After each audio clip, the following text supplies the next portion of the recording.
Hey, what's up, everybody? Welcome. Oh God, welcome to the Shake Up.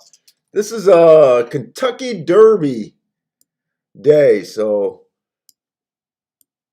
let's hopefully we can get hot today. That's it. I do terrible intros. So we got Kentucky Derby, Churchill card, and Gulfstream today. And by the way, guys, if you guys purchased my marks, I did make a mistake. I did them in post position, in order of post position.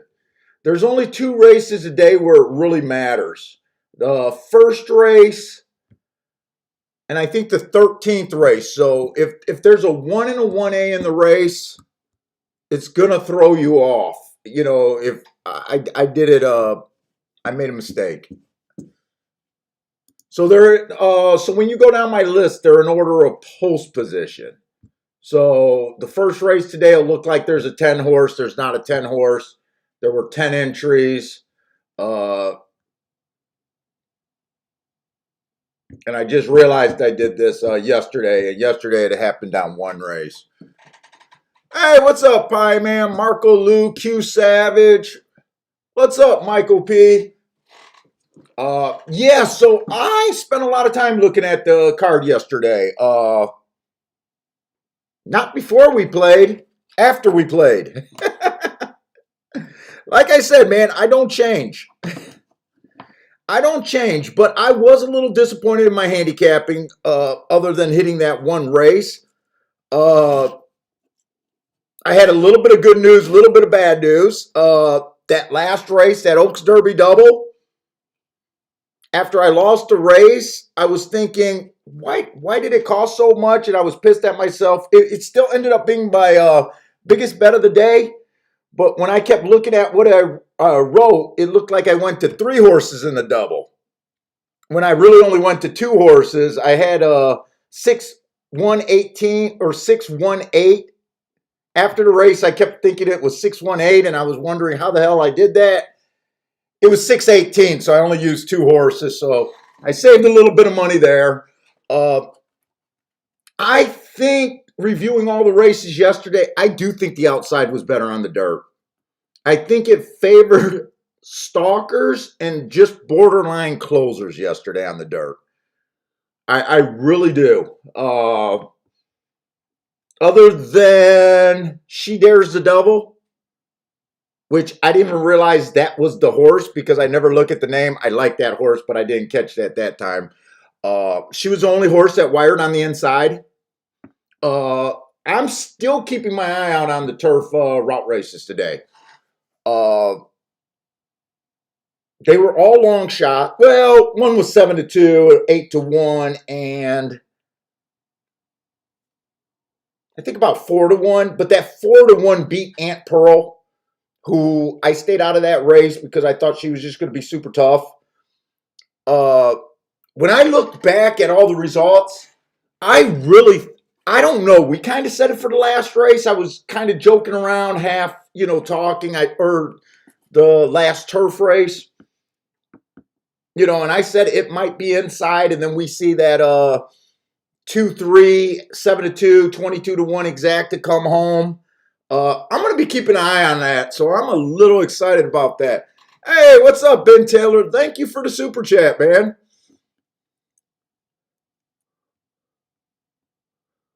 Who do I have in the Oaks Derby double, Pie Man? No one. I had a terrible, terrible, terrible take on the Oaks. That was a race I put the most money in, that I said was going to be a play bet, and I used 4 horses and whiffed completely. I'm not even sure if I had a horse hit the board.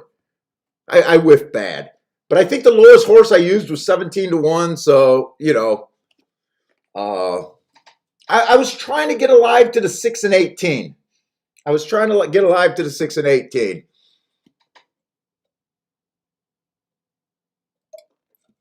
Hey, what's up, Joshua? Did you make it out to Kentucky today, or are you? Yeah, you were the Joshua with the big hit.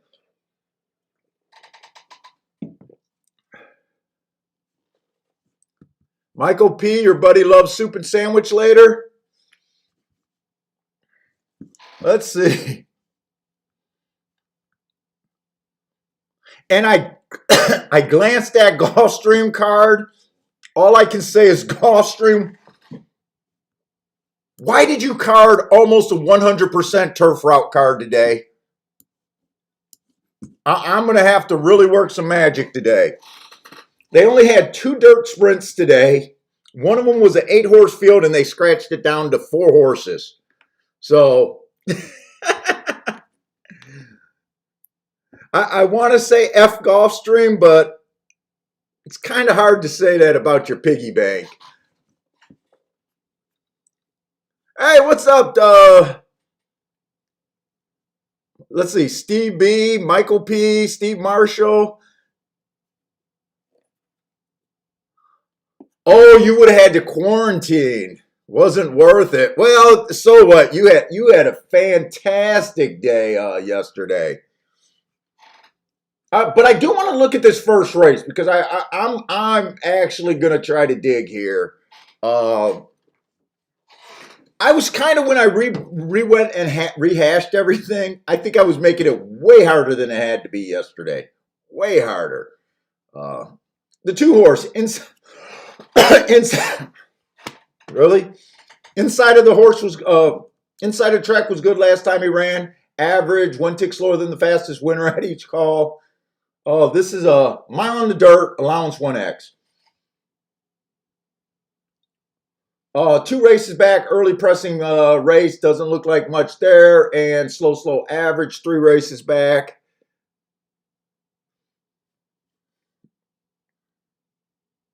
Hey, Joshua, don't you do real estate?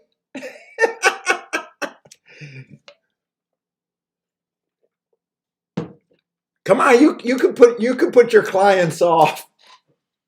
Just can't miss those closings, man. Oh, excuse me, man. All of a sudden the cough wants to act up again. Let's see, the 1-horse is going to be in the 2-holes pole. So just know that I got this race messed up for you guys in the first race. Hopefully you guys heard me say it yesterday and was able to fix your forms. The real 1-horse and the 2-horse. Early pressing day last time he ran against the bias. That was at Golden Gates. Uh, yeah, I thought I seen that you worked at real estate. Average while running against the bias. Oh, 2 races ago, it was an early pressing day. Ran against the bias there. Hello, Pam. How's it going? And 3 races ago, Parsons, when you see these purple, Parsons was able to get me these and sent me the form back. He just marks, this is last race, 2 races ago, but instead of putting the 3rd race over here and blocking everything, he likes to put his 3rd race over here.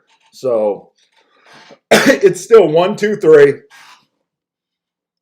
Swerving, let's get it. You're right. Happy Derby Day, everyone. I don't know, sounds like damn Easter.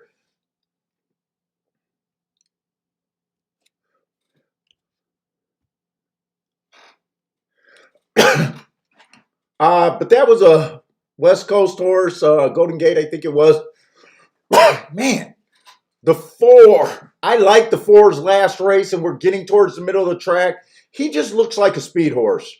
Went too fast to win last race. I like that race. Don't like his price at 6 to 5. Early pressing day last 2 races ago. Average match strides with the fastest winner of the day. I like this horse. 3 races ago, bad rail, asterisk, and went fast for the first 2 calls. Average at the 6 furlong mark. So I do like him. Not crazy about the price right now. The 5 horse hasn't raced for about a year. Wait a minute, April? Yeah, about a year. A little over a year, actually. I just don't ever trust these horses to be what they were. I ignore them.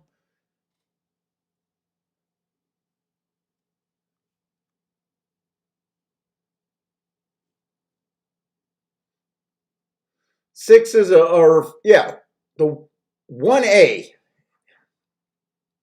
Average, average, average on a stalking day.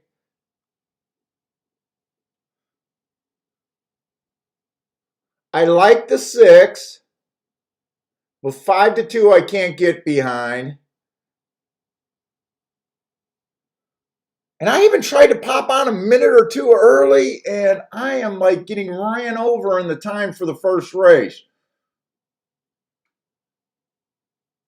You know what? I'll watch the first race. I'm looking for the outside. The top 2 horses that I kind of like on paper were the 4, the 6, right? 4, the 6. I'm getting confused because I got to look for my little number there. 4, the 6, and the 9. But I really want to see anyone from the outside to run well here. If I want to get a hold of this track early. Yeah, I seen I was really running out of time, Steven, and I just couldn't do it, and I just felt like I was rushing too much. What's up, Justin? Justin taking a 789 box in race 1. Good luck. Oh, that sounds good to me if the outside of the track is good. Jay, what's up, Jay?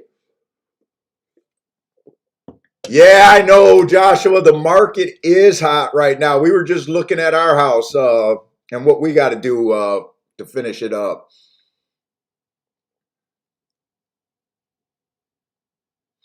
The only I usually buy a house every 2 or 3 years, fix it up. I try to get a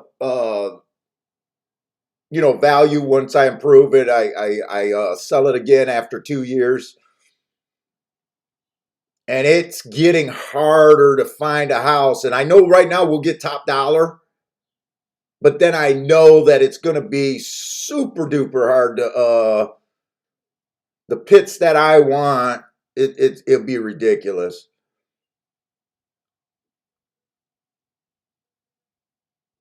4 got the lead. Churchill is off. 4 got the lead. 5 is chasing. 6 is roughly back there stalking.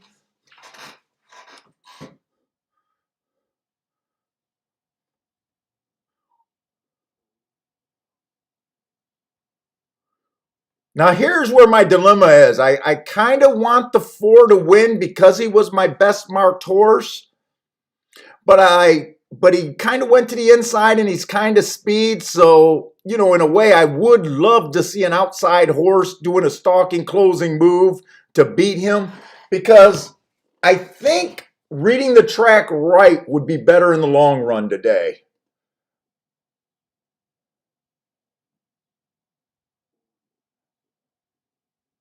7 on the outside. That's the move I'm talking about, and that's going to make me start feeling confident.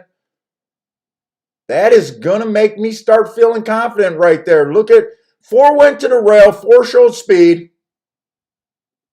Probably was the best, got beat.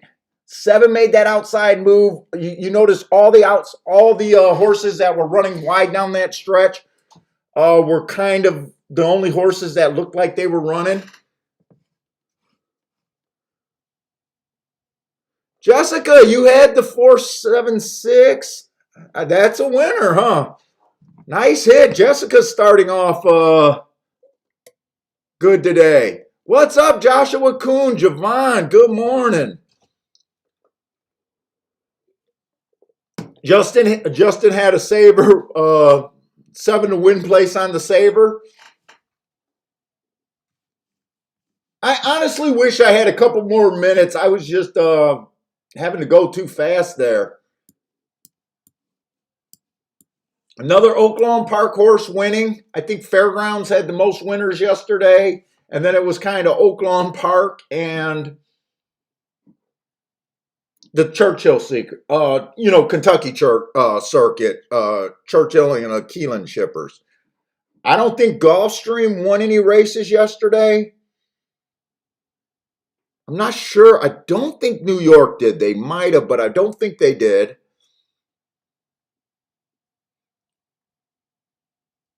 Oh, yeah, Pie Man, I'm kind of hoping. I do feel a lot of stress for a Saturday show. And Gulfstream's not going to help us out today. Well, they might, but it's going to be all turf routes. And you guys know what I think about the turf routes there. We needed some of those easy calls on those sprints and dirt races. They only got 3 dirt races today. One of them's a 2-year-old race. That's going to be a no-go. They got a 8-horse race that was scratched down to 4 horses. Probably a no-go. So that leaves 1 dirt race. Yes. Oh, Stephen Marshall hit 9-1.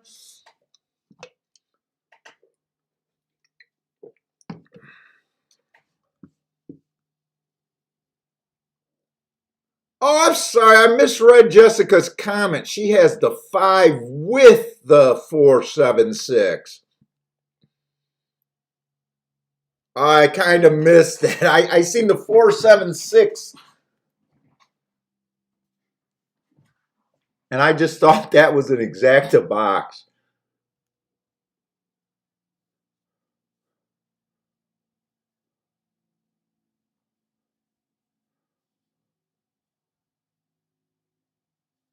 What's up, Dean?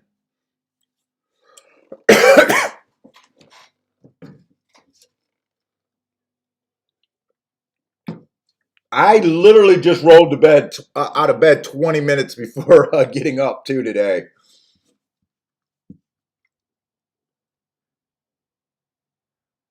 So that came in 743.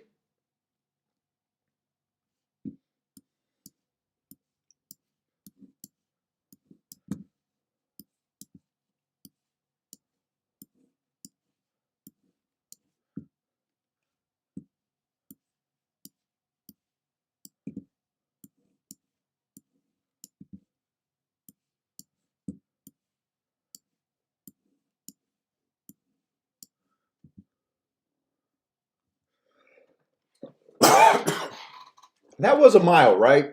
Yeah.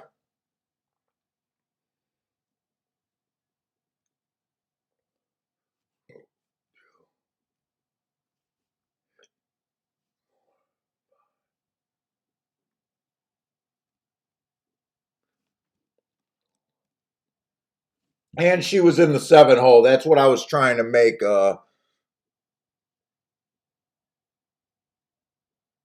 That's what I was trying to figure out. Did this 7 horse win from 4 lengths out or 5? Honestly, I didn't see where this horse was, but at least I got plenty of time to watch the replay.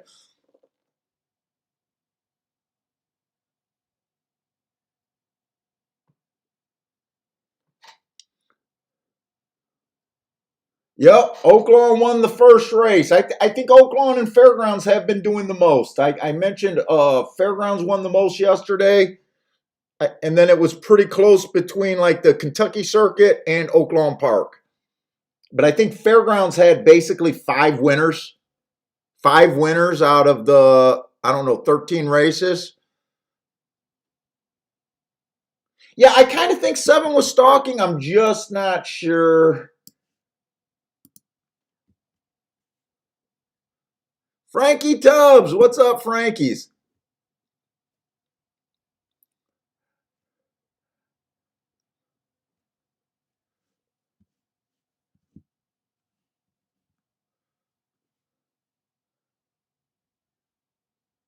Oh, Jessica is alive in her pick 5. She also played a pick 5 with all those numbers, so still alive, Jessica.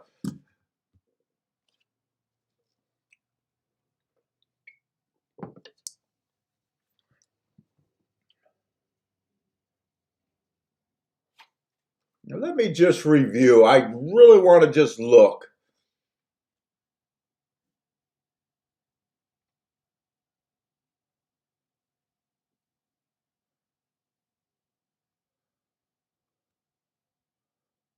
A horse just beat his maiden. What was this? This was just was this just allowance one X race? Yeah.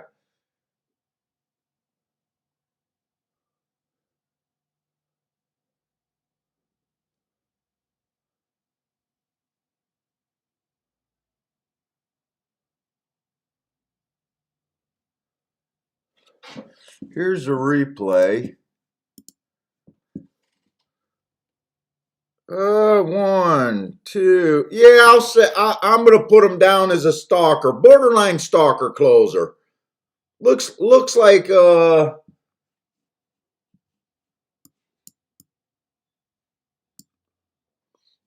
he's about 4 lengths, maybe borderlining 5 lengths, but I'll put it down as a stalker right now.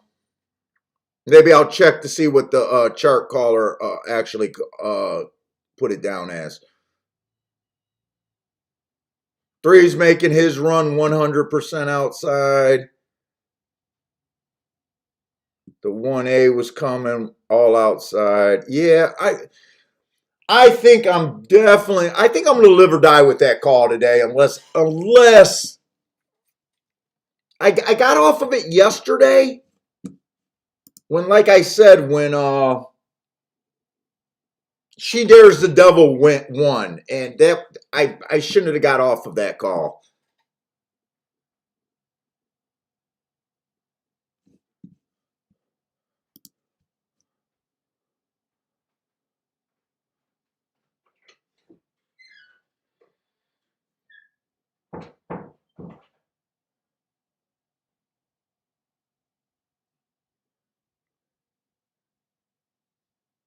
Let's see. Marco Lou says she was sitting on the rail, so I'm watching the head on to see how true that was or what. Right now, I think you might have got, well, the 7's the one with the white helmet on, right? Or is the 7 the one with the blue helmet? 7 was the closer up. She was about 2-3 wide. Definitely angled out on the turn. You know what? I still call that a majority of the race outside, and it might be like Gulfstream. It might be around the turn and down the stretch. It's outside. You know how I defend that inside call on Gulfstream. This could be the reverse of it. Hey, what's up, Bender? Oh, Bill Bell. Bill Bell is here.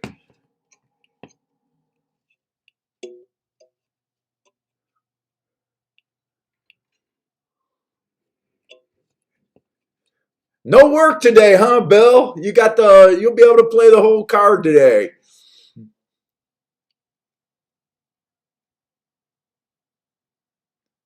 Yeah, Marco, I'm kind of with you. Off the pace horses, we might disagree about is it really necessary to be an inside or outside ride, but we're kind of close. I'm going to lean towards the outside, but I'm definitely kind of thinking off the pace.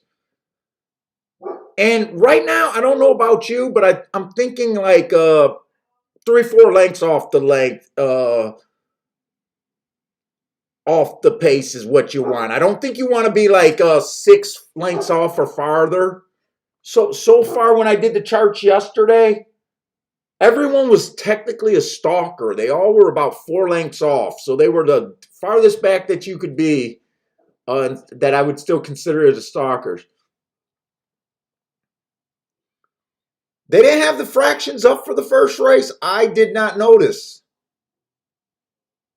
And I don't know what's going on in racing. All of a sudden, we can't. I noticed Gulfstream wasn't able to get the times of 2 races yesterday.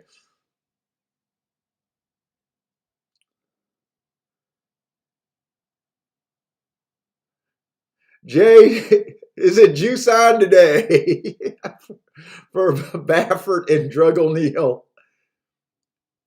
Steve is saying that the first call was 45-1, or maybe 45-2 if he's doing it in fifths. You know what, Bender? I'm from Michigan. I love it when I go to Vegas. Other than the initial wake up, Although Vegas is different from being at home. It's a little bit easier to wake up in Vegas, right? I love crawling out of bed and going right to the horses. Get your coffee, get the bagel, donut.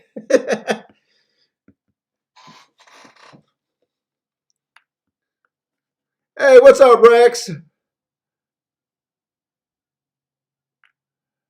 Reviews with VP, what's up?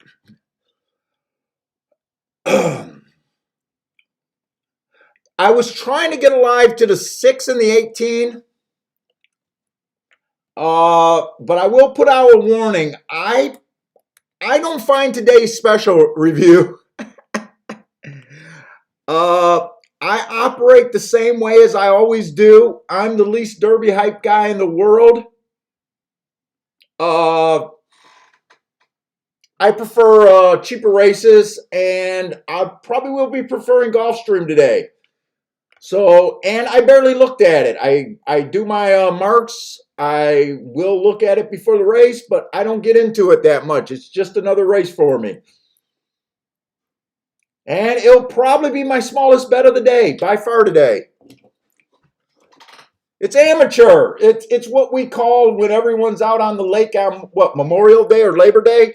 Everyone takes their boat out on the lake where real boaters get off the water and say it's amateur hour.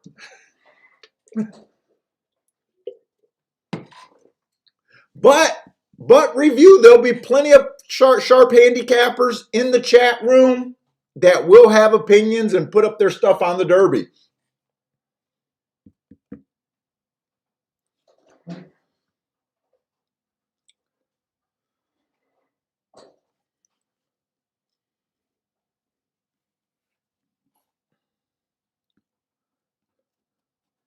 Steamboat Willie is back. What's up, man?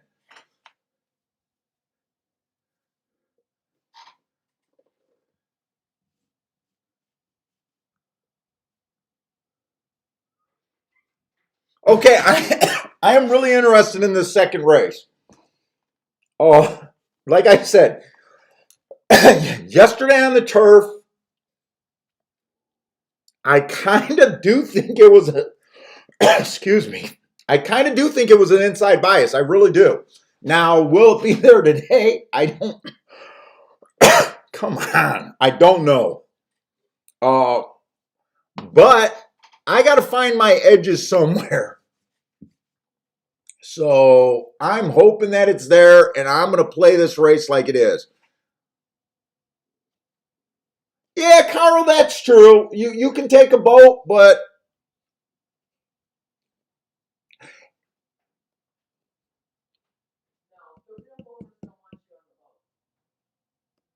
you can also take a boat on a Monday at parks.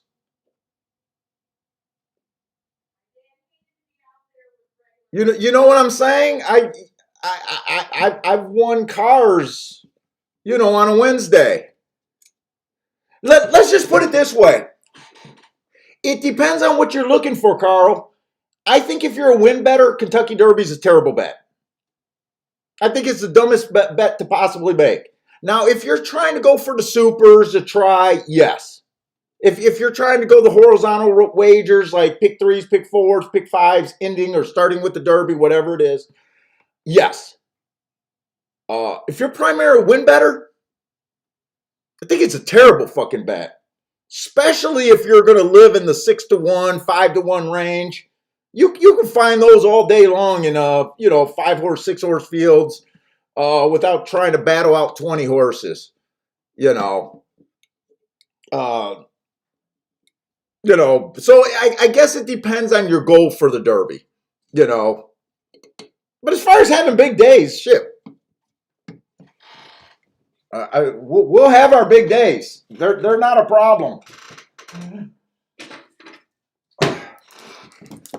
But you know what? I kind of preach you got to know your edge and know what you're about. I'm not a big stakes guy. That's the other reason why I don't get the hype. Oh yeah, Carl. But there's a lot of money. There'll be money. There'll be extra money at Thistle Downs today. Thistle Downs will be overpaying for their races today. You know what I'm saying? I agree with you. Derby Day is a great day. Uh, and there's money to be made all over the place because there'll be more uneducated money than any place. We still got to find the races because we can be the suckers today. Hopefully we're not. What's up, Parsons? No, he doesn't go on Derby Day.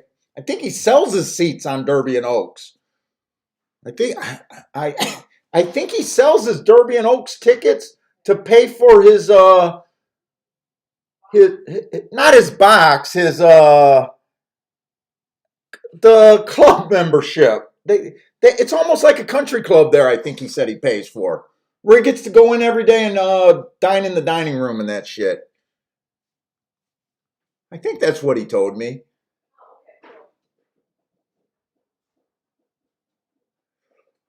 Okay, but that is how I'm going to look at this race. Like it's inside. I wasn't hoping to see the favorite on the inside. This is just a maiden special weight race with a bigger price tag. But to me, this is just a common as maiden special rate. One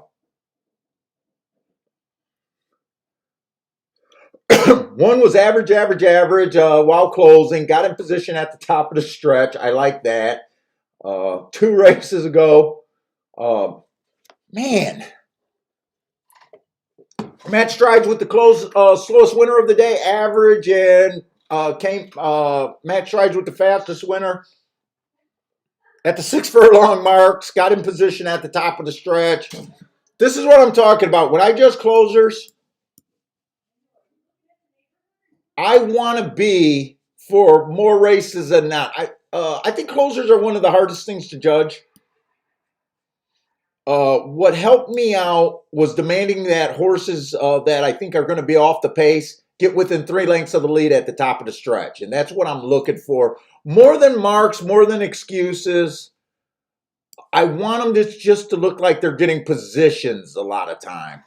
But so far, this horse just looks like an average off the pace, one-run runner. And I don't like short price closers. I think they're the worst bet in racing. I think more times than not, if you go against a short price closer, you'll be ahead in the longer run. The 2-horse stalking closing day last time he ran. He was a stalker that day. I got him as just being kind of average. Matching strides with the slowest winner that day. I don't think that's a bad race, especially for your first time out. The 3-horse early pressing days, average, slow. Stretching out, trying turf for the first time, and stretching out for the first time. I just don't know where he fits. I'm not into breeding. I'm not into, kind of knowing breeding and knowing if this horse wants a turf or knowing that this horse needs to stretch out. I just look at raw running lines and try to see if the horse fits. And I'm just having a hard time really reading this horse. If he was on the outside, I definitely wouldn't want to do anything with him. But I'm not quite ready to say he's a throwout at 35-1 for me. The 4-horse, I am a bit interested. 3 races ago, I thought he ran on a bad rail. He ran on the turf race before that, showed speed and just missed. So 3 races ago, he ran on a bad rail. He was slow, average. But I like the excuse there. The next race, he comes back. Another dirt race at Gulfstream. We know that the 8-horse, even though I don't have that the rail was good that day or the outside was good that day, we know that usually the 8-hole is not the place to be. The horse went too fast to win there. I like that. But I am kind of questioning his turf. We did see a horse go wire to wire on the turf yesterday. And last race, it was on the dirt, but the rail was bad that day. So I gave him an asterisk that day. 14-1. I think I'm going to take a shot on that horse. 5 and 6. I don't do anything with first timers. If you're new to the show, I don't use workouts. I don't use trainers. I don't use breeding. I don't use jockeys. So that kind of leaves you with nowhere to go to be able to handicap a first timer. So I tend to ignore them. If there's too many in the race, I avoid the race. If I get beat by a first timer, I don't mind. Because, you know, I'm getting beat by a horse. I know the risk that I'm taking, but there's 3 first timers in here, the 5, the 6, and the 7. I'm ignoring all 3 of them. If they beat me, I just can't win this race. The 8 horse, early pressing day last time he ran. We're getting farther outside. So right now, like I said, I'm going to handicap this race like the inside's good. And I could be completely wrong on that and could get off of that by the 1 or 2 more races later. But that's how I'm looking at the race right now. So I just think this horse is too far out. I gave him an excuse last race, but I still can't get to him.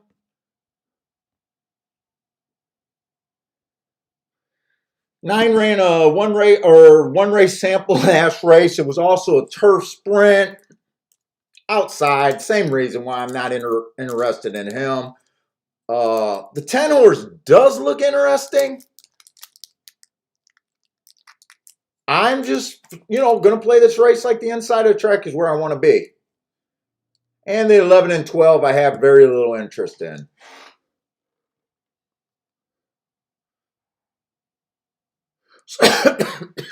So I'm almost just considering, I know I'm going to bet the 4 to win.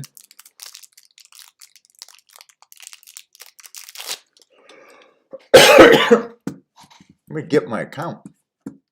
I know I'm going to bet the 4 to win here.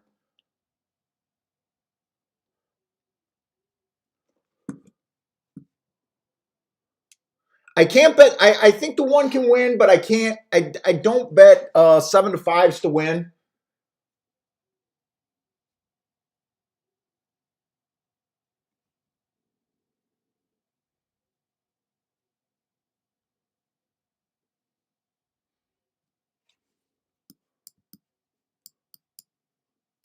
Doing 4 to win here.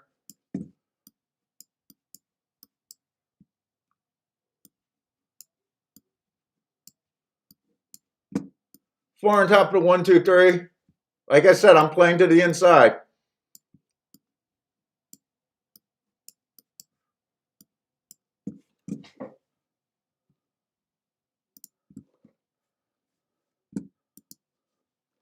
And 1, 2, 3 over the 4.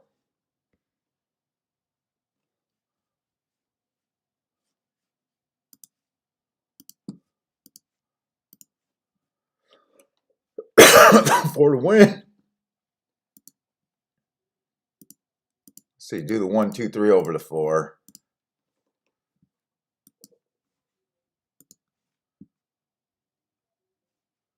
Then do a 4 on top of the 1, 2, 3.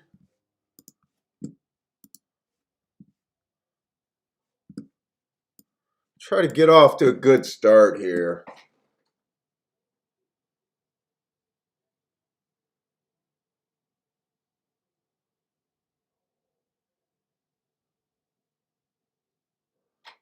What is a 2 at here?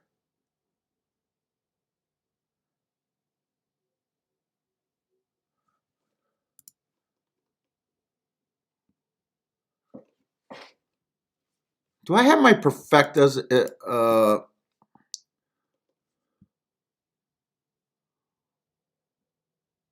Whoa, wait a minute.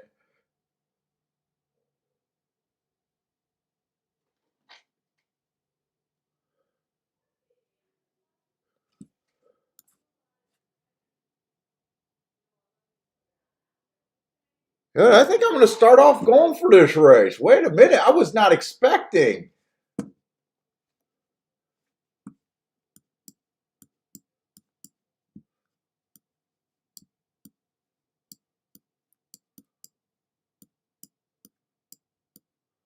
I'm going to do that for less amount. I think I'm going to get a bit more aggressive here. Actually, I'm going to try to play my opinion.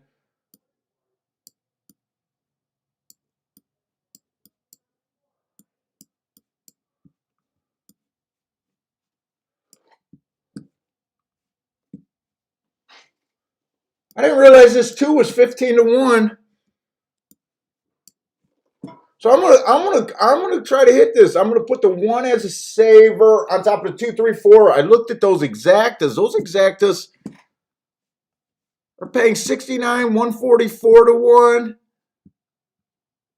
and 53-1. I'm gonna box a 1, 2, 4, and then I'm gonna bet a bit on the 2 to win also. Like I said, I just woke up.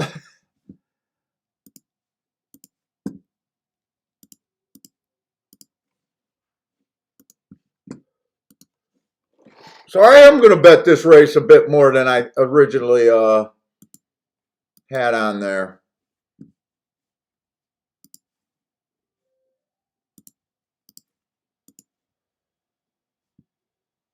So I just got to get the 1 on top. Where is it? Where is it? Where is it?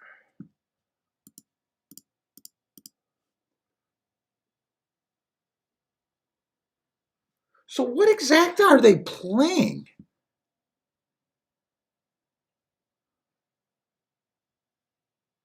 I better be looking at the right fucking exactas, by the way.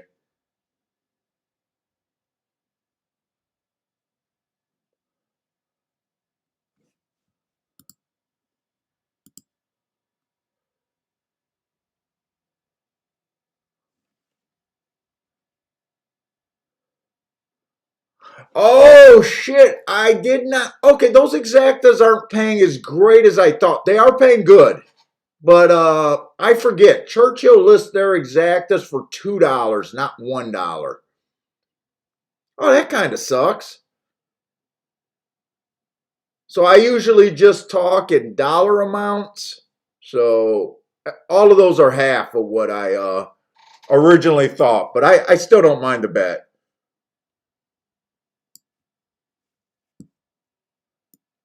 Hey, what's up, Ryan?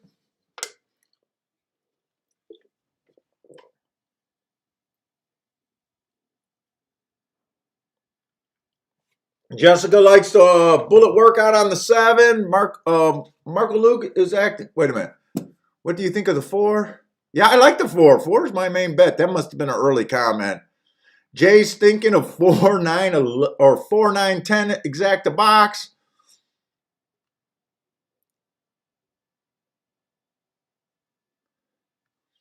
Let's see. Joshua is doing something 10 to win with a 1-4 exacta. Justin is a win place on the 9. Come on, give me the 4. Don't let this 3 horse who's a sprinter stretching out put too much pace. Let me get a little soft away for as long as I can.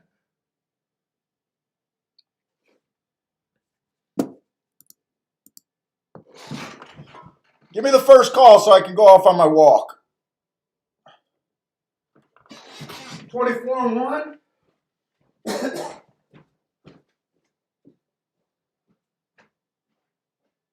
Hey Kiki, I don't know why you're running that while I'm trying to stream.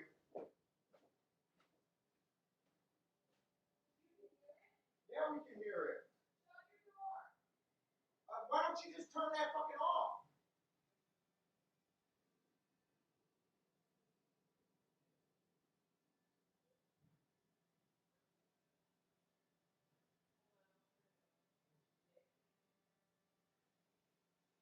You're fucking kidding me, right?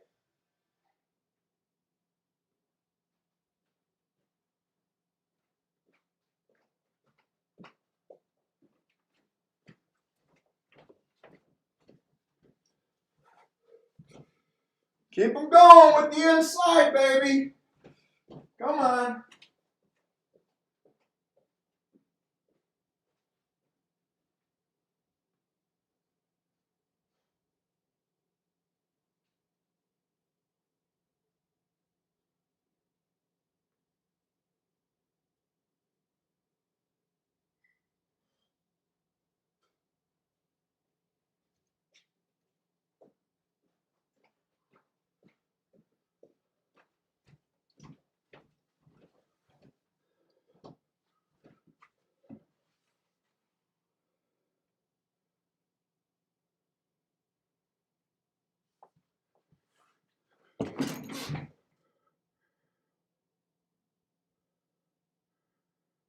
Get this fucking 5 out of there.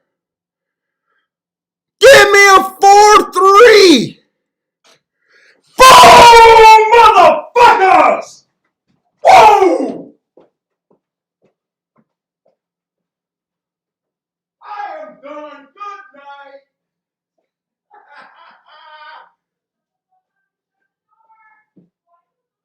All right, put the fucking thing on. You can't piss me off today. You're my good luck charm. Love you, baby. Thank you very much. Woo!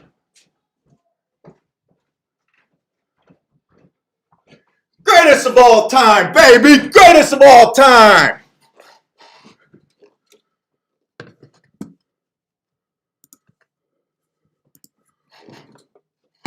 Whoa! Did the 3 win? I don't give a fuck which way it came.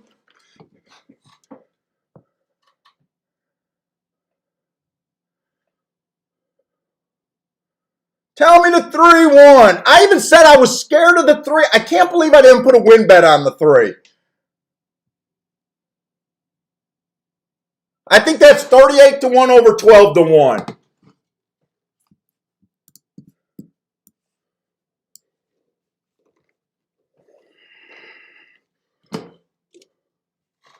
That could be pretty close to a Rolex. Woo, baby. I think I just busted a Rolex. 38 over 12-1, Kiki.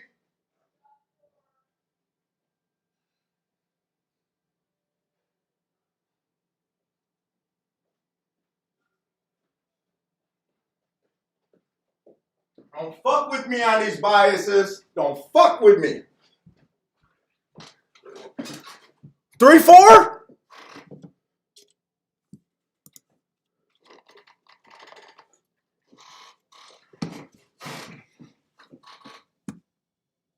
Yeah, boy's a little geeked right now.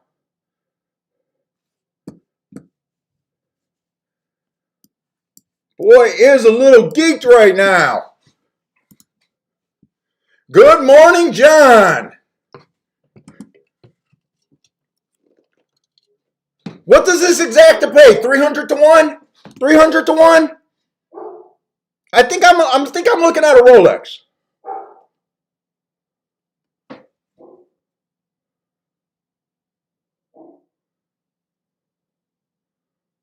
That's what the shakeup do, baby.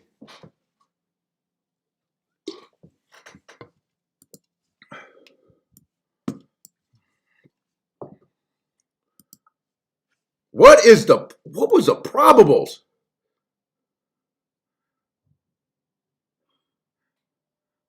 Oh my, no. Oh, they do it for $2.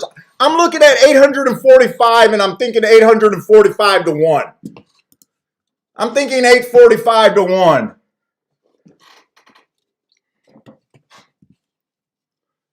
Frankie, you're right. I stressed about the weekend.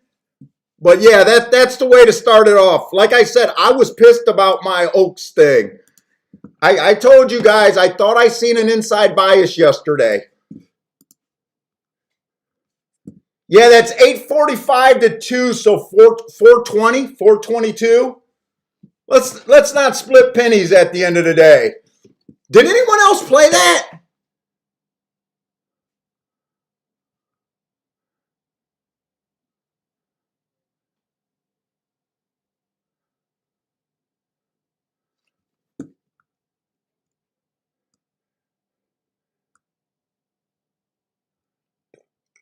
And I was complaining to my wife. She was pissing me off because she was running the rumba downstairs. That's the one we hit right there. So I didn't even, all the extra betting I did, I threw out. I threw out the one, I boxed the 1-2-4 extra. And who got third? It came in 3-4-5-1. That's all inside. That is all inside. Oh, I'm going to have a stress-free day today.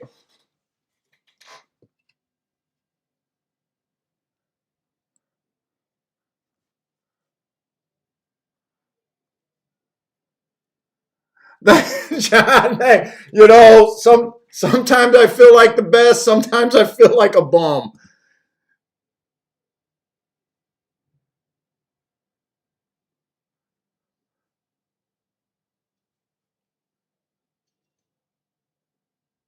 You, Marco,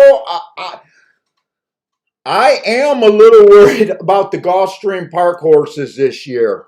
I'm kind of. I know it seems like every public handicapper is saying how weak the Derby or the Gulfstream route was to the Derby. Dude, I don't want it to be true, but I'm kind of agreeing with them. I'm kind of agreeing with them.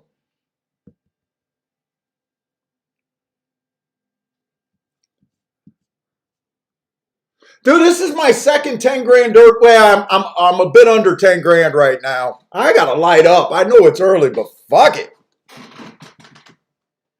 Uh, last year was because of an outside bias on the dirt.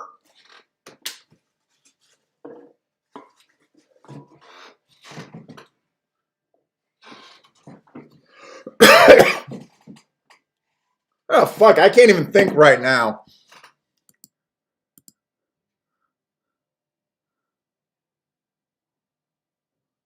Oh, Case G, that's rough, man. Sorry about that.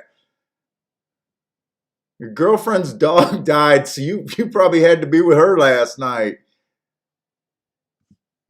That's rough.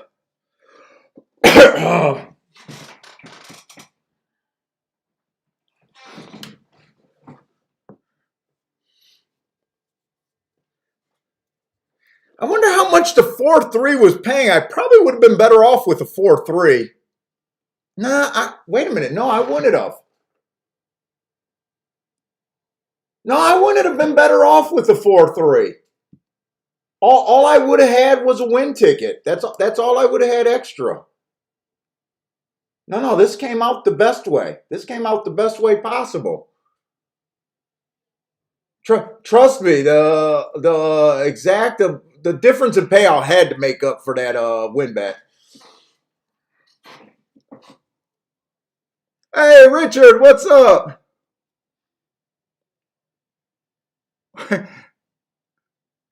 Richard says he's gonna send us a commission. What is that? You get royalty rights for suggesting the Derby show.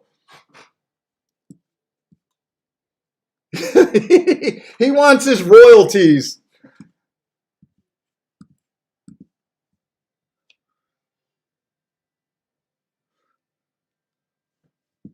Where the hell is my lighter?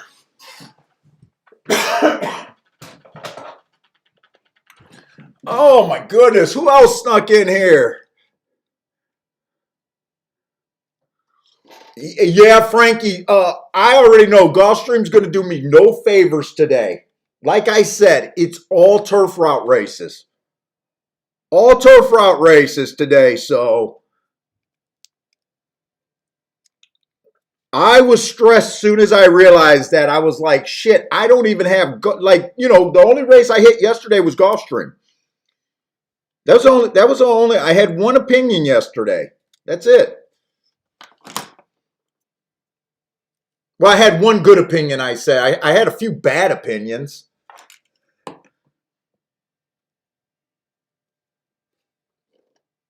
Yeah. Hey, Ryan, but notice they're nowhere near the Derby. It's Derby day, but it's not the Derby race.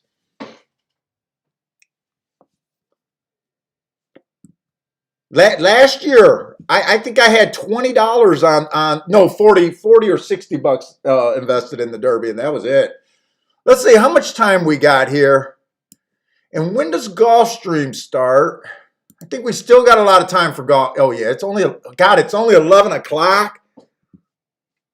Hey Marco, how am I going to sandbag for the next 10 hours?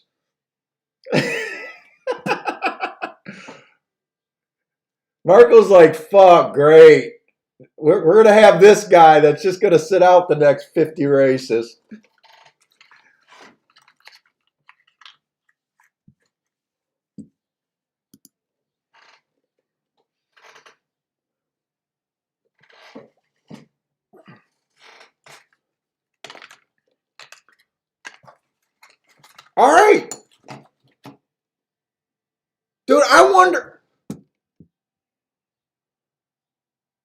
I just thought, could I have hit that double? I don't really think I could have hit that double, even though I said I would have looked for stalkers and closers on the outside. And that's what happened. I got a feeling for the first race, I might have said, I don't want to go. Ugh. I would have used the 4. The 1 would have been the lowest hit that race, so I might.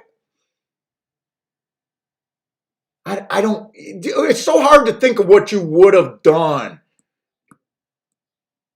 And would I have actually came up with the 7 is another question. I honestly don't know because the first group of horses, the 7 wasn't on one of them. Yeah, I don't know. I probably everything probably worked out right. But anyways, going into the third race today.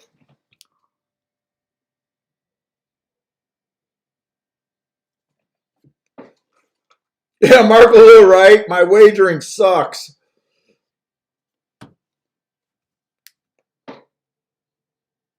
Let's see, we got the third race. And like I said, I'm going to just start off today. I'm inside on the freaking turf. I'm going to be outside. Let's just say middle to outside of the track. Stalkers and closers that I think aren't going to be super far back. So I'm on the route. Route dirt. Sprints, dirt sprints. I really don't know what I'm going to do there, if anything. And if there's any turf sprints, I don't have a read on that either. So that's just where my headspace is going to be. And I got to keep reminding me the level of these races. You know, like I just kept saying, I keep seeing this maiden 115,000 maiden special weight. I just had to keep telling myself that it's just it's just a regular maiden special weight. And I'm going to remind myself that because you guys know when I get in these, Spencer, thank you for the super chat, man. Thank you. Chester Johnson, what's up, Chester? So I am going to be trying to remind myself because I did say yesterday when I went back and reviewed the winners in my opinion, like I had to keep reminding myself that they're just common racing. And then when I got into the stakes race, I had to just start saying, did the horse I really bet look like he was really that? And the answer was actually no. And when I re-went and did everything, not every race, because I don't hit every race, fuck Christ no.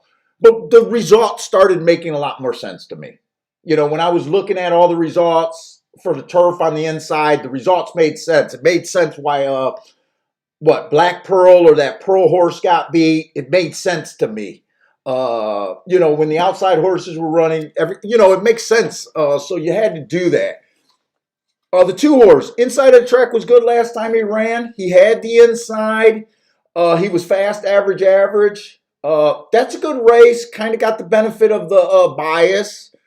And just my overall opinion right now is he's not going to get the benefit of the bias. He's probably up against it. He's a nice price. And I don't think he looks bad. It's just overall what I think is possibly could happen here. The 3 horse inside of the track was good last time he ran. He had the 6 hole. He came out fast, average. Man. So I gave him an axe. Why am I going to smoke? And I gave him an asterisk because I think he ran against the bias. 2 races ago, rail was bad. Early pressing day. He was on the outside, so that rail did not bother him. 1 tick slower than the fastest winner at the first 2 calls, slow. 3 races ago, bad rail stalking closing day. Went too fast to win. He got the asterisk because he tried to go wire to wire. Just looks like more speed to me. He looks like more speed. He's going to be in the 2-hole. And he's just not what I'm looking for today. And if you guys are new to the show, I know the people that watch all the time, they know that, I might be aggressive on a call and make a call early. And, there's a chance, if I get enough proof that the inside speed is good, it'll confuse me, but I will admit that the call's not bad. And, I'll be there to hopefully make adjustment. Hopefully I won't not see it and get myself in more trouble. Case G, thank you very much for the super chat.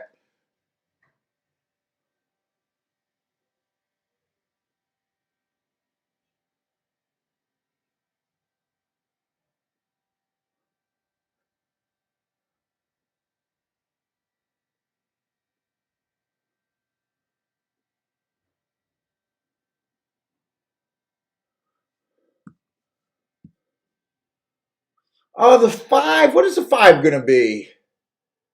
5 is going to be in the 4-hole. They're just moved over 1. Stalking day. I got him running against the bias that day. It was a stalking day. He tried to close that day. He was a little too far back, so I got him a slow average at the finish. But I do think he ran against the bias that day. I'm just not sure where he fits here. 2 races ago, it was an early pressing day. He came out too slow. I gave him an asterisk for that race also. Got the same marks. Stretching out for the first time.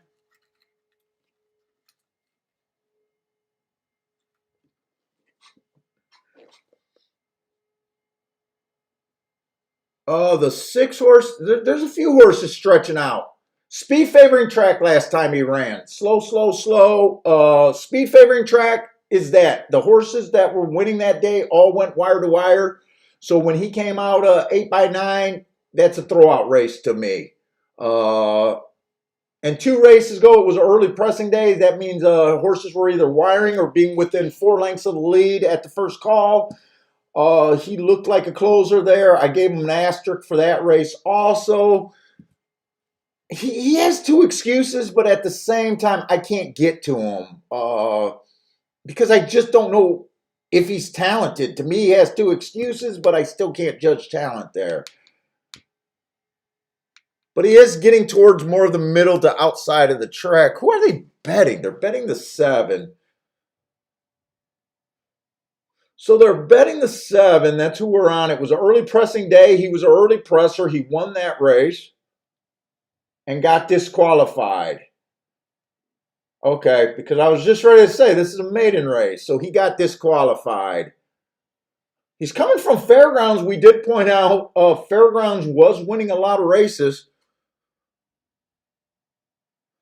2 races ago, the rail was bad. So he ran against and 3 races ago, it was early pressing day. So the 2 and 3 races ago, he ran against the bias. He comes back and wins a race after running against 2 excuses. Won the race, but did get disqualified. Improved his speed figure, so I at least like that. But 2-1. What am I going to do really right now? He does look good. He gets the outside. His running style looks right to me.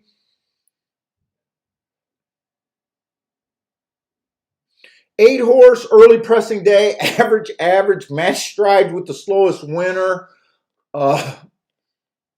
Nice speed figure, I guess. Just missed by a neck. This horse did nothing wrong except get beat by a neck. At 53-1, this horse has done nothing wrong in his only career start. Part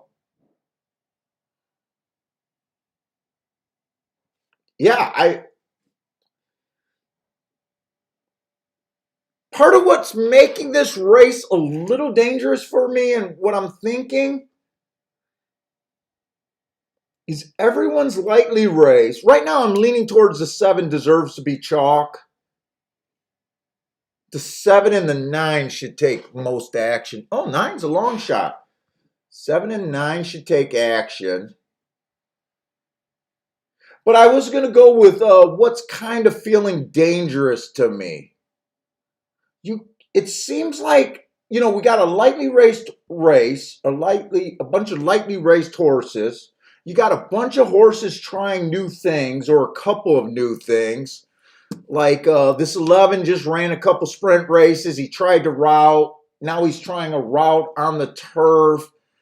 I just don't know where he fits. And there's not just one or two where I say, let's just ignore them. There's a lot of them. The 10 ran a nice race on the dirt, but he's trying turf for the first time. He was 1 tick slower than the fastest winner all the way around there. I think I've seen at least 1, 2, 3, 4 horses stretching out and trying turf for the first time. That's confusing the pace picture for me.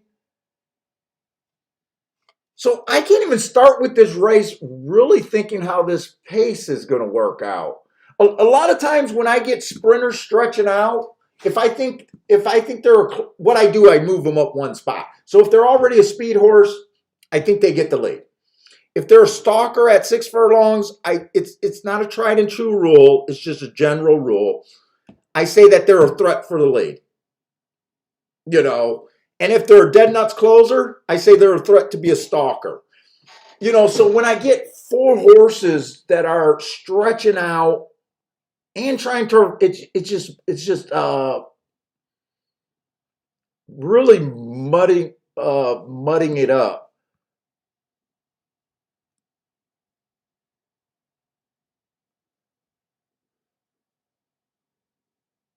But I think the 7 fits on I think it's going to be an outside stalker closer kind of horse. I think he fits on that. Obviously not crazy about 2 to 1. I could say I like 2 to 1 and watch 2 to 1 win, not have any money on them and just be happy with being right. It's to me, they're not worth betting in the long run. Especially if you're not going to do anything with them, and I'm not going to do anything. The other horse that I think fits, he's a different story. He actually offers value because I think I've seen his price at about 10 to 1, this 9 horse. He's more tempting to me. Even though if I had to say, I do like the 7 better, but he's a bit more tempting to me for the win bet.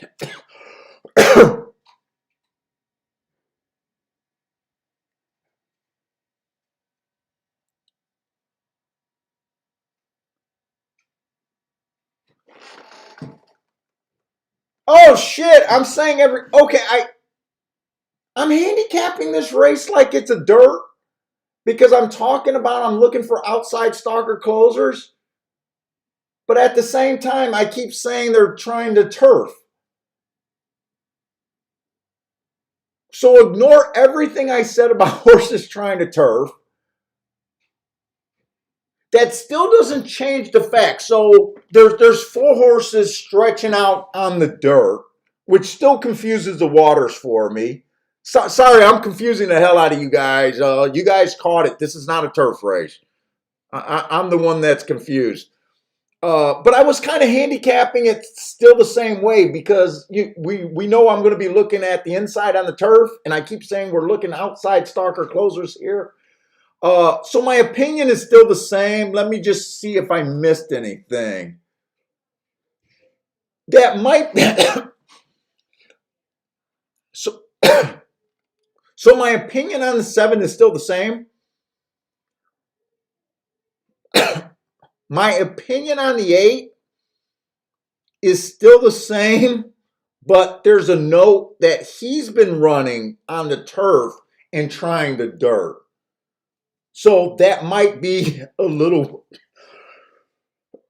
weakness there. That might be I still think he's worth a play at about 10-1 this 9 horse.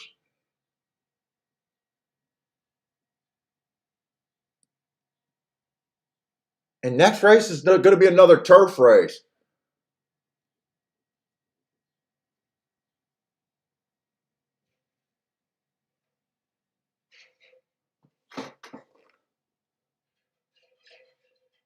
This is a dangerous race.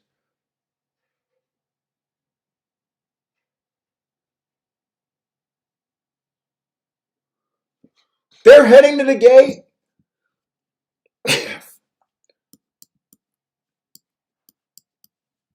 I'm warning you guys, this is super dangerous for me, and I'm doing the second leg blind to the inside of the track. But I'm going to protect myself. I'm doing this in my play level bet. I am going to protect myself here because I am doing that line but blind, but after that second race hit, I'm going to do this. So just the 7 and the 10.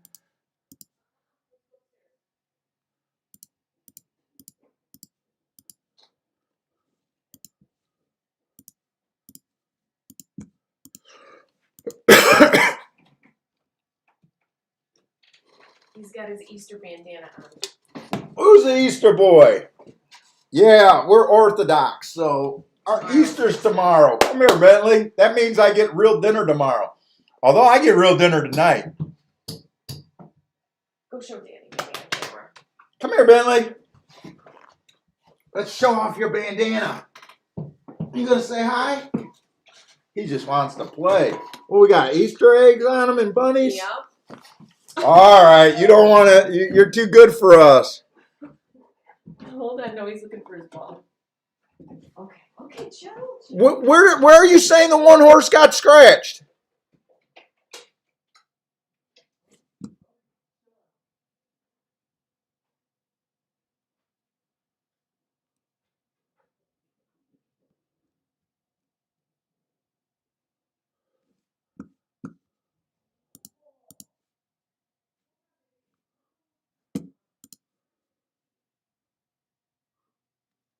Oh, Sir Williams, you missed it. We just hit a 38-1 over 11-1 in the exacta. I've already had a Rolex day on my first play of the day. Second race. Did I say my bet backwards, Marco? The one is alive in the next race. The one is scratched this race. Hey, Clint, you're here for my fucking $10,000 day. Are you still using your work email? I hope that's not your work email. Couldn't make a cup of coffee. Damn, Clint. Wrong day, son. Wrong day, son.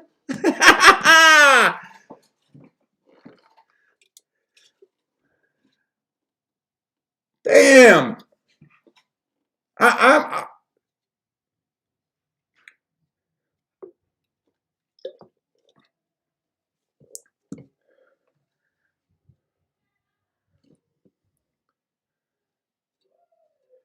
Oh boy, Clint. What? Clint, you can't even respect the 38-1 over the 12-1. I know, son. I know. Your favorites will start to come through. We just know you won't sack up and ever throw a pick in the chat room. How about that, Clint? One time, one pick, Clint. One pick, Clint. Can we do it one time? Can everyone ask Clint to please give us a pick?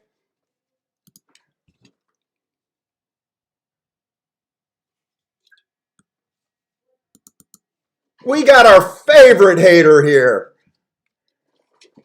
Stephen Marshall hit the pick 3. That's what happens on the shakeup, Clint. Did you get any of that pick 3?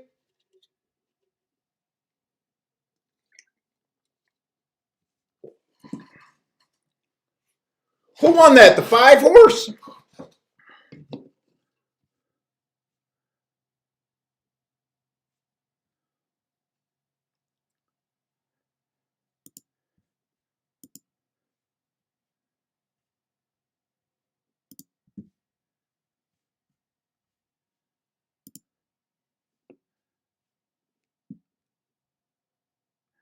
Yeah, Joshua. I mean, Clint has the worst timing of all time, doesn't he? The absolute worst timing.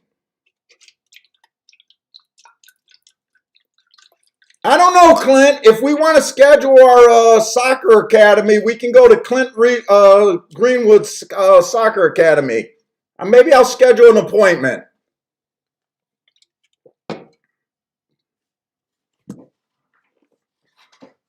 We just got rid of him anyways, guys.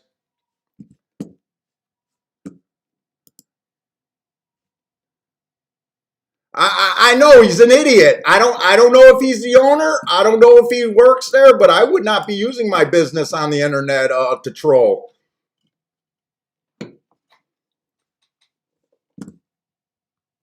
I mean, he just tuned into a guy that called his bias. I'm an idiot. All right, I'm an idiot.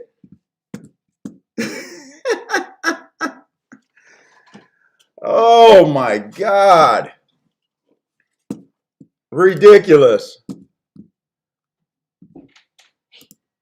All right, I'm done. I'm done. I'm done. I'm done.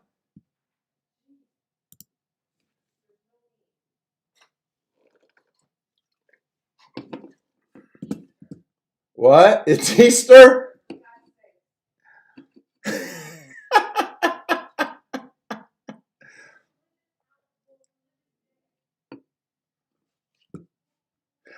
The 5 horse was one of the 6 furlong horses stretching out. Coming from fairgrounds. Fairground horses are doing well.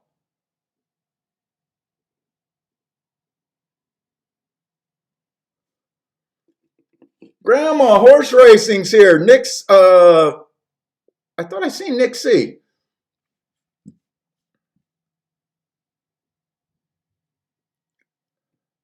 Attila, what's up, Attila?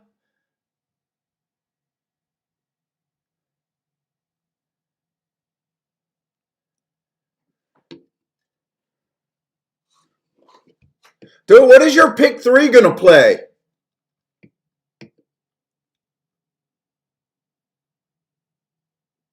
What was it? Stephen Marshall hit the pick 3 there? I got distracted. I really didn't get to see the race. I didn't see what the 7 or the 9 do, right? Those were the 2 horses. Yeah, those were the 2 horses. 7 got third.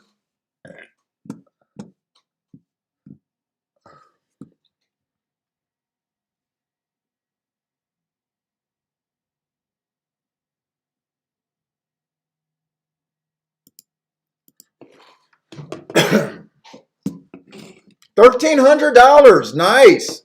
Stephen Marshall got off to a good start today.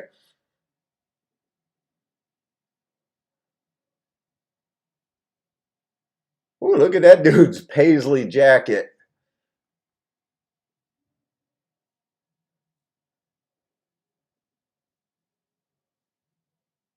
Let's see. The 5 horse was a horse stretching out. 2 horse ran pretty good. I'm definitely going to want to watch that replay. I'm definitely going to want to tune into that replay. Oh, Steven, you hit the try also, huh? Dean's saying the 7 came on late.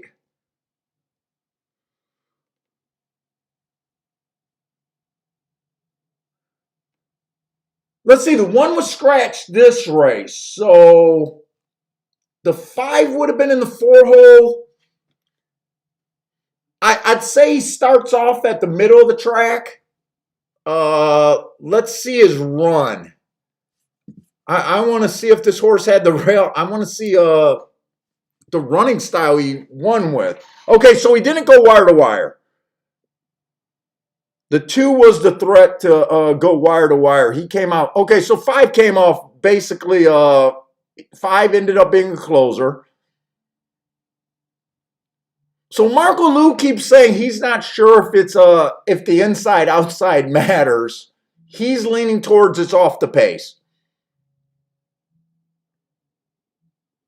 5 is just on the outside of the 4, but I do think he goes inside here. I do think he goes inside. I'm going to watch the head on.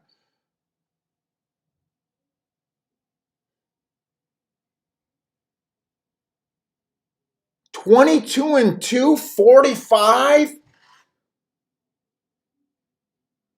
You know what? I'm going to look up the result charts for yesterday. I want to see I mean, that sounds extremely fast to me. I want to see what they were running yesterday. Because that looks extremely freaking fast. So right now, my first thought is off the pace, but I am like thinking that this 2-horse ran extremely well and held his speed. 5 makes an inside run.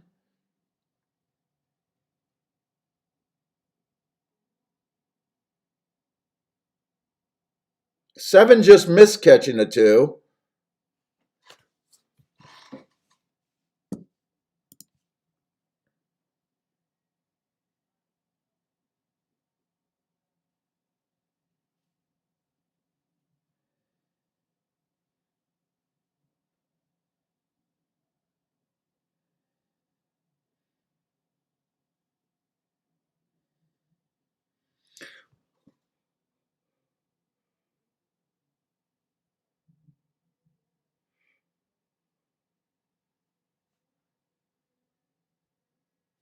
Let's see.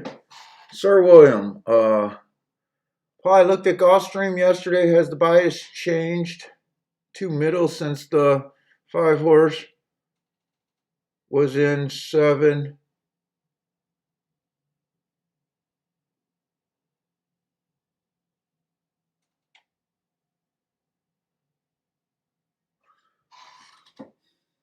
I get that you're asking if the bias changed. You got to tell me which surface and which distance.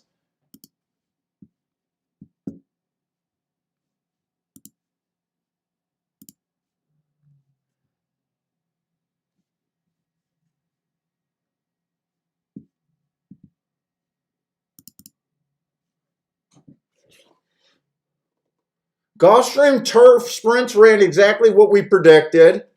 There was only one dirt route race. The 1-horse won that.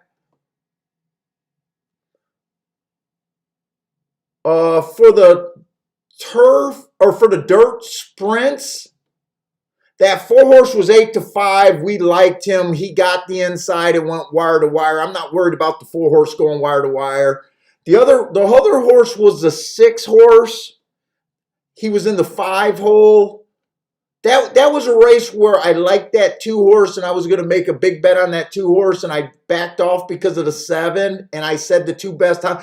I don't know. I kind of overall, there was only 3 dirt races. I know the 1 won one of them, the 4 and the 5 won the other 2.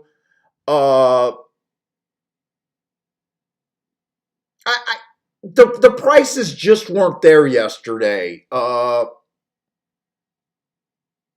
And you know what? If you're talking about the dirt races, you probably don't got to worry about it because today the dirt races are shit at Gulfstream.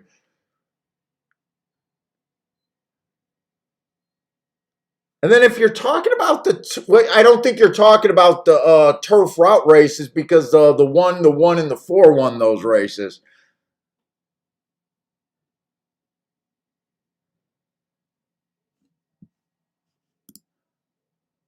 Let's see. Sorry, not sure. Just the 5 was in the. I don't get what you're writing 7/9 times.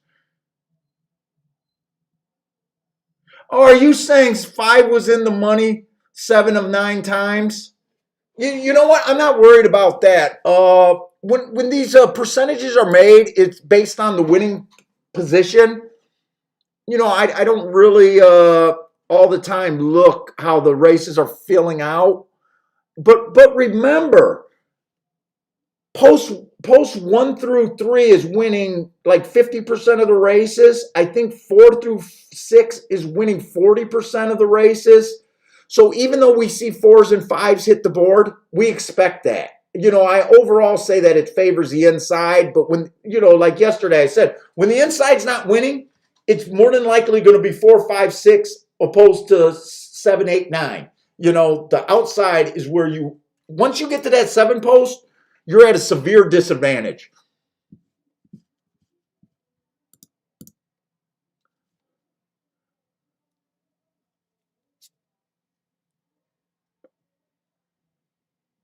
But I think you're talking about the dirt races. So even if let's just say even if the track changed a little bit, the way Gulfstream's been going on for a couple days or a couple years, even when Gulfstream changes and fluctuates, it usually happens after a rain. It usually happens while it's drying out. And it usually doesn't last very long. There was one time a couple years ago where it was the month of August when the rail was completely dead the entire month of August, and I was crushing everything off of that play for a super long time. It got highlighted in about, I don't know, 5 of my videos. But for the most part, if the bias changes on a Sunday, I would still approach Thursday's card or Wednesday's card, whichever it is, the next card, like they're back, like it's back to normal. It really favors that for the long run. But I did want to look up the Churchill results yesterday because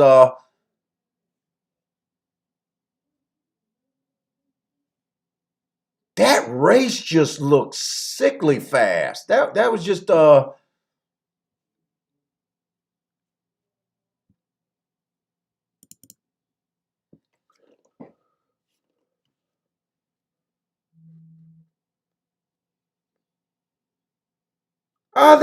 had a race go 22-3 yesterday, 45-3. Came off the pace. They had a race go 22-3, 45-3, came from 1 length back. And then all the other races were in the 24s. So that does look like a fast race. So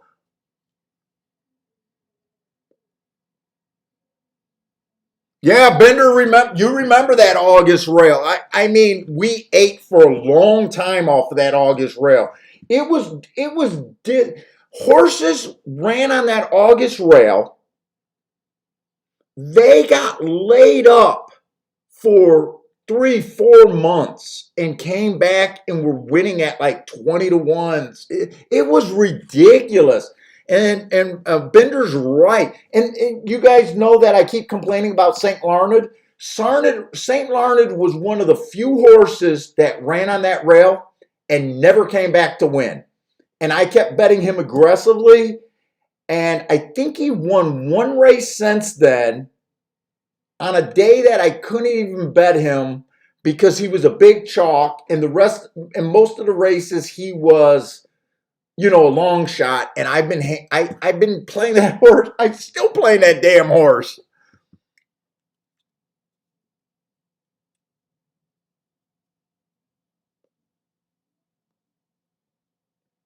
Yeah. And let's just say right now, right?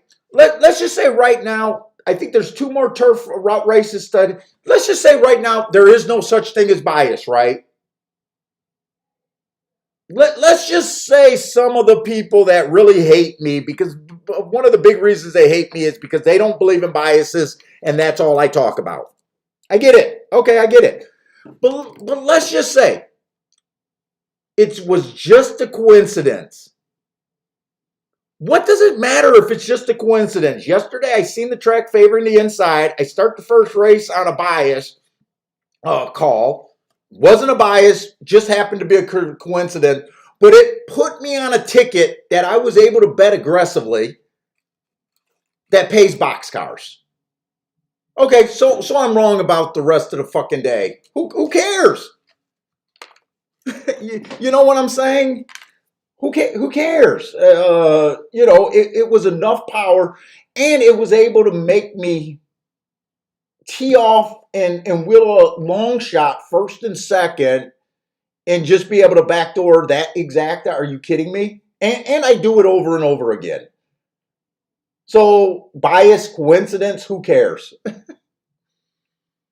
We all know how most handicappers, how it works out when you just look for the best horse every race. You know, it doesn't work out for most horse players when that's all they focus on.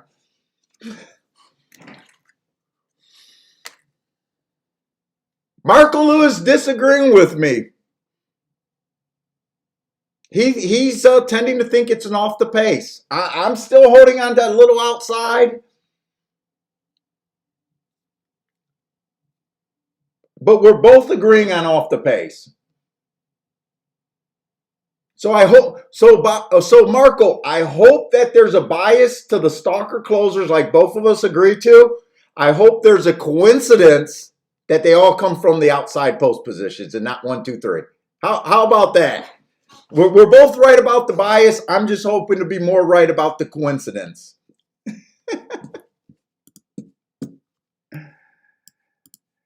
And yeah, I know. I read a book 30 years ago, and track superintendents pay millions of dollars to eliminate all biases.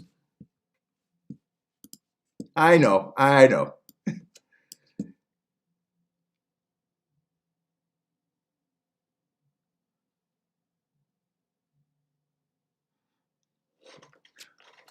Let's see. Fourth race is going to be a turf race. So I did try to do a blind 1 through 4 here and just could not get lucky in the last race. But I still will focus on 1 through 4. Let's see. Make sure I got the scratches right here.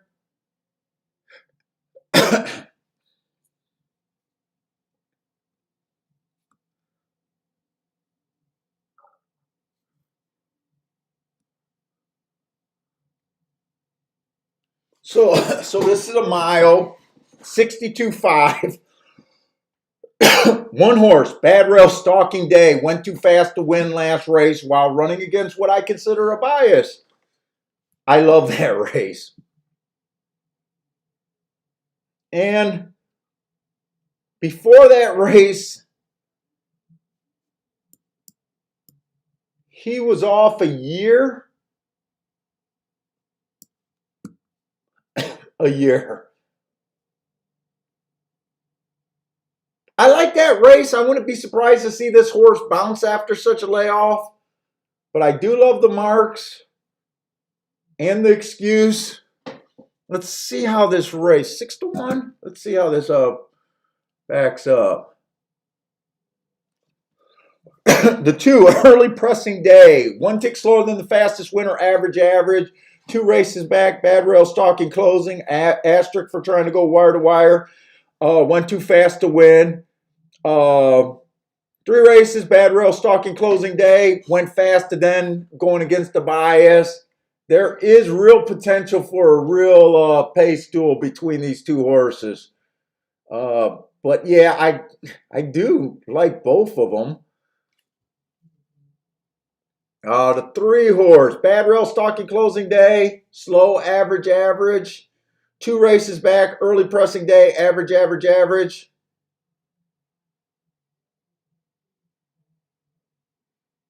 If the speed dies on the inside, this might be if I'm right about the inside, I still kind of think I blindly like the 1 through 3 at the very least. 1 through 4, I was trying to get alive to the 1 through 4.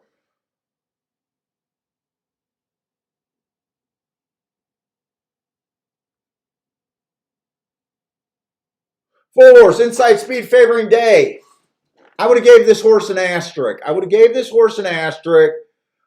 He did run on the good inside, but it was a speed favoring day. And he was definitely a deeper stalker that day. So I would have gave him an asterisk that day. Don't have the first call, average. 2 races inside, stalking closing day. Gave him an asterisk. Yeah, I think he ran against the bias there. And 3 races ago, bad. Yeah,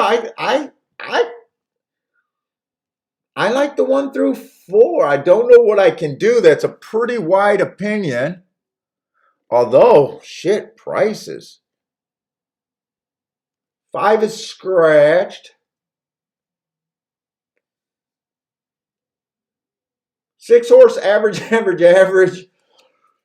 Man, I'm going to have to give me some water. I am like dying here.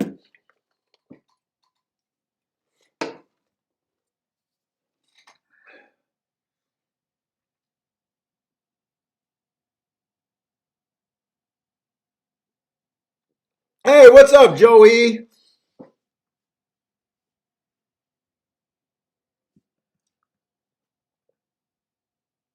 Six is average, average, average. Inside stalking closing 2 races ago. He was on the outside, asterisk. 3 races ago was a closing day, but for some reason the whenever I have that, the times weren't available. But I like the bias call, so he fit that race. Just closed for 5x2.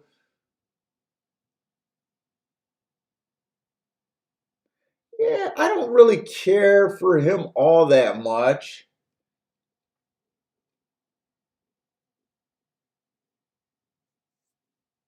Don't really care for the 7 horse.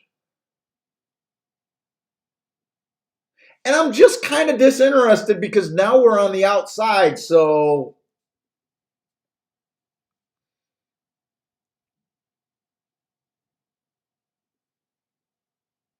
dude, I kind of think for the most part, oh, the 12 is really good mark. I kind of think the best marked horses are towards the inside as it is.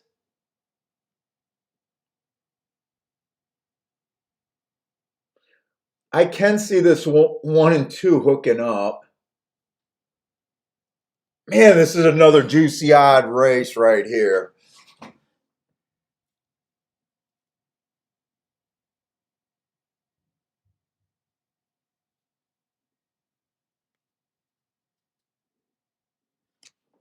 Let's see what I want to do because I don't. Do I want to do exactas? Well, I did do a small exacta 4 horse box yesterday, but I generally don't like doing it. You're paying for way too many combinations. This is just an optional claiming 75,000. Just an optional claiming 75,000.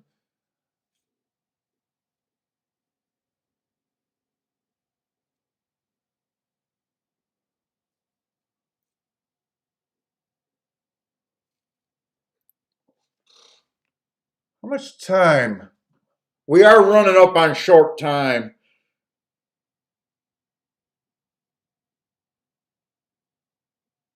If I would have got alive in that double, I know I would have just probably sat out and not do anything and just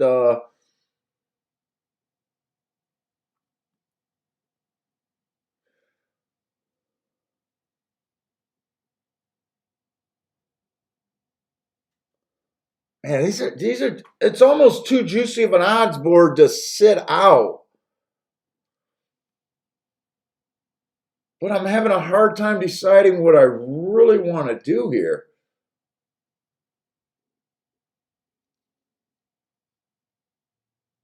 A really hard time.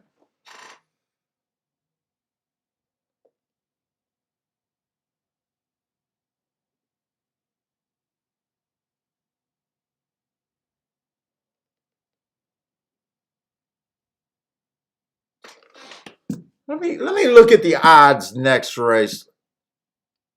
Let's see, we're in the 4th, so go to the 5th race.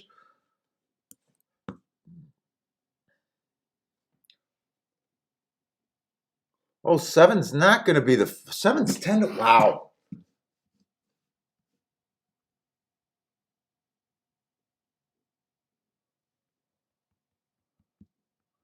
Five is supposed to be the morning line favorite there. He looks like a speed horse.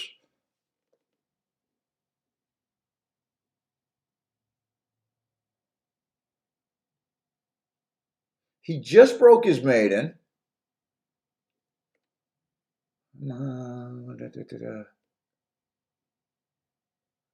He's honestly not what I'm looking for.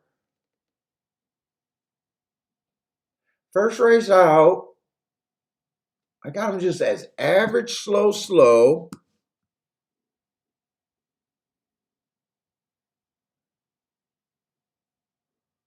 Thanks, Joey. I'm happy too. It takes a lot of stress off.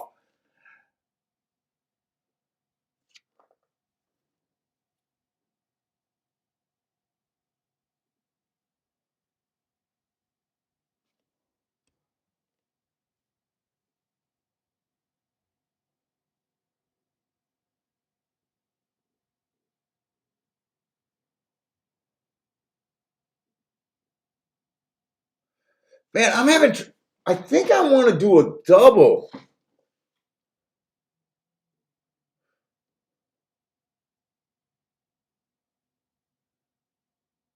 But I'm not really finding what I'm looking for in the next race.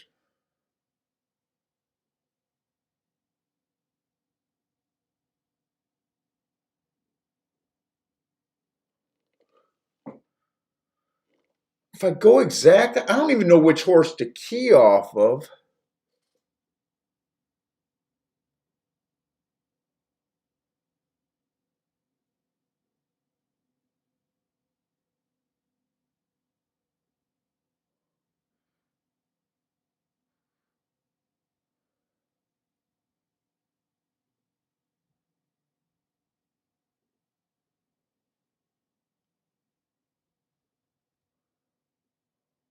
Kind of like the 7,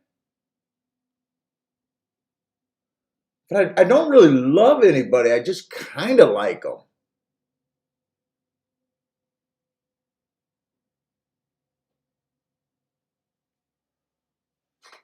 Am I going to do anything here? I almost feel like I'm obligated to do something with those odds on the inside.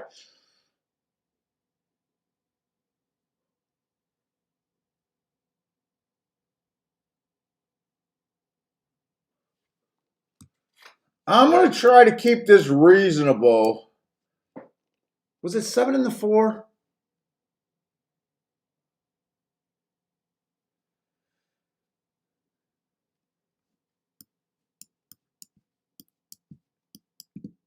One through 4.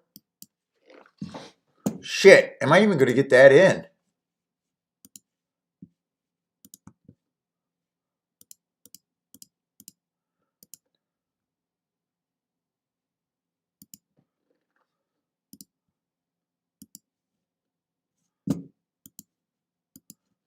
I'm doing this in my playback category for the doubles. Dude, I'm going to see if if I can get a win bet. Wait a minute. Wait. On the 2 and the 3.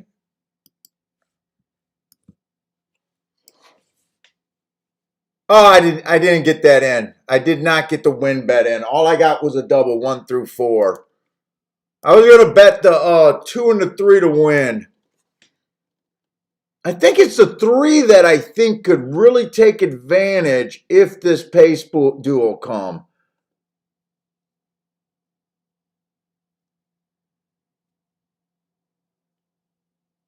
I think the 3 is like 12 to 1.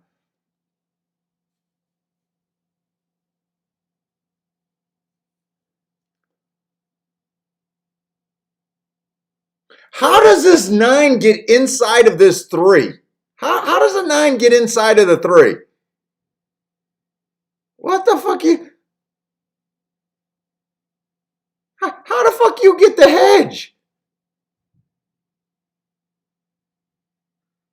I don't even know how that's possible.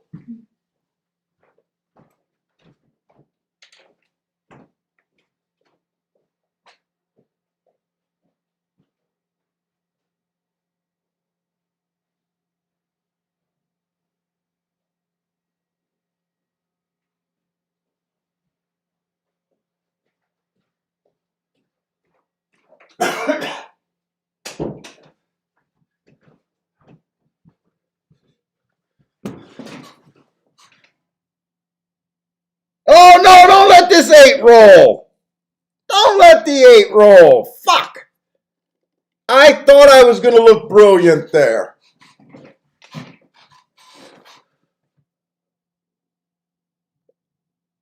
I still think the inside is good. I just don't think these horses did anyone any favors.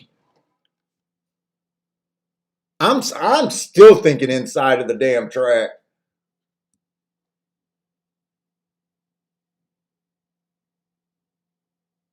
$23-3, 47-2.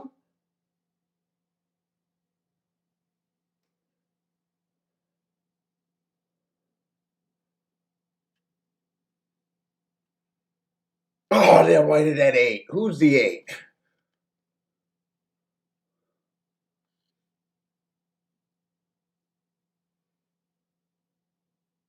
Ran against the bias 2 races ago, 3 races ago, coming off a layoff from July.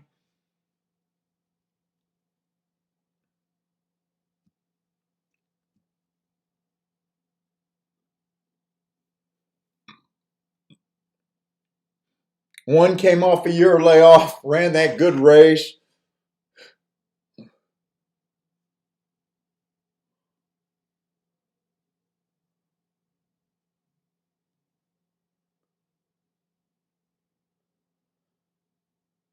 Oh, why did that 8 have to run? I would have looked brilliant if that 8 would have ran. Damn it. Damn it, damn it, damn it.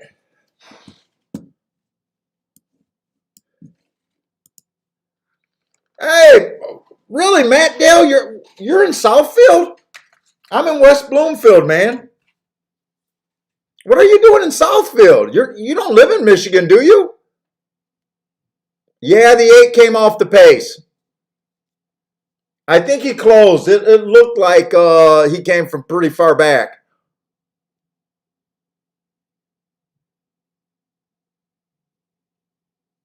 Jesus Christ, Marco Lewis. Is that the first Gulfstream horse that won? That is the first. He was a Gulfstream horse.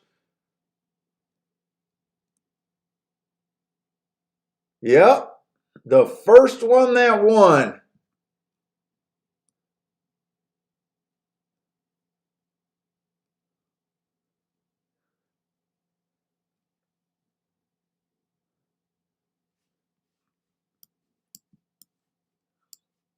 And I didn't want him to win. Damn it.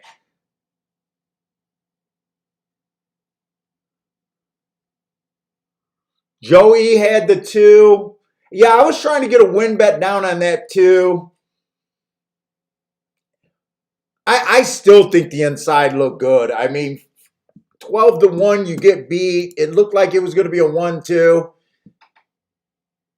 Let me look up those fractions. 23-3, 47-2. Was that a lot faster than yesterday? Could that? Yeah, those are kind of faster fractions than yesterday. Well, the 1 and 2 did not embarrass.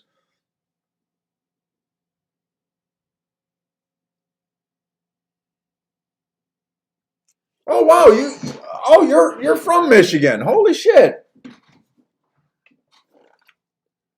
Yeah, we're out here in Southfield. Or you're in Southfield. I'm out here in West Bloomfield.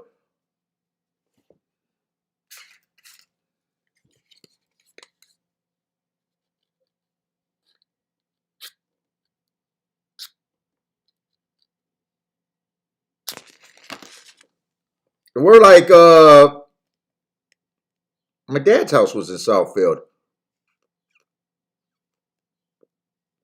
What are we, a city or two away from each other? Just 10 minutes, 20 minutes?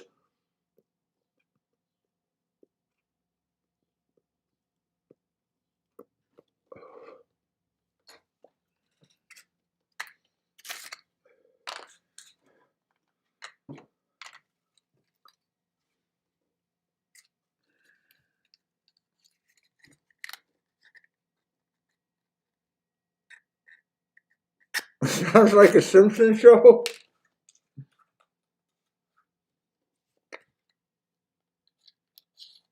Oh, Springfield.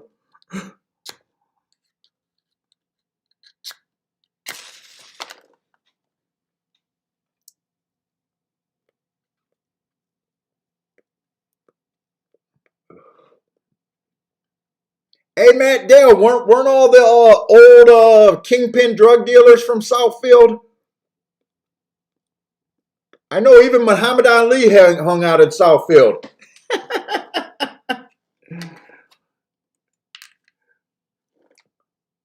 Fat Cat Nichols. I think he was out of Southfield.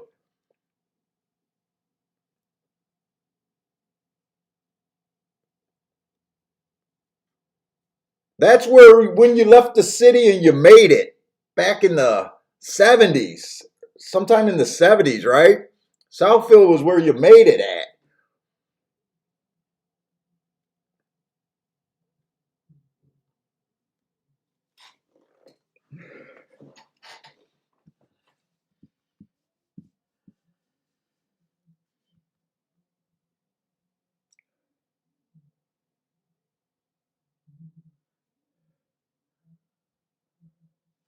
Let's see, where is Gulfstream? I got to get this Gulfstream feed up. I don't know. Well, it's only 12:12.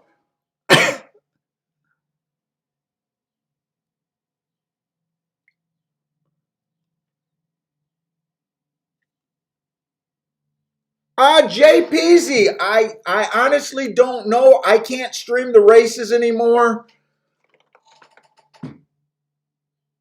I bet you could find. I bet there's some channels because I was surprised even though we all got cease and desist for showing the races. And just the other day, I've seen some channels still streaming races. So I know they're out there. You're just probably going to have to search for it on YouTube.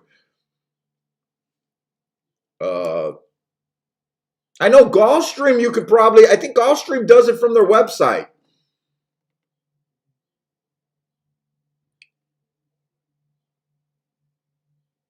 But yeah, it does suck. I can't show the races anymore.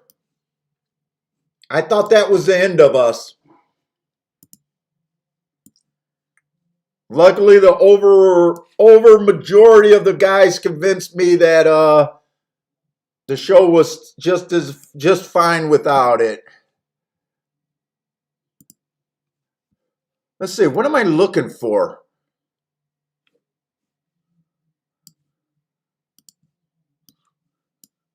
Oh, I keep trying to go to Gulfstream and I keep clicking. What the hell do I keep clicking? Oh, Gulfstream is 7 minutes away? I definitely want to look at Gulfstream, even though Gulfstream is going to be a turf heavy card today. Shit. And it snuck up on me again. But I did send it over and I think I already got the scratches. I just got to get it.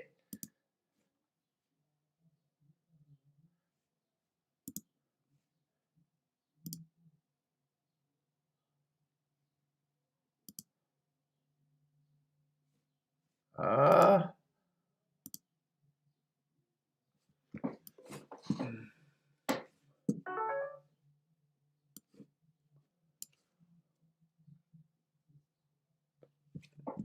so, like everybody knows, I prefer the dirt. I prefer turf sprints.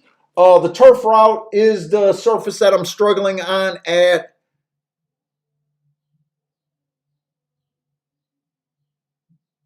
Matt Dell was playing cards in a poker room. Oh, really? A guy was watching us at the poker room? Nice. Which poker room is that? Is that downtown? I was hoping once COVID and everything is over to start hanging out in the sports books, but I'm not sure they're going to have horse racing on there. I might still go hang out there. Just bring 2 laptops.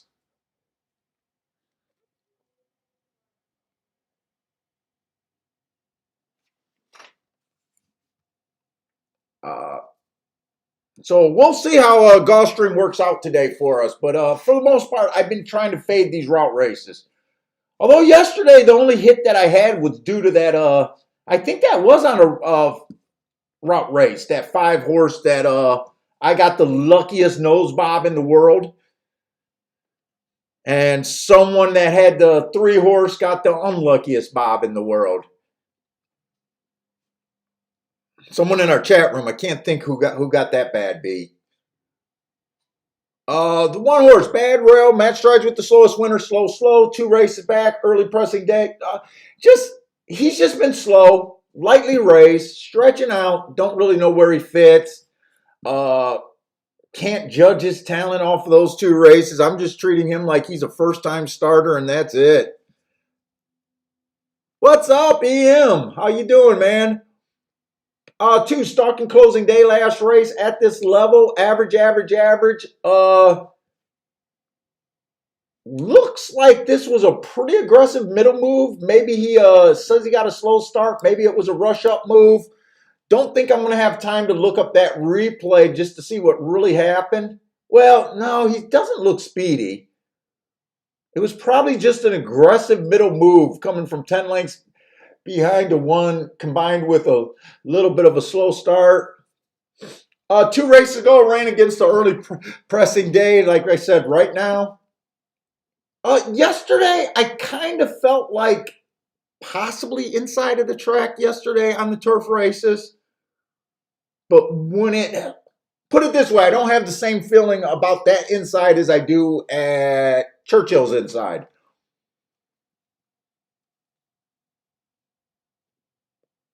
Five is stretching out from sprints. I don't like what he was as a sprinter, but I honestly don't know where he fits here.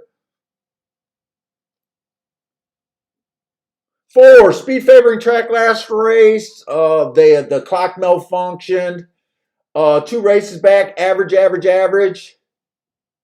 don't mind that race, but nothing special. It was just an average, and what I think is a weak field. The next 2 races, he got excuses both races.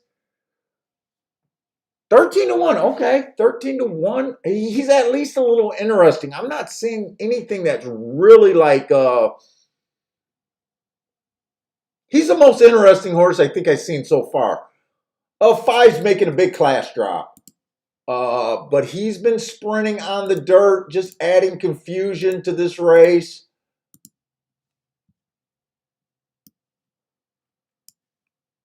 I just don't know what he is. I have no opinion on him. Traditional handicapping, he's making a class drop kind of deal. 6 is making a bit of a class drop.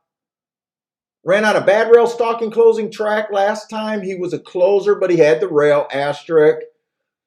2 races ago, he was average. Matt strides with the slowest winner. Was in position at the top of the stretch. Has been kind of his last 3 of his last 4 races. I don't know. Kind of fits here. That's a 6 horse. So right now, I'm not that interested in this race, but maybe the 4 and the 6 are the most interesting. 7 horse has the best marks with that triangle. Oh, 3-1. I knew he was. I thought he was the favorite, but I wasn't expecting to see 3-1. 8's making the biggest drop in racing. Made in special weight, but he's stretching out, trying turf. And the 9 has really good marks. Wow, I still got more horses. Went too fast to win last race. That's usually a good sign. But a lot of times I like to see more foundation. Sometimes it's hard to trust the horse that popped a heart and showing that kind of speed after being slow. I guess 4 races ago, it was at a sprint. I'm not sure. Wow, they're loading in the gate.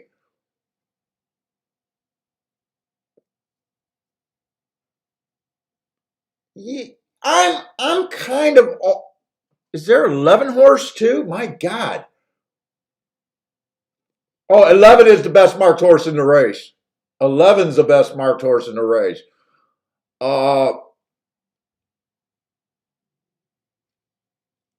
But I'm running out of time, and I don't have a real good picture of this race in my head.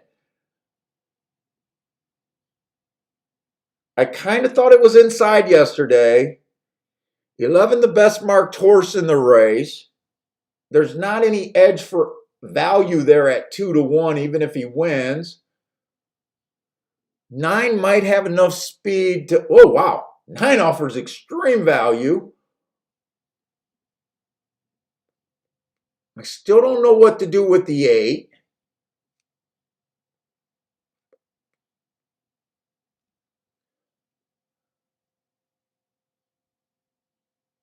Yeah, I think I'm forced to sit out this race.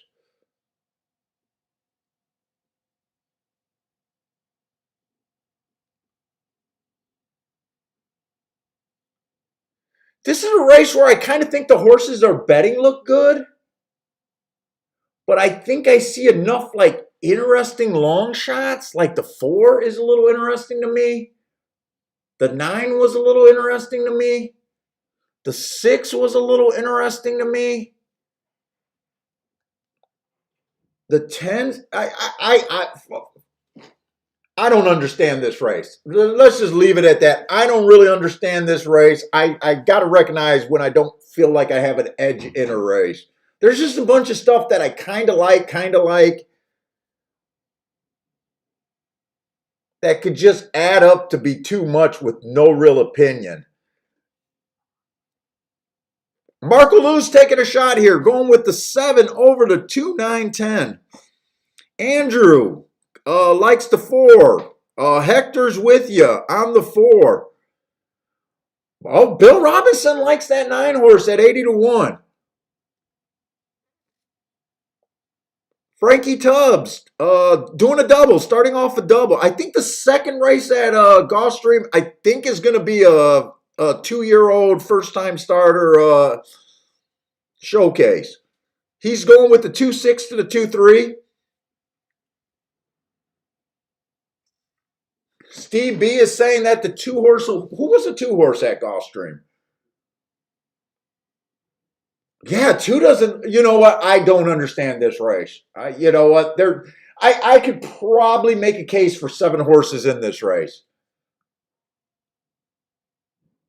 And at the same time, wouldn't even be able to tell you which case that I made I like better. It's just not a race for me. But good luck, guys, if you guys are in this race.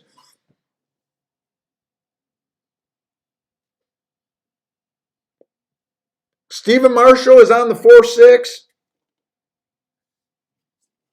I would love to see this. I would love to see this 9 horse win.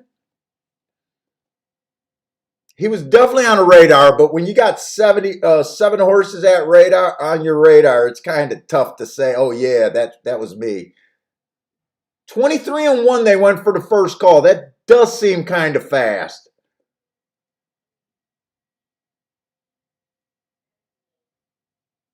Who is this? There's a horse coming on the outside making an eye-catching move here. Who is this making this eye-catching move?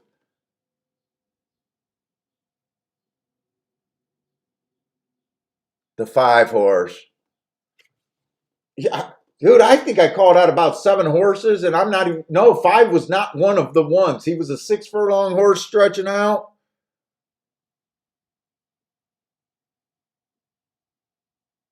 There 10 go. There goes the 10. Was 10 one of the horses that were on the radar? I think 10 was. I think 10 was a horse on the radar. Ran against the bias last race, coming off the pace, dropping in class a little bit.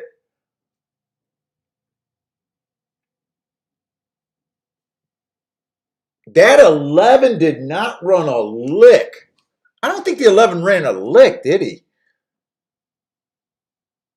3 had the lead the entire way at 50-1. That was that 5 furlong horse stretching out. Yeah, I did not understand this race.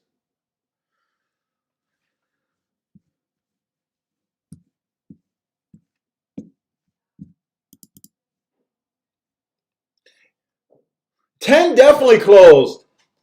Yeah, I think I called out the 10 as being interesting, but like I said, there's 7 horses I was like calling out saying it interesting. Can't take any can't take any credit on that one. And then at the same time I said not 11 was the best marked horse on paper by far. Although we knew that you couldn't, to me you couldn't bet the 11 to win. I mean, maybe you. To me, the only way you could have got in trouble with the 11, that would have been justifiable, probably, was if you thought he deserved to be even money. I can't say I would have thought he deserved to be even money, and you were getting 2-1, or you just wanted to take those marks. You probably might have got in trouble taking those marks and just putting them on top of exactas. Oh, he did. He did run third. He didn't run as bad as I thought. I think the 6 was one of the interesting group. The 4 horse or the 5 horse was, yeah. The 6 was definitely one of the interesting horses, I thought. But the 5 horse was not on my radar. 5 was not on my radar. Big class drop, probably the biggest, one of the biggest class drops in the race, but definitely not in my radar.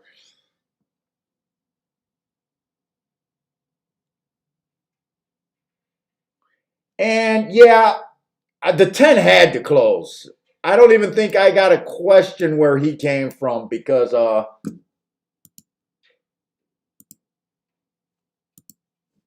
5 might have made a premature move in that race. It looked like 5 made that huge eye-catching move. Looked like he was going to be a easy winner, and just couldn't continue that move. I think he probably just mistimed that a little bit.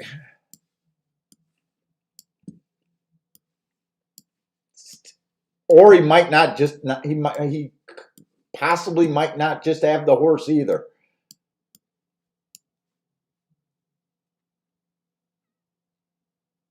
Louise, what's up, man? Always viewing from the DR. What's up, man? Sorry, I can't do the Kumo. I can't even say it. Bill was good for that.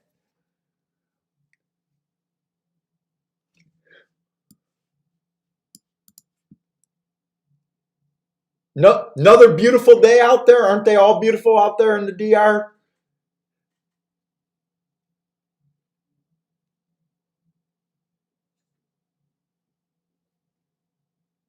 Let's see. Let's get over to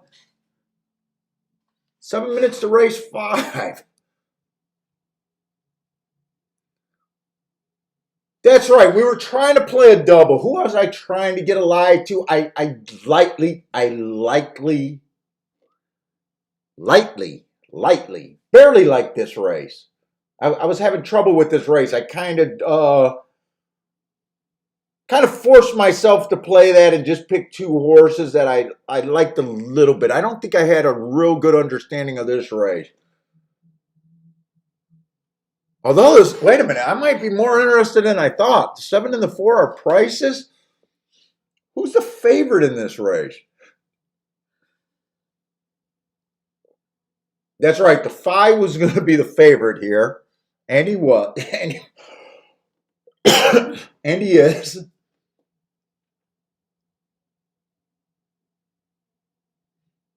He lost a horse in this race. Quantum Leap, maybe.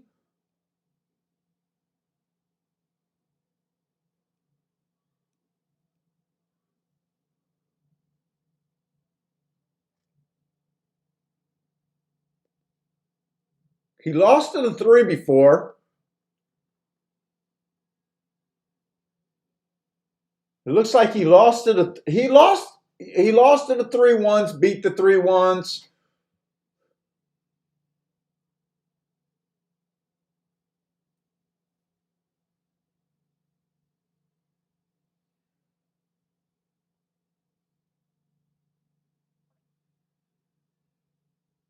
3 beat him at 22-1. Why do I feel like we had him?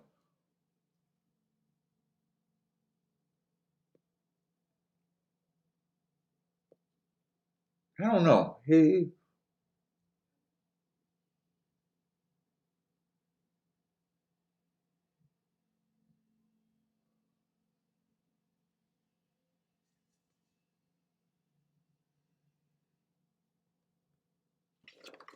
Let's see. He was 50 cents on the dollar when he got beat. Both of these horses dueled neck to neck.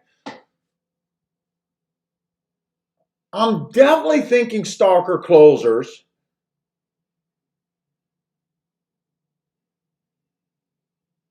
Where did his speed come from that day to duel him? I want to make sure there's pace here.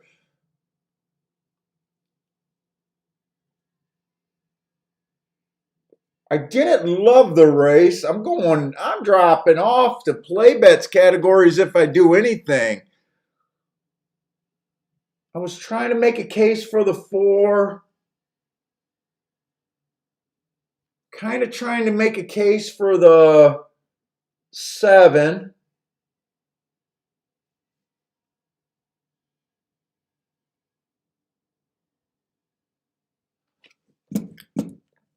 You know what? I didn't play Gulfstream, right? No, I did not play that race. Whoop, whoop, whoop, whoop. I'm just going 20 to win. $20 to win on the 4 and the 7 is all I'm doing there. I'm back to my play scale. We are not fucking up today.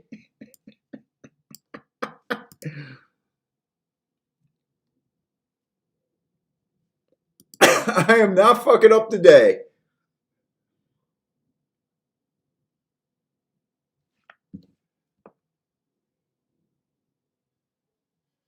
Oh, the 2 got to be a late scratch.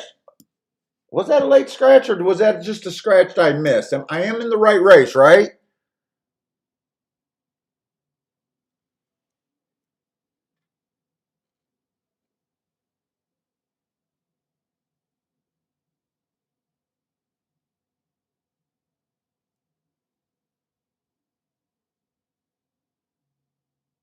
Oh, the 2 horse got away, huh?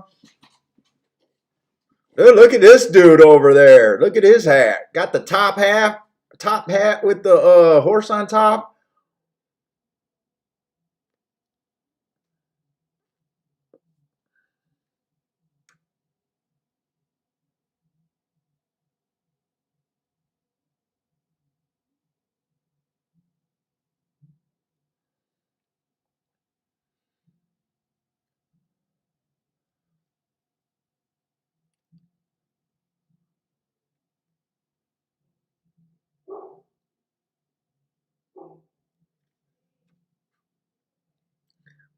Oh, Matt Dale, I did not see this other thing. This guy was watching Paul's show and said to me, "This is my long shot guy. This guy picks long shots nobody sees." That was at the poker table? Someone did that? Wow. I think I asked you which was that one of the Detroit casinos or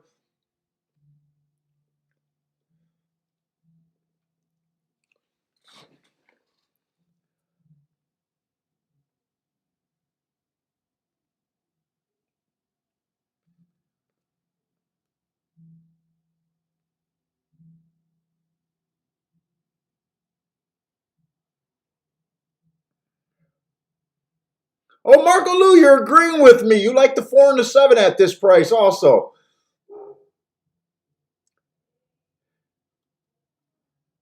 I was really trying to make a case for him. I don't really.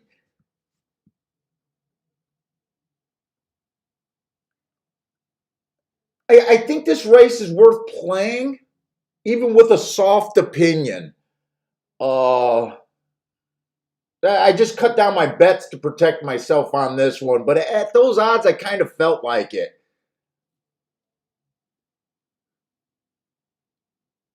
I mean, this 5 horse that they're betting, he already chewed up money. He just brought his maiden special weight race, right? I mean, he could go up, but a lot of these horses have already been in a graded race. It just, you know, and not most maiden special weight horses can't make that leap. It almost feels like this is a race where you could have bet a horse that maybe ran in a graded race and just isn't a graded animal. But, you know, I almost look at that as a good thing because most maiden special weight winners aren't going to end up being graded animals. They could, you know, but it makes a little sense to me to try to play this race. And obviously, if you got a stronger opinion about this race, well, yeah, it then makes a lot more sense. But I do have kind of a soft opinion this race. I don't know how good it is, but I do think it's worth the small bet.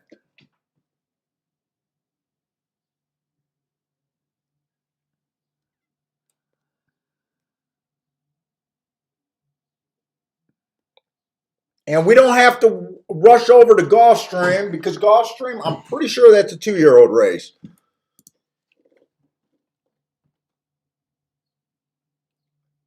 Marco, whoever gets the lead will lose. That's his angle. That's what he's thinking. I'm with you on that one, Marco. I'd like to see some pressure, though. I never feel comfortable when someone gets a length advantage.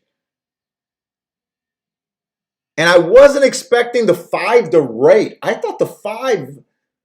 I mean, he is a lightly raced animal, so.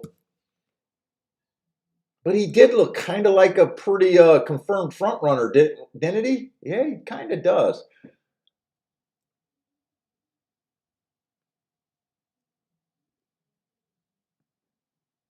Four is dead last, Marco. I think we got to pull for the 7 a little bit more than the 4. 4 is at least, or 7 is at least in range.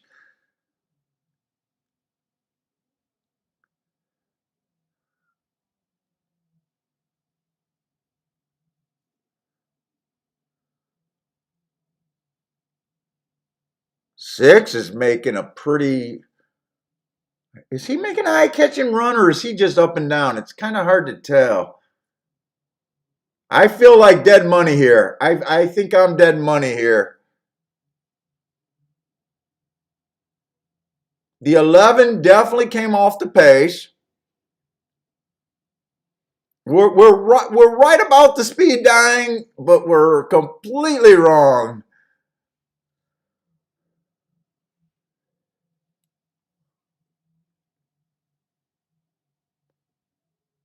I think the 7 got up for third. Maybe that's the 5 for second, but the 11 won that race, and he won by quite a wide margin. I'm still liking the call.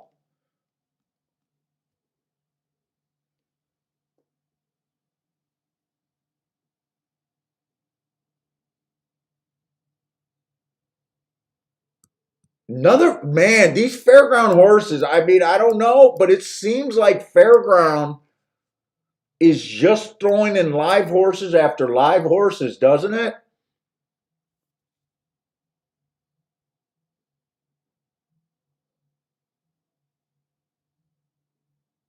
It just seems like fairgrounds is doing the live horses is the hot feeder right now, at least for the last 2 days.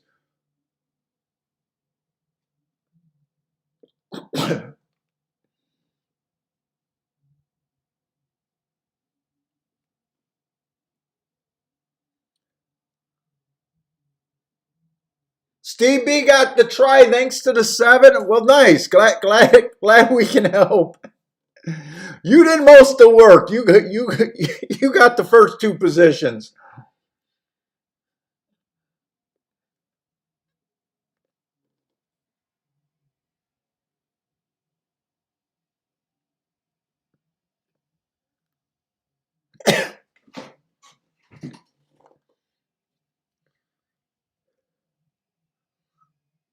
Dean's asking. I I am not capable of looking at Tampa today. Uh, but Dean's asking if any of you guys are looking at Tampa. Feel free. If you guys are new to the show, feel free to throw up picks wherever you guys are playing. It doesn't have to be just Gulfstream and Churchill Downs. That's all I can focus on. I can't handle more than 2 tracks. Uh, just if you guys throw up picks, just put the track that you're playing.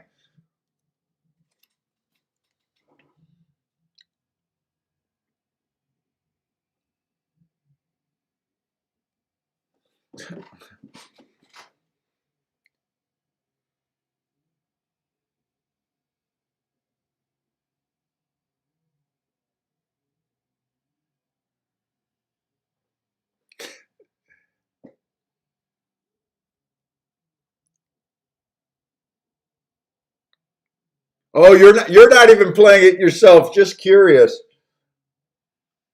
Don't you hate it when one day they run nothing but long shots? So you get all geeked up. Maybe you had a good day, maybe you didn't have a good day, but you're geeked up the next day. All right, I just hope it happens again. And then it's just a chalk fest. There's no rhyme or reason a lot of times.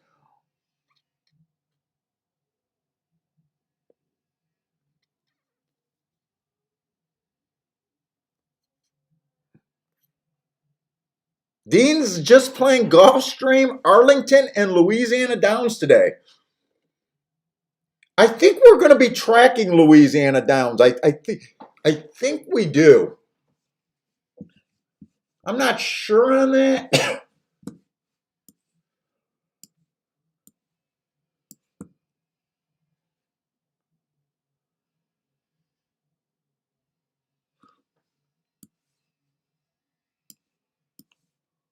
Dude, has he got his landscaper out there?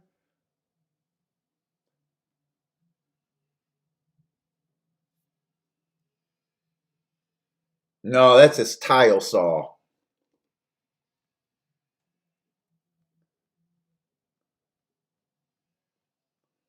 They're flipping the house next to us. And we need landscaping. I need professional landscaping put in this house. So I'm trying to get quotes. So I'm looking out for his he said his landscaper is supposed to be here in the next couple days. So I'm trying to keep an eye out for his landscaper. But I'm pretty sure that's a damn tile saw that I hear out there.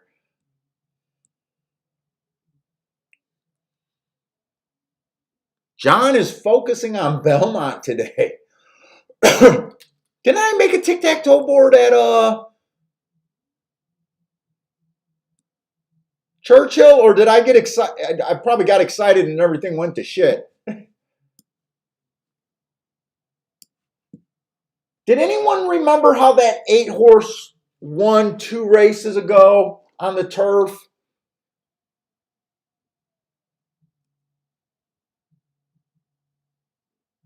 I think the 11-horse stalked there.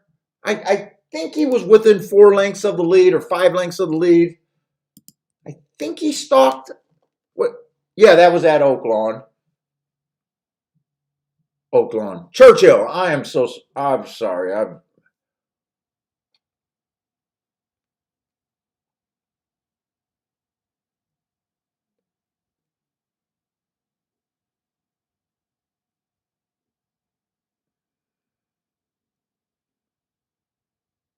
Let's see. The 8-horse would have been in the 7-hole, so that's right. Marco Lou says the 8-horse closed. Okay, thanks, Marco. We're talking about the 8, right? I'm pretty sure you're talking about the 8 right there. And we are at the 5th race just finished, so I'm missing 1 race.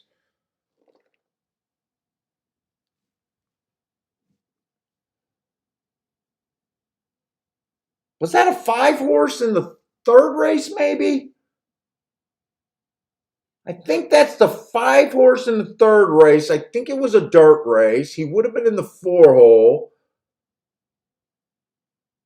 Anyone know what that 5-horse did in the 3rd race? I'm pretty sure he came off the pace.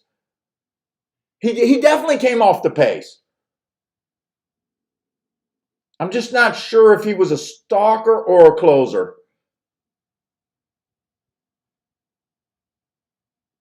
Really, Justin, you're You're doing a 2-year-old race and a big bet. You must enjoy the 2-year-olds.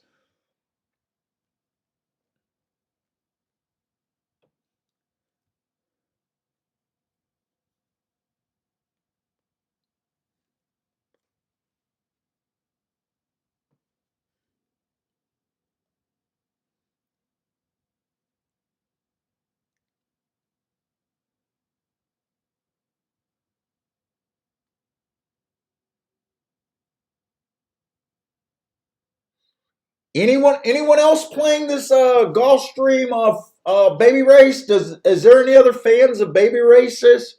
No, I know people like them. They're not my thing, but it takes all types at the racetrack, and we all have different things. There's probably some people that really succeed and do really well in these baby races. Justin's not afraid to play them.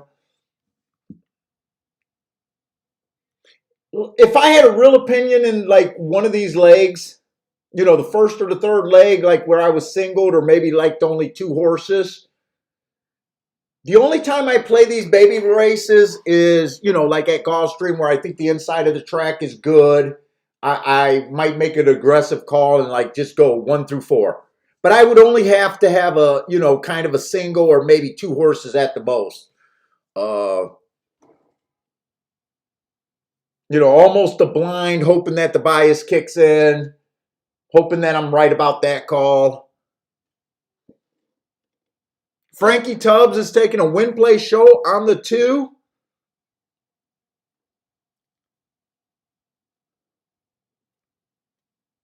I'm going to go run and grab myself a water real quick.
All right.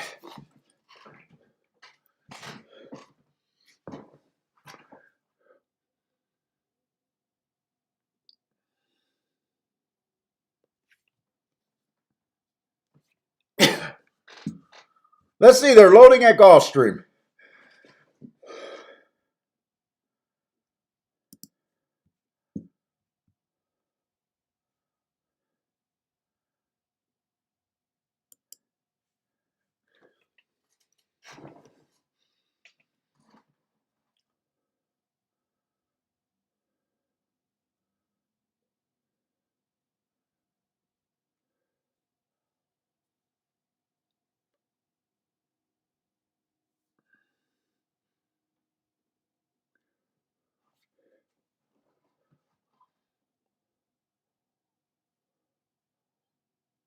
Yeah, 4 to 1 on this 5 was too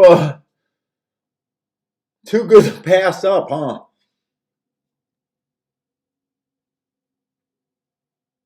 He did have the 4 post last race, but I don't know if I thought that was a extremely good rail day.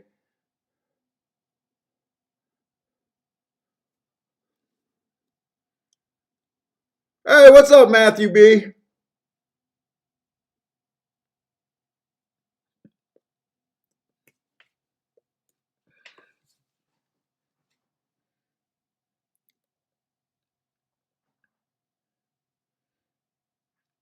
Thoughts on number 12 in race 12? Is that probably the Derby?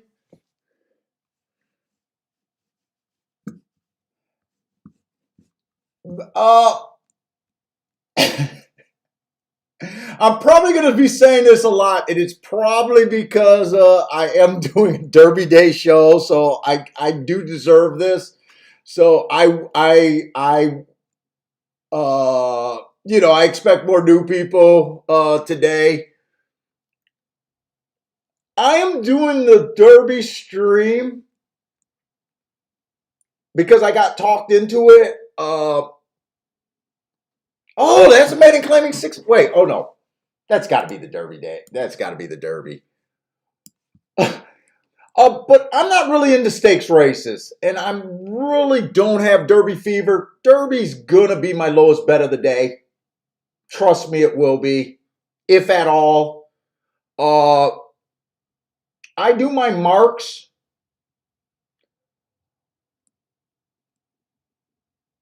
Uh,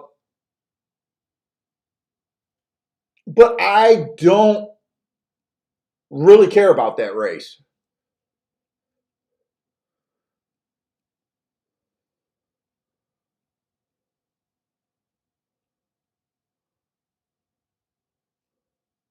Oh, helium, you're asking about.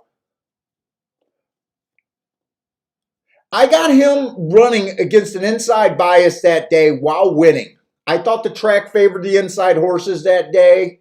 So if you believe in biases and you like that mark, I can see how you could get there. He's undefeated, did nothing wrong. 2 races ago, it was a stalking day. He tried to go wire to wire. Uh, I say that because he came out fourth. He came out of the fourth, 4x4 at the first call, but he was a neck. To me, he was trying to duel there. I think he deserved an asterisk there. Uh, I think he has 2 excuses in his last 2 races. In a 20 horse field, uh, you know, I could see you liking him. Well, but as far as right now, I don't have a opinion cemented. I'm just going by my previous derbies. I probably won't have that. I'll definitely look at it, but it'll be before the Derby race, and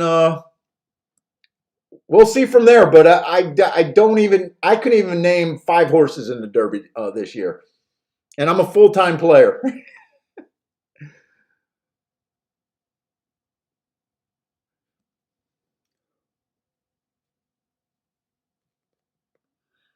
Let's see. The 3 horse did win. 5 got second. 1 got third. Pretty much inside, but in a race, I couldn't have done anything there. Yeah, Matthew, take your shot. If you like a horse, especially at odds, take your shot. To me, Derby is the Kentucky Derby 20 horse field. It's more of a crap shot. Right now, they've only been running over the surface for maybe 6 days so far. I'm just trying to figure out what I feel like the track is favoring, if anything. Uh, it's more. To me, it's a tough spot to play the Derby. You got all these shippers coming in. We're trying to figure out if the track's favoring any type of running style, but with it being so early in the meet, we're making aggressive calls on the track, hoping to be right, hoping to hit a payout like we did in the second race today. But we're kind of at a disadvantage right now. Usually my opinion gets much better in stakes races for the Belmont and the Preakness. I don't mind saying historically my opinion for the Derby is as bad as everyone else's. As bad as a first time player. It tends to be really on the bad side. But I do get why so many people enjoy it. You know,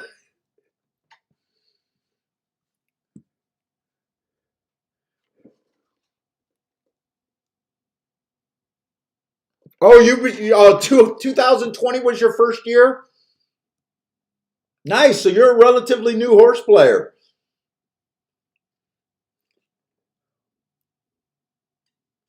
Well, I hope you enjoy the show. Even though I'm trying to be honest with how I feel about it, what it means to me. To me, it's more of a event. The Derby. Although it's a pretty sexy event with giant pools, and if you're right, it could really be a difference maker, especially if you're right in the trifecta or superfecta or pick four, something like that. It could be a life changing score if you could hit one of those. More than just a win ticket.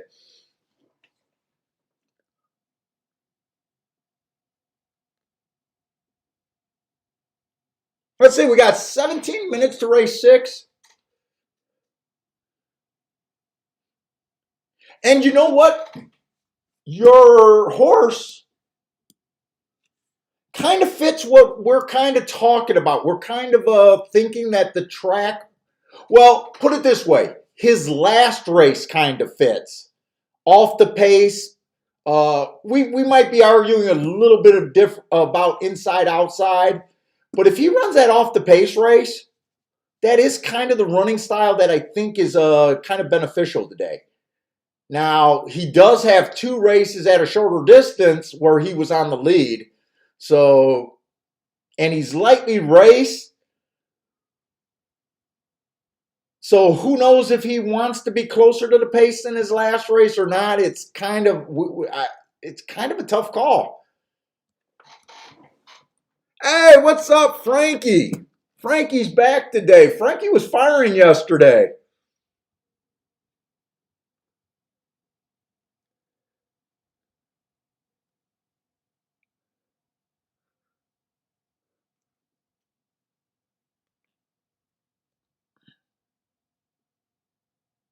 Dean loves a bet at the 4th race at Gulfstream Park, huh? 4th race at Gulfstream Park. Paying his kids' tuition. Woo-hoo-hoo. That's an aggressive call, man.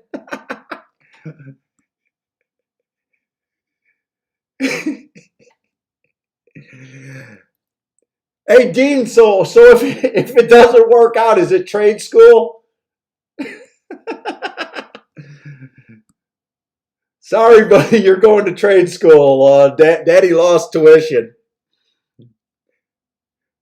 What's up, Robert?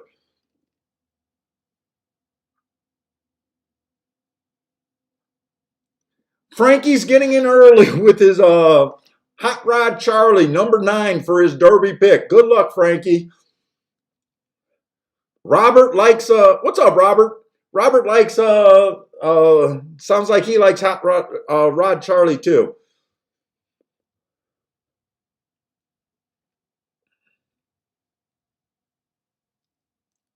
Let's see, where are we trying to get to? The 6th race, right? They're already in the 6th race. Jesus Christ, today feels like it's flying by. I know it'll get slow.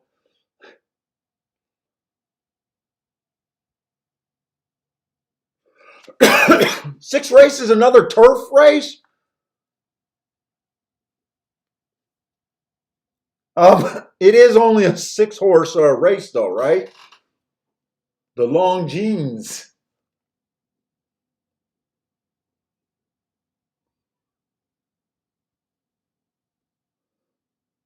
Is this the only other turf route today? I think there was only 3 of them.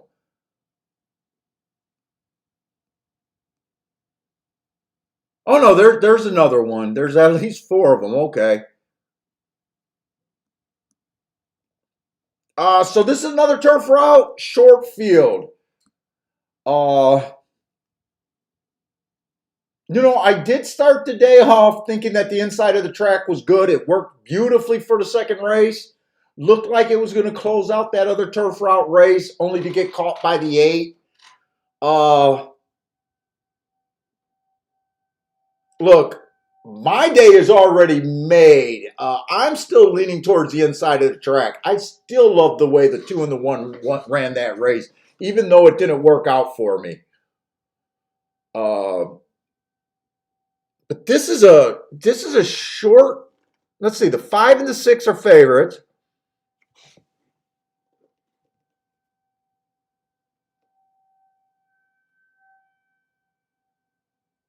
This is a distaff mile, grade 2. Well, I can't throw out the 2. I don't think he has the best marks. She has the best marks. I got a bad rail stalking close or bad rail stalking day. I gave her an asterisk because she was too far back. 2 races ago, I can't rate that race. I don't know if the timer malfunctioned or 1 race sample that day, but for some reason, I could not rate that race. 3 races ago, outside of the track was good. She was on the outside. I mean, a neck separating her from winning that race did well. I can't ignore her today on the inside. The 2 horse, early pressing day last race, he was a stalker, so fit the profile. 5x3 just missed. 2 races ago, went too fast to win. I like that race. And on the inside, I can't ignore her.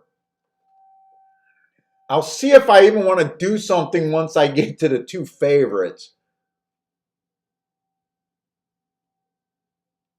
I mean, this is what we expect. A bunch of horses that have done very little wrong.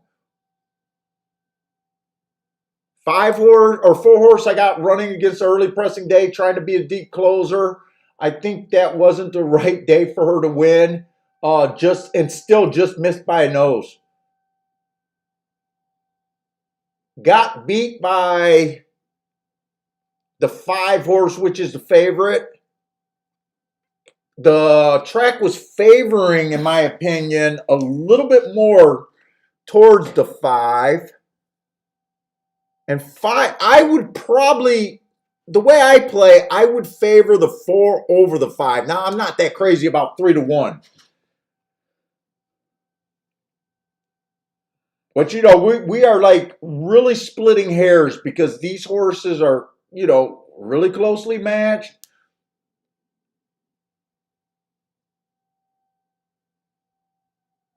The 6 horse, last race was I couldn't do last race.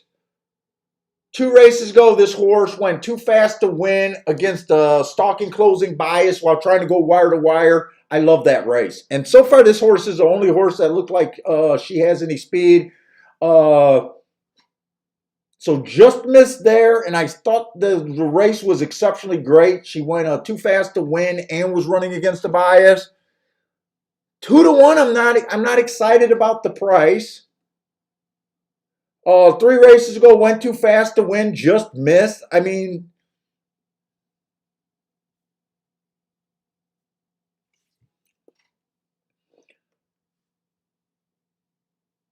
could this horse outbreak the 5 and get to her to the inside? I think this horse gets beat if she's in the middle of the track.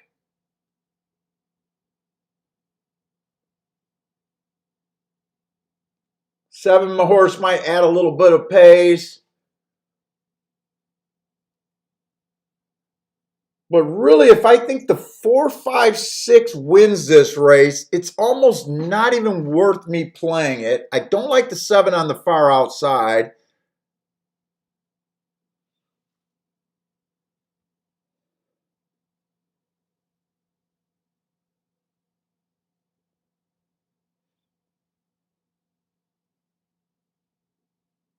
You know, 3 might have enough speed with those 2 hearts 2 races ago to be able to keep this 6 horse from getting to the rail.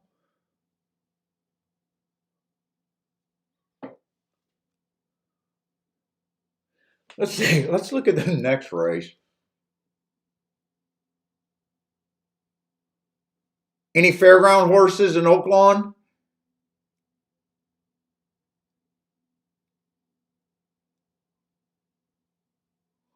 Oh, maybe Florida can represent this race. Half the field is Florida, Gulfstream, and Tampa Bay.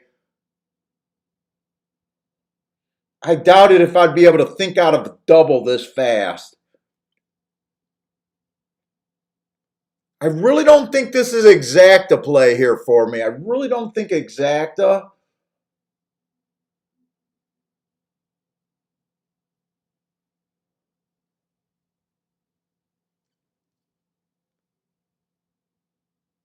Next race is just a 6-horse field? Oh, wow.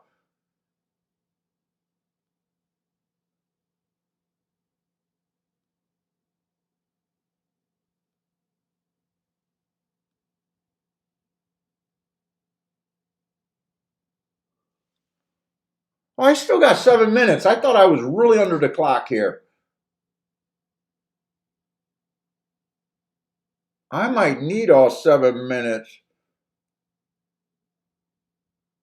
I'm looking at the next race because I think the only way I play this race is if I want to do a double.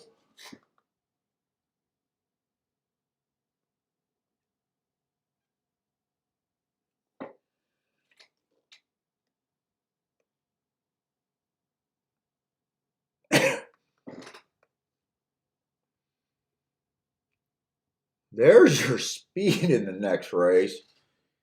Inside of the track was good last time she ran. Average, fast. Earned a heart 4 races ago. This horse has been on fire. Although last race she just beat a 4-horse field. Kind of short fields, but can't really blame her for that. I try to blame him, but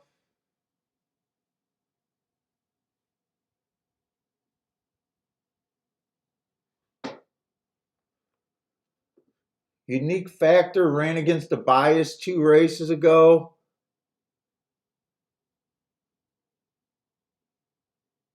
I'm not sure that's a grade 1 horse.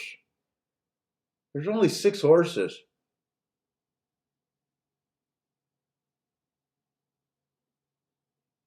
5 just broke his grade 3.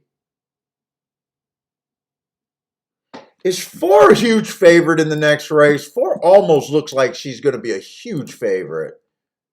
Yeah, 1-5 morning line. Yeah, you got to beat the 4 next race if you want to play the double. I definitely can't play the other horses 2, the 4.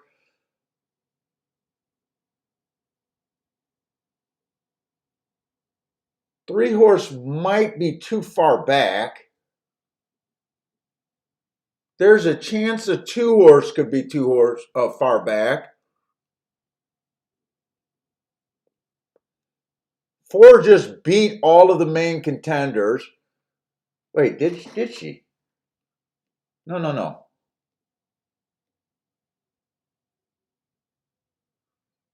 They were all at Keelan for the Madison. That was an early pressing day. They all fit the running style that day.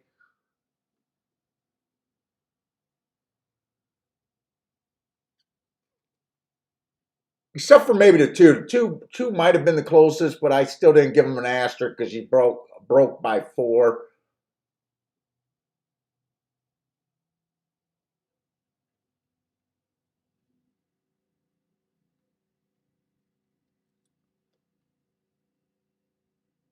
If I try to beat that 4, it'd probably just be the 1-horse there. We haven't seen that many. Like I started a show saying, I really don't have a real opinion about the dirt sprints at Churchill. I really don't have a true opinion there.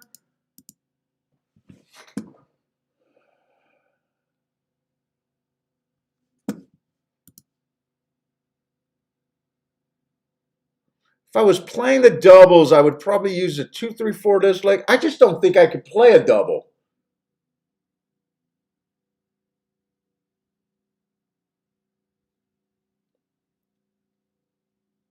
I mean, this horse is going to be 1-5, isn't he?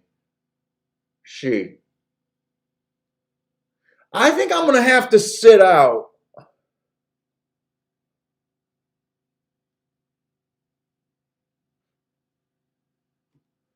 I'm a little worried about the 6 getting up and over.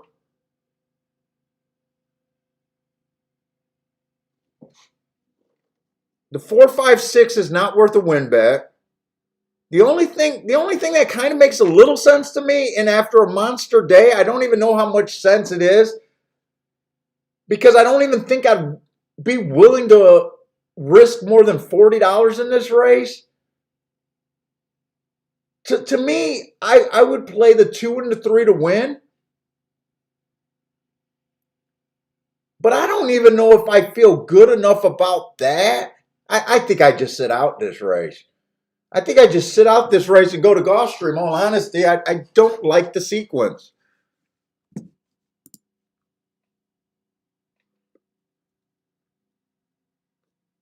Let's see, Bill Bell. What did you bet? 367. Good luck at Churchill.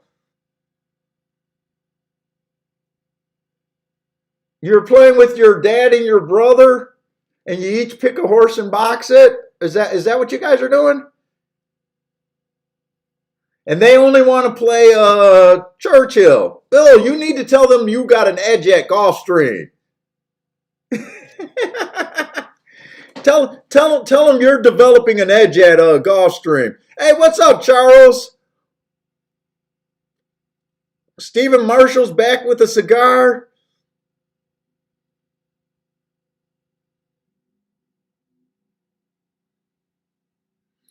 Yeah, Matt Gale. I don't think Andy Beyer has a good Derby record either. I think he's on record for having a pretty bad Derby record. No, honestly, there's no shame in that. There's no shame in that.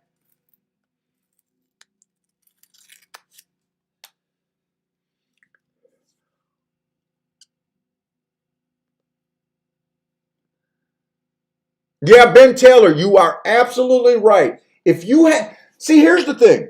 You don't want to try beating horses when it's too far out of your opinion, right? I do think the Ford next race has all the advantages. It's tempting because you know if you beat the 4, it's gonna pay boxcars. So it almost kind of worth the risk. But at the same time, you got to really think of where your opinion's at and see if it makes sense to you. If it makes sense to you, it's a good bet, right? Like right now to me, I just don't feel like it makes sense. But, it is a sequence. It's either a sequence that's unplayable. We won't know until after the results. It's either going to just be pathetically chalky. But if it ends up, it was kind of like the Ant Pearl race. I set out the Ant Pearl race yesterday. It ended up being a really good race. But at the time, based on my opinion, I couldn't get around that horse. Now you might be able to get around this horse, and this could be your, another handicapper. It could be their best opportunity of the day. Definitely nothing wrong with that. We all can't hit the same race, because if we all hit the same race, it would just be nothing but chalks. So with all that being said, are you going to go for the double here, or are you just making an observation? But I think your observation definitely is right. If you beat the 4, if anyone beats the 4 next race, and this is what I was kind of worried about this race. I thought this 5 horse looked like he had enough speed to get up and over and be on that rail. That was one of the scenarios in my head that I was very... Oh, the 6 ended up doing that. Was it the 5 or the 6? I might be getting my numbers mixed up. No, it was the... Wait a minute. Yeah, it was the 6 horse that I thought could get up and over. It was the 6 horse, not the 5 horse.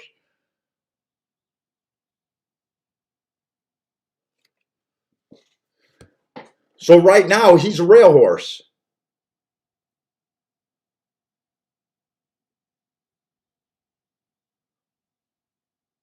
And then I thought, maybe I could take a little stab with the 2 and the 3, but after the hit in the second race, it's almost like what's $100 going to do, or $140 extra dollars going to do?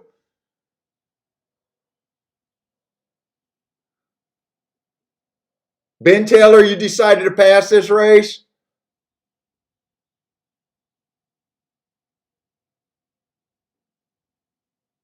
Is this horse beat? It looks like it's opened up for the 3-horse here. 3 and 4. But does this horse have enough? He had enough. The 3-horse got second. So for me, that was a good sit out for me. Sometimes you just got to decide where you're at. Like, you know, I know a lot of times as gamblers you want to win all the money on a day, but sometimes you just get up so much where it gets to the point where some plays just don't make sense according to what you could hit it for. Like even if that 3 would have won and I would have put 20 bucks on him, I mean 180 bucks on a $40 bet. Looks good, but after hitting for 9 grand, 10 grand, whatever it was, I think it was closer to 9 grand. You know, I don't know. I don't have to play another bet. Sorry.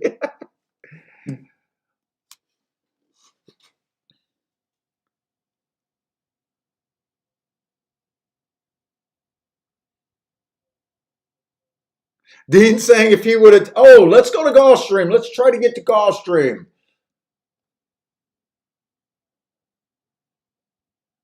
Let's get over to Gulfstream. We're going to the 3rd race at Gulfstream. I'm pretty sure it's another turf route race. Oh no, fuck. This was probably the only race in the day that I needed to hit.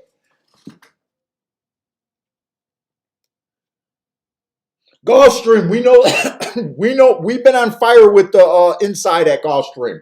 Post 1 through 3s winning 50% of the races. Technically, I think 49%. This one horse, early pressing day last time he ran, asterisk, average, slow.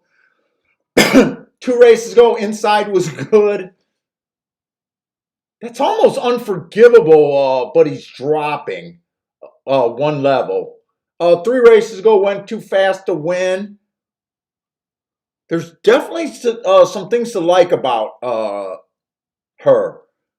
And let me get this over to Gulfstream because I think I am going to play this race. Because I'm pretty sure 1 is on my radar. The 2 horses, the big favorite. Dropping in class. Inside of the track was good last time she ran, and I don't think she ran good for having the inside of the track. My first opinion was this horse was dropping in class. She's only dropping in class of price. I didn't realize that she just won a maiden claiming 12.5. It was an inside speed day. She actually won running against the bias. Maybe that 12.5 was just too tough for her. There was a bit of a layoff there. 4-horse earned, or 3-horse earned a heart, but that was at a mile. Don't know if I trust this horse. I'm at 0 minutes. It's the one at 6-1. I'm going to put a win bet on this one right now.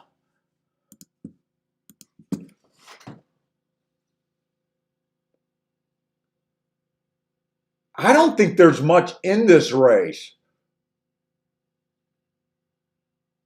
6-horse ran against speed bias last race. But I think I'm still going to try to beat her. Yeah, I definitely king off this 1 horse. I'm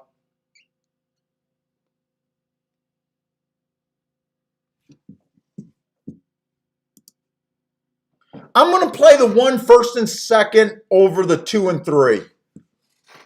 Do I want to use the 2, 3, 4? I think I can get away with just 1 over the 2, 3.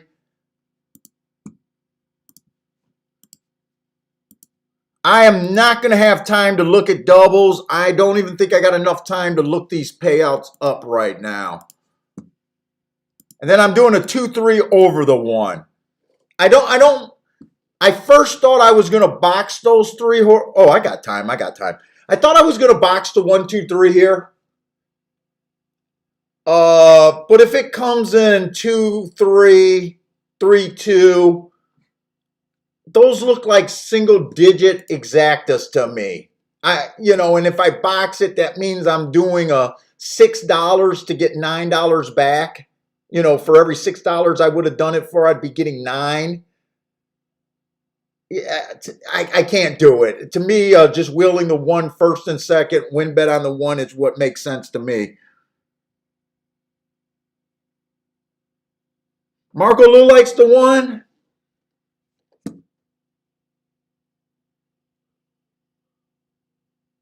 I love the 1 going back to that race 3 races ago. If this horse breaks by and spots this 2 horse too much, this 2 might have an edge.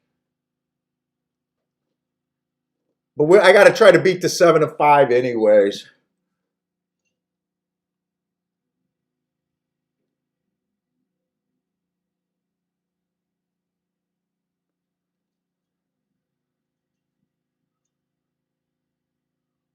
Let's see. Did Bill Bell? Did the family exact a hit for Bill Bell?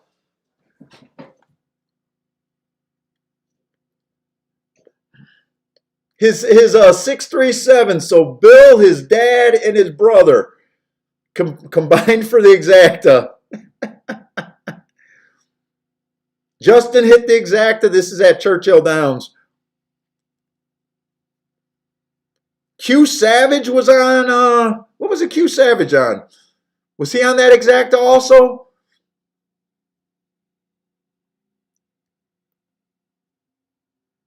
John loves the 1 at Gulfstream.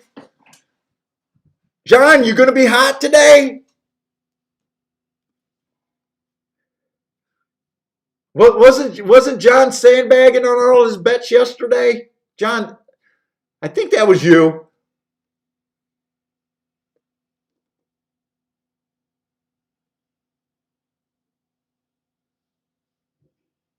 Come on, give this 1 a good break and let this 2 just leave this 1 alone for a little while.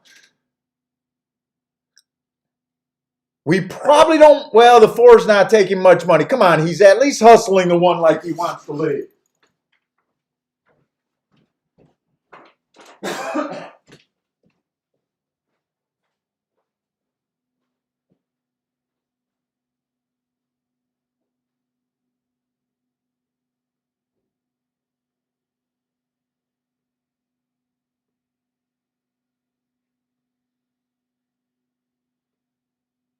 Oh my God.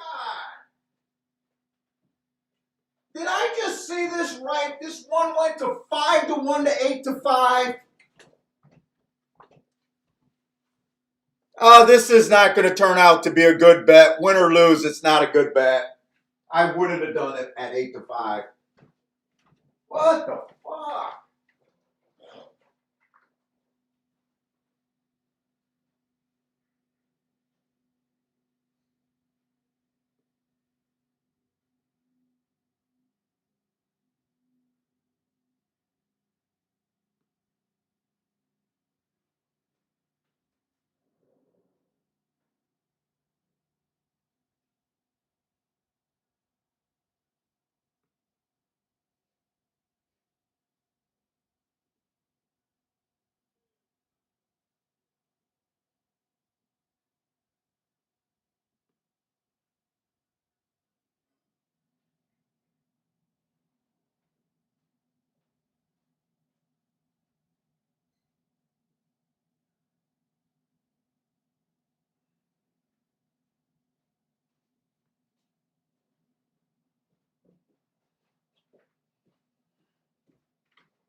Ah, boy. That's a winning bet. All the late money came in on the 1. I would not have done that bet. Hopefully it'll end up being a break-even proposition. I would not have done the win ticket at 8 to 5. I probably would have sat out. Yeah, John, what the fuck, right? What the fuck is right? I thought we were locked into 5-1. John, did you bet him down? Was that you? Marco Lou bet him down. Can we at least survive and break even here?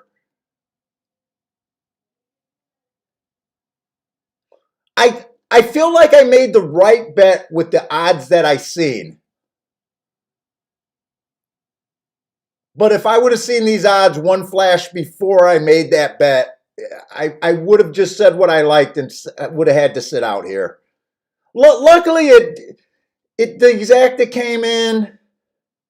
Maybe the exacta did not get bet down. Maybe just the win ticket got bet down.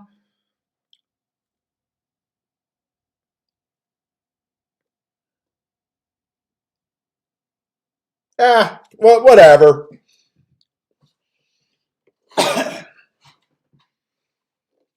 John says too many people are watching the show.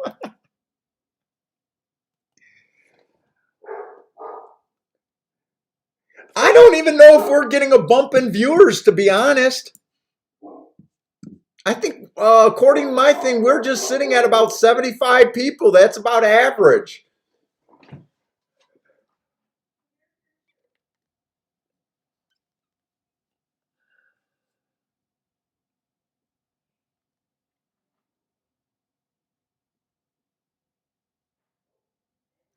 Charles bet the 3.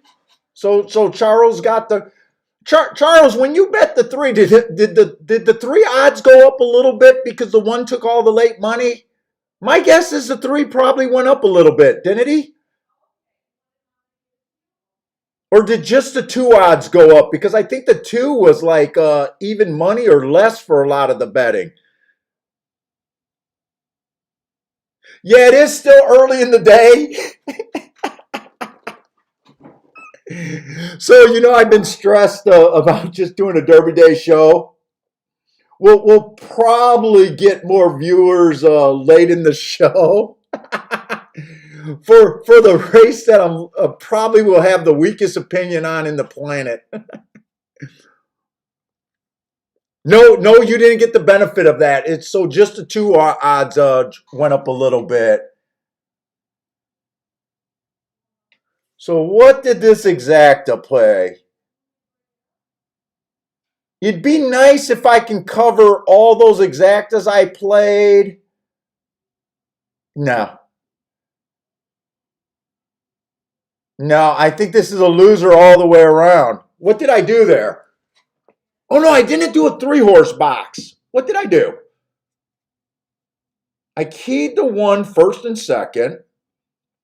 I got to do the math. I'm not that great at math. I think I'm just going to...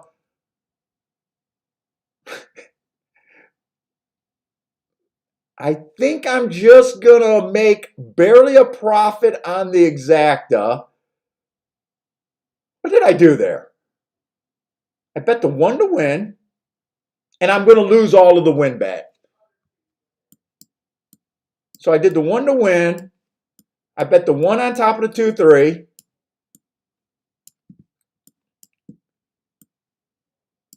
Two and 3 on top of the 1. So for every dollar, what? That'd be $1, $2, $3, $4. For every $4 I bet, because I bet them both the same amount. So for every $4 I bet, I get 9. Okay, so that's going to act as an even money.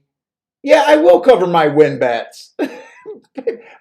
basically, very, very little profit. If you would have did a 3-horse box, well, for every $6 you would have got 9 back. For every $6 you would have bet. So it was a little bit better this way. So for every $4 I bet, I got 9 back. Ugh, still bad. So what? You end up with 6 to 5. You turn that exact into a 6 to 5 proposition. Marco, say it. Terrible bet. Terrible bet. It's a bad bet. No matter how you say it, it's a bad bet.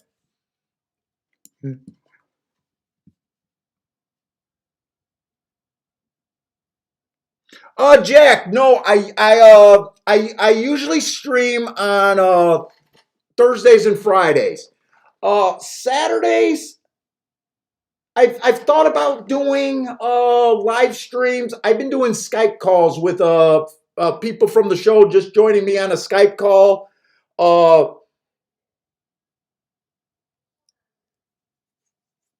one or two people, extra people at a time. Uh, a lot of times, Saturday cards. For some reason, I'm less interested a lot of times on Saturday cards.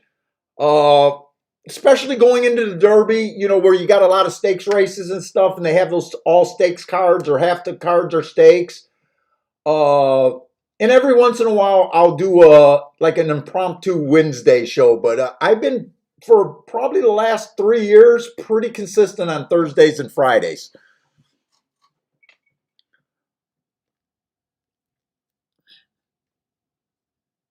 Well, Marco, you got to give me a little bit of credit for recognizing that look, we thought we were getting 5 to 1 on that horse. We didn't know all the late money was going to come to him. I know, not a good bet. Not a good bet.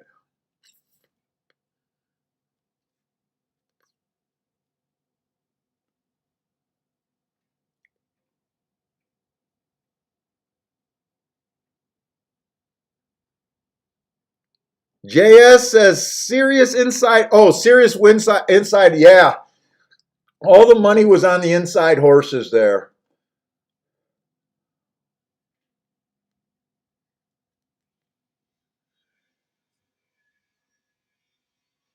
To be honest, the one probably needed the track to be favoring the inside for him to get second.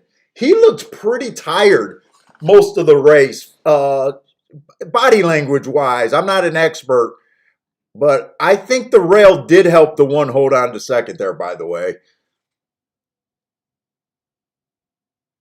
Marco Lou, surprised I didn't try to add a saver.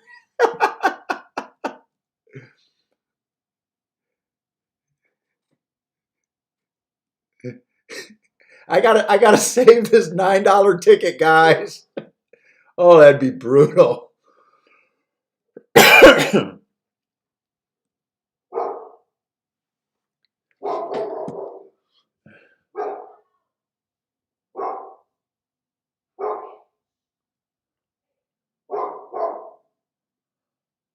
Is Gamine the 4 horse? I'm probably saying that wrong.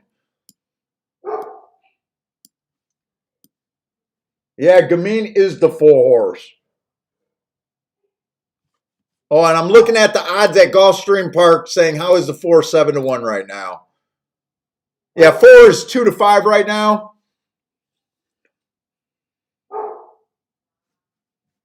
I probably have zero interest in this race other than watching a horse race.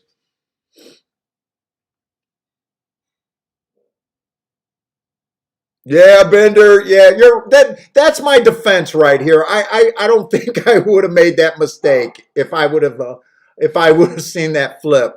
And I'm not sure if we could have seen that flip. I don't think I put that bet in early. I think I put it in pretty much at the last, pretty close to while there was loading. That whole flip might have happened in the gate.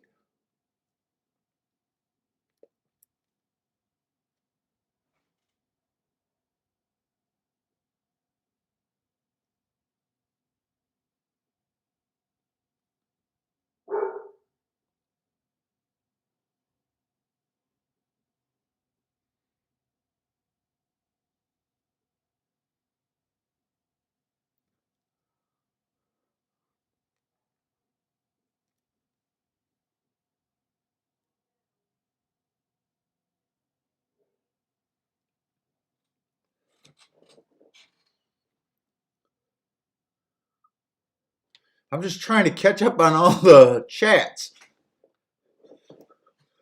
4 at Gulfstream is a turf route. I think pretty much most of the races are going to be dirt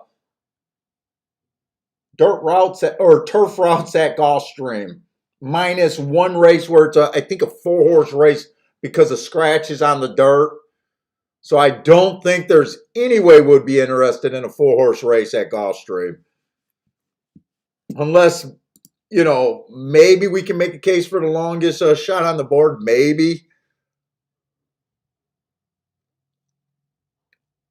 So anyone is anyone is anyone alive in the Oaks Derby double, or I think there was a pick six where it combined the 2 days. Is anyone alive to anything that's started yesterday and ending today?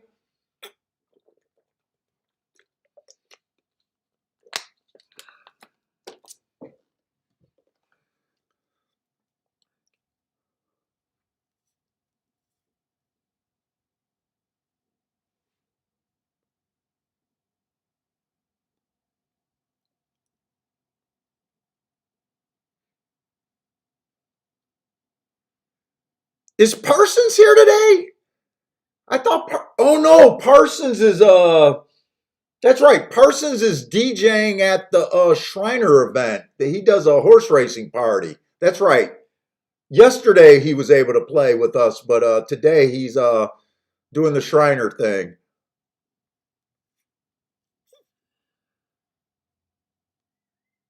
Attila's going for a 4-3 ice cold exacta.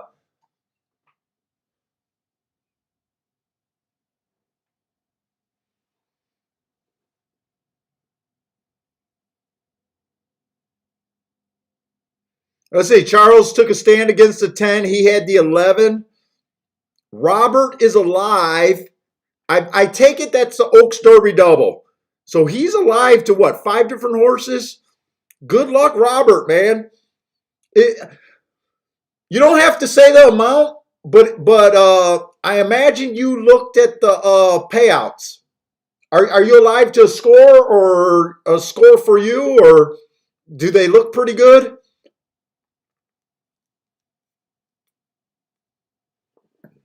Hopefully you're alive to something special so you can be on that excitement edge for a long time today.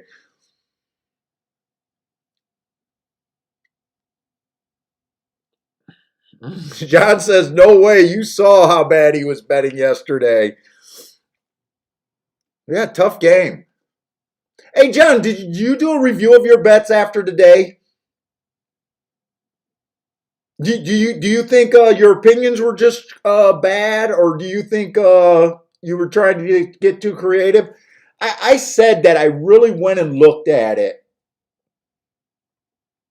and I think by the time we got late in the card,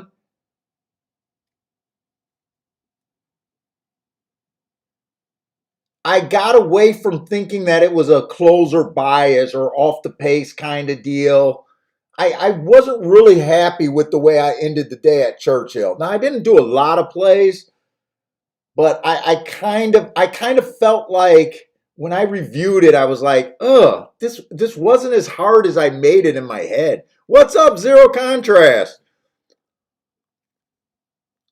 Oh, you did not take a look yet. Oh no, that's Robert. Oh, Robert didn't even take a. Okay, so you did review your stuff. Yeah, I definitely wasn't proud of my opinions. I didn't think it was that hard. I think I don't know. I almost think I got overwhelmed in the Oaks. I even started trying to dig deeper, and I then decided that after reviewing it, I was like, I didn't like what I did there. I was trying to pull up the charts and look up more things and not doing what I usually do. I think I kind of made it bad.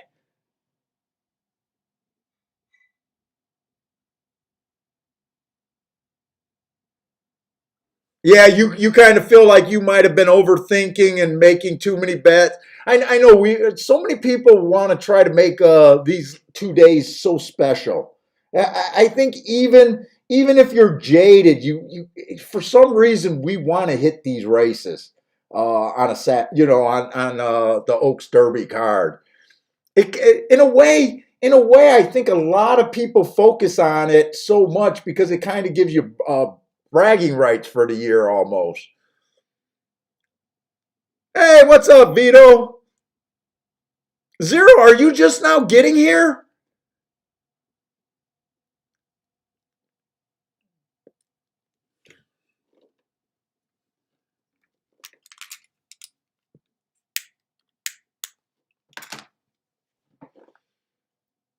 Today was a wrong day to be late, by the way. If you guys are joining late, today was a wrong day to be late. We had the second race exacta. That 38-1 over the 4. We keyed the 4 first and second. I'm on cruise control for the rest of the day. I got a Rolex.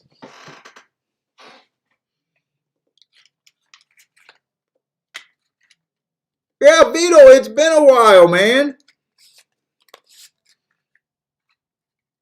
I had to come on a Saturday for you to join.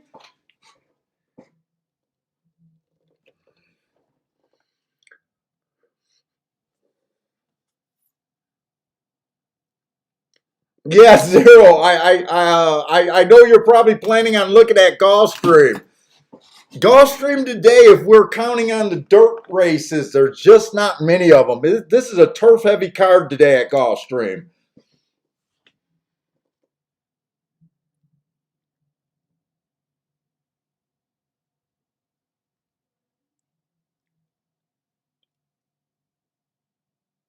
Turf-heavy card.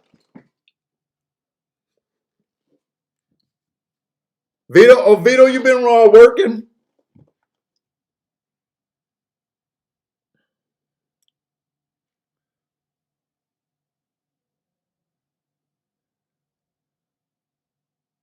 Give us late bloomer.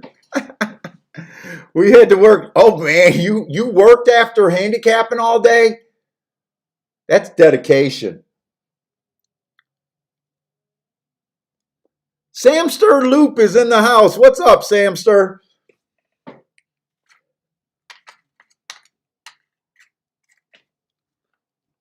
Yeah, sorry, I'm just not that interested in this race. I don't know if it's worth the risk to go after Gamine. Is it Gamine, the 4 horse? To me, she has a lot of advantages here. Now, if you have a strong opinion to beat her, I think it's a great race. But if you kind of agree with her and have a hard time getting past her, I'd have a hard time thinking the exactas offer any value. You'd probably have to only play one exacta. Let's see, I'm still at Gulfstream. Let me get over to Churchill Downs board.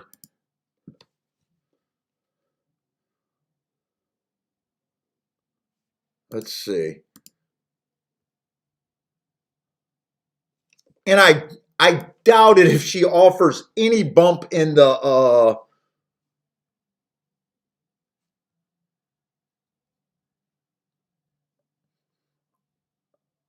well, I'm gonna take this back. Oh, these are $2 exactas. These are $2 exactas. I keep thinking they're $1 exacta over there at Churchill. I got to remind myself of that. When I was looking, you got to beat the 4-3. And I was kind of almost ready to jump in this race until I realized these are $2 exactas. Yeah, no, I got to stay away. I got to stay away.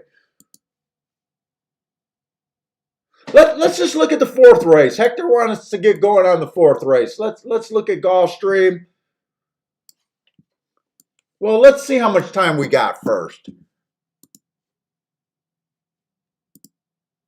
Oh, Jesus. I'm sorry. Hector, I'm sorry. I didn't realize Gulfstream was going to run first. We got the fourth race, maiden special weight race on the turf. My own 16th. The one horse, average last race, early pressing day. He just came out 6x3, so I don't give him an asterisk because it looked like he came out as a stalker and just fell apart. 2 races ago, inside of the track was good. He didn't run a great race. Well, he managed to get in position at the top of the stretch, but I still don't think it's that great of a race. Trying turf for the first time. 3 and 4 races ago, boy, I would have expected him to do something after that race 4 races ago. It's almost these hearts are getting a little old on him. The 2-horse timer malfunction. 2 races back, inside speed favorite day. That was at a sprint. I gave him an asterisk there. He was able to show speed his next race, but I'm not sure where this horse fits in talent-wise. This is a short field, too. Usually they at least have a solid turf, big fields for the turf racing. The 3's been running at Tampa, and for the year in his 2 races has been favoring stalker closers. That's what she is. The marks aren't great, but I say sometimes with stalkers and closers, you'll want to look at the top of the stretch call and go from there. I'm a little tough, especially at a route with my marks on stalkers and closers. So she doesn't look good, that great, mark-wise, but she does get in position. I'm not crazy about her with all that said, just because she had to track her way and still, I mean, she came pretty close to win. I don't know. I don't love or hate her. She is a price. 8-1 does sound about right.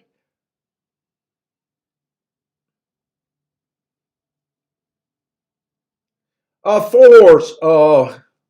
No clocking last race. Still managed to get in position. 2 races ago, went too fast to win.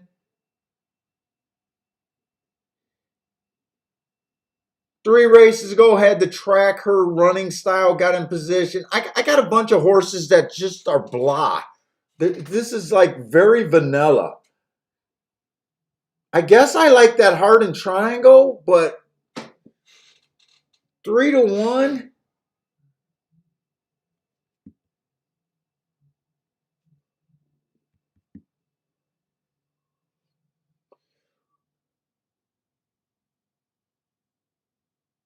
The 5-horse or the 6-horse is trying turf for the first time. There's no extra value there. Oh no, she tried the turf last race too, or she has been on the turf. But there's no extra value there. I like the mark she got, but there's just no value. I don't really see the value in this race.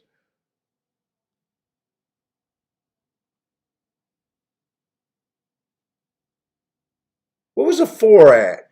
They are in the gate, and I don't even have the right betting board, so I'm not even going to be able to do anything. But I don't think I am going to do anything.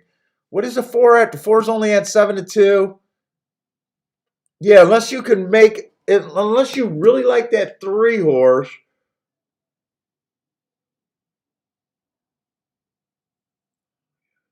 This is a blah race to me. I did think the inside of the track was pretty good on the turf yesterday, but I'm like not committed to that call. Not like I am at Churchill. 6 got the lead, and he got 23-3. I thought that was 25-3.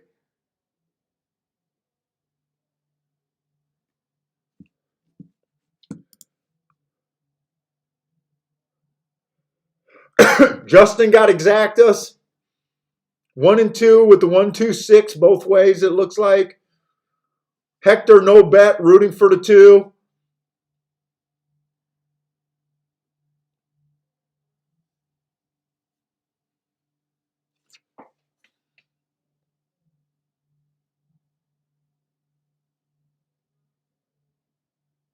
Can this 3-horse win? I think the 3 looks live here.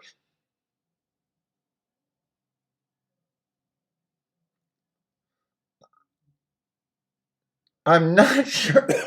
I still think the 3 looks live. It's going to be close. Come on, 3. This is the horse that offered the most value in the race. 8-1.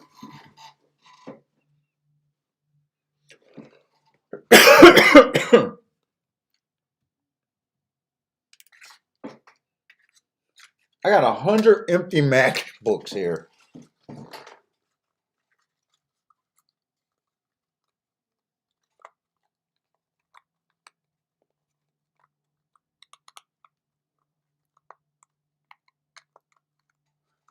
So that was a Tampa horse.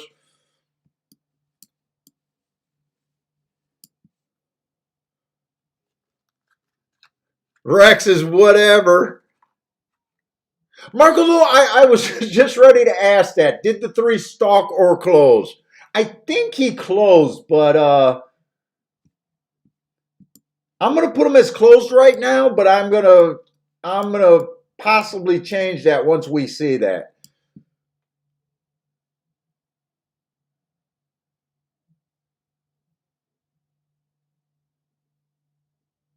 Dean's having a tough time at the track right now. Hopefully they'll turn around for you, Dean.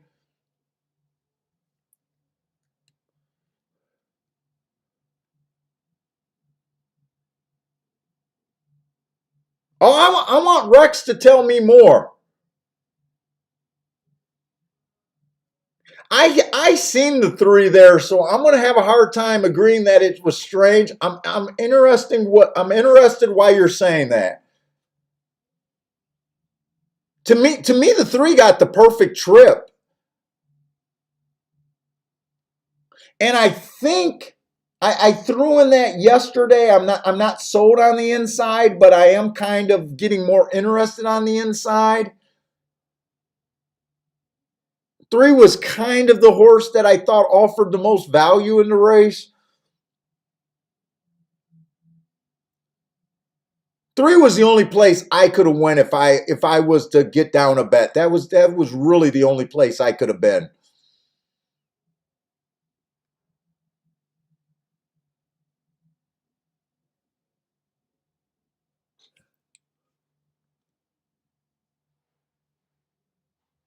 Where Bender, I'm taking it you're talking about Gulfstream.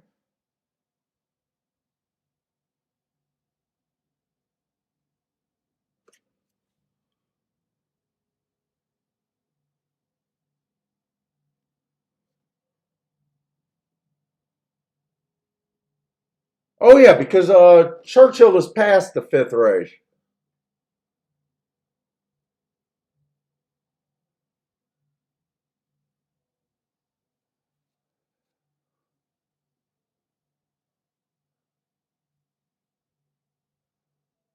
Fifth race, huh?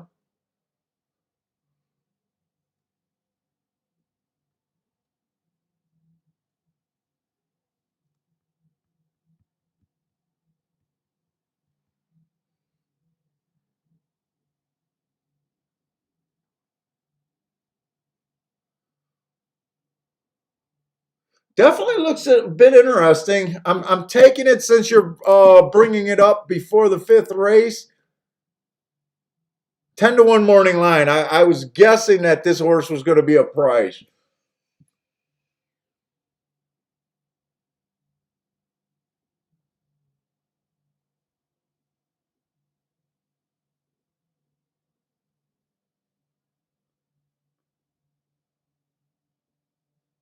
I definitely think this horse is on the radar.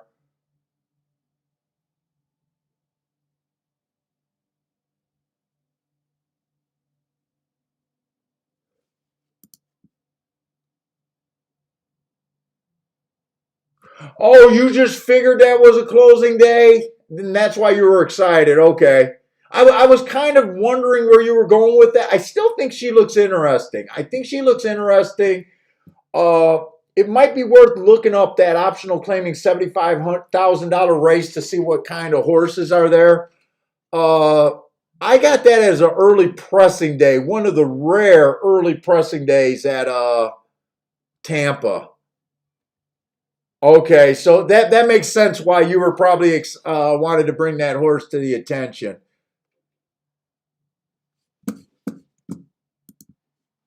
Let me just look up that because I'm interested. I this horse is a little bit on the radar. And part of it is because of that triangle with average fast at the 6 furlong mark at the 75,000. Oh, that's right. I can't look up that racing form. I can't look up. I don't keep the Tampa racing forms.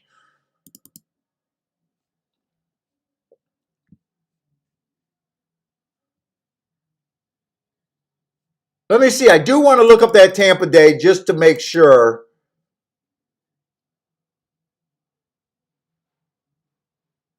She is off a bit of a layoff from January. That is a little bit of weakness there, but probably going to get the price.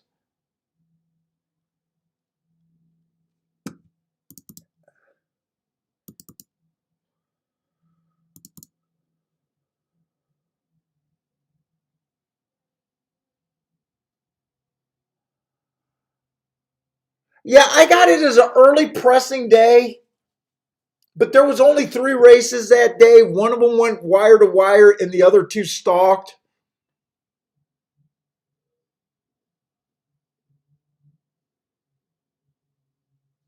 And she technically tried to stalk also.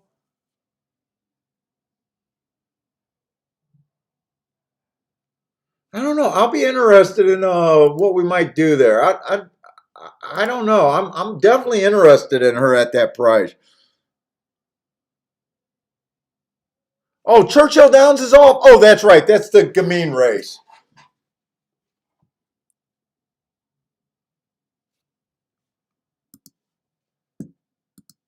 I wasn't going to do anything at Churchill. I did not want to bang against this horse. Am I going to be? My video crashed, so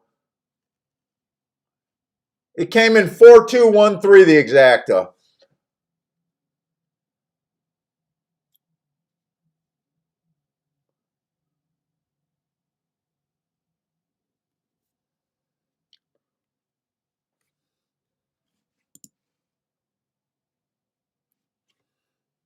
Oh, Bender, you got a live double going to him.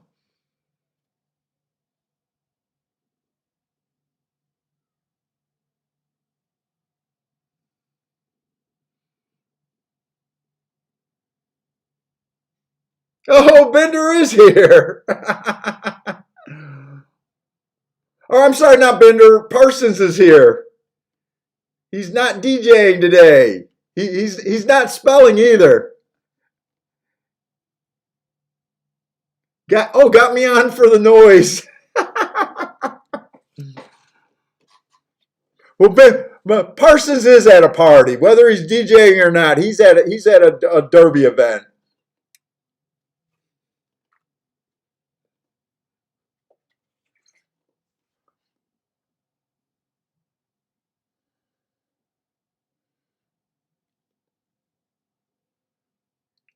Gamine won easily.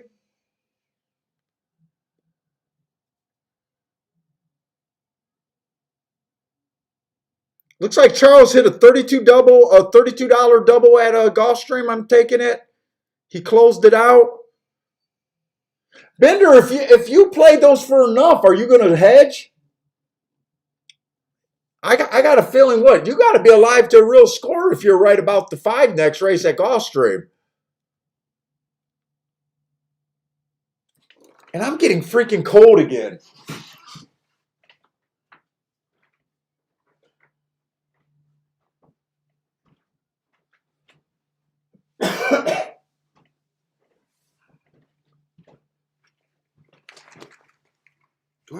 scratches?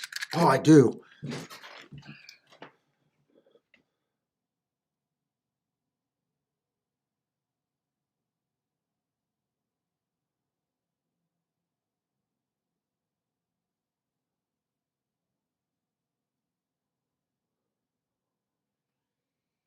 Dude, that's an aggressive single too, or for your double. But I do see what you were kind of thinking of without being able to look that up.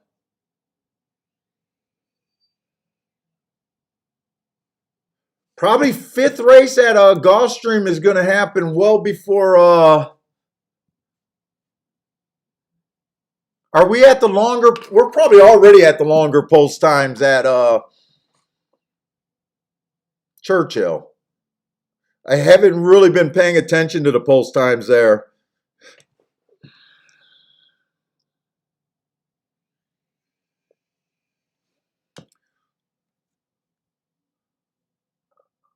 Yes, sir. I've been noticing Chantel's, I think, been on a little bit of a tear at Gulfstream. I don't pay attention to jockeys.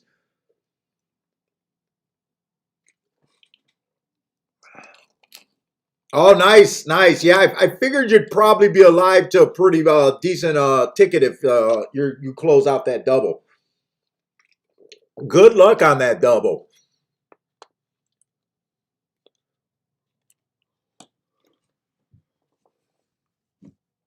And I think she's going to be in the 3-hole, right? Yeah, there's a couple scratches.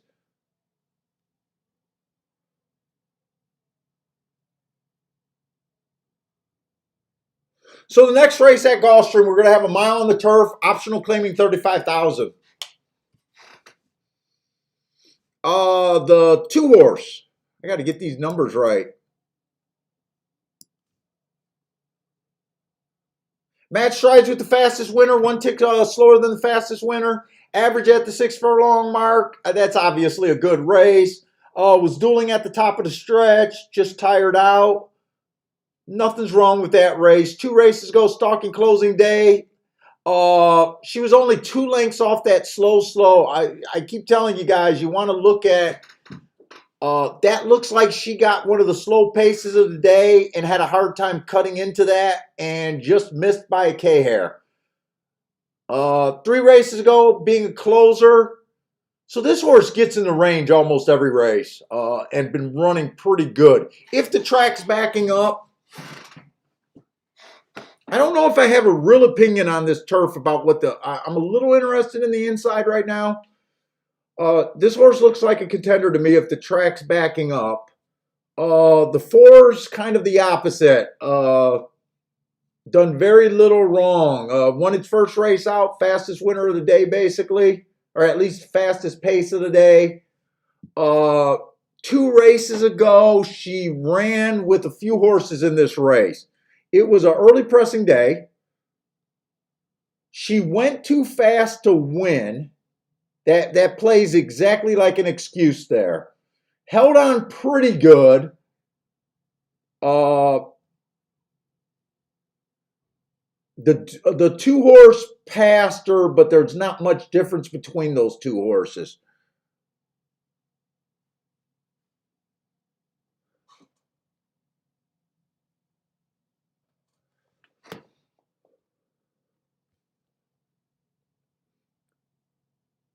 The 5 horses dropping a bit. Early pressing day last time he ran. Average fast. Wow, these horses are all in good form.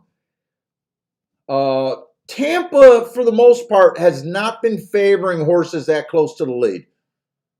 2 races back, stalking closing day, but the jockey fell off. Don't know. 4 races ago, got a slow first call. Average, won easily.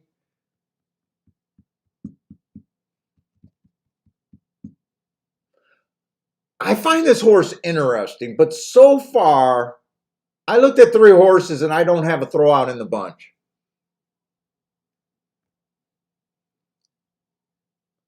The the 6 horse. I got to get caught up with these scratches. The 6 horse, early pressing day. He came from the farthest back, so I do think this horse ran against the bias that day. Ran with the, what was it? The 2 and the 4 horse. Not much difference. They were all, I don't think there's any difference between those horses. It's kind of like, you probably like the 4 the best if you like the heart and you think they're going to go wire to wire this race. You might like the 6 the best if you think this race is going to back up and you like the asterisk. Like, both of those scenarios make sense to me.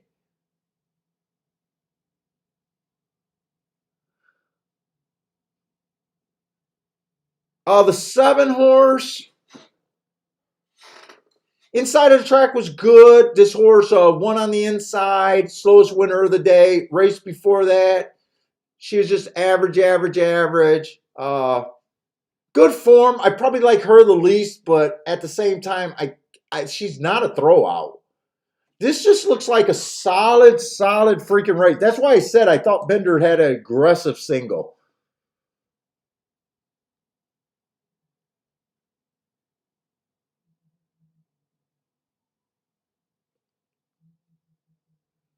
The 8 horse is kind of like almost an unlucky horse. He's been running on the turf sprints at Gulfstream and actually been doing very well. He's actually closed and won a race. He was a big favorite that day, and he closed and just missed. But I really don't think, I think this, if he can go the distance, this might be a better spot for him.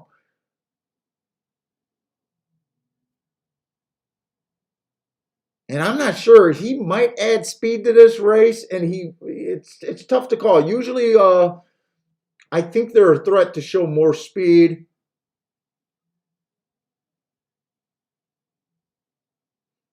The 9 horse, probably to me is the closest thing I don't want to get into here. At the same time, he kind of ran at some of the best levels, allowance 1X. But he looks like a dirt sprinter. I think I'm against him.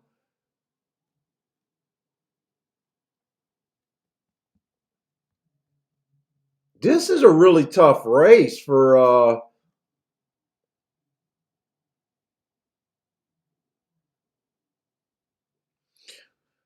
10 is going to add more speed. 10 looks like he'll probably add speed here.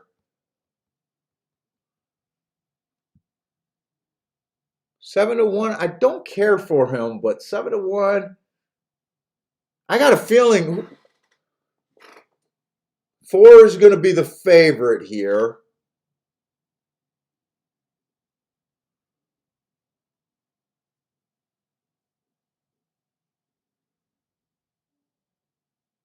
And I think 12 can add a lot of pace to this race.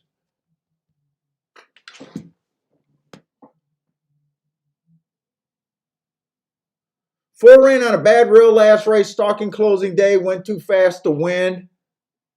2 races ago, inside day, fastest winner for the first 2 calls.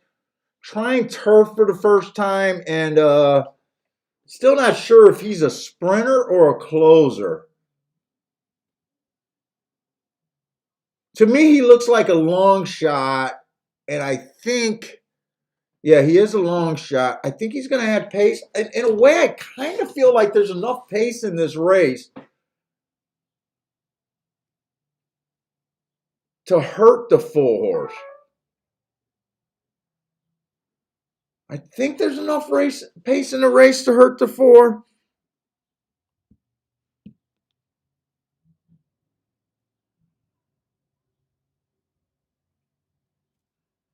Never mind.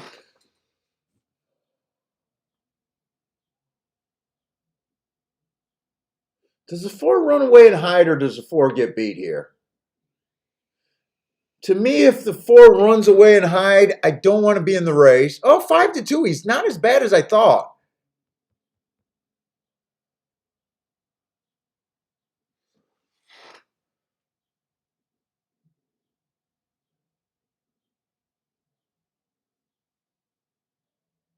I'm kind of mostly interested in, let's just see what I'm thinking, where I'm kind of at. I think the 2's a serious player. I think the 4's a player, serious player.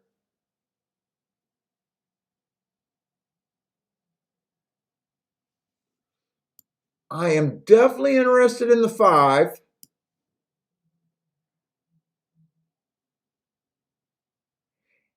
And I kind of think the 6 is a real player here.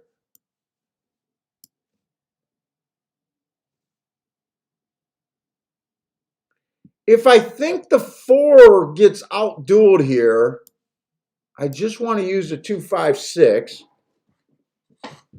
Let me go to the next race to see if I got a double. Make sure I'm not taking too long.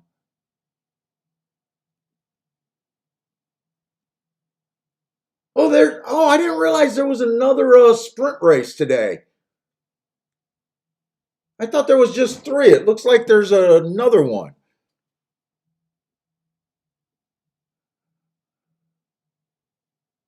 Hector's interested in the 7. Fuck, John, why Isaiah's on at Belmont today? I have no freaking clue. I don't really pay attention to jockeys, and I don't pay attention to that's something I would never notice. Yeah, I really don't know. I'm gonna try to look at this 6 race to see if I can find a double here. This is actually a surprise that there was another sprint race. I definitely want to be on the inside here, I think. 5.5 furlongs, maiden claiming 25,000. One's a first-time starter. If I use him, I usually don't do anything with first-timers. If I use them, it's just because I believe in the rail.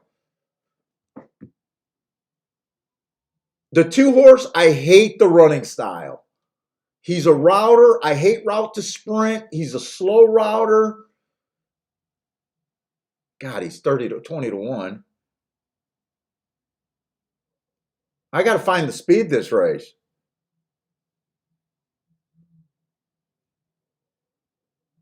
The 3 was slow last race. Average, slow at Laurel 2 races ago. 3 races ago, can't rate that. 4 races ago, man, I don't trust him on the lead. This looks like this is just going to be a 4's 2-1. That's probably the speed that I trust. I don't mind turf to dirt.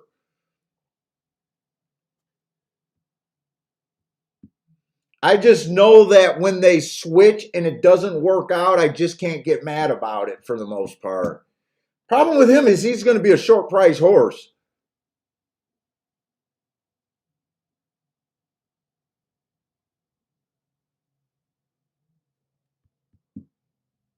Six is making the biggest drop here, dropping from maiden special. Is that big? Yeah, it's a big drop. Hasn't ran since October.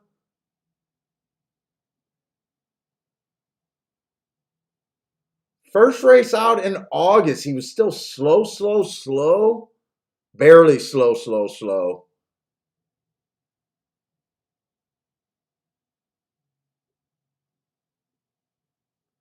I don't trust it. Dude, it almost looks like a race where I'm interested in the. I'm probably a throw-in on the 1. I probably like the 4 the most.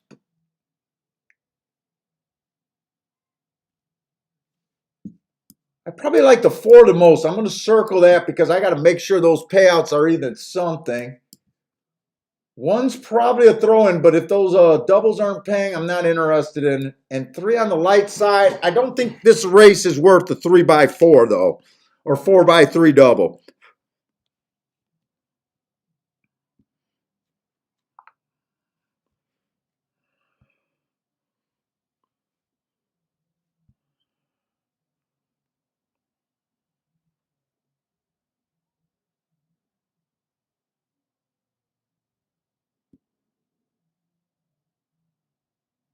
Why, when I just search for Twin Spires, why does TVG come up before Twin Spires?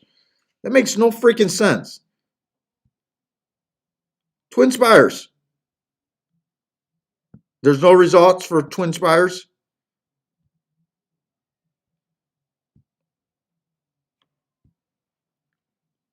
Twin Spires. Oh, I see. I'm not on the web. I'm on. I hate these tablets.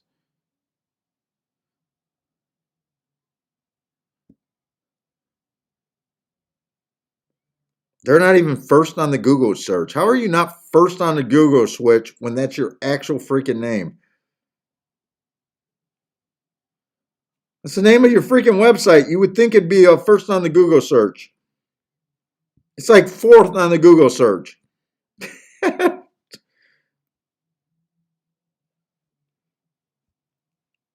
Maybe I'm using the wrong search.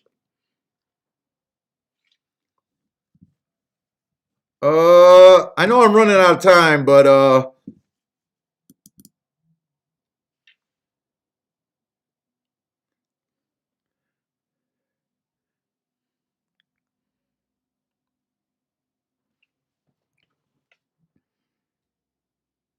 Gulfstream. We're in the fifth race. Let me look at these doubles that I'm considering.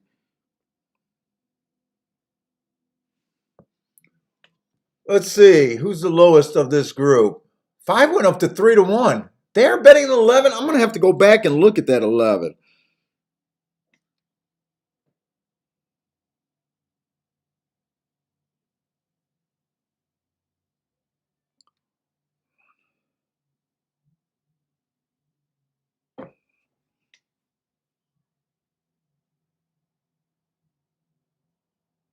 Jesus Christ, these doubles, that 4x3 is not terrible.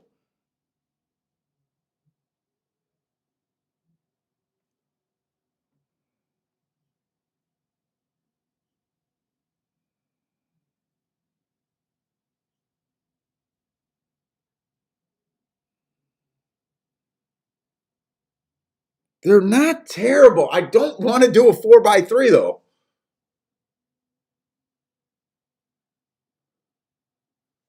Those are for $1, yeah. And I'm in the right race.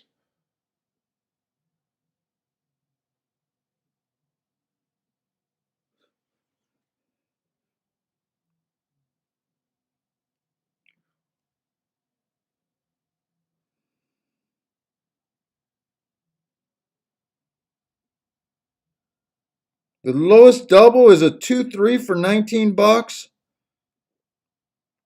For every, so if I did a 4x3, the worst, if I hit it, the worst I can get. Oh no, the 2. 2 to the 6. Okay, they're hammering. But I don't like the 6 next race. So they're hammering the 6 next race. Did I make a mistake this? Well, I probably could make a mistake. Who the hell is a 6 next race? Oh, okay, it makes sense that they're betting that horse. I'm going to try to beat that horse. I was wondering why these doubles are paying more than I thought.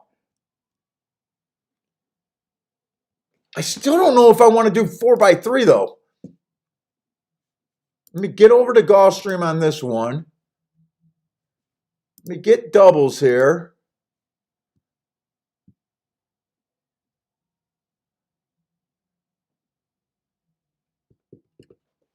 Five's the biggest hit. I definitely want to leave the 5. Do I throw out the?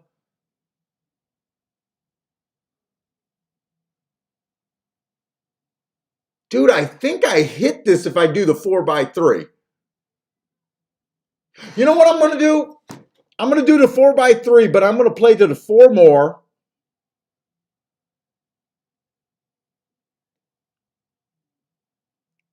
Yeah, I'm playing to the 4 more. I'm going to act like the 4 is mostly a single.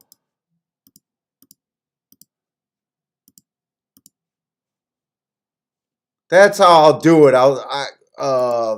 That's the only way this makes sense to me.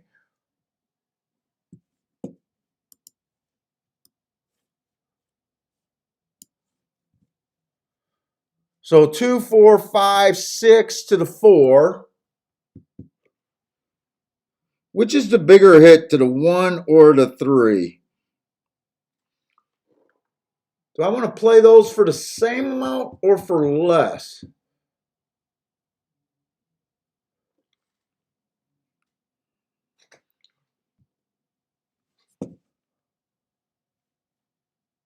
Let's see. Do I want to play one of those for more or one of them for the same amount? That's the only question. The one's kind of just to throw in because he gets the rail. I don't think. Let me look at this 3 one more time.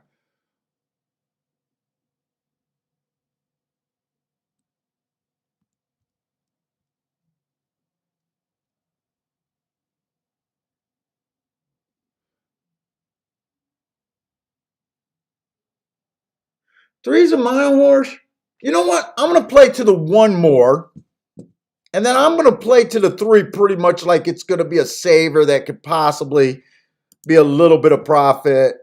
Or do I just leave the 3 out? So play that for that. And then a 2, 4, 5, 6 to the 3. For half. So I do got all of this covered. I do got all of that covered. But I played the 4 more times, the 1 more than the 3, and the 3 the least. I think I should be able to cash that ticket. Well, put it this way. If you go 4 by 3 and you miss the ticket, you shouldn't have been in the race, I guess. And I wanted to see if I missed something on that 11 horse. Is the 11 the horse they made the favorite?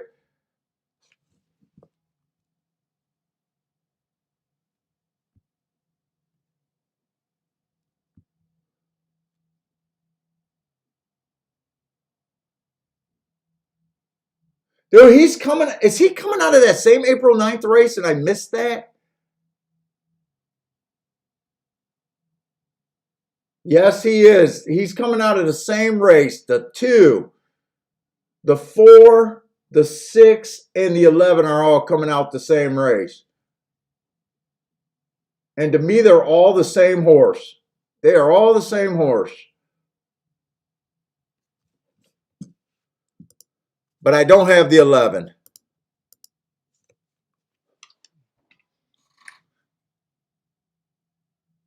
Four gets the lead here. Let me see this first call to see if it's easy. 24 and change, please. Oh, no, that's the 10 on the lead. I'm freaking colorblind. How did 4 miss the break completely? Did he miss the break or he's just not? Oh, boy, I think I am in trouble. I don't like where any of my horses are at.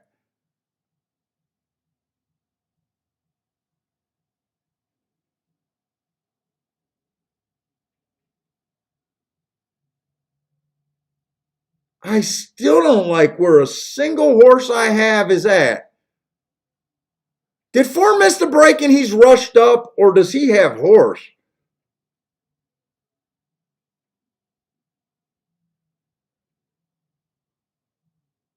Boy, this is bad.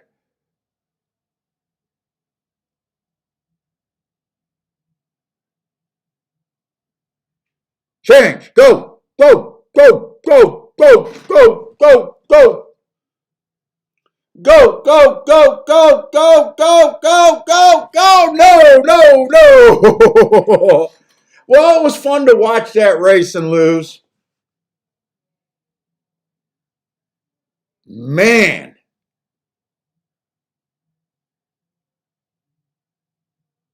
Absolute.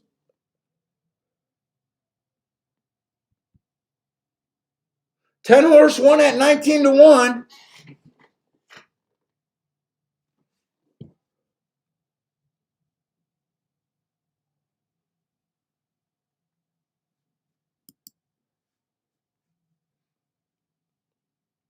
Hector had a win bet on that 10 horse. Nice call, Hector.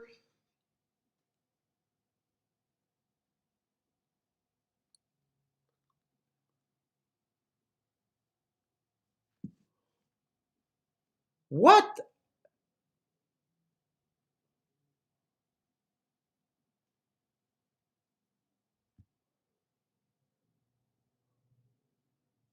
Four's a lightly raised horse.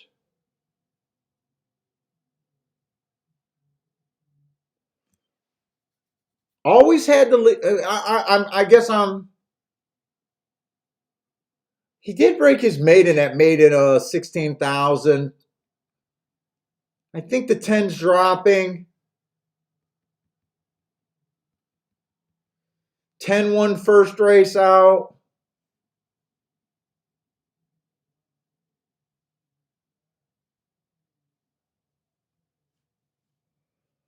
Ran some sprint races.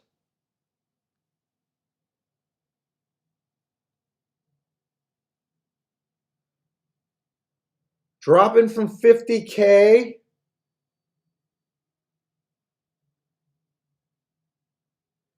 He's ran with Battle Cry in the dirt before.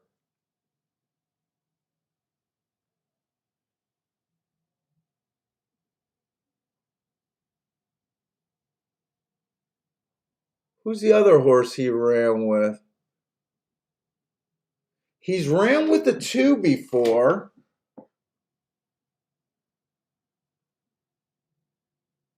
He's ran with the 2, I think, on March 17. He ran with the 2 on March 17.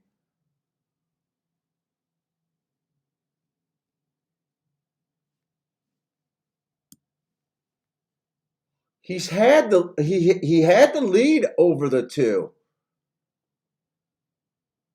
Oh, that was on a stalking closing day 2 back.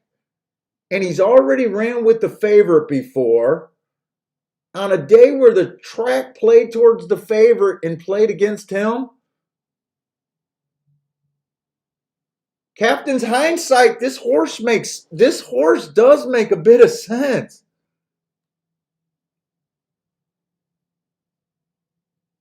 Kind of sneaky to get to him. If you handicapped him, nice job. Ernest, you had him, huh? Did you notice that the 2 and the 10 ran together? Nice job.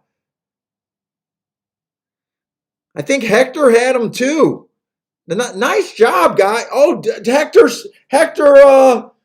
Hector spotted it before. He said it before I even came up with the thought. Nice job. You know what? I took a little bit of a bath this race. I'm honestly not upset. This horse makes sense.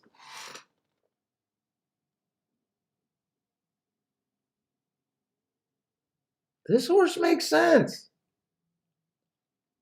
I'd like to see if something happened to the 4 where the 4 did not break, though. I would like to see that. But this horse absolutely made some sense. It was definitely the right race to be in. They beat the favorite.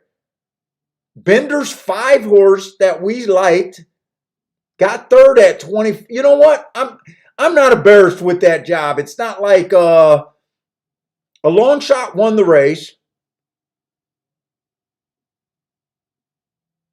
So a lot of people were wrong about it. Our horses ran underneath. We used a 2, 5, and 6. This horse was a little bit more hidden. This is why I think you need to review races. You're losing races, especially. This horse made some sense.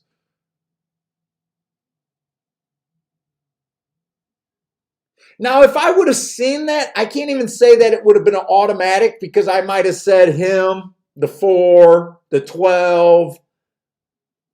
But I wish I would have at least seen the opportunity to then throw him out. I should have looked at that asterisk race a little bit closer.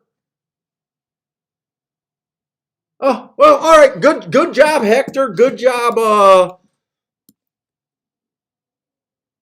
Ernest. Ernest hit the exacta. Hector hit a win ticket. So nice handicapping, guys. Really nice handicapping.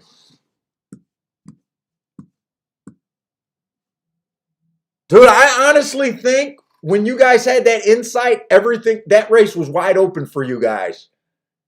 You know what I'm saying? Because we were all over the other horses. You guys had the special, the difference maker in the rest of the handicapping. That is going to be a juicy ass try, but fuck, congratulations. You do no wrong when you hit a 20-1, 19-1. Ernest saying should have boxed a try. Yeah, that's ridiculous.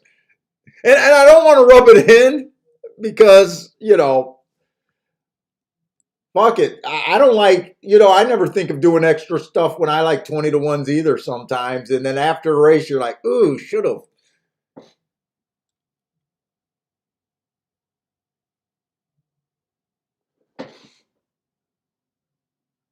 Let's see. Oh shit, Ernest! I did not even realize that you boxed the try. I seen that you had the exact in my yeah, oh Jesus, yeah. Ernest was probably just one more thought. Do you play tries or are you like me where you never play them? Where I know that sometimes I say it, but it means nothing because I don't even play tries.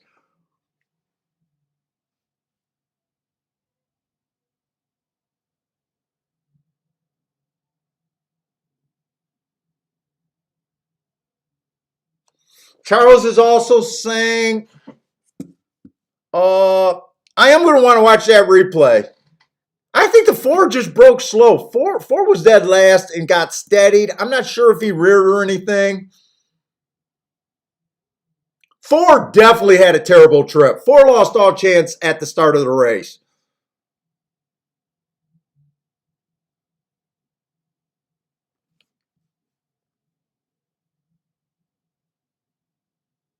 I got a feeling I might be interested in next time the four horse win or runs.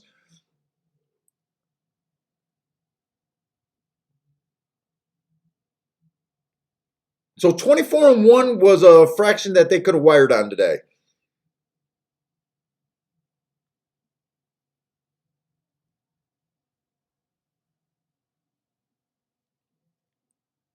Yeah, four definitely had horse, but if you guys missed that, that might be worth noting if you guys take notes.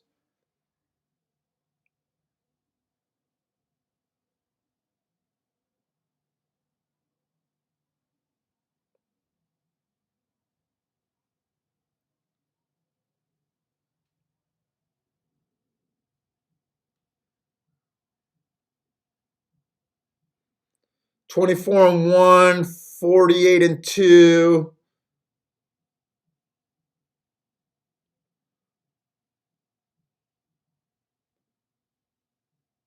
Let's see. I just want to see the break out the gate here. Four got hammered by the five horse. Four got absolutely hammered. Okay. So four just has a big asterisk no matter what. Okay.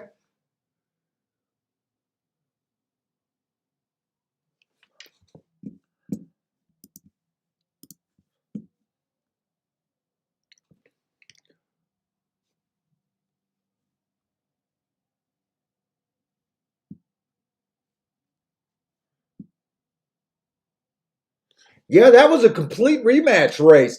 So the April 9th race was the key of that race. The first two winners both came out of April 9th. That was a key race there. First and second place horse, not the first two winners.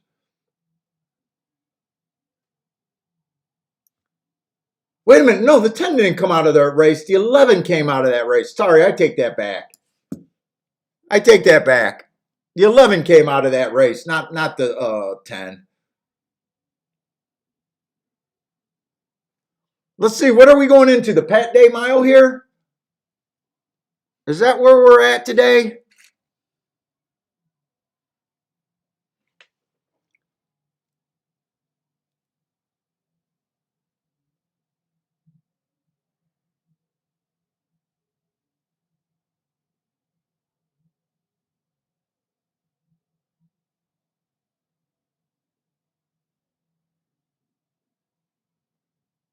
I said, what am I doing? I'm falling asleep over here.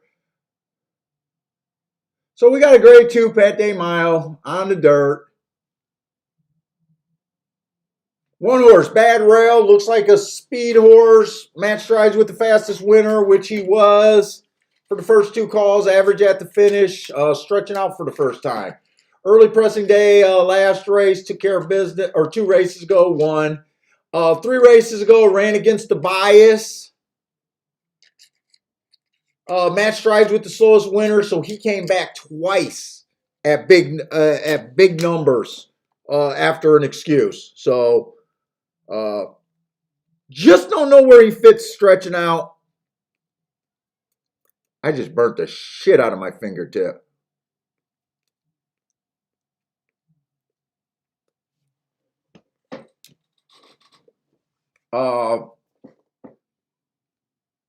Ben Taylor say there's tons of speed at Churchill, and this kind of looks like it. The 2 is scratched, the 3 horse, Bad Rail stalking closing day. Jackie's Warrior, that's actually a name I know. Average that race while running against the bias. 2 races ago, stalking closing day, technically a stalker. Went too fast to win that day in the Breeders' Cup Juvenile. And that was November 6th. November 7th was the day that I thought it was speed favoring. November 6th was the day that I thought it was stalker closers. So like that race, 3 races ago, early pressing day, fastest winner of the day. Nothing but graded competition. If I even know a horse's name like that, it has to be in a lot of graded races, I guess. The 4 horse Defund. Actually, I know this horse's name too. I got him running against the inside favoring track last time he ran at Santa Anita. Average. 2 races ago, the rail was bad. He was on the outside, won that race. Kind of just being the slowest winner for the first call, average.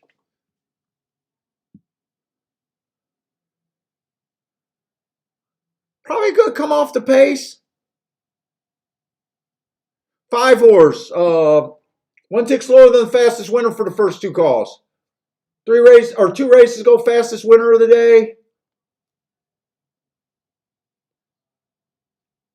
I don't know if that looks like I don't know if I like her all that much. These boys are girls, boys. The 6 horses coming out of Lexington. Inside, I thought the inside of the track was good that day. Went too fast to win. Gave him an asterisk. 2 races ago, I thought it was an early pressing day. Gave him an asterisk. 3 races ago, Bad Rail. I don't know what this horse is right now. This horse has an excuse every race for the 3 races that we looked them up. Definitely interesting. I've said it before, but stalkers and closers tend not to earn hearts as a general rule. That's usually a thing that front runners get. A lot of times when you see hearts on a stalker or closer, it's a pretty good sign that they're at least in very good form and can come back and win. But this horse has been in nothing but stakes races. 14-1.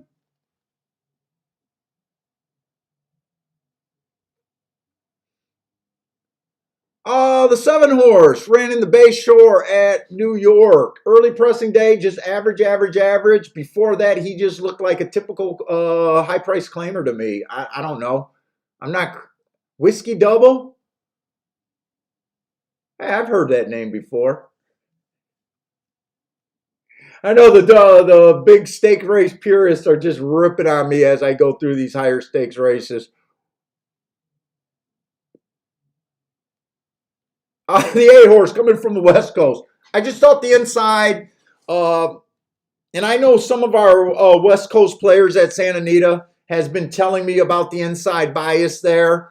That's what our notes kind of show. Parsons looked these up, so these are Parsons' notes. He does the same thing. I trust Parsons to do it pretty much the same. On the same page as me. Uh, but I'm just going to be a little against this horse just because. Well, he's 7-2. And I just want to take a stand against 7-2. I'm not, because I don't follow the West Coast, I'm usually a little biased against the West Coast racing. I'm not saying, and I don't follow enough stakes races to really care or know where they fit in. But I will admit I have a little bias against them a little bit. Mainly just because I don't chart them. Sitting on go. I just got my average last race. On the slow side, 2 races go.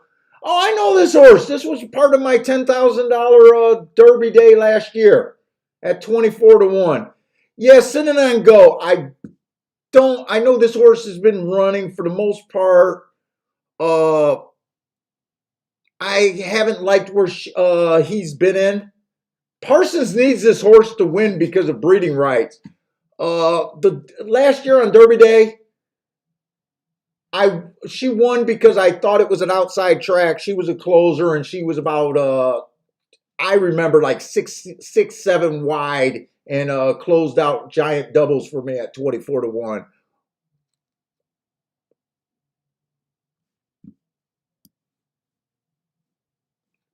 Dreamer's Disease, stalking closing day, last race. Went too fast to win, gave it a bias. Ran on. Oh, that's not the Breeders' Cup. Wait, no, it is the Breeders' Cup day. November 6th. That was the day that November 7th, I thought was a super highway. November 6th, I thought was the exact opposite. So I like that asterisk there. I'm not sure where he fits in, and I got to hurry up.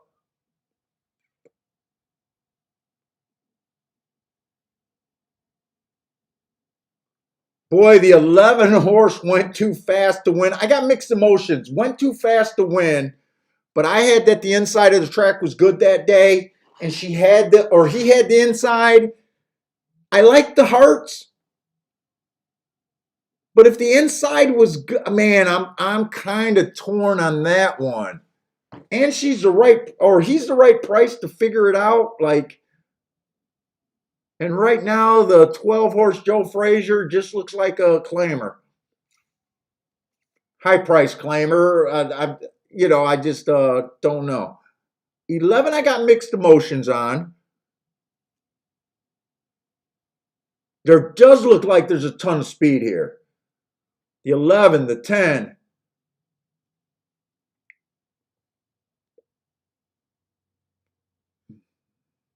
Not sure what the 3 is going to do. I thought there was more speed. And who was a horse that I was definitely interested in? Jackie Warrior's got tons of speed. And the 1 horse has speed. Oh, by the way, I got to get back to basics. I am a sucker for speed, but we are thinking off the pace on the dirt today.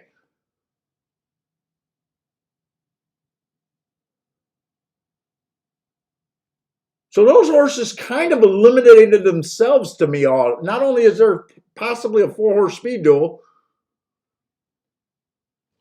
let me get this to Churchill. I think I'm going to play this race.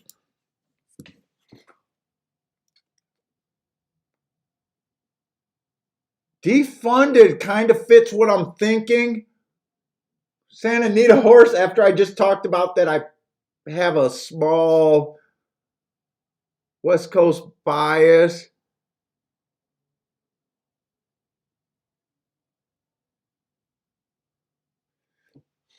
Doesn't the 6 fit what I'm looking for here?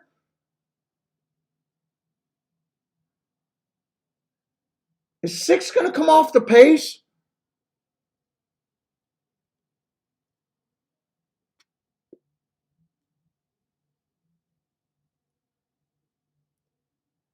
Whiskey Double, I'm not sure if he's a router or a sprinter. I think I'm going to play the 6 here at the very least.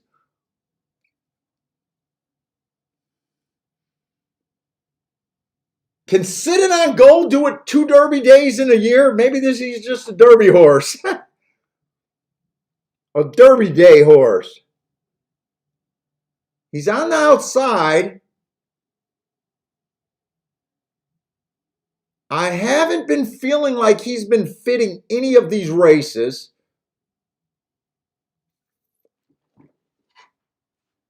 I can get paid if he wins, and Parsons can, his breeding stock will go up.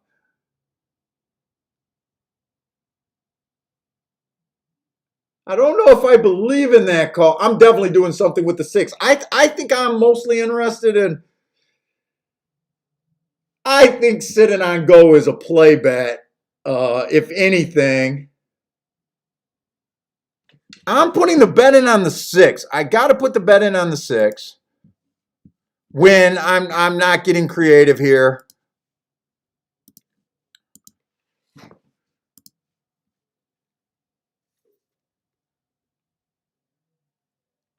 Charles likes the 8 horse at Churchill.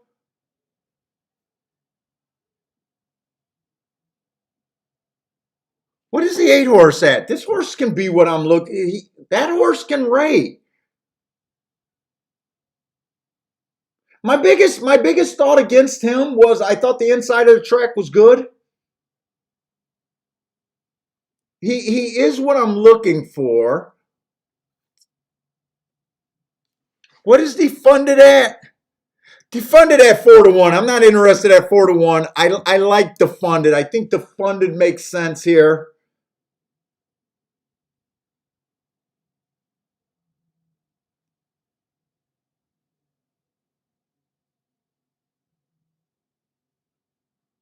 Well, they're off, so all I got is the 6. The 4 I wanted to put in just because I don't want to deal with 5-2. And I think we can see 4 horses all across the 4. It looks like there's 5 horses across the track. Hopefully this pace is fast. I wanted to see what your 8 was at here. 8 was at 7-2, Dream Shake. And 8 is close to the pace here.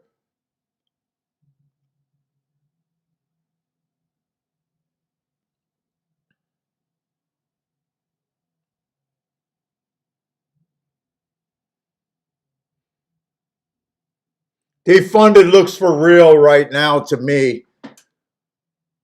Defunded just looks for real. I'm loving the trip that he got. I don't know if he's going to have a horse. He's going to have to continue this move.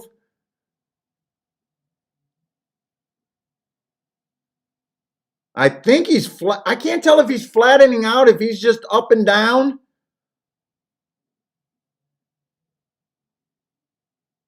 Well, I don't think anyone says the 3, so can John get, wait, who was it? Oh no, Charles was on the 8, Bill is on the 3. They did go wire to wire. Jack, I think that was Jackie's Warrior again, right? That I am impressed. I am impressed. I thought the track was against her. Not only did I think the track was against her, she went 21-3, 43-3, 107-4. 4 horses across the track. 8 horse got, I think 8 was just off of that duel. I'm impressed by this horse. I think Charles got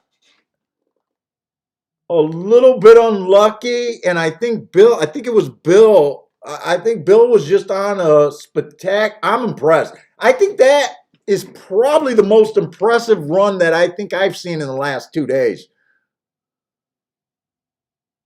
Bill Robinson says easy money.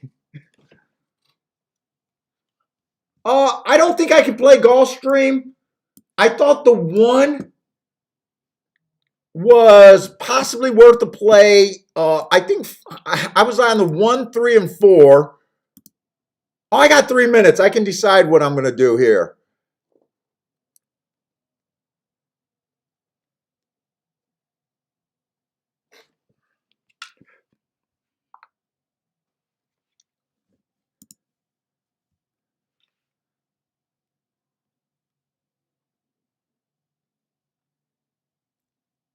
Yeah, I'm impressed by that horse. I'm gushing. I'm gushing about what that horse just did. I can I can appreciate that. Let's see. I'm trying to look at the exactas. I think I don't think I got enough time to look at doubles.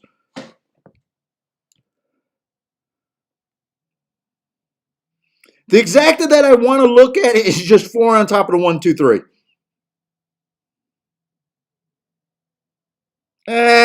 They're paying 16 to 1, 37 to 1, 12 to 1. Borderline.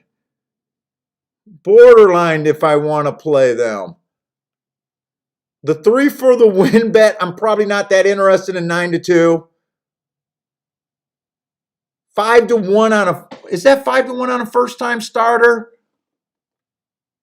Let me look at the doubles. I don't like those exactas all that much. This is a 6 race, so I still like those horses.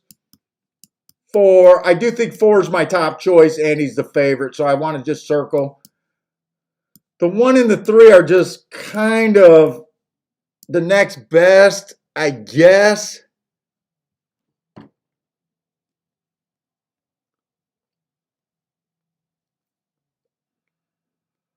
These turf races, I usually need more time with them.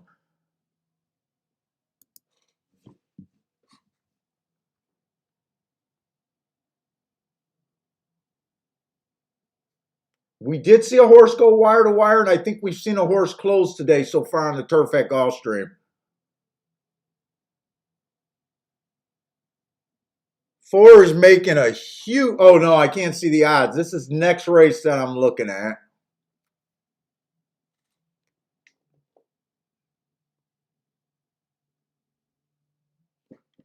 What is the 5 supposed to be next race?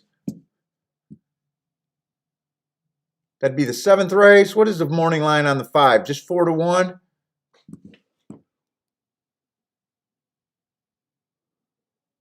Boy, I love the marks on the 5.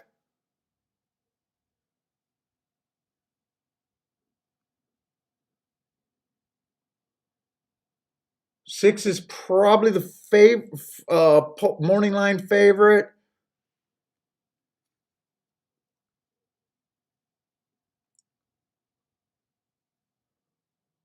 I think I'm going to be interested in this race depending on what the odds are.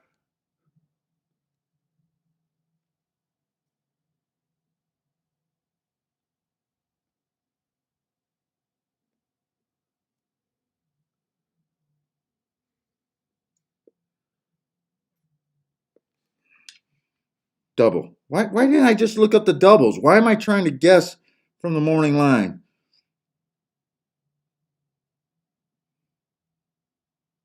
Probables. Double.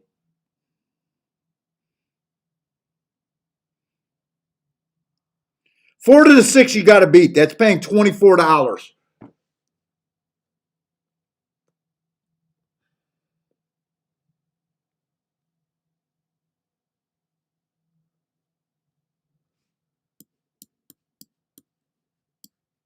I hope I said those numbers right. I think I got enough time to check it.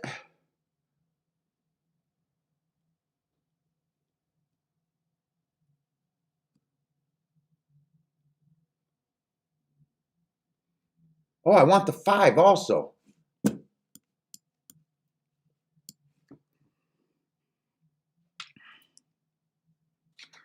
Shit. They're closer to the gate than I thought. I'm definitely doing the double 4 to the 1, 3, 4, 5.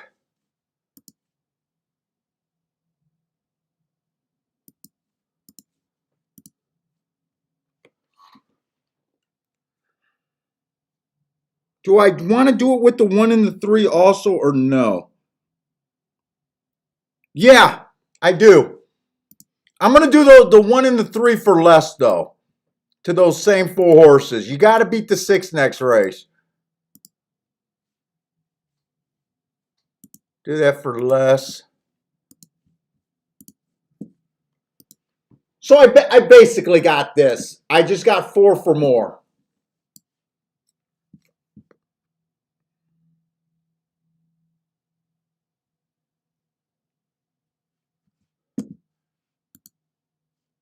Yeah, anyone impressed as much as I am about Jackie's Warrior that race? I think she ran fantastic. Fantastic. In fact, I just want to see the marks that she had going into that race. Bad rail, stalking closing day, asterisk, then a stalking closing day with 3 hearts.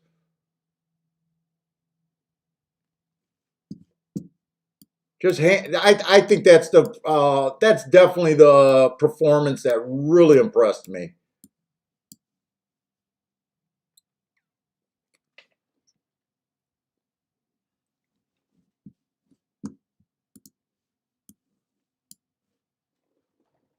I enjoy watching stakes races more than I enjoy betting them. 4 did not get the break. How did 4 not get the break here? Now he's going to rush up on the outside. I'm done. I think. I hate this ride. That can't be by design. I don't think this is by design. Come on, 1. Get this gravy trip for me, though.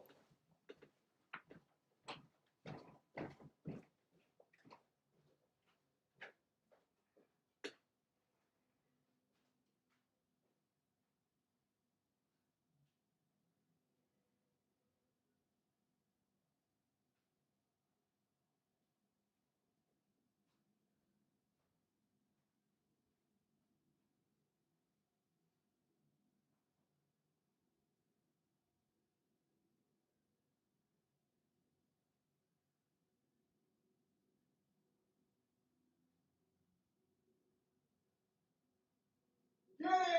Get it! Get it! Get it! Got it!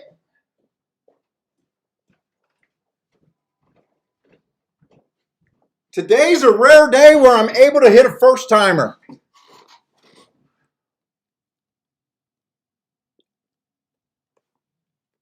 I'm able to hit a first timer.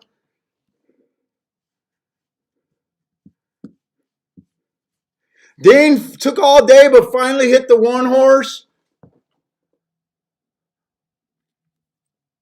Did 4 miss the break? I think 4 missed the break. Now, 4 is a turf horse and might not like the dirt racing. But you know what? I'm happy beating the 4. It's not like I thought I liked the 4 the best. But I think I'm going to be better off with the 1 horse winning, even though I played the doubles to the 4 for more. I think I'll still be better off.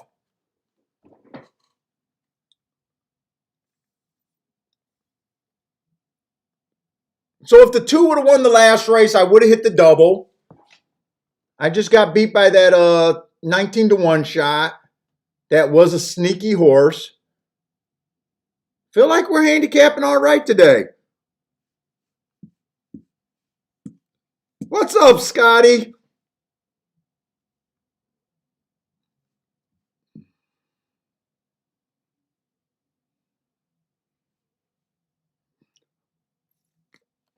Dean's saying that one has incredible breeding and may wind up being a. You know what? I have no talent in that, and I do respect guys that can watch a maiden winner or a young horse. Was that a maiden win? Yeah, that was a first time starter. Was that at maiden special weight? And can project these horses becoming a stakes horses. I do not have that talent. I'm very lacking there.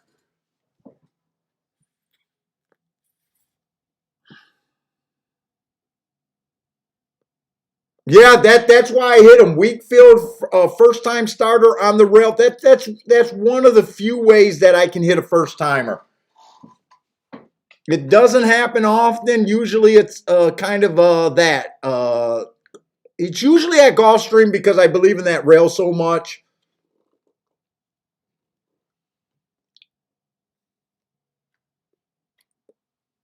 Scotty's doing great, looking for winner. Hey, Grandma, what's up, Grandma? Maybe someone can help Grandma out about California Chrome babies. I am not the person for breeder's question. That's for the chat room.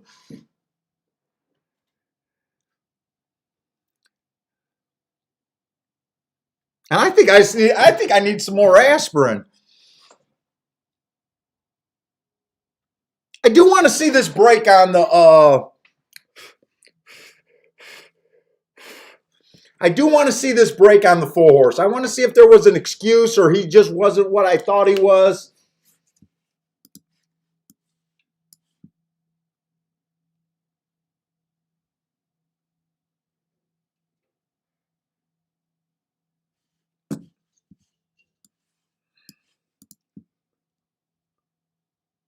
All my head's always working for information for future races.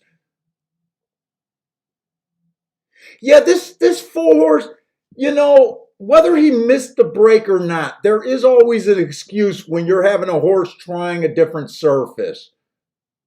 And there was, if he didn't break well, there's almost was a one race warning here. See how he always gets the lead on the turf? And then he runs that one dirt race that was washed off. He's 3 lengths off the lead. Let's make sure there was an excuse here. He was in the 5 hole. I do have that the inside of the track was good that day, and he was on the outside. So that kind of washes each other. Yeah, I don't know. I was going to say maybe if I didn't see this asterisk about the inside being bad that day, maybe that would have been the warning that maybe he does not like dirt. But I'm not going to stand by that comment. I don't know.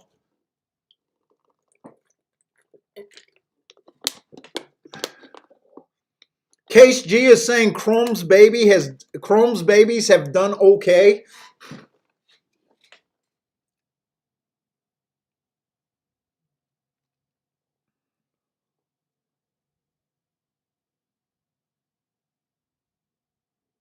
Hey Hector, is that the exacta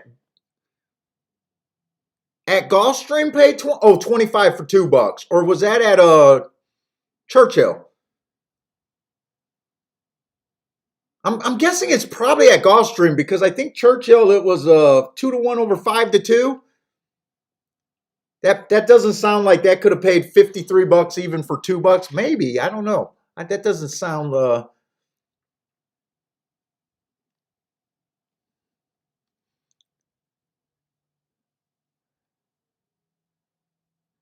Frankie Tubbs is giving out a Tampa play. 91149.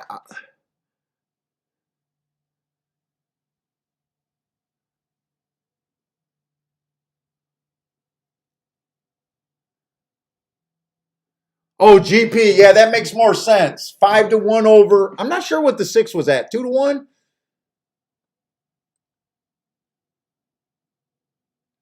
I think I'm going to be alive to 4 horses. 4 horses.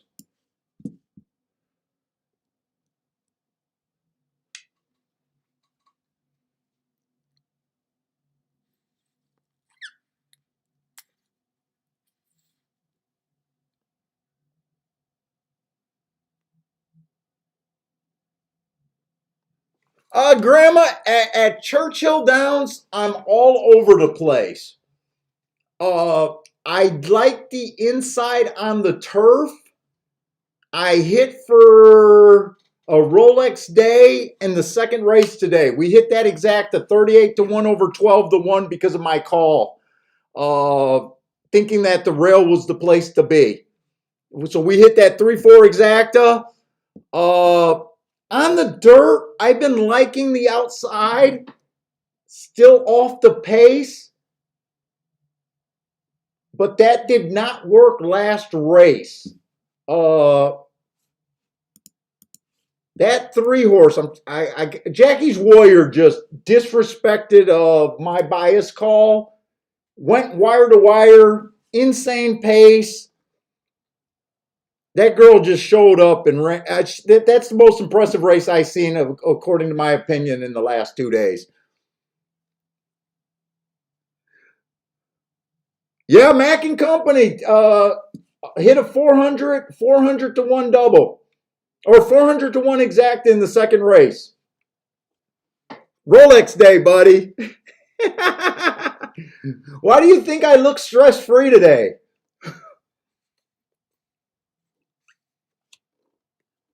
Stress-free living.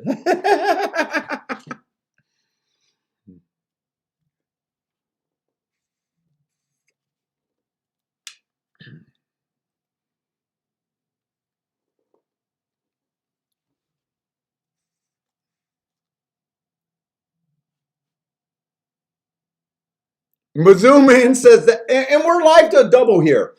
We're live to double the 4 horses. We got to beat the even money 6 horse. Yeah, Mizzou Man, you do not see me hit first timers every race. Or very often, I should say. Very often, every blue moon. Yeah, I'm probably going to try to make a highlight video if I could download the stream. And Damien, thank you very much for the super chat.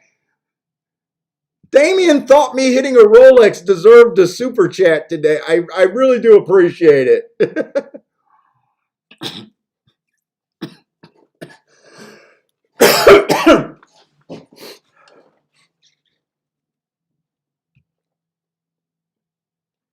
William Smith, you know what?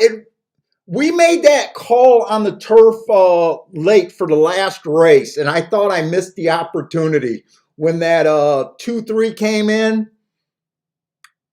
But I said I was really going to look at the charts last night, and the race that convinced me was that Aunt Pearl horse. When I realized that was a turf horse, and she got beat by the 2, I think it came in 2-4-5 or 2-5-4, and Aunt Pearl was in the 6 hole. I had that first turf race of the race highlighted. I knew I was going for the turf, that turf bias, no matter what. It just so happened that I loved the 4 and I couldn't throw out the 3. Wheeled the 4 first and second and backdoored it.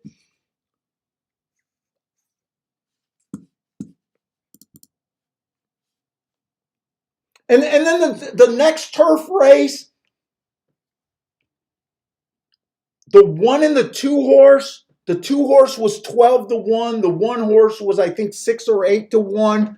They looked like they were home, and the 8 horse did rally to catch them.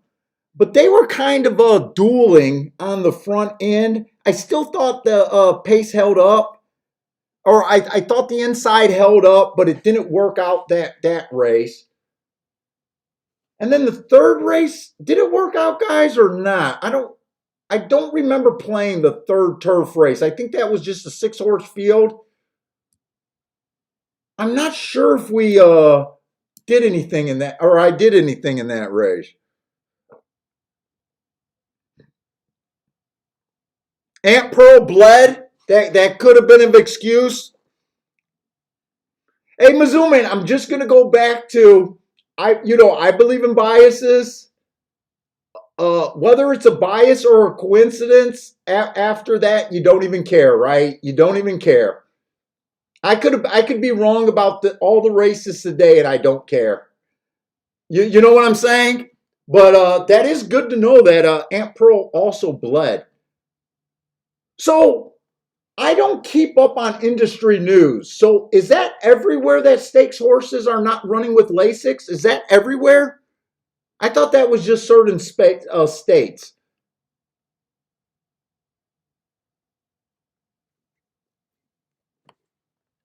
Dude, how good is that look? How good is that going to look when PETA comes and starts photographing horses bleeding out of their nose after a race? How good is that going to look?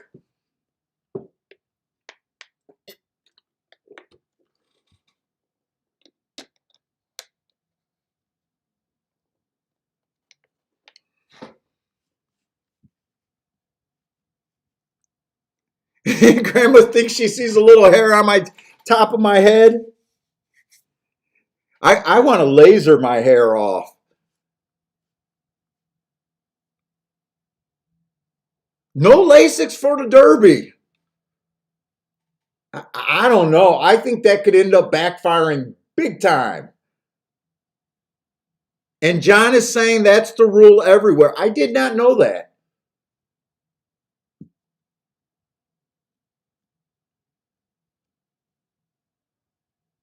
I did. I honestly did not know that.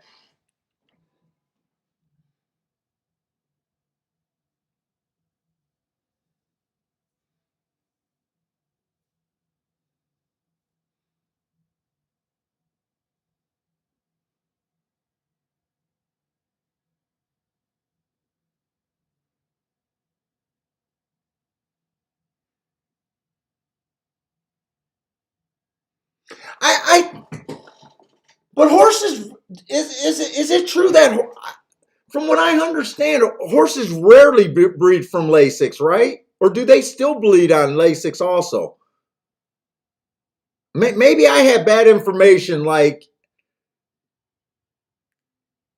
like I said, I don't follow the industry, so I really don't know. I thought Lasix kind of stopped the bleeding for the most part. I could be completely wrong about that. So maybe they could get the photo even if they were running with Lasix for all I know. I don't know. From what I understand, Lasix is a blood thinner, and I thought it was around to stop horses from bleeding. I thought it was given to bleeders and most horses in America to kind of stop the bleeding.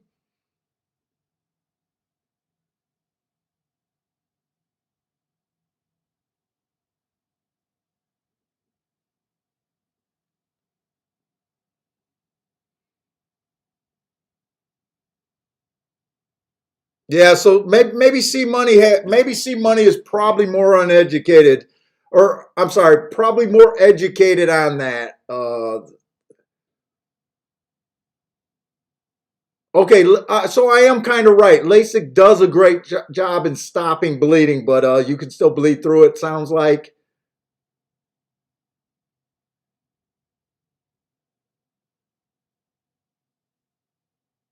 William Smith had a horse that. Okay, so William Smith is saying he had a horse that bled through LASIK and had to go through therapy in Kentucky.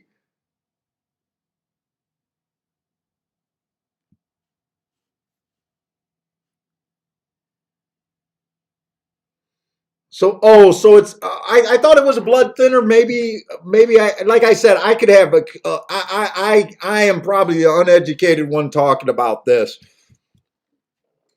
Charles is saying that it opens the lungs and allows them not to stress their organs. And I guess the theory is to stop kind of stop the bleeders. Hey guys, I just read running lines. I just read running lines.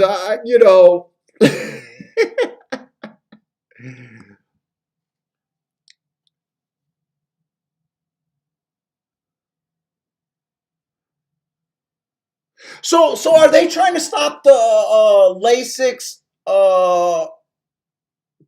and trying to possibly go to superior breeding to try to wipe it out in the long like breeding way? Is that the end goal? Maybe I don't know.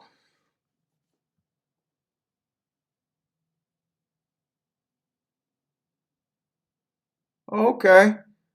Lasix expands the lungs, allowing more air to be taken in, so more oxygen in the blood.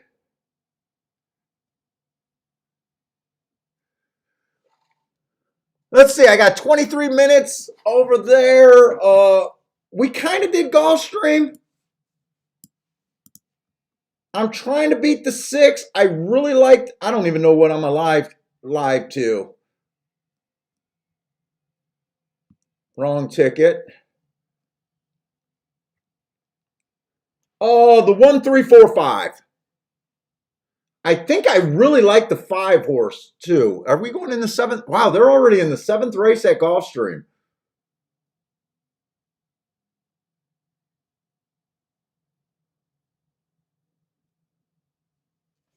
What am I alive to? 1345. What kind of hits are these? To the 1 is paying 200 to 1. To the 3 is paying 60 to 1. To the 4 is paying 127 to 1. Oh yeah. To the 5 is paying 84 to 1. Yeah, I'm on a pretty solid hit here. Even though I had the 1 less than I had the 4 horse. Yeah, I'm on some solid tickets.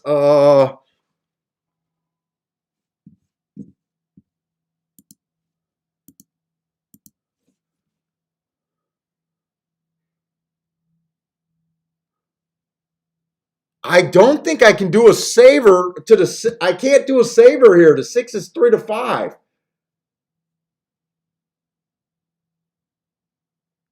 And there's still what is there? 5 horses? Wait a minute. How many horses are in this race? Give me the pro. Why do they keep giving me that program? I want that program. No, I don't like the classic.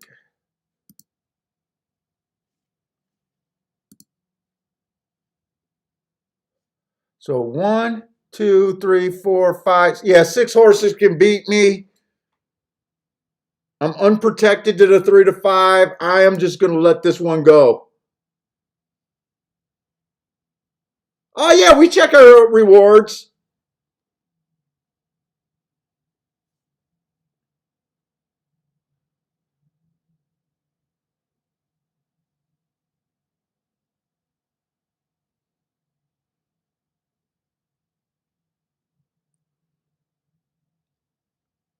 Rex would do a 2 and an 8 saver and leave the yeah, I can't. I don't think I'm going to do anything.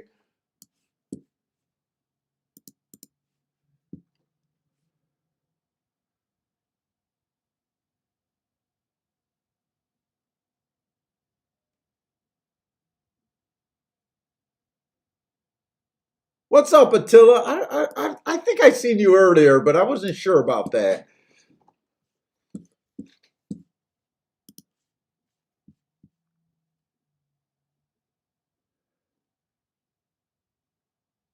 Oh, they posted extra money today? All right. Parsons told me I was supposed to opt in Churchill for 2 days. That they had a promotion where you could get $10 back if you run second or third. I'm so lazy, I didn't even do that.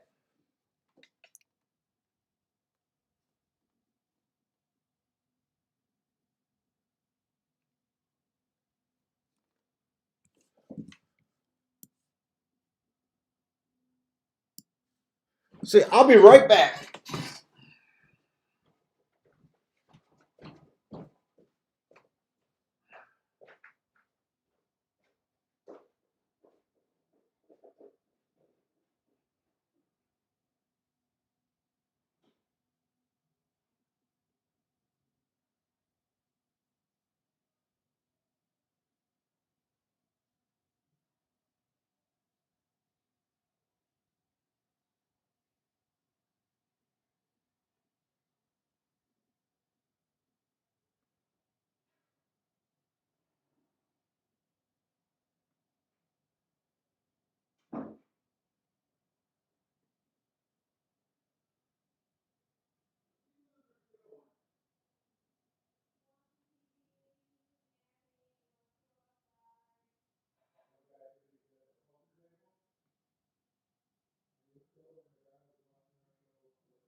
might come down in a little bit, Travis. Right now we got Cheetos. And Billy the Cheeto Monster. So what does that have to do with him?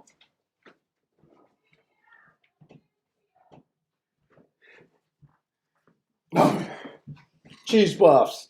Yeah, you love cheese puffs.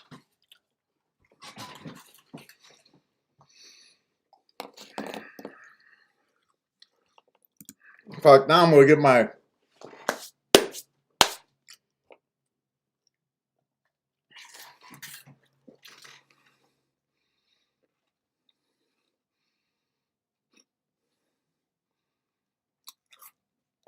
Oh, really? Dean is saying that Lasix make colts horny?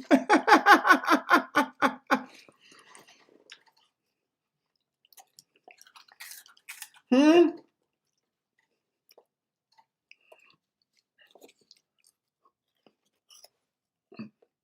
I know those are all supposed to be for me, and you get half of them.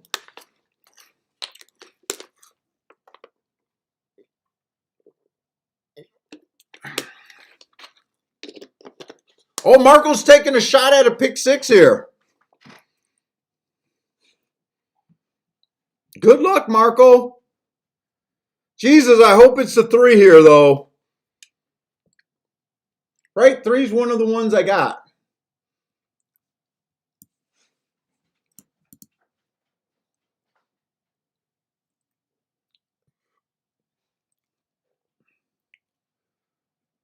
I really like the 5 and the 1 here, and I hope they don't hook up.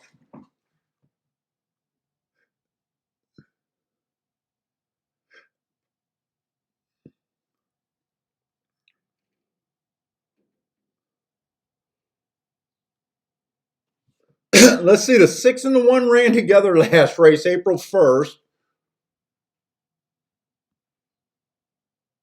Yeah, I might be a little worried about that 1 and 5 hooking up. I want the 5 to get the lead here.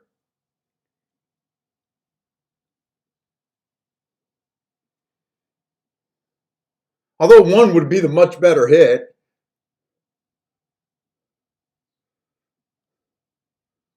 Then if they duel, I still think I got a shot with the 3 and the 4 a bit.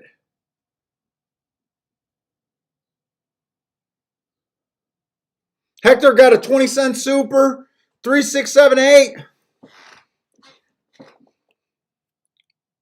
Oh, Dean, is Arlington's first race going off? Is that going to be a dirt route? Dude, we got to tune in for Arlington just to see if that crazy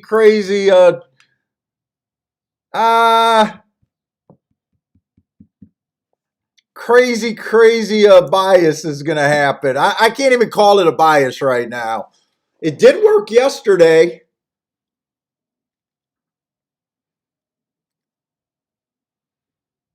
It has to be the first dirt race. I don't know. This looks like it might be a dirt race. God, I should go out to Arlington this year. My wife's not crazy about going to Arlington, though. I should try to go out there one more time. I'm not even sure if they got fans there. Does anyone know if Arlington has fans today?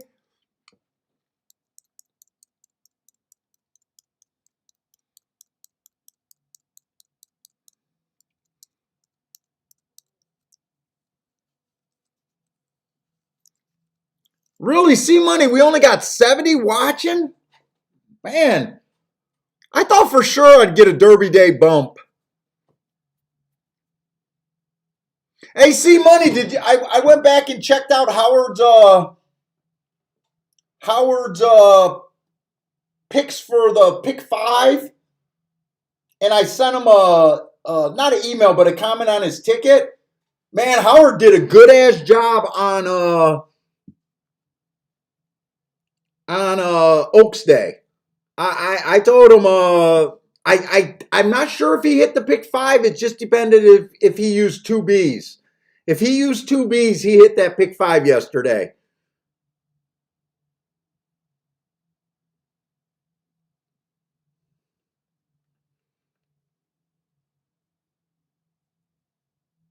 And he wasn't that crazy deep either. He just puts his tickets up as his pick fives in the ABC, ABC. He was pretty stingy on his picks, uh, but he needed to play the ticket with two Bs. I just don't know if he played the all A tickets. What? His wife's screaming for something. What did he do? What fell?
All right, that's fine. You got to do it. Go ahead.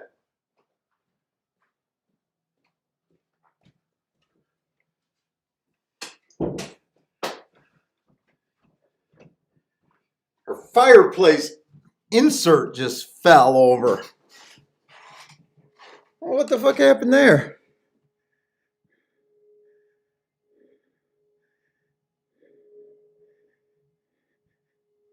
Yeah, paid $3,000. He did a good job on that. It's just a question on if he played a ticket.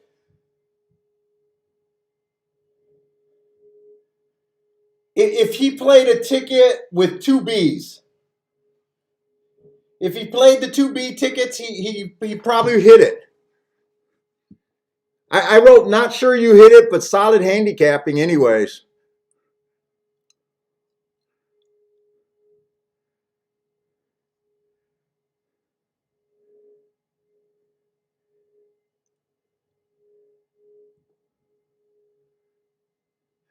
So that little silly thing, you're supposed to box the 1, 2, 3 at Arlington for the first race and bet the two of the longer of the three horses if it was possible. Yesterday it ended up being the try. Today it ended up being the try. I think the three got third. Yeah, that was the three that got third. But the two was 3 to 5, so you wanted to hit the win bet. Not sure if that exact is going to pay. 1 to 2 over 5 to 1, probably not going to pay. Yeah, it came in 2-1-3.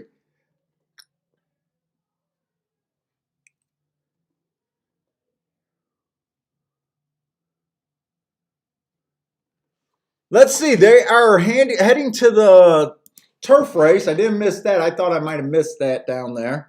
I thought Bentley knocked over the TV stand.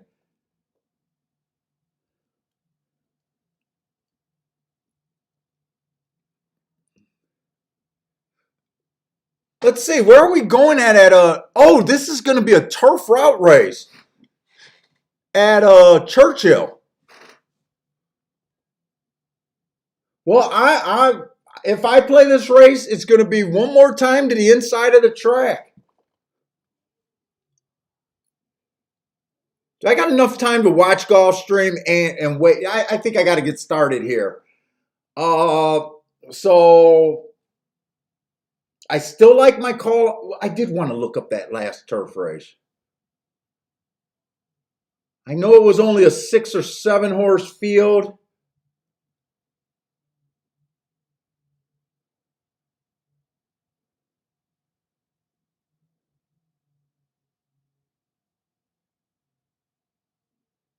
Oh, that was a race where the 6 horse got over to the rail. That's what I was worried about. He was the lone speed in the race. I think the 3 or the 2 or the 1 got second. Well, there was no 1. So yeah, that's right. I couldn't play that race because I just didn't think it was value in that race. That's right. So I am still liking the inside call there.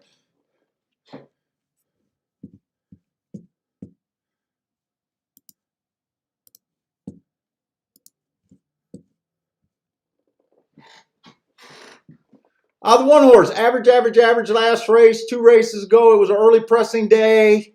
This horse is stretching out and trying turf for the first time.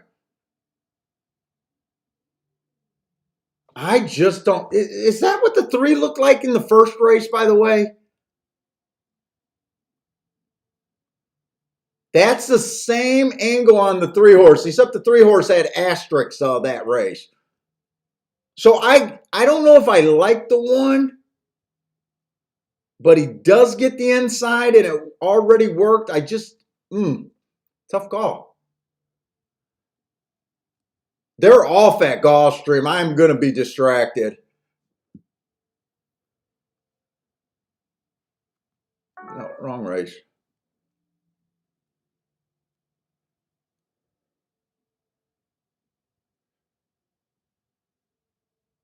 Fuck. The 1 or the 5 didn't get delayed. Damn.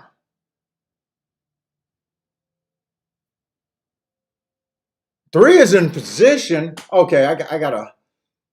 Oh, the 2 horse. Stalking closing day last race. Asterisk. Still managed to go wire to wire. I definitely like that race. And that was against that Tampa stalking closing bias that's been huge.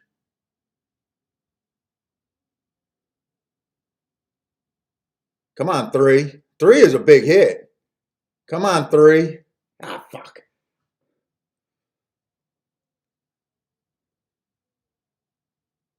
Yeah, 3 looks done. I don't think I'm going to hit this.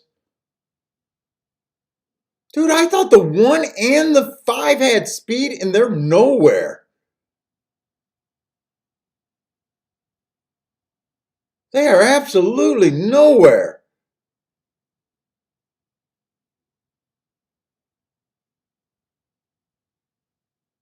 Wow. I'm just completely freaking. Well, I seen the 6, but so did I. Oh, geez. Just brutal. All right. That ends up being a loser ticket.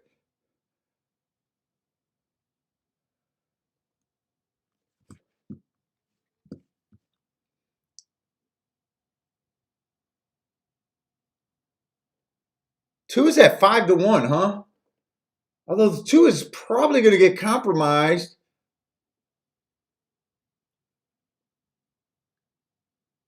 Who are they betting here at?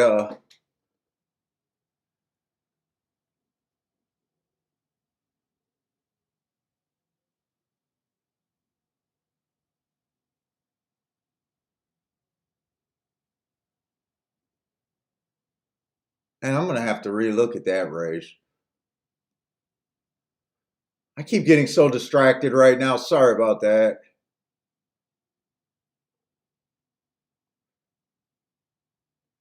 I'm just not sure if the 1 and 2 look like. Let's see. I got to get an overall feel of this race.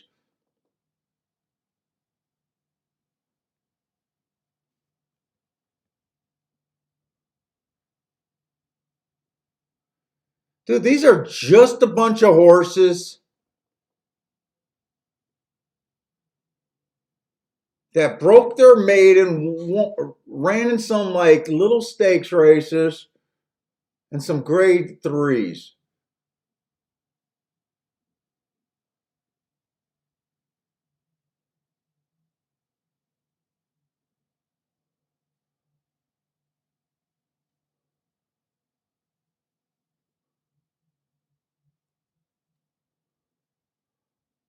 They're just betting the hell out of this 4-horse, huh?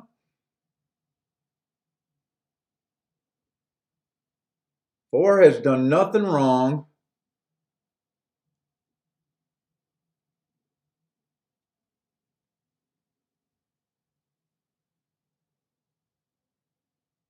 Man, I couldn't have been more wrong about that race.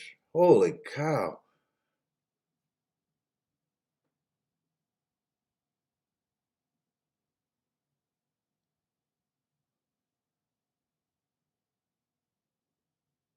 I'm so fucking distracted. I can't even believe that race went so wrong.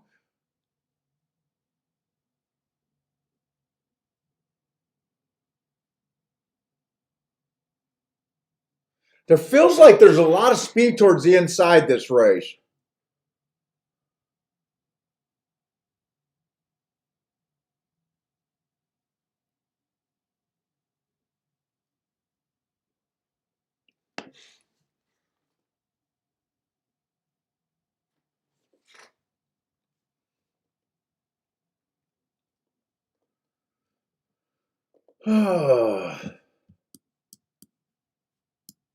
What am I even thinking here?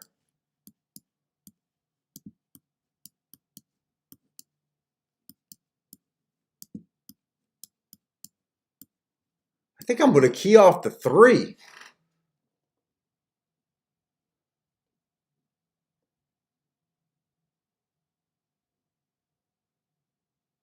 Wait a minute, do I like that?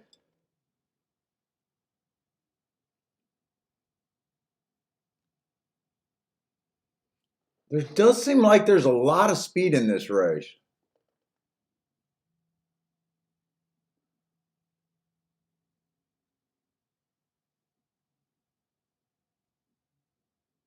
I feel like there's a lot of speed here. 3 can get in trouble.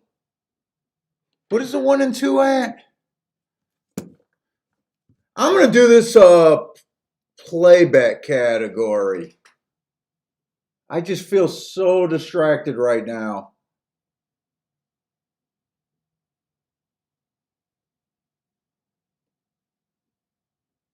And I think I'm going to bet the 2 to win.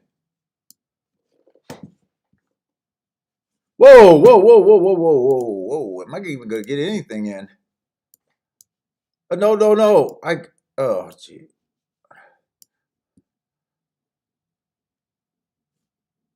Select track.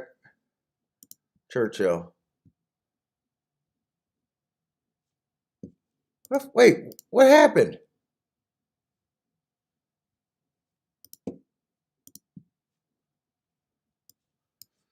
You know what? I don't think I'm going to get enough time to put that in. All I'm getting is a win bet in.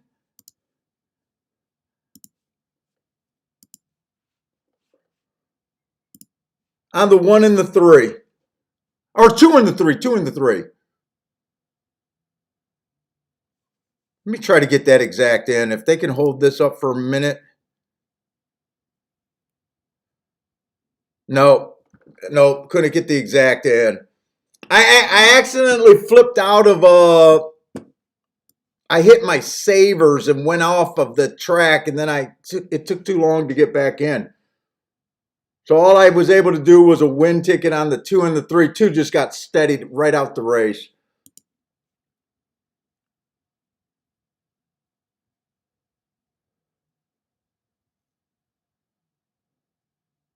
But I thought there was a lot of speed in this race. Who is it? Oh, that's the 1 horse that opened up.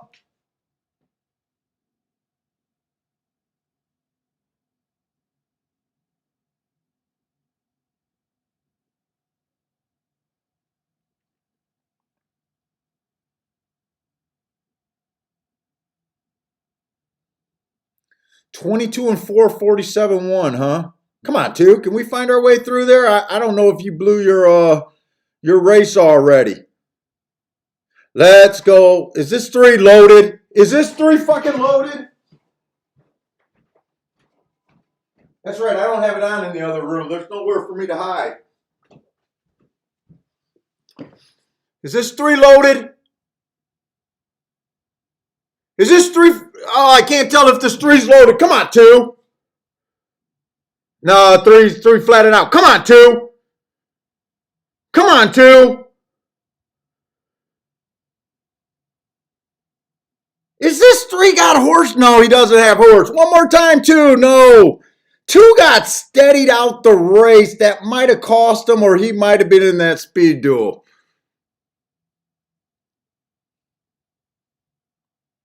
5 rolled the rail. I still like that call on that inside today. It didn't work out for in that race. 5 did get the rail trip. Well, I thought this horse. This is the 8th race, right? No, 9th race. I'm looking at the wrong race.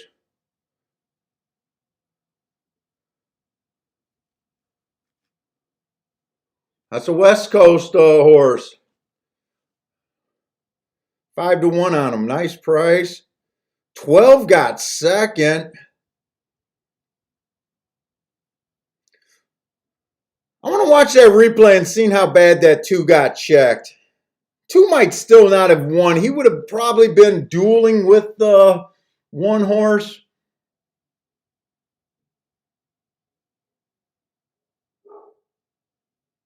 Man, I thought that 3 had a little bit for a little while. I would have liked to see him stay on that rail. But he has to gamble about, does he need to fan wide? Is it going to bunch up to the inside?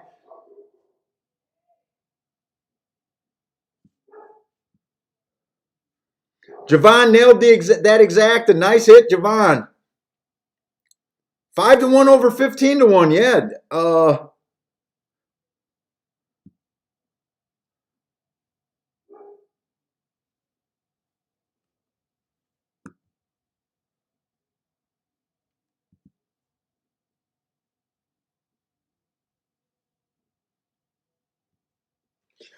Was there a query at Gulfstream? I want to look at that Gulfstream race one more time too. I knew I was alive to some shots.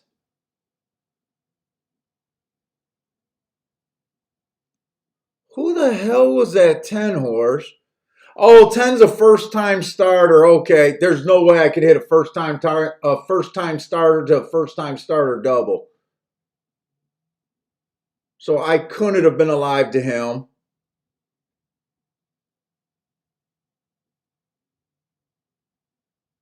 The 6 horse, I knew I was trying to beat that double. Yeah, okay. I really thought that 5 was going to run well. I don't know what happened there.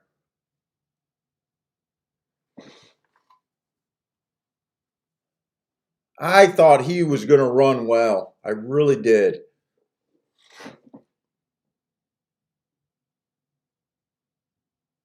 Yeah, I was just completely wrong that race. I was completely wrong the last 2 races.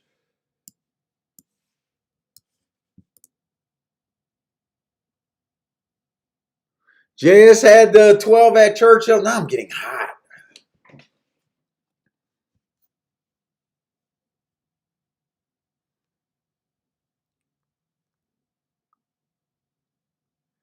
Dean saying first Louisiana Downs race is about to go off for the year.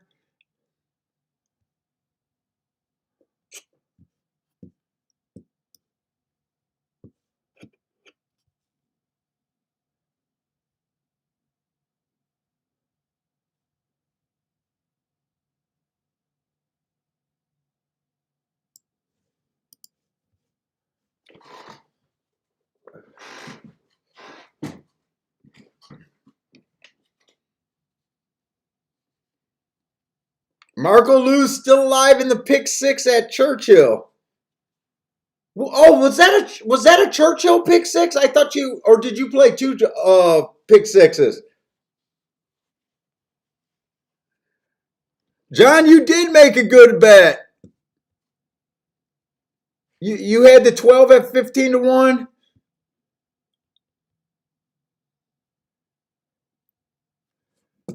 Who was the 12 there? Who was your 12?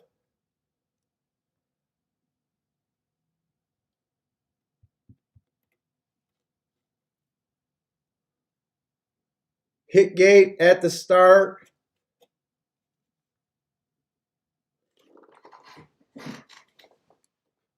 Man, these races are rough.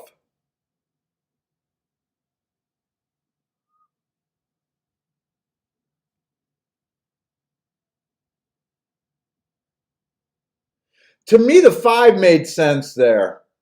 If he got that, if I could envision that rail ride, he makes sense there. I was having a hard time with this race.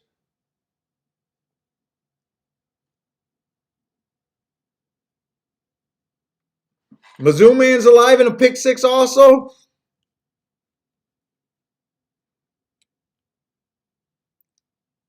Robert, you're at Monmouth today. Nice, man. Haven't heard you in a while. You out there at the Monmouth.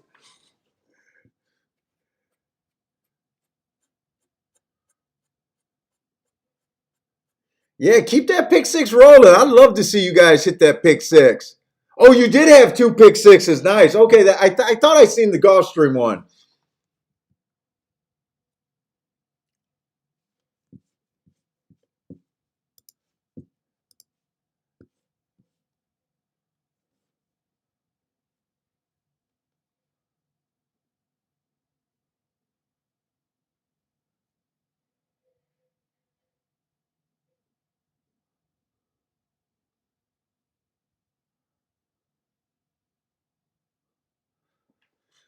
Oh, they're going to take so long with the pictures. I really want to see this replay.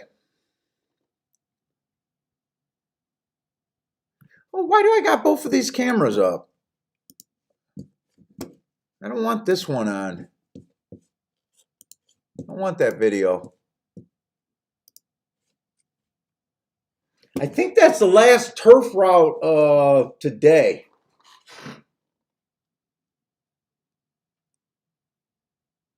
I think that's the last turf route at Churchill. No, there's one more. The 11th race.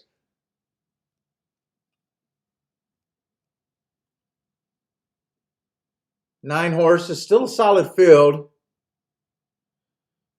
So what we got? The marathon, or not the marathon. We got the Turf Classic coming up. Let's see what we got. Churchill Downs Grade 1. This race just ran. So now we're in all the Grade 1 races today. So we got a Grade 1 sprint. We got the turf.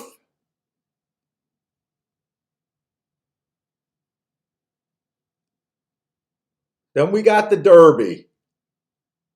So what are we looking at? An hour between post times for the next 3 races? Is that when it's going to get really rough?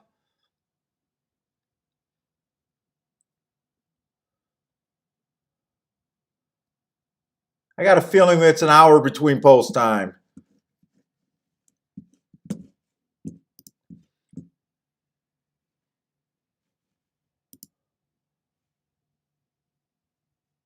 We got 40 minutes for the race, so Gulfstream is definitely going to go off first. How long is Gulfstream going to leave us with card?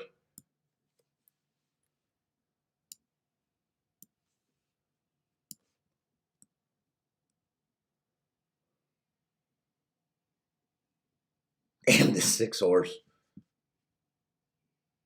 Well, I can't even say damn the 6 horse at Gulfstream because it's not like I had the 10 horse. It really wouldn't have mattered. And it's not like I had the 3rd place horse.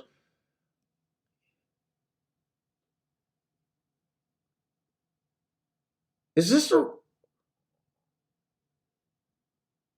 Why? The 8th... What was I looking at this morning when I scrolled through the program and thought there wasn't any dirt races today?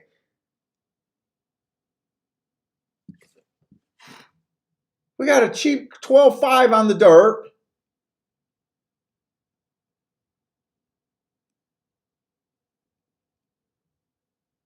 I think the 10th race is going to be unplayable. I'm just trying to figure out where we're at today, what we got left.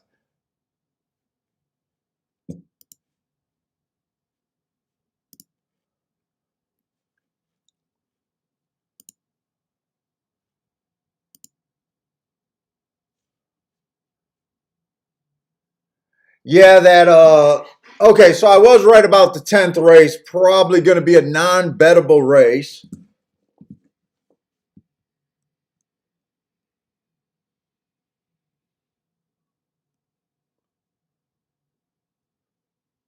And then we're going to end the day with two turf route races.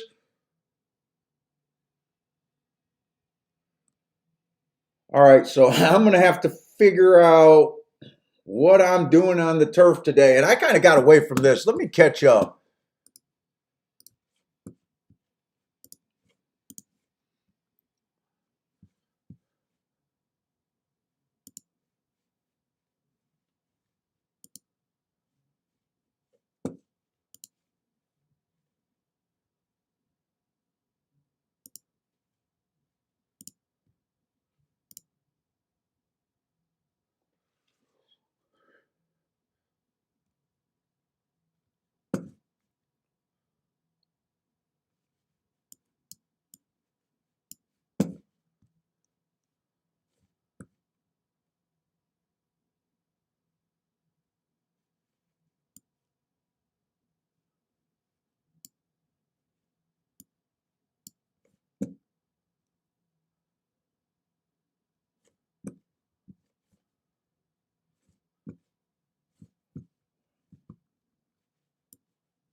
I just, I had him, but he stalked. Okay.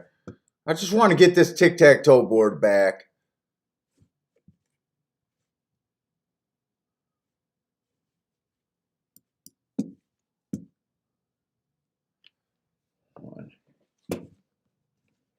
Then the last race, 6 horse, I want to say stalked. Okay. I just want to get my shit together.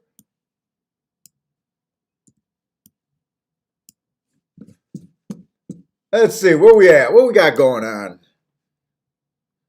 Didn't Chalk won that first race at Louisiana Downs? Sounds about right, right?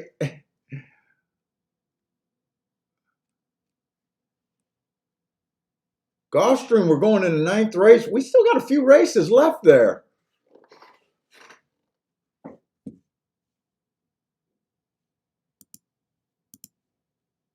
No, we're going in the 8th race. 8th race, the dirt sprint. All right, this is a race that I probably need to have a pretty good opinion on.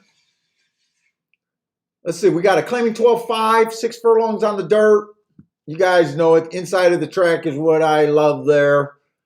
The 1 horse went too fast to win last race. I like that race. He did have the inside that race. 2 races ago, the inside of the track was good, just missed. I still like that race. Was a long shot, $50,000 race. Dropping, making a pretty aggressive drop here.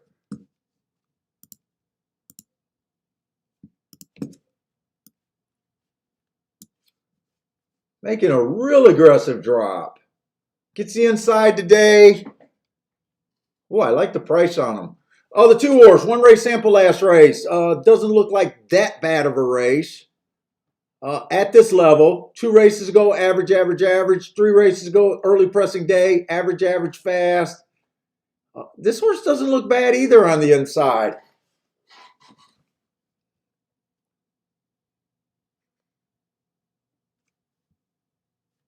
This is just an optional claiming 12.5.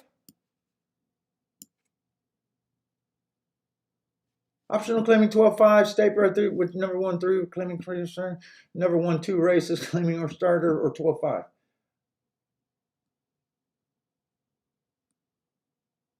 So they're dropping without the claiming price. So they're not up for the claim. How does he get in? For state breds. 3-year-olds up, never won 2 races other than maiden, claiming a starter. So he won. Oh, won a race other than maiden, claiming or starter. That's a 35,000.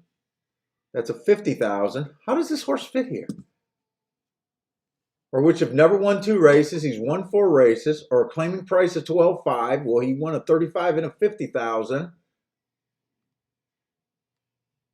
3-year-olds. God, I can't figure out these conditions, man. I need a lawyer book. I'm trying to wonder how this one horse even fits. Oh, the 3 horse went too fast to win also last race. And making a serious drop. I think those are the top 2 horses in my book here. 4 horses looks like he's stepping up. Got an excuse 2 races ago, went fast. 3 races ago, earned hearts. He's been earning those hearts at a route. I generally don't like that because I don't like route to sprint.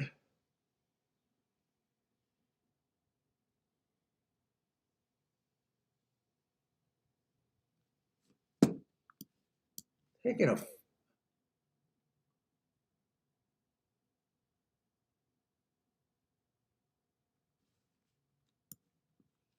Am I reading this? Optional claiming 12.5. Why does this race look so like ridiculous to me? I'm having a hard time with this condition. I know what I like.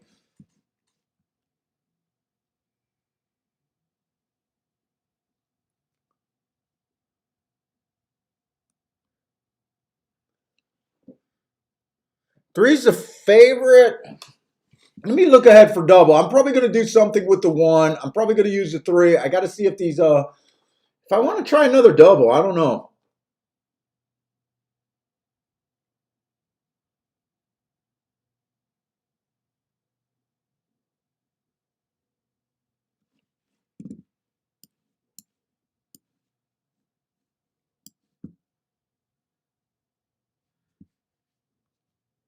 And there are so much.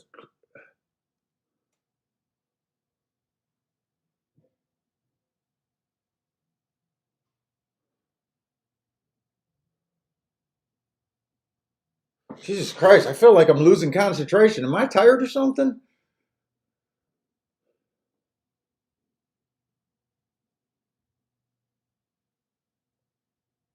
Let's see, the 6 is stretching out, or the 1 is stretching out, trying to turf for the first time. Should add speed to the pace. Aren't they coming off the pace so far today on the turf? Did anyone go wire to wire today? Yeah, someone did. The 10 horse held up pretty good. Maybe I don't want to bet a double.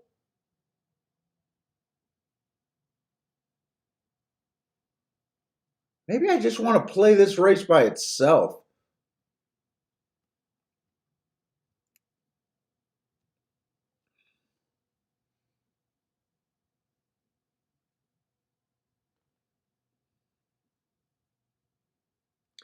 Dude, I want to look up something. I want to see what this $50,000 race was made up of. This is I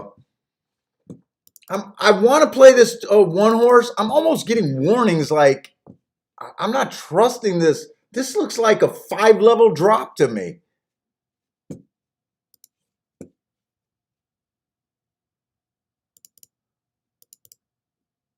March 19th. 4th race of the day. 4th race.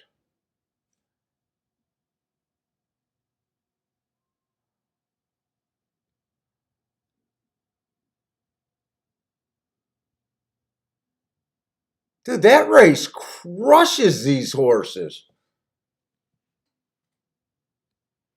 That race absolutely crushes these horses.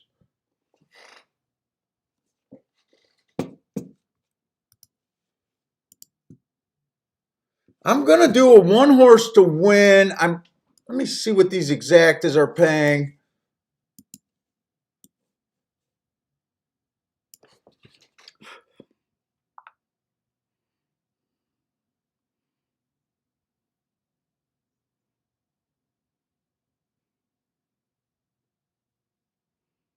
Let's see. I can't do a 1, 2, 3 box because if it comes in one, well, 1, 3 is. Oh, I'm looking at doubles. I was ready to say that's crazy. 1, 2 is paying 14 to 1. 1, 3 is paying 17 to 1. 3, 1 is paying 11 to 1. Yeah, if 3 to 1 wins, I can't do nothing there. I'm definitely not going to be able to work out a double here. Not with a minute left. And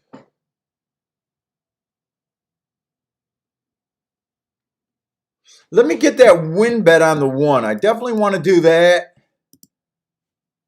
Is he going to be 4 to 1? Well, I need to get at least 4 to 1 here.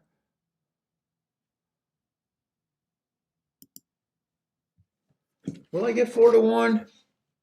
How close are we? We got 2 minutes. I'm going to watch that a little bit longer.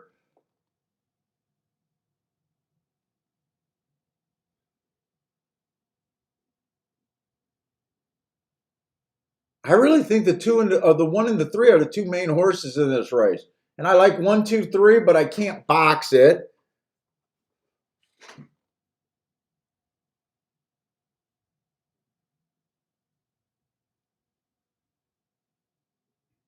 God, in a way, I don't know if I trust this 1 horse. 7 to 2, he is dropping in price here.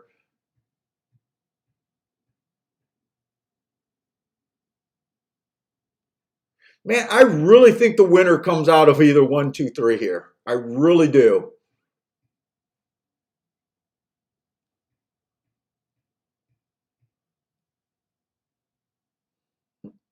And I can't play the exacta. Next race looks like a monster race.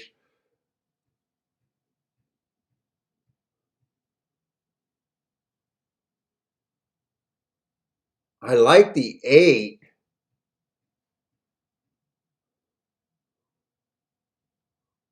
Who are the 2 horses I like the best? The 8. Who was the other one? I think it was like the 5 or the 8 and the 4.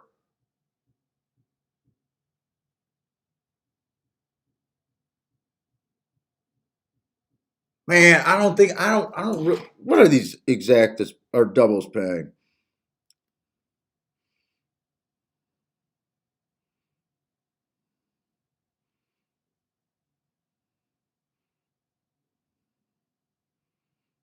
They're hammering the 3-3 double, 3-3 double, 3-5 double, and 3-8 double. If you can avoid those, 9 to 2 on the 1 horse. Okay, I like that bet better at 9 to 2.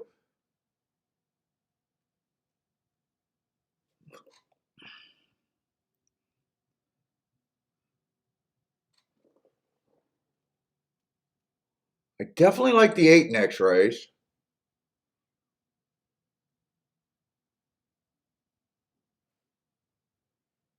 5 to 1. I think I'm going to have to do this. I don't know if I trust this 1 horse, but he is getting my win bet. I think at 5 to 1 is the right price for me to find out there.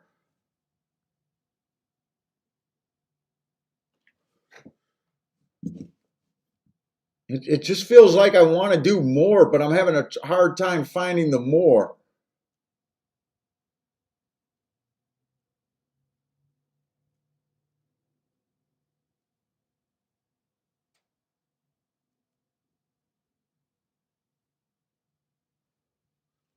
What was that 1-2 exacta box? Could I play the 1-2? No, you can't play. You can't play those exactas. I can't play the 1, 2, 3 box. I think I'm just stuck here with just the win bet. I'm just stuck with the win bet. That's all I feel like I can do that makes sense. And I got warning signs on this 1 horse.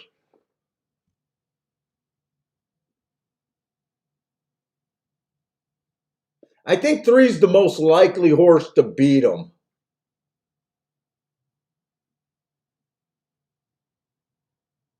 I really think this is probably going to be a 1, 2, 3 exacta, but just can't play him.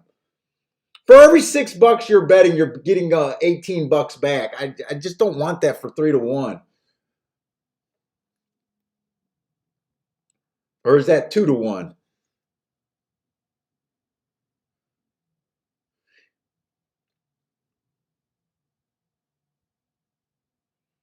Stephen Marshall needs a 1-2-3 for a double or a pick three. One did not get the break I wanted. One did not get the break. I still think the one can win by rating, but because he's not quite a speed horse, but two's actually gonna get first run. I guess at least I got 6-1. I had warning signs on this horse the whole damn way. And I just could not get away from him at 5-1. I almost dutched the 1 and the 2, but I just didn't want to cut my bet in half and to basically get even money if one of those two horses won.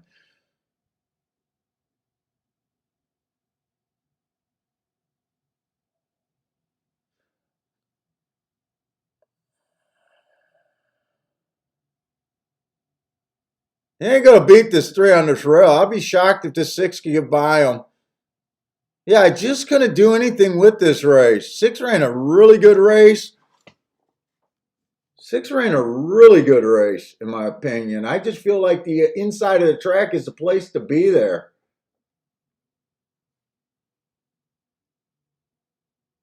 Yeah, that exacta wasn't going anywhere either. Just not that competitive of a race. Did the one end up coming in last there?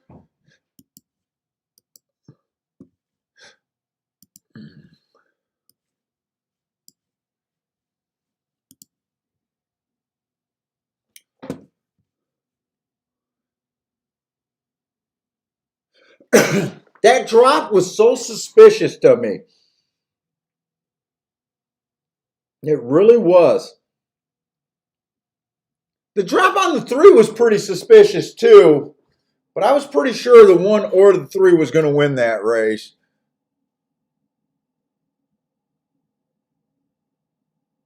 I'm glad the exactas weren't paying because that was good enough to keep me off of boxing or keying the exactas. I'm I needed those not to pay anything.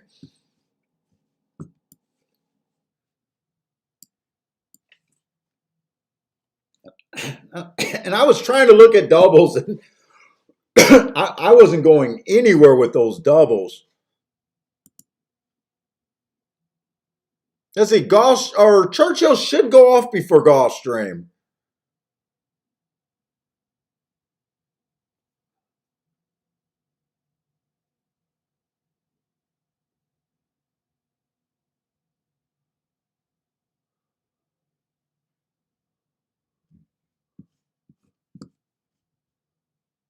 Yeah, Hector couldn't believe that the 1 is 5-1. You know, sometimes that's a big warning sign. Sometimes that's a big warning sign.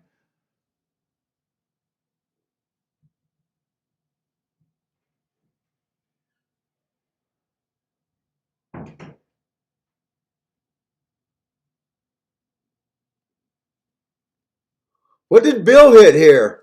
Is Marco Lou still alive in his stuff?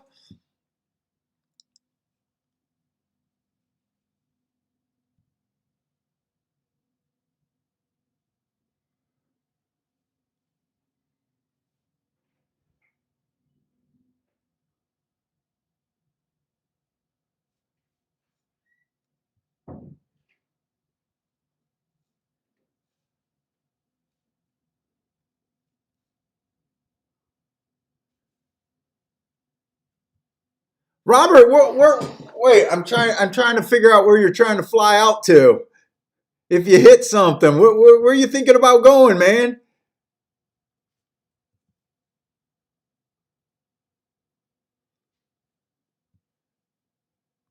I'm guessing Vegas. Are you thinking about hoping to go to Vegas?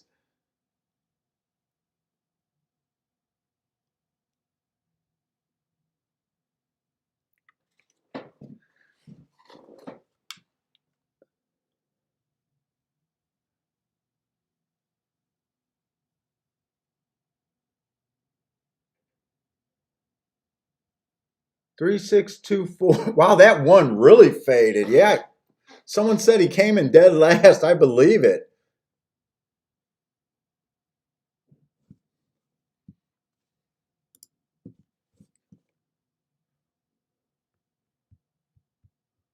Let's see, we got the 10th race at Churchill. 7 furlongs on the dirt. One horse, Bad Rail, early pressing day. Last time he ran, he was in the 5 hole. He was an early presser.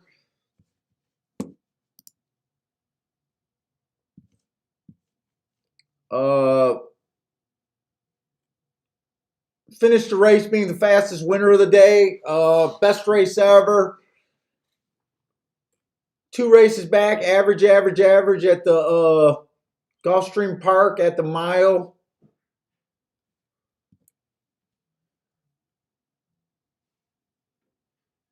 I don't like route to sprint. I'm going to just keep handicapping and try to forget that these are graded races. 2 horse, early pressing day last time he ran. Went fast for the first 2 calls, average at the finish. 2 races back. That was his best, one of his best speed figures, if you like that. 2 races back, early pressing day. It was too far back to win. Still, wow, that race had to be something to be a early pressing day, close and still matching strides with the fastest winner of the day.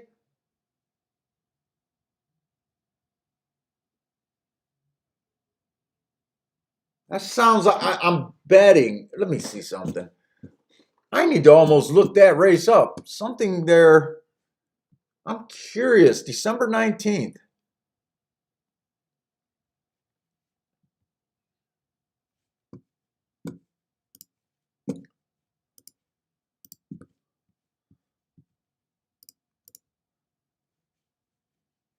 Where we at? Where we at, Gulfstream? Right? December 19th, Gulfstream Park.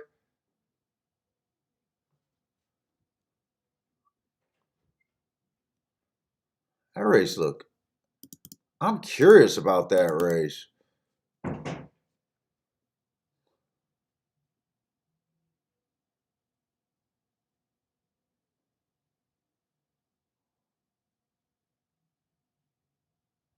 Oh, I see it. They were running really slow times that day. Yeah, I thought I made a mistake there. No, that's right. He's probably coming out. Yeah, he's coming out of the 10th race of the day. That was the fastest race of the day by far. Okay. Yeah, I had to look at that and question the marks on that one, but nope, they're right.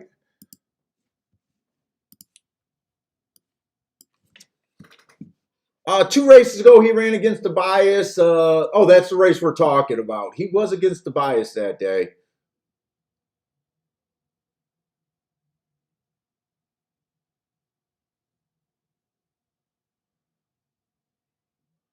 Three horse, 1 race sample last race. 2 races ago, average fast. Came back, won his very next race. That was probably a bit of a drop in class from the races he's been at.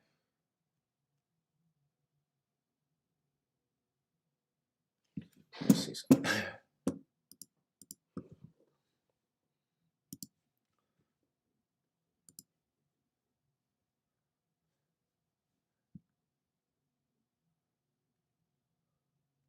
Holy shit, Jimmy the Bag's kicking my ass in views.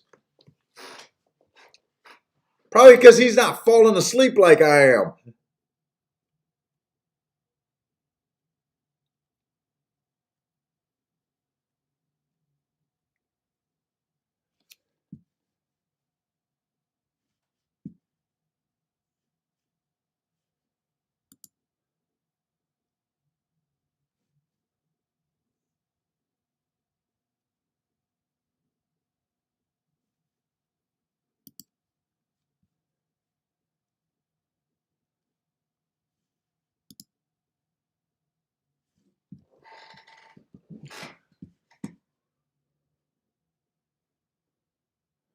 Let's see, the 4 horse. Early pressing day, heart. 2 races back, went too fast to win, came back and won off of that.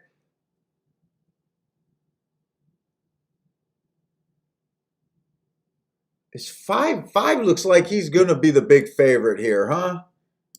Oh, actually, he's just a favorite, but he's not a big favorite. Who was that? Tap it to win?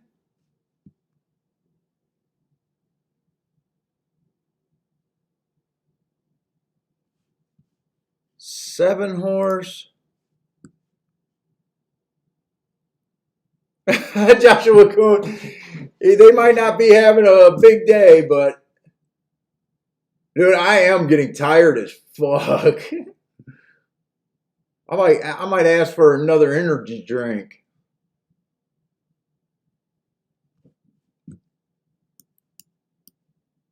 Whitmore's in this race. I got to get a grasp of what I think of this race.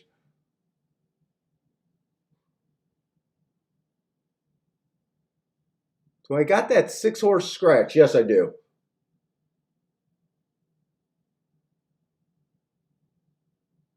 This is a grade 1 sprint, huh? Man, I kind of would expect better races, better marks, not better races.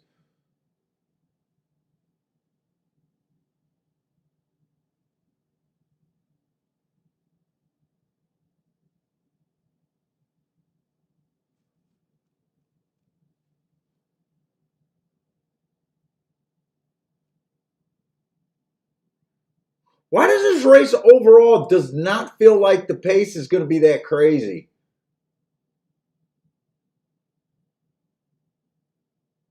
Indoors.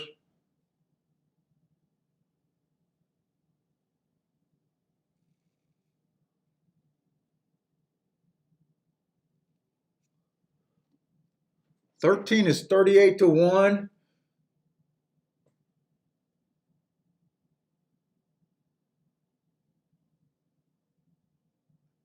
Joshua clowns people who drink Jackson Coke. Dude, I don't know if I could do a Jack and Coke right now. I get sleepy when I drink.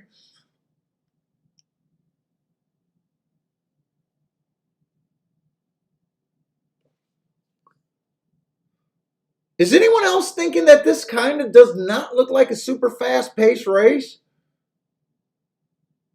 It seems like all the kind of horses that might go to lead all kind of look like they haven't even tried it that much graded company yet.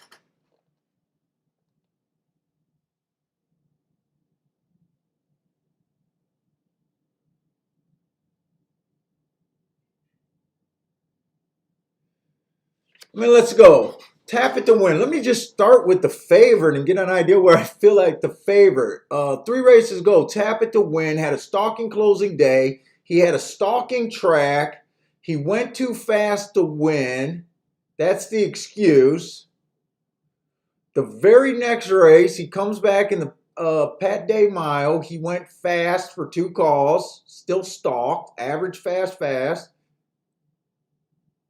Then he comes back off of those 2 races, and it kind of was the fastest winner of the day.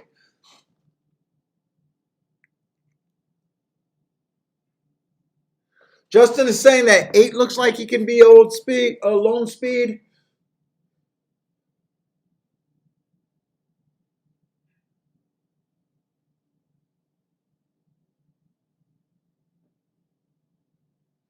I like this race on Flagstaff 2 races ago where he went too fast to win, comes back and wins. But then he won going average kind of pace. That means that there was probably lower level horses that ran faster paces that day.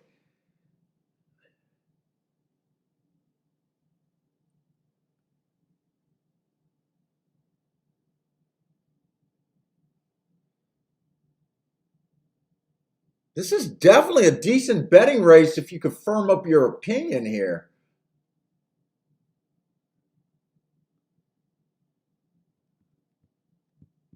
Mind Control is coming off of Gulfstream and Aqueduct. At Gulfstream, it was an early pressing day. He had the 12 hole. He had the 12 hole. We know that the 12 hole is never good at Gulfstream. I like that race. But then again, he just ran a terrible race before that. I like that race, but he could be rounding into form. He comes back, improves his speed figure at Aqueduct. What is mind control given? 6-1? But not really a front speed horse. Why am I keep whistling? I feel like I'm whistling every 2 seconds when I'm talking.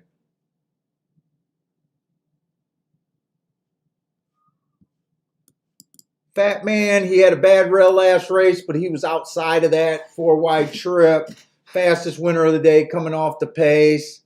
Before that, he was running miles. I guess I'm just going to have to make split decisions on where I think the horses are. I feel like I'm thinking too wrong and reading too much into these races.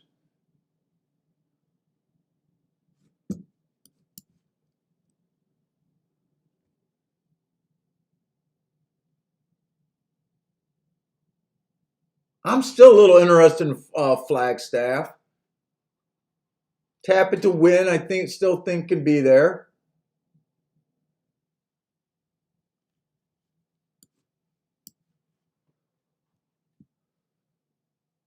Let's see, the 8-horse. Someone mentioned that he could end up being Lone Speed. Man, 2 races back, he went all the way, dropped all the way to 17.5 to win a 17.5 claimer. He was the fastest winner of the day. That was probably just free money that day. He then steps up, wins a 62.5, my most hated class level. He does look like he could get the lead a bit. I'm not going to eliminate him right away.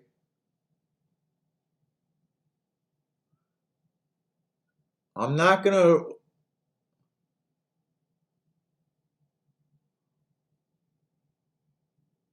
Oh, this is at CZ Rocket. Okay, I know who we're at with. I know what I'm dealing with right now.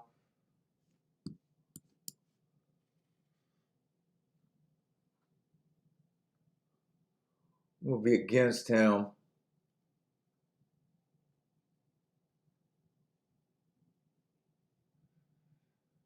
This horse doesn't look like a great horse to me. I don't know.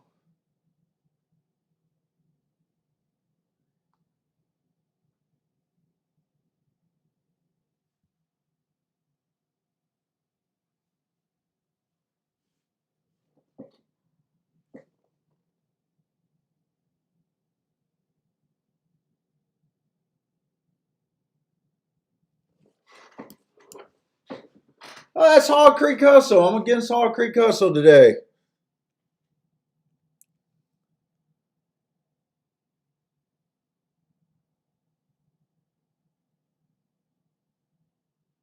I got this horse running on a bad rail. I kind of like that.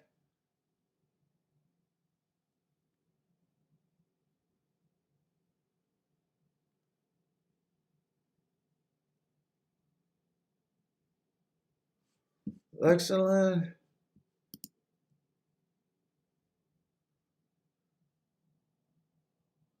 Let's see. Bad rail, early pressing day. He had the 6-hole. Race before that was a speed favoring track.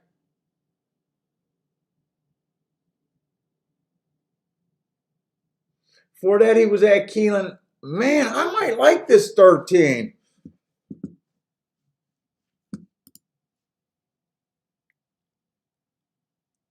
Yeah, Wild Bill would just bet Hall Creek Hustle because it's Hall Creek Hustle. Well, I think I'm a little interested in this 13.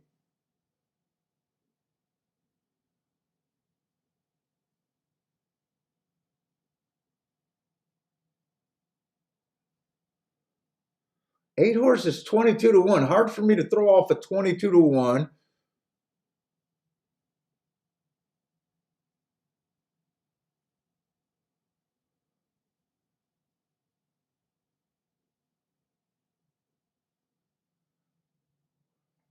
What is the 4 at? Just 5-1? I'm probably just going to do some win bets. Yeah, I'm keeping this stuff in my play bet category.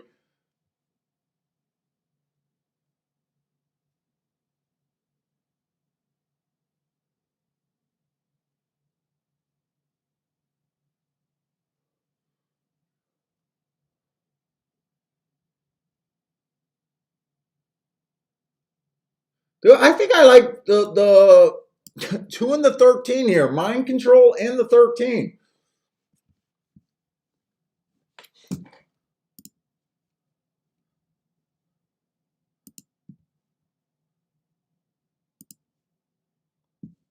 think I'm just dutching those 2 horses, the 13 and the 2.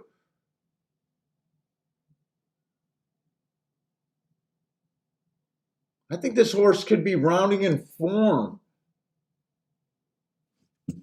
I am going to put a bit more money on the 2 horse than the 13. And then I'm going to bet the 13 to win and place. But I think I'm just basically working out a true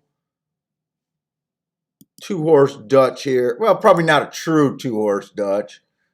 I'm just putting more money on mind control. See, place on the 13.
I don't know, 10 could possibly get the lead.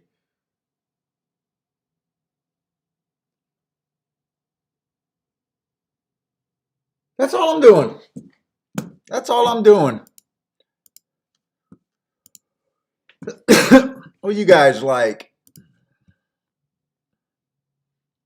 I was thinking about using Flagstaff too. I was thinking about boxing the 2, the 4. I think Flagstaff, whatever Flagstaff was, I think he's the 4 and the 13. Then I was thinking, I just thought the combinations were going to get out of control for no reason. Look, I know about what my opinion is worth in a lot of these races. These graded races are just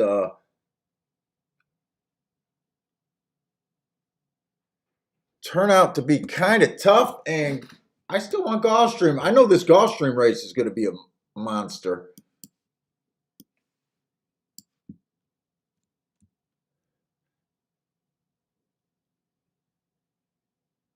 Javon, you like Whitmore?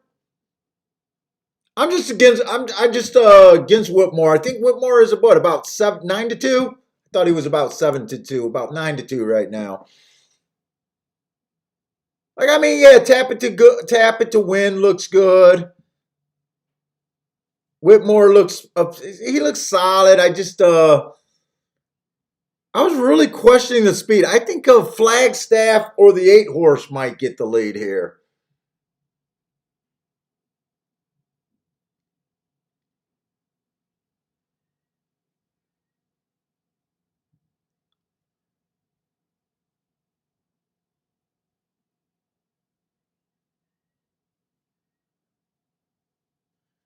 I don't know if 13's getting it good on the outside, but I think the 2's getting a pretty good trip here. Unless he just checked.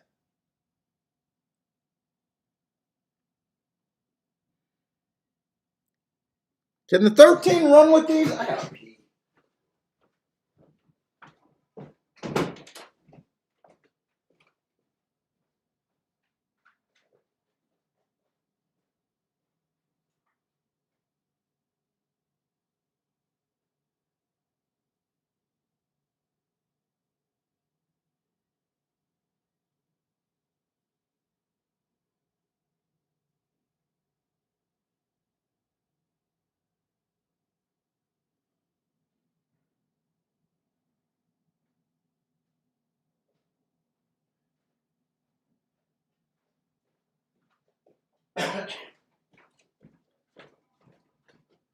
Oh, I had to pee.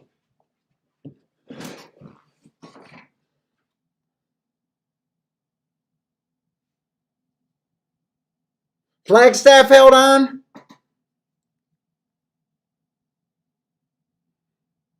Did the 2 get second? Like I said, I was thinking about boxing the 4-2-13.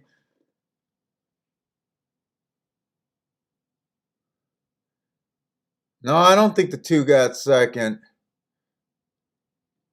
4 did 4 win that race or no? Why was he highlighting the 4?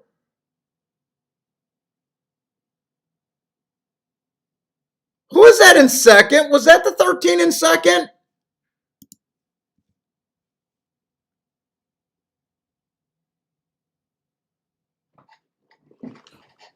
Did the 9 beat the 13? I think that was the 13 in second. 13 got second? So I should have boxed the 4. Dude, I got no confidence in stakes races. I got a place bet if the 13 got second.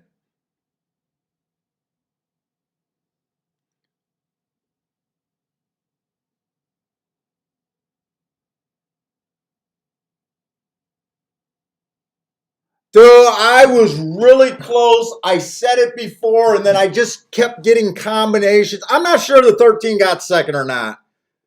Trust me, I'll be happy with the place bet, but I don't know if we got very many new people because this is usually the size of my regular audience. So, yes, I'll take it. I'll take it. 46-1. I'll take it. Did it? Well, how does this guy lack confidence in handicapping, Kiki? It's because of my poor breeding. My wife says my mom.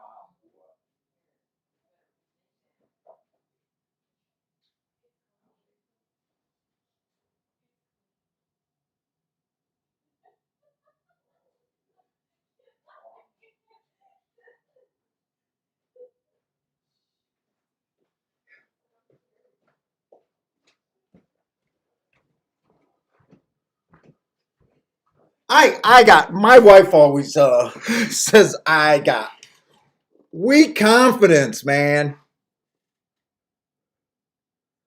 Javon, you hit the exacta. Beautiful, man. I'm feeling like I wasted a missed opportunity, but no one wants to hear this guy cry today. No one wants to hear me cry today. Charles, you hit the, oh my God. Thank you, Charles. Charles, you made my day, man. Bill Robinson hit the exacta too. Kevin had a winning place on the 13. Kevin looks like that looks like a new name, by the way. That's a fucking boom. JS is saying the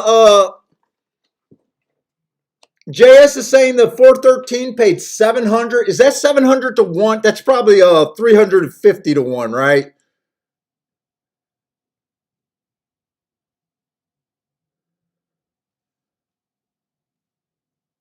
Andrew Garcia, I trusted you with the 13 to place, and I knew the 4. So it sounds like Andrew Garcia hit that exacta too. Joshua Cohen, oh my God, you guys are making, I'm sitting here and yeah, I can be self-absorbed. I can be really self-absorbed. You guys are making my day hitting that exacta. You guys are making my day. And that ended up being a nice hit. It's still 37 to place. Okay. I'll definitely take that. You guys know where I live at. Cheap fucking claimers is where I want to be. Cheap fucking claimers, man. I did this extra Kentucky Derby show for you guys. You guys talked me into it, and I was sweating bullets. I told you guys I was tossing and turning leading up to this entire weekend. Just tossing and turning, man.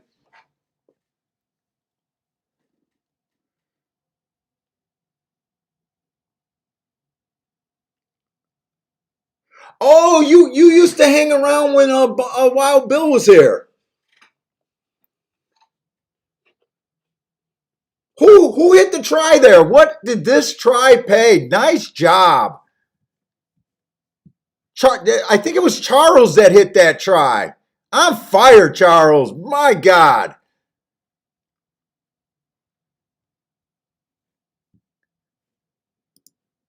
I'm not even going to attempt to look at this Gulfstream turf race. I was kind of trying to glance at it. Before playing the doubles, couldn't find anywhere to go. Uh, I'm just gonna enjoy. I'm just gonna enjoy you guys taking advantage of the hitting that try. Some of you guys sounds like you hit the exacta. Charles hit the try. My God, what is that pain?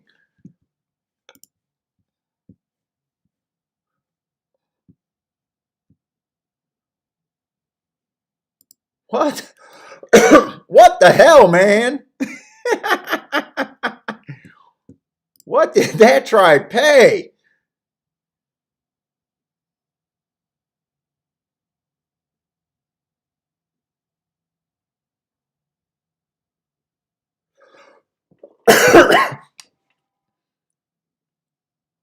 Oh my God. The try paid 50 cents. The try paid 50 cents. Uh, for 50 cents, the try paid 1,200. Beautiful. I don't know if you had that for more than 50 cents, but what flipped me out? That's super. Anyone looked at that dollar super? $400,000.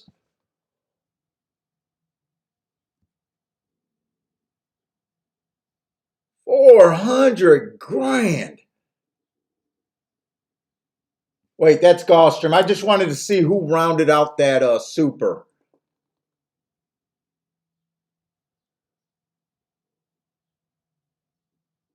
Hall Creek Hustle. Charles, I know you're going to kick yourself. You should have used Pulse 13, Wild Bill's Hall Creek Hustle, and your Flagstaff winner, and your Whitmore. My God. How did Hog Creek Hustle round that out? My God. Yeah, Mac and I honestly couldn't imagine hitting like that. I told you guys about when I was in those two tournaments that day where I was in the top 25 in both tournaments. And I think I had a chance to win 1.2 million if I would have closed out both tournaments. And I went over on the final day. Man, before that morning, just when I was looking at the scoreboard and realizing what I had a shot at, I was a wreck. Bill knew I was beaten before we even walked down there.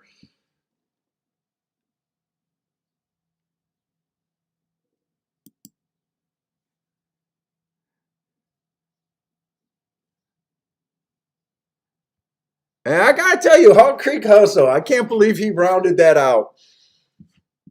So Gulfstream is off.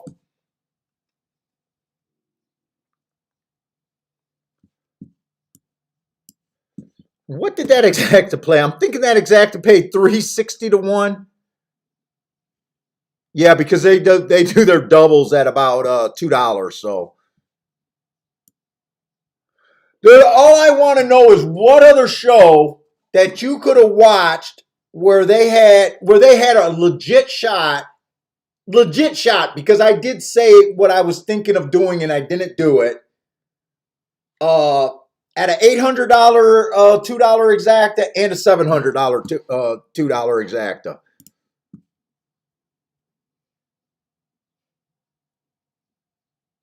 I think wasn't Max KO the horse that I said you had to use at Gulfstream? I think he was a heart horse off a bias, dropping in class. I think it was the 8 and the 5, actually. I couldn't play it now that I'm looking at their odds. 8 to 5, 7 to 5. So we did not miss anything there. But I'm pretty sure Max KO was the horse that I said I would have had to use. I know I said it. Yeah, he was definitely the horse. Whoops. I'm just trying to circle this.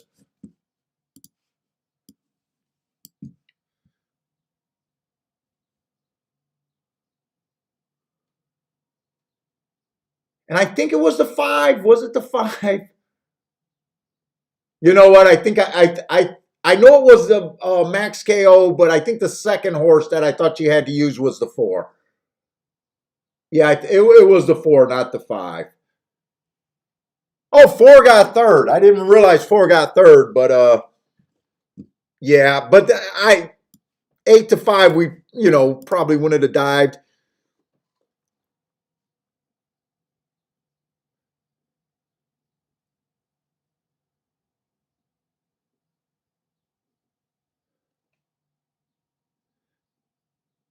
Boy, Charles said he had the 249, and then he added the 13 in the box.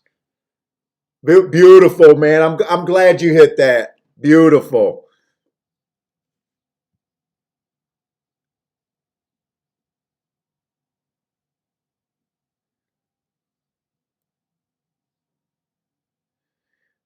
Case G, are you saying that because they're disgustingly bad or you're on a hit?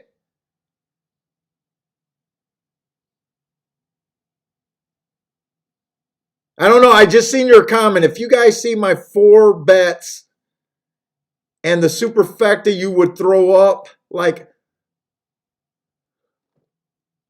oh, I think I know what Case G did.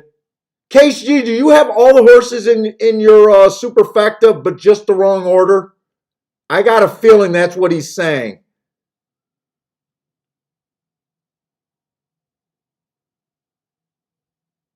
I'm curious to see what Case G is talking about.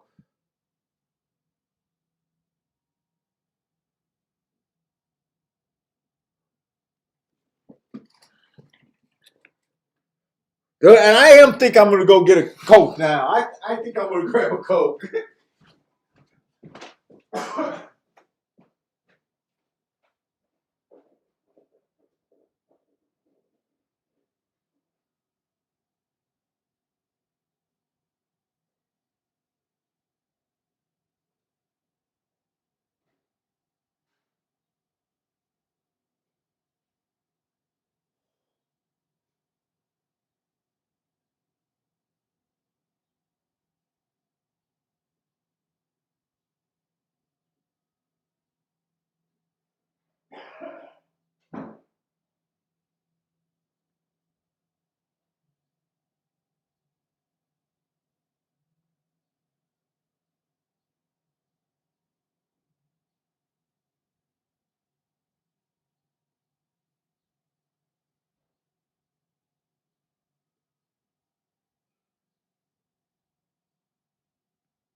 Oh my goodness. We got the Kentucky Derby 114 Kentucky Derby glass going.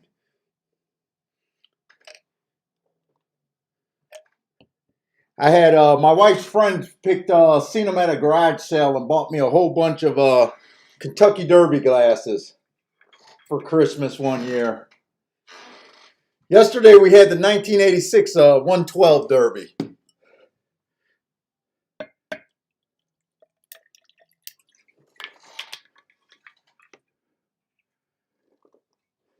Grandma says she needs something stronger.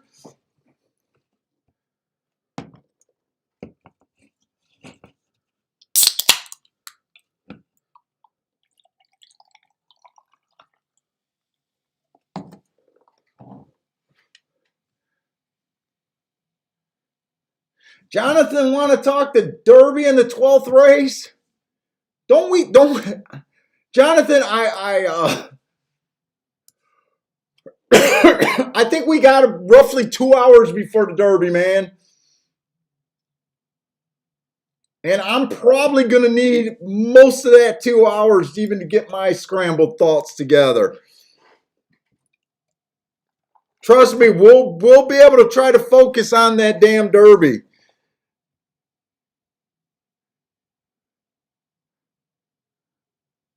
Jonathan, there won't be any supers and tries from me. It'll be an exacta at the reach. I am the least researched YouTube Kentucky Derby host. Trust me, the Derby is probably going to end up being, unless I really spot something, it's probably going to be one of my lowest bets of the day. Without a doubt. I'm sorry, man. I don't buy into hype. It's just another race for me, man. I'll do my best like I've tried to do all day. I give an honest effort. I do my own record keeping. But I am at a disadvantage for stakes races. I just am. I just am.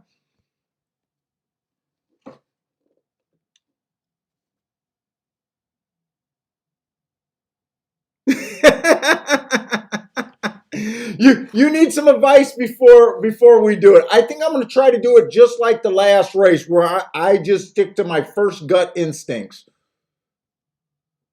First gut instincts and my marks. I think I'm going to have to do it that way. I just get overwhelmed looking at them damn races.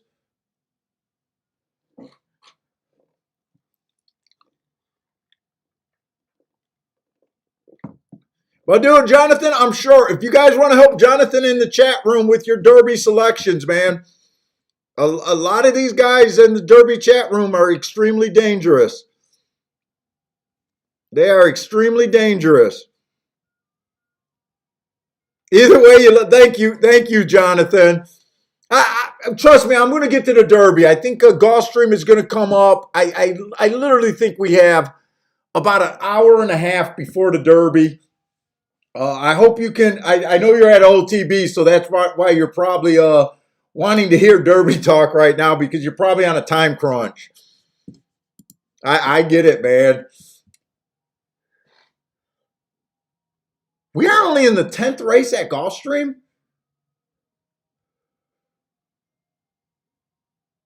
Hey, Jonathan, I'm going to help you out.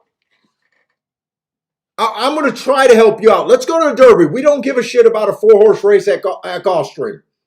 I think we can all agree that we don't care about a 4-horse race at Gulfstream.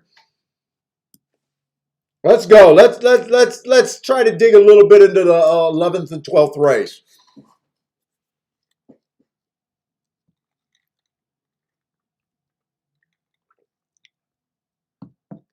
Hey, Mac and Company, I can't even guarantee that I'm going to end up liking the 6 and the 18.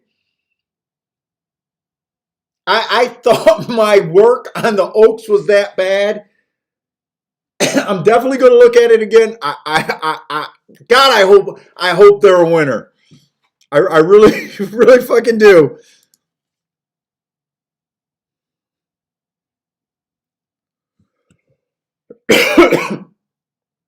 Let's see. Let's start. I think we can go over the 11th race and then starts the Derby. I'm not going to back down. Part of what got me in such a good deal today is my belief that the inside of the track was good on the turf at Churchill. I'm not going to abandon that. I know the 5 beat us. He got a rail trip, or beat me. He got a rail trip. The 2 got steadied. The 2 still ran a good race. The 12 did get down to the inside. That 6 horse, like I said in the other race, he got over. And then I still think the inside is where I want to be. And I'm not going to abandon it now. So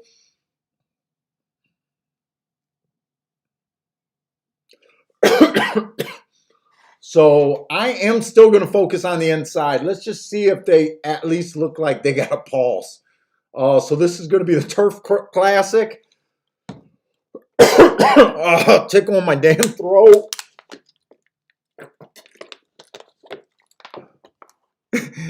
Okay, Mac. Mac says that's okay. I got him cheap. So the one is coming off the marathon race, and Parsons just wrote marathon there is because we don't see that many 1.5 mile races in America. And we normally never see more than one on a given day. So for our record keeping, I usually get rid of the marathon race. I keep the note for the running style because usually the running style fits for the other turf races.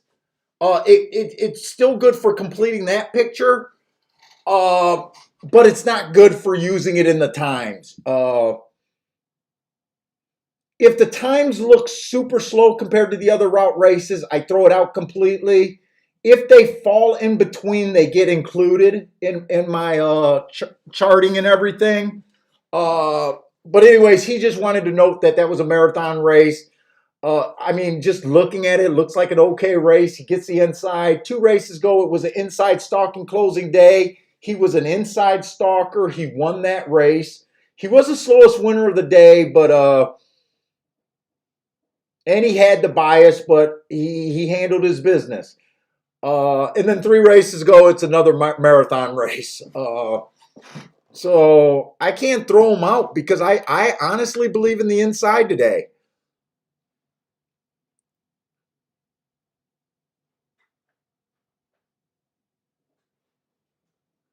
The 2 horse inside of the track was good last time he ran. He was on the far outside.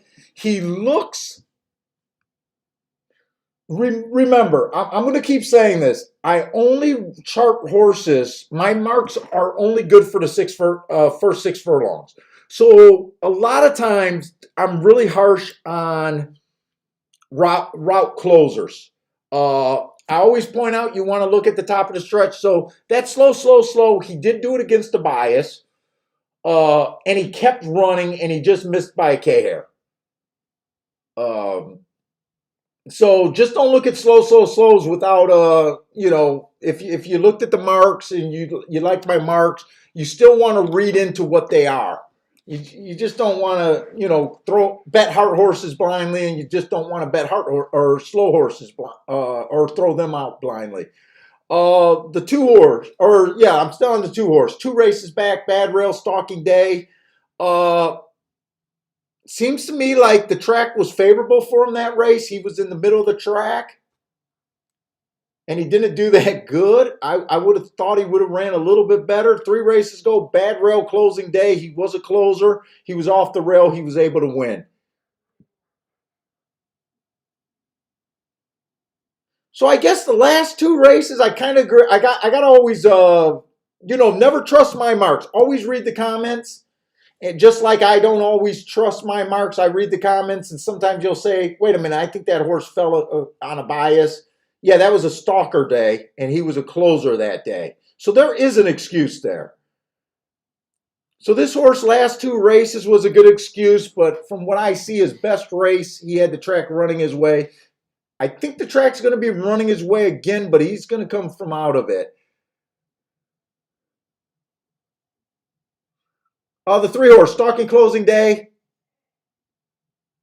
He was a stalker, won while the track was favoring him. 2 races back.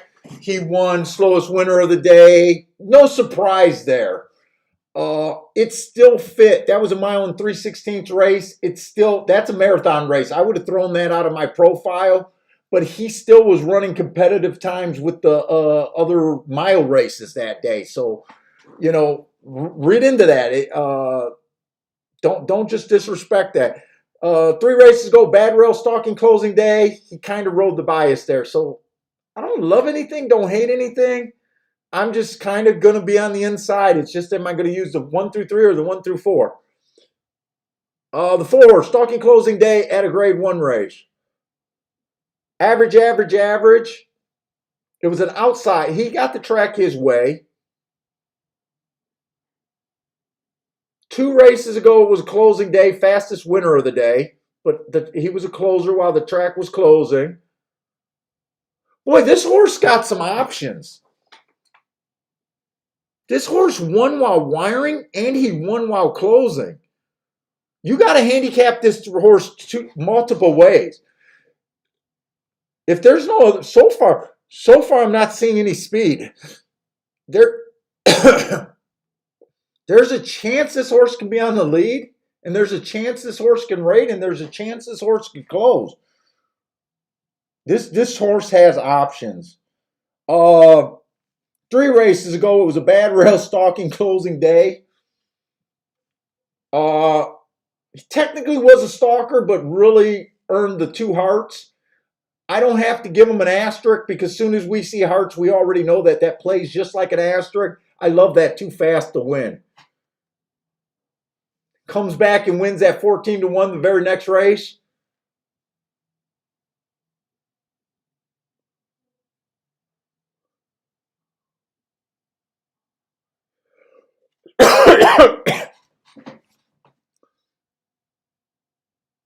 Whoops, I lost my video feeds on both of these races. Let me get my video back up.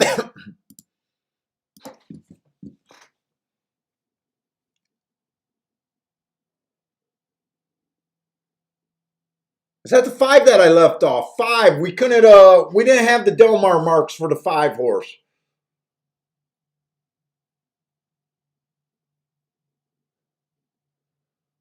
So that race, all I can say is he won. He won closing, and it looks all right. The race before that, stalking closing day, he won while stalking. 3 races ago, I thought the rail was bad. He came back to win after earning that asterisk.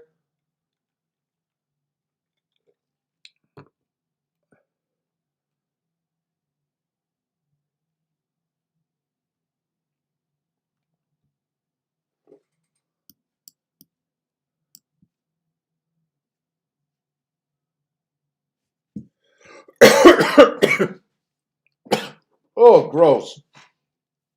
That was gross. Is that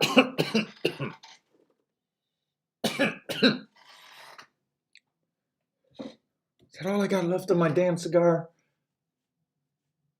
6 horse outside. Man, I am not seeing a lot of pace in this race. Am I going to find some pace in this race?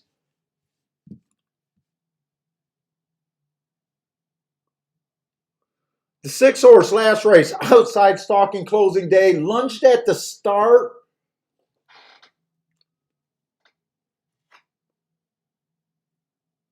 Might want to look at that replay to see how bad that lunge was. 2 races ago, bad rail stalking closing day. Was in the 4 hole, 5 wide it says. So to me, he kind of ran. It's kind of so far every horse. Okay, the 7 horse. We got to find the speed because 7 is the first.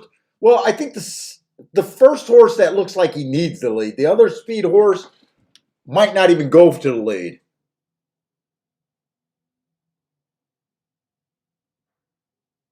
Inside of the track was good last time he ran at Santa Anita. Average, average, average. That means other horses were going faster pace that day.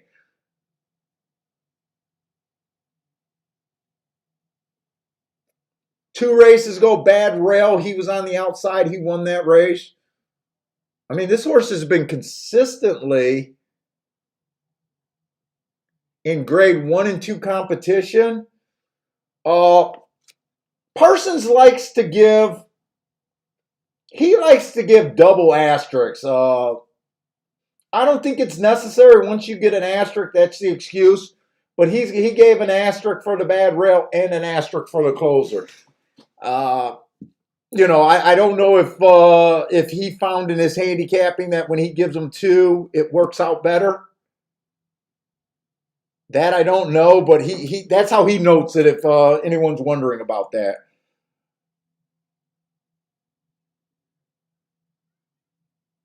But this horse, there's a chance could get the lead. 7-1. Wow, 7-1 on a horse that could possibly get the lead.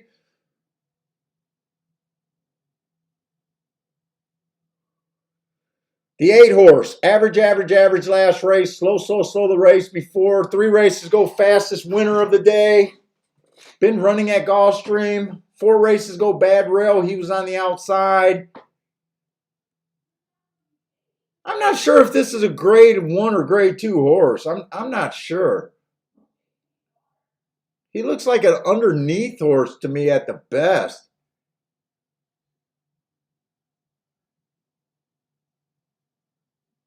The 9 horse, bad rail stalking closing day, average, kind of just ran with the track on the outside. I don't see any real speed in this damn race. 7's a little interesting because he might get the lead. I'm just going to write down what I'm kind of thinking. He might get the lead. His price is decent. The 4 could get the lead, stalk or close. He's going to be close to the inside.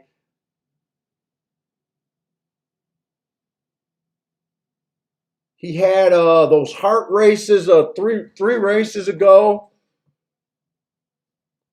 I like the 4 a bit, 6-1.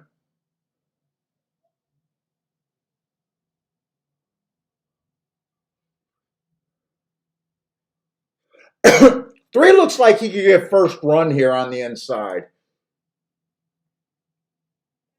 3 does not have sexy marks, but this horse does not stop running. I think the 3's a contender. These are just going to be my contenders. Oh, I forgot about this 1 horse. This 1 horse got a little bit of speed. And I got the 2 horse with 2 excuses in the last 2 races. I know that's a lot of horses there. I know that's a lot of horses. I'm going to go to the double next race.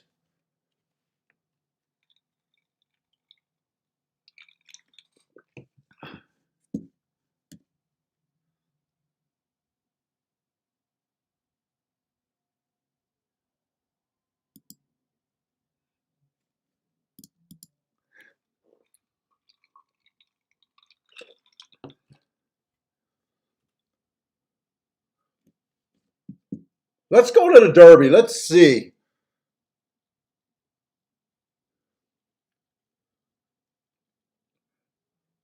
All right, Kentucky Derby.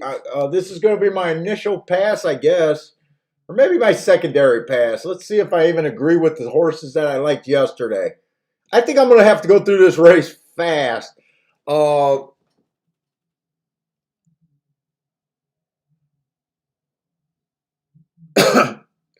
Look, they say the 1 horse is a disadvantage at the Derby. I don't know. It hasn't won in 147 tries.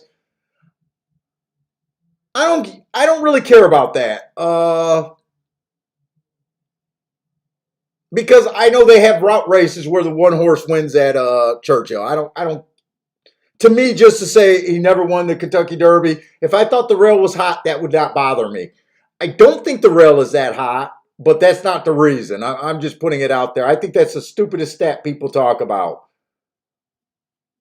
At least you got to go through the Derby and tell me how many 1 horses had a chance in the Derby. I mean, just to look at it like that is the dumbest thing I've ever heard. But okay, it's out there. So the 1 horse, inside stalking closing day last time he ran. I gave him an asterisk, but I will say this again. He was a super easy call for me in that Derby. All I liked was the 1 and the 5 horse in that race. I think the 7 was the big favorite. I liked the 1 because he had the rail that day, and this horse was the only horse that looked like he had a pulse, and I knew he was going to get to the inside. He ended up being the winner. I gave him the asterisk just because it's my traditional way of doing that. At the same time, in the back of my mind, I know he had the inside of the track. I thought that was an average race. It was his best race ever. I know there's an asterisk there because I wanted to do the marks the same as I always do. But to me, he got the inside of the track and was probably helped that race. And to me, that's why he earned that 101.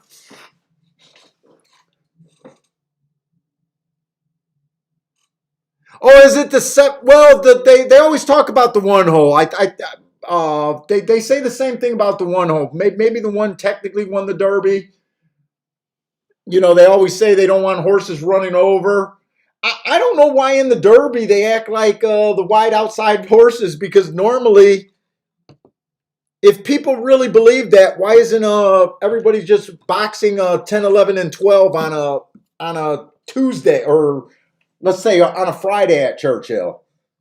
I don't know. I think some stats you look at and they mean something, and other stats they don't. You know, and we got to look at it different to pick what the public's not picking. So I don't know. I just wanted to do that rant. I just wanted to do that rant.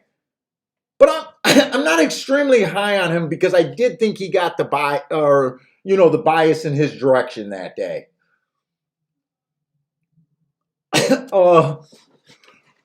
The 2 horse average while winning that race. I actually never got to see the Jeff Ruby that day. 2 races ago, the rail was bad. Earned a heart. I love that he came back and won his very next race after earning a heart. 3 races ago, average while winning. I don't know. I'm not sure. I'll have a better picture of what these horses are after the Derby. That's usually when it clicks in for me. But right now, I'm like, I don't know. Brooklyn Strong, the 3 horse. Just an average race, in my opinion, at in New York. 2 races ago, stalking closing day. That's what he was. It was an average race. He got the running style. That was favorable that day, and he just won a race. 2 races ago, it was a bad rail day. He was on the outside. To me, he got the best of it, and he was the slowest winner of the day. But I'm looking for horses with what I think is excuses.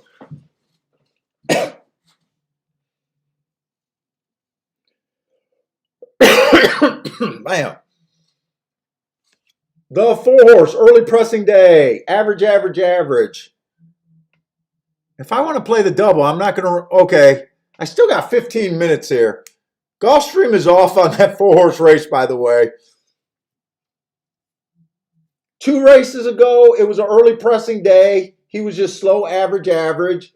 3 races ago, rail was bad. He was off the inside, just average. You know, so far I got horses that are winning being average. I got horses that are winning with the bias, while they're getting aid of the bias. But to me, to find a champion, and I will say I'm not great at the Derby, but to me, a champion horse should have overcame a race. And I'm not seeing horses that overcame anything yet.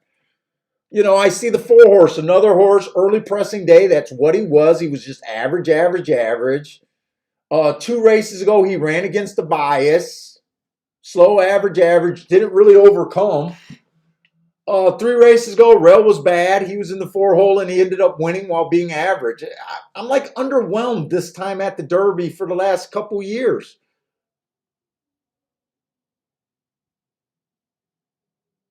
Although I wouldn't mind owning any of these horses, by the way. I'm not ripping on them. I'm just, as a guy that analyzes running lines, this is just what I feel. Oh, the 5 horse in the Jack Ruby Stakes. Fast at the second call, just average, just missed.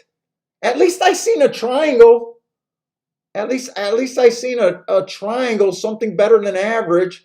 2 races ago, bad rail. He was in the 8 hole. Just another average winner in my book.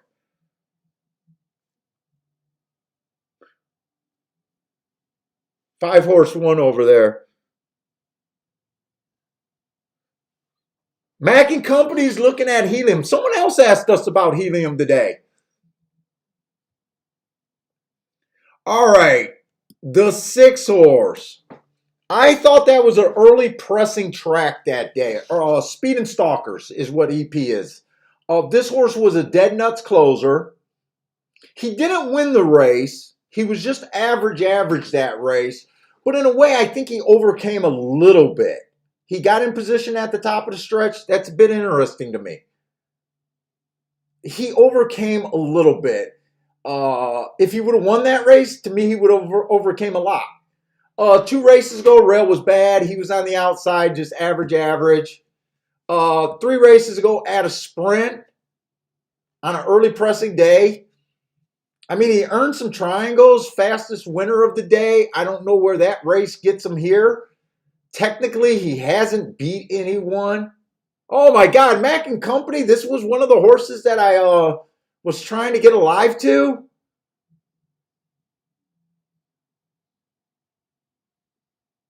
Shit, really? I'll be right back.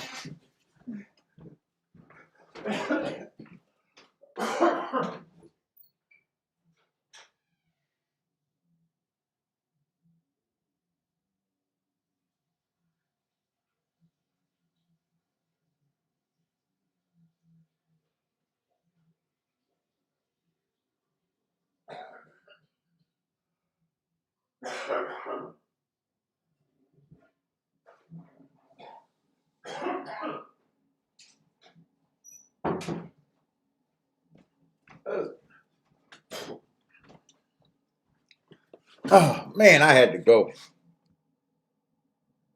All right, I don't know what I was thinking. I probably just glanced at the triangles, and I probably liked that he ran against the bias last race.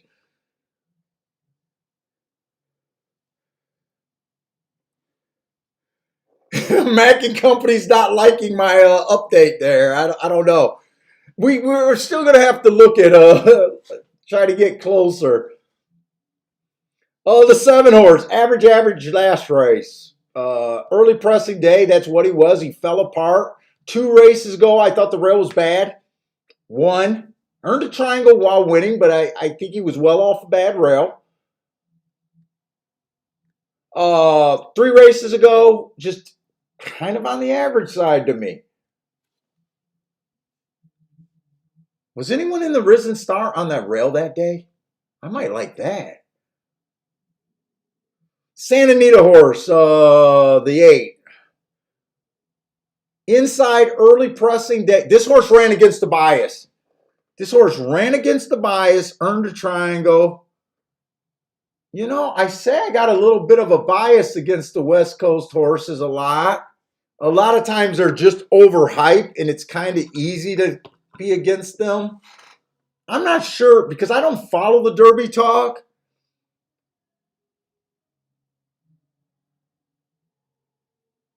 I'm not sure if there's hype. I wish I seen the odds of what some of these horses are supposed to be at.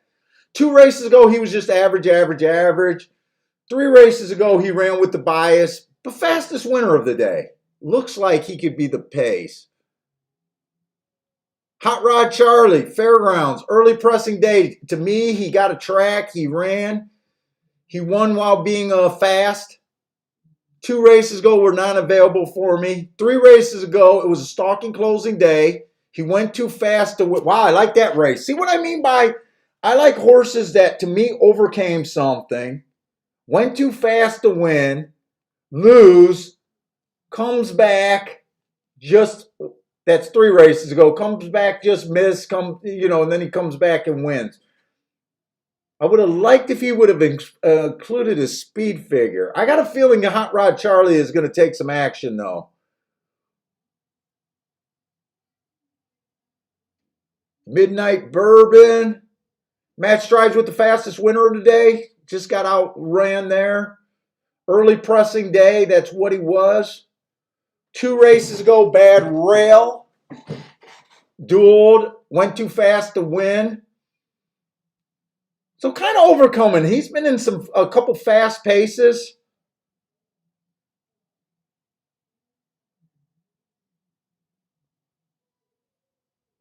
I would have loved. I would. Is there someone that ran in the Risen Star that was on the rail in this race?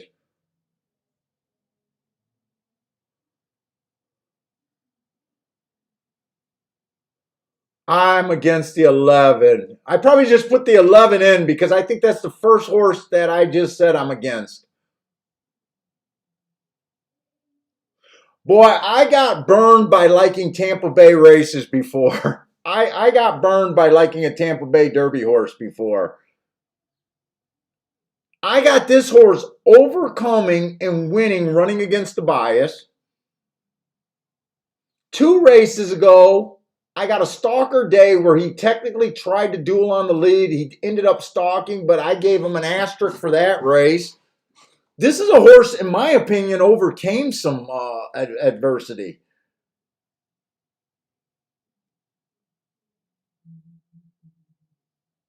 Hidden Stash, average, average, average. I don't like that race. 2 races ago, ran against the bias. He overcame a little bit there. He was also in the Tampa Bay Derby. Dude, don't make me like the Tampa Bay Derby again.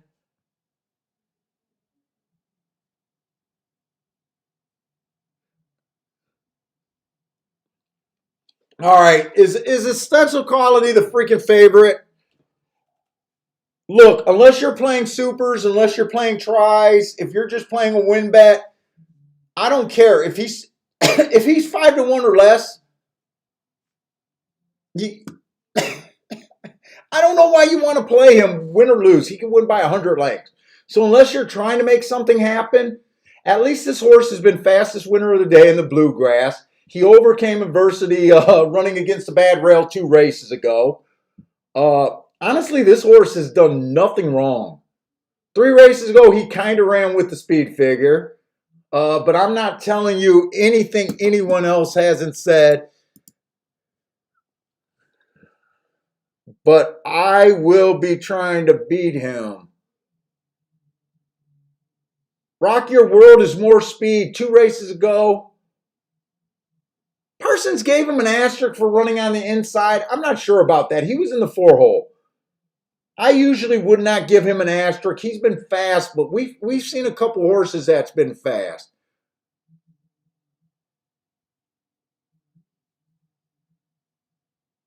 Highly motivated. Early pressing day in the Bluegrass, fast. Kind of let some horses get first run on him that race, it looks like.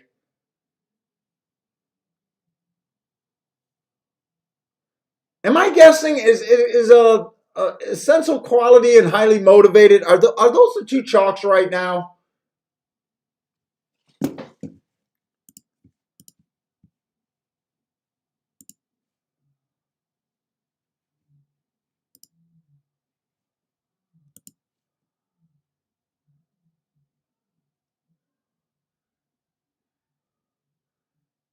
Oh no, Highly Motivated has some odds on him. I think I like him if he rates. All right, the 18. Horse can rate. Last race he ran against the bias. You know what? I still kind of like the 18.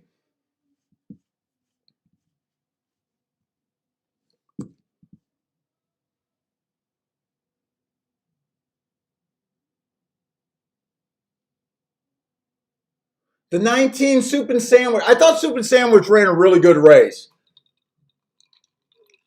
I'm just not sure how good that race came up. He did get towards the inside, though. He had speed. I really thought the rail was good that day. He did get to the inside. I think there's other speed horses here. 2 races ago, he won on the inside. I don't know. I know he's a popular horse. I don't really care for him. I think I'm going to do a small ticket. I'm going to go. I still got 3 minutes, but let me get here and let me get to the 11th race. I think I'm still going to use the 18. And I'll probably be looking at this race again.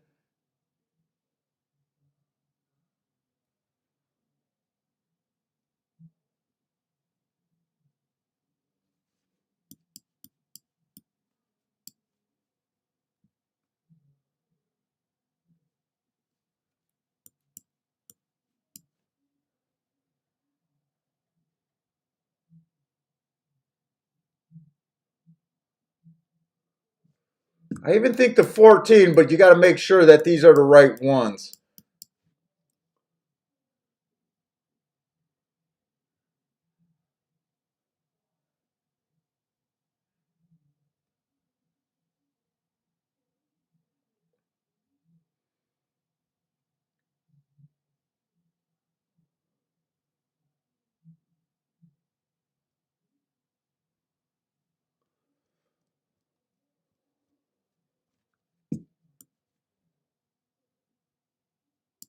So that's 4 horses, kind of 1 through 4.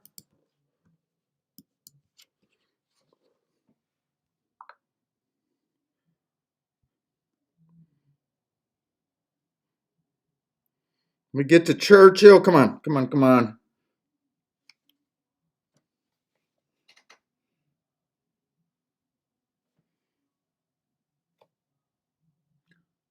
We're in the 11th race. You got to advance.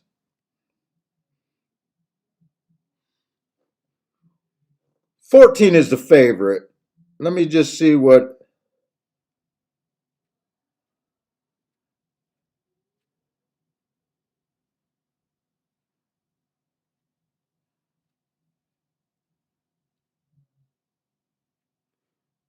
Oh, I'm at Gulfstream. Fuck you. I don't got time to waste.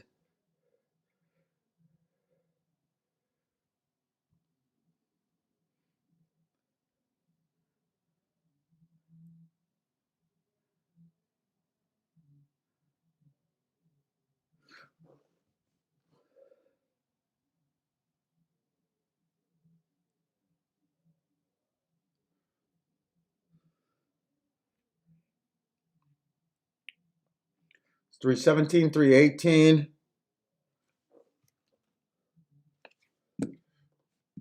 314 is the only one I can't play. So 3 to the 18, 17, 6, and then it'd be 1, 2, 4. Am I going to even be able to get this in? And I am gonna just play the double and probably not be too aggressive here. So 1, 2, 4.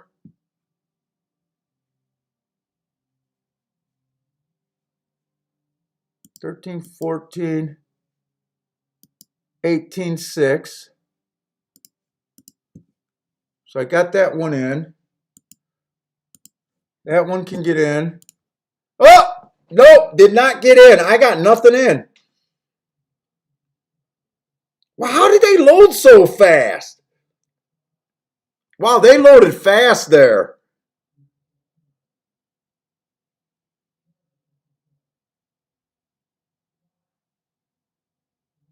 No, wasn't highly motivated morning line at 11 to 1? I thought he was at 11 to 1. Did I look at that wrong? I could have looked at that wrong. But I actually got nothing in. 7 did get the lead here. I was worried about the 7 getting the lead here.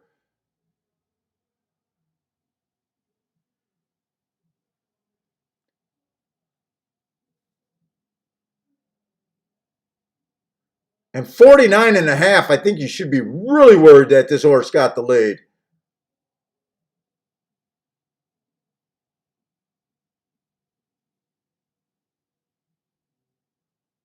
I like that 7, and then crunch time, I did not keep. I think the 7, is the 7 gone or is the 7 caught here?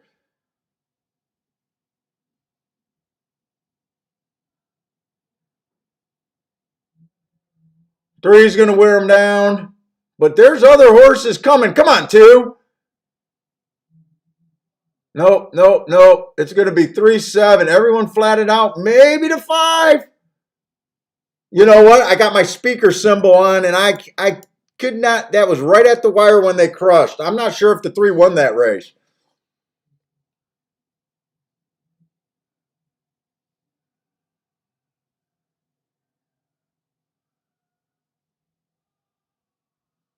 And right now, I can't even tell on who the cameraman's focusing on. Okay, here, I got that speaker off.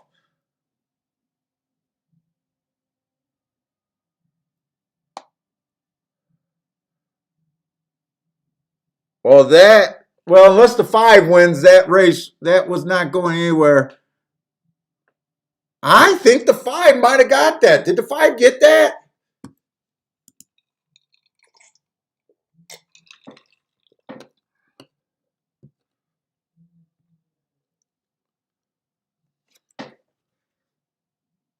That is tight.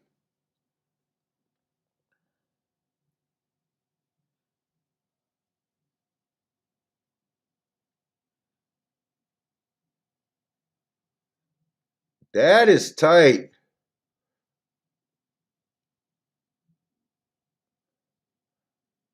Tight, tight, tight. Boy, that is tight. That might be a dead heat. I'm leaning towards a dead heat or the 5 won that. I don't know why.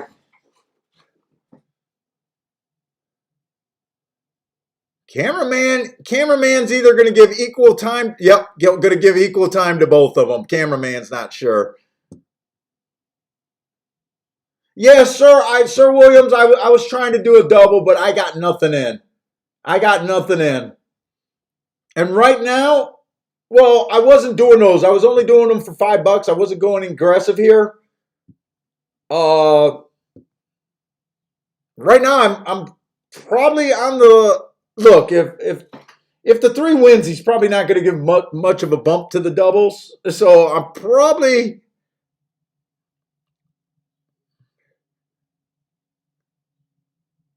Oh, man, that slow down photo. It looks like I don't know. Now I'm leaning towards the 3.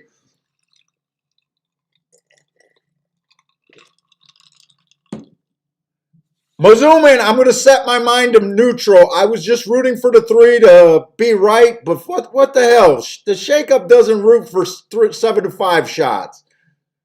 Get Mazuman home here. Get Mazuman home.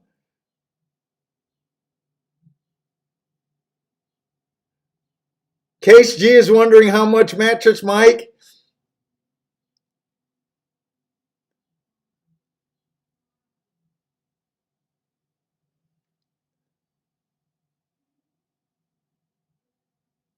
Dude, that is tight. 4 million. Case G says 4 million.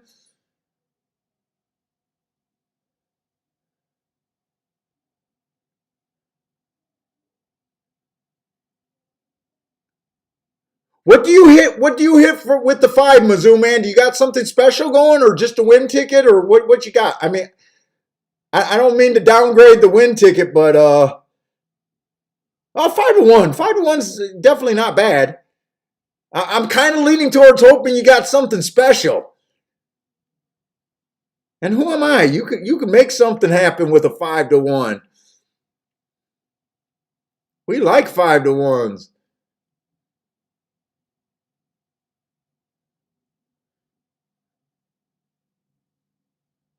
This is about as tight as they get.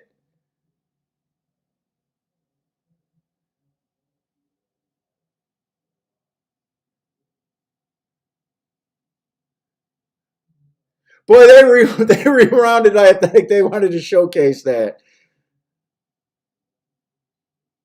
Oh fuck yeah! Put this 5 up. Keep Mizzou man alive in his real tickets. Keep my Zoom man alive. Holy shit.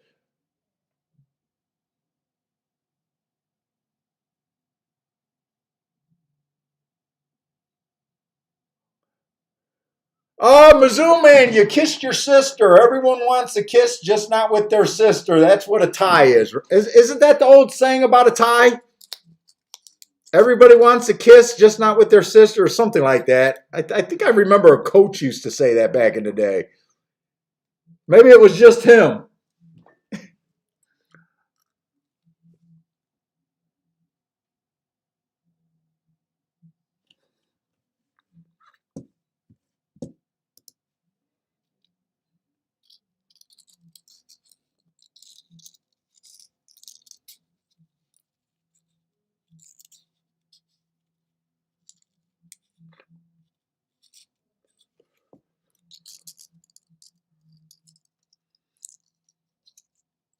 I'm alive. Marco Lou is alive. You know what? It might not be a bad thing you guys got a dead heat. It might not be a bad, well, let's just say with the giant pools today, it's not going to act as it usually does, right? Although they're 7-5 and 5, maybe it will. I don't know. I have no clue.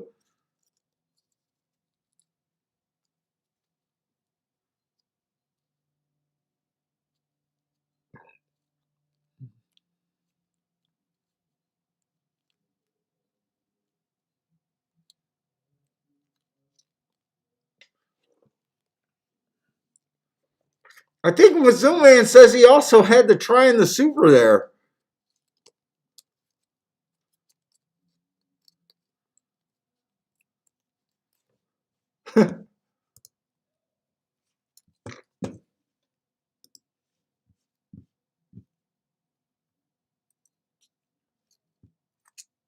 Boy, how do we only have as many people watching as we usually do?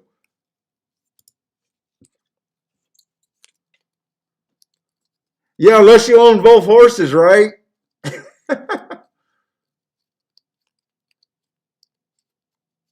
I honestly don't know how that's going to play.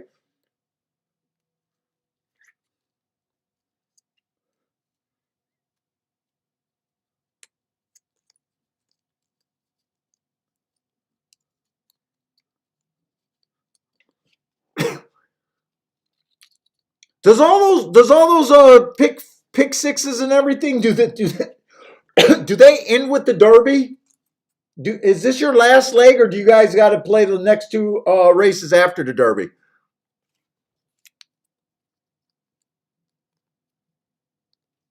The two ran fourth.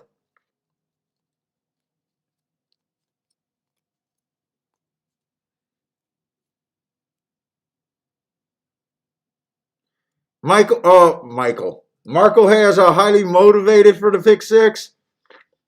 Mac and Company, amazing ticket structure. Oh, Marco's showing his ticket.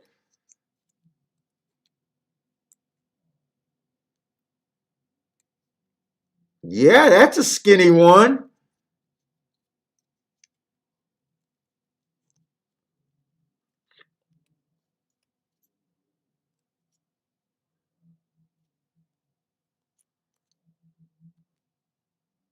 Yeah, that's a nice ticket.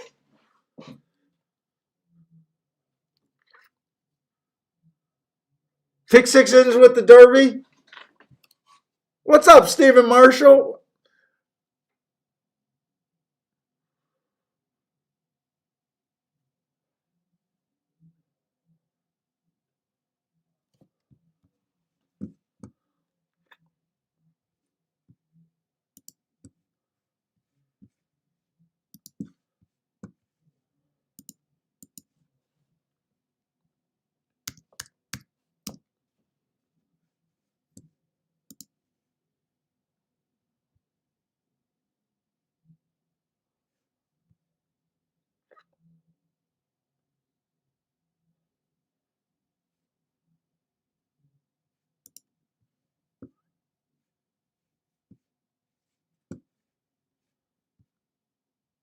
Oh my God, we're getting I'm getting killed by the Derby live show from Breeders' Cup. 313 people watching them. Oh, fuck out of here. Getting killed by Jimmy the Bag. Oh, man. My ratings are in the toilet.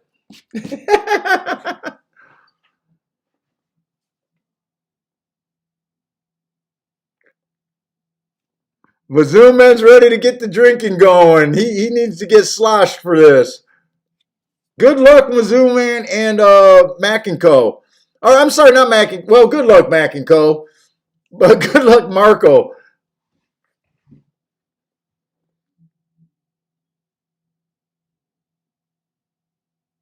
Man, my ratings suck.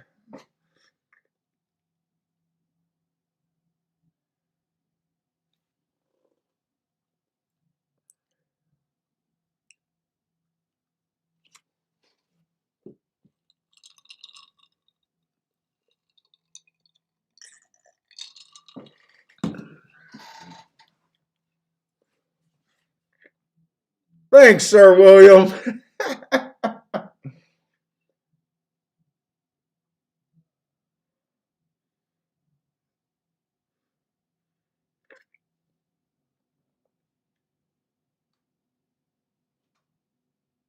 How long did my video? Oh, my video froze at golf. Oh, jeez. I didn't realize my video froze at Gulfstream. Dude, I'm still working over here. Sorry about that.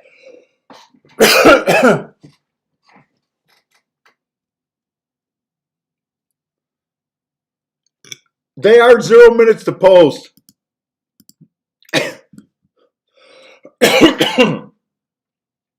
But they're not on the turf. There's time.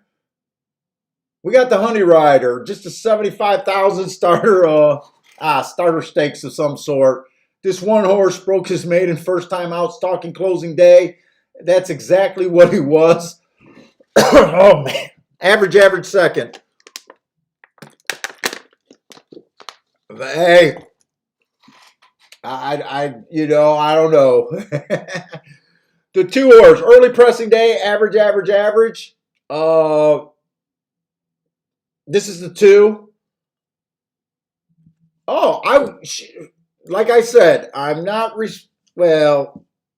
always read these comments. Early pressing day, average, and he tried to be a closer. I would update that with an asterisk. 2 races ago, Rel was bad. This horse ran against the bias twice in a row.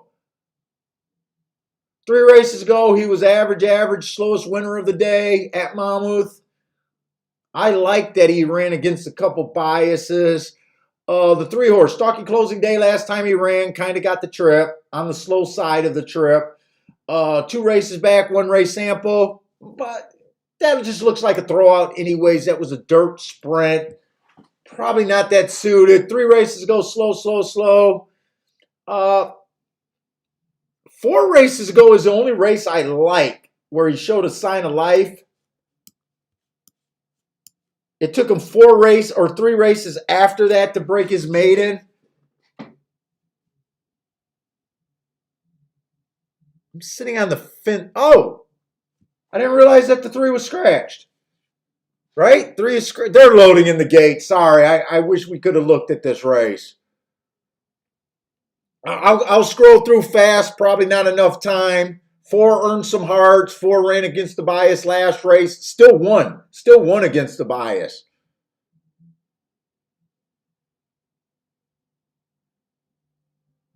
5's been running against a couple biases.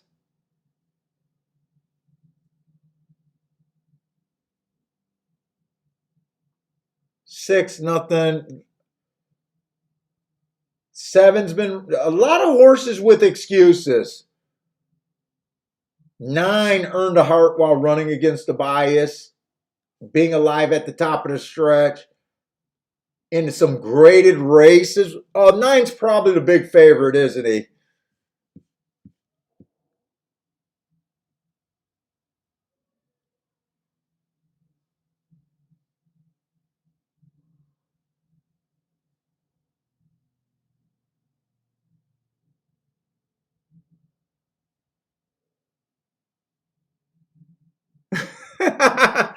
Who wants me to spam? There's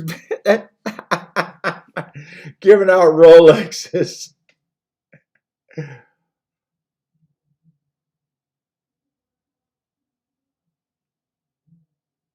Let's see, four is giving this nine a little bit of trouble. 23 and 3, the pace is solid. Oh, four also.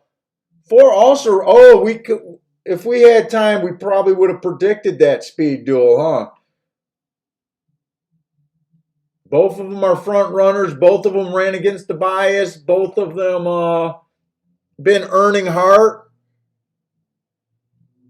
When you get too many heart horses in a race and they all have front speed, a lot of times that'll be tick off for a pace meltdown. Unless someone has a superior class can overcome. Now the nine here probably had the superior class with the overcome and be able to overcome because I think he was the only horse that ran in graded races. So four ran a good race when you consider that the nine looks like a graded horse at the very least. No, he's definitely a graded horse. He almost won a grade 3, but you know what? We didn't really miss anything there. Unless this exacta was catch, I doubt it. You know what? I was ready to say maybe the exacta paid something. I got him as nothing on paper, but when I glanced over at 7-1, he looks like he should have been 100-1. That's kind of the barn knowing that they have something right there because I don't know how you say I haven't broke my maiden. This is my running line. Am I in the right race? Wait a minute. I might be looking at the wrong horse. Wait a minute. Wait a minute. I did. I accidentally scooped to the wrong race. Okay, wait a minute. Wait a minute. Okay, the 5 makes sense. Okay. Ran against a couple biases. All right. Never mind. I scrolled ahead.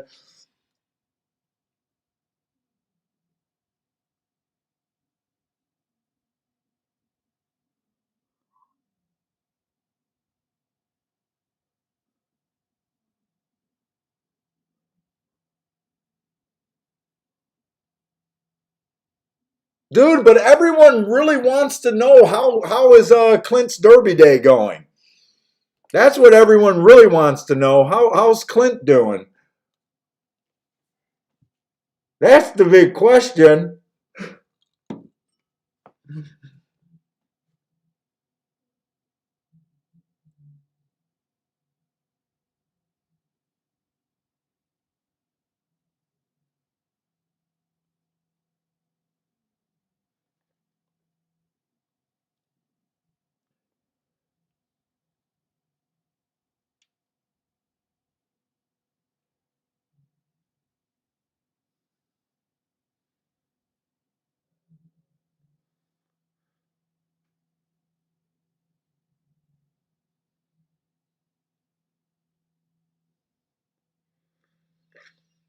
Frankie's on Hot Rod Charlie, win, place, and show. Good luck, Frankie.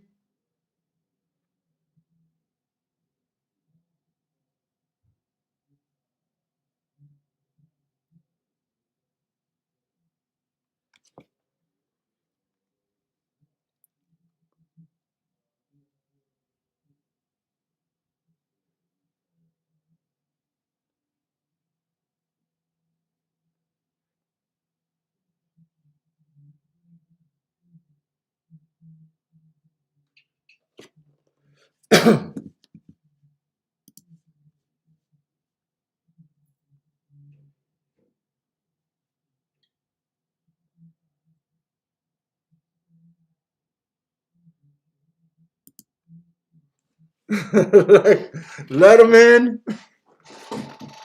I honestly think he just jumps in, trolls for a couple minutes, and probably goes to the next station.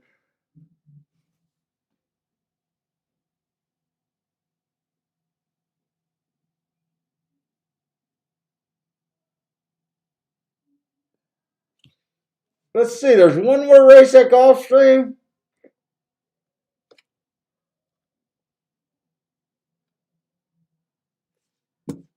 Hopefully the clock is ticking for this next race at 70 minutes for Churchill. Do they really got to do that? Do they really need 70 minutes?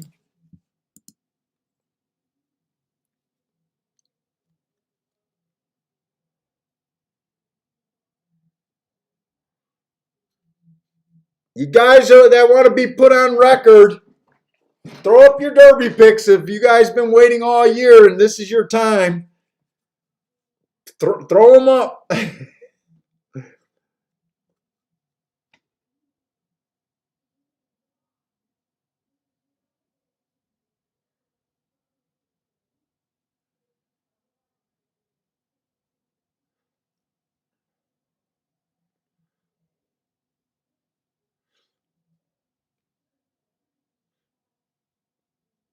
Sometimes I wonder if the worst trolls, if they're like even horse players, because I think horse players honestly recognize different levels in people's games. They at least get it. They at least understand the failure rate at this game as how many winners we're even supposed to have on a given day. You know, but this is a rough game. I honestly don't believe that we get that many trolls from guys that actually play in handicap. This Derby chalk, I was gonna use them. I wouldn't have been able to have the 313 or 314. Uh, honestly, he's done nothing wrong.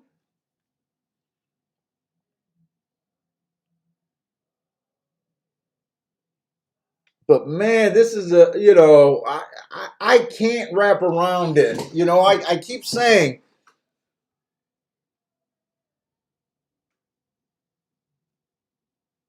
I also have this theory a lot of times. It's kind of like what I think about the NFL, even though I don't bet the NFL. But these teams that wrap up the season early, they're already in the playoffs. They start sitting players early, and a lot of times they don't work out in the Super Bowl.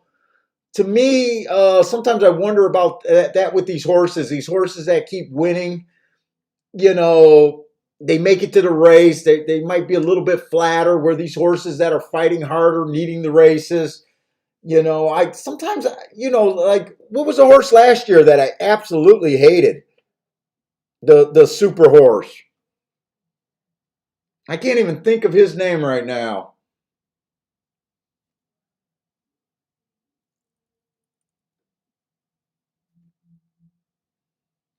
But then they're bordering on the greatness here.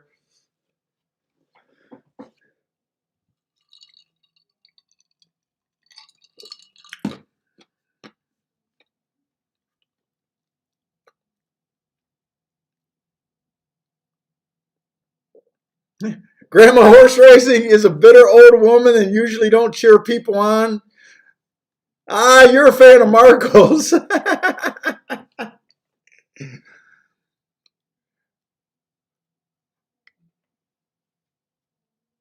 No, it wasn't authentic. I was between authentic and the other horse last year in the Derby. It wasn't authentic that I hated.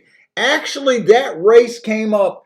Dude, if you think the marks, I was kind of bored with the marks this Derby. Last Derby, there was only two horses that ran a triangle last Derby. One of them was authentic, and one of them was the horse that was in the same race as authentic in the New York race. And I just was doing I think I just did a $50 or $60 win bet, uh, token bet. I took the other one instead of at authentic, and I was between those two horses. Uh, he wasn't the big favorite was the horse that I hated. I think he ran second or third. He did run. I can't even think of his name. Tis the Law. Fucking Tis the Law. That was the horse.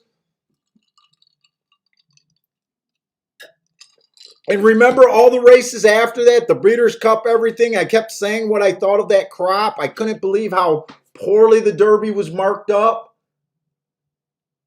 I'd never seen a Derby like that before in my life where every horse looked so weak.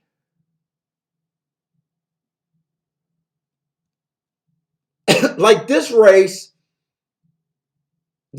here, I don't think it's the best marked up race. But we got the one horse who well, no, yeah, the one horse who ran against the inside or it was an inside bias. He ran against the bias on a stalking closing day. That's a decent mark. The two horse earned a heart 2 races back. That's a decent mark.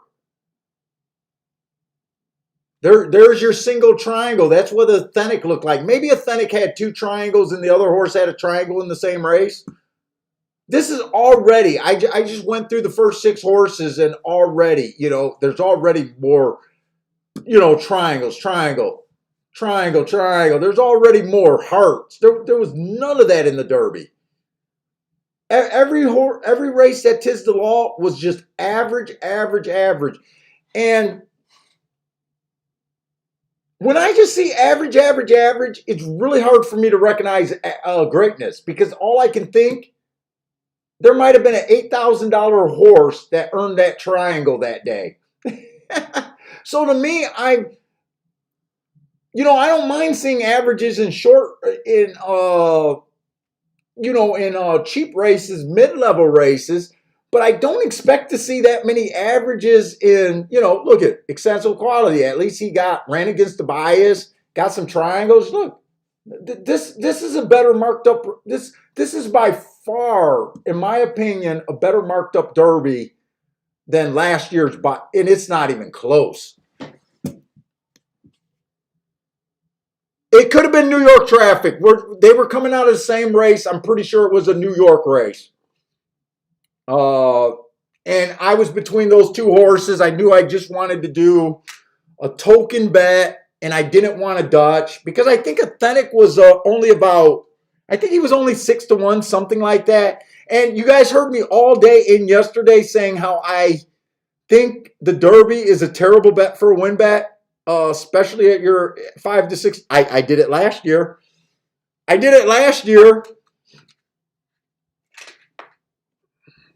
But then again, I was already up huge, and it was just a root. It was just an extra little flyer bet.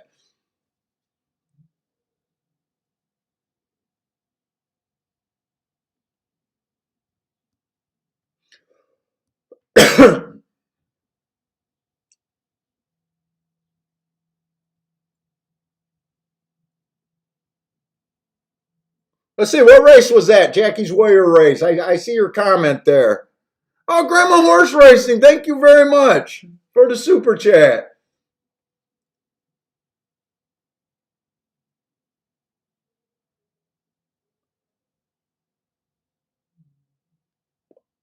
Was that 2 races back, or was that farther back when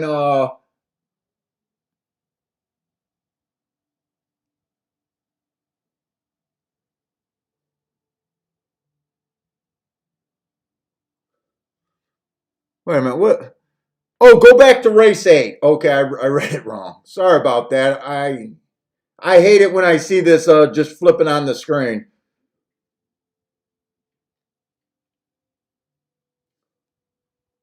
I mean, Jackie's Warrior. I mean, that's what a championship to me is. A championship horse is supposed to look like to me. 3 heart races. Fast, going faster than the fastest winner. 3 races ago, earning hearts or triangles. I got everything backwards. Her last race, getting the lead on a bad rail, stalking closing day while trying to go wire to wire. Let's see. What did you want to see, Javon? Let me see your. Go back to race 8. See who Jackie Warrior ran against. Oh, why do I kept calling Jackie's Warrior a girl? I don't know why I assumed Jackie was a girl's name. I do know a couple female Jackies. Maybe that's why. I didn't realize that was a cult.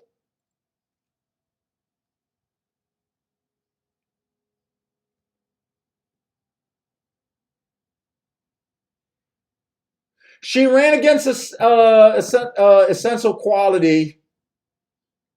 One race she went too fast to win.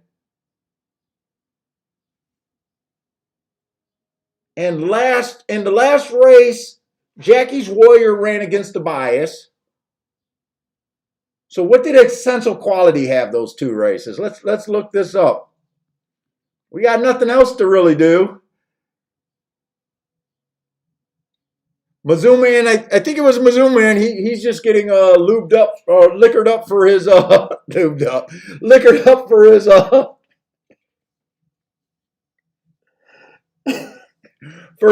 his pick six.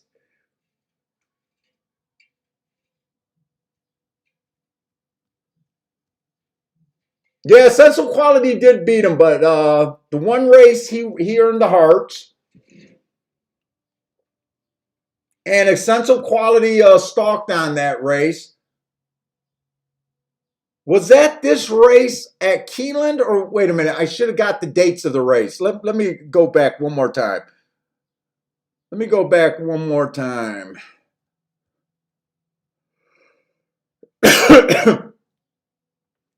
Yeah, that's a good thing to bring up because I was impressed by what this horse did. So 27th and November 6th, they ran together.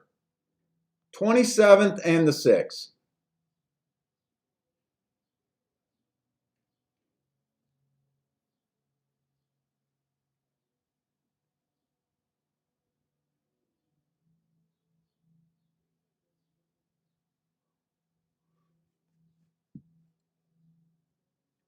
So they both ran against the bad rail stalking closing day. Essential Quality overcame that bad rail and still managed to win. He did swing out four wide, but he did start on a bad rail. The race before that was the race where Jackie went too fast to win. So I think this horse got an easier trip than Jackie did that day. But yeah, it is kind of nice to see that that horse just crushed. That might show the quality of Essential Quality. Midnight Bourbon was in that race, those two races too. So we're talking about the 27th and the 6th. Let's see where Midnight Bourbon was. And I don't even know the numbers of the horses.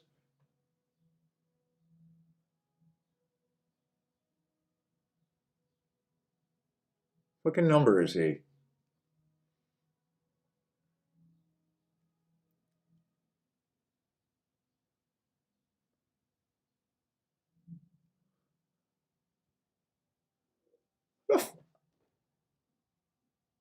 Am I losing it? Probably.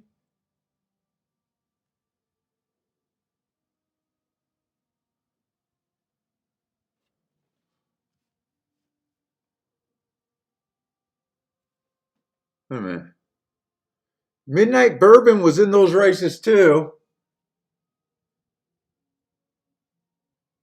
He never ran against that horse. Oh my God, I gotta go to the bathroom. I can't take it.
I had to go set the DVR. I always try to videotape the Derby. Oh, Javon, thank you. Charles Blaha, thank you very much, both of you guys, for your super chat. Really do appreciate it.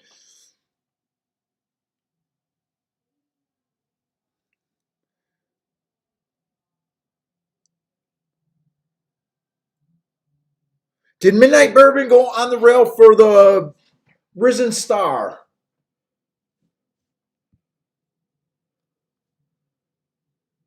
Risen Star. Bad rail. You know what? We got time.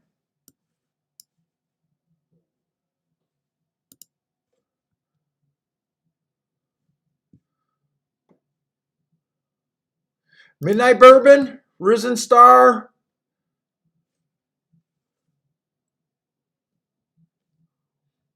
Let's see. Would that have been 2 races back? So 213. What number is Risen Star that day? Let's see. He started from the 6th post.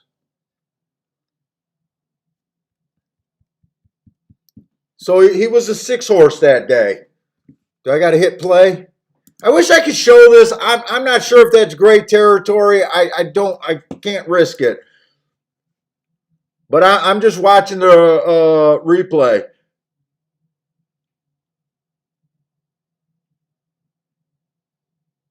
I'm probably just gonna, like right now, I'm kind of done. I think I'm gonna consider just doing something with the 18, 17, 14, 6. But you guys gotta keep talking and asking questions about horses. I think the more I look at it, the more my opinion might just keep changing and changing. He did get too wide. He was too wide, dueled.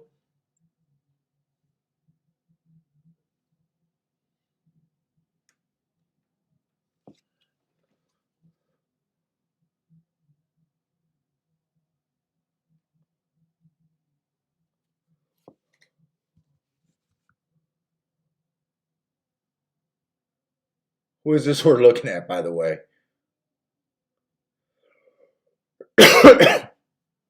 This is Midnight Bourbon. I wanted it to see what I had marked for his pace.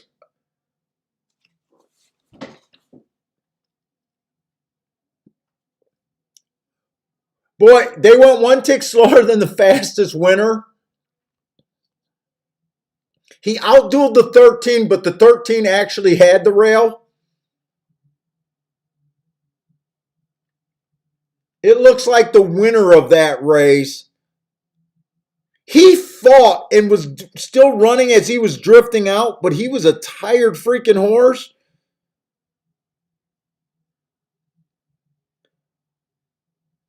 Mac, I like that race. He just missed 3rd. He did himself no favors there. So, like, I primary been handicapping at Gulfstream, right? So the way I use the biases and the bad rail, it's not the same at every track, and it's gonna be for you, for you guys to make the decisions yourself when you come against that. So Gulfstream, since I play it all the time, I'm just so familiar, and to me, it's more of a post position play, right? But another track, it might work better, and this is, by your experience and your notes, but a bad rail might not be the same thing. I would give a horse like that, getting over to the rail and knowing that he was on the bad rail. I kind of took the lazier attitude. Part of it's because Gulfstream, and I've just been doing so well there for so long, just relying on the post position. But before I found Gulfstream, I would be looking and reading running lines, sometimes watching videos, but never big watching videos. Uh, if you wanted to take that was 2 races ago. I would not argue with someone that says, hey, he was in the 6 hole, but he went over to the rail. Paul didn't give him an asterisk, but I think that he was on the rail. I'm giving him an asterisk. It's almost like what I'm doing about known agenda. You know, I gave him the asterisk, but I don't believe in the asterisk because to me, he got the rail and there was nothing inside of him. So, it's just the nature of Gulfstream where it's been working so well. It's almost you guys see the plays. It's almost automatic. Favor the post 1 through 3 uh, kind of deal. But the deeper dive is actually knowing where the horse ran. Let me see. I got plenty of time to look at Gulfstream's last race, but that race is getting close. Let's look at Gulfstream. Wow, that's classy. That was really bad. We got a maiden claiming 16,000 turf run here.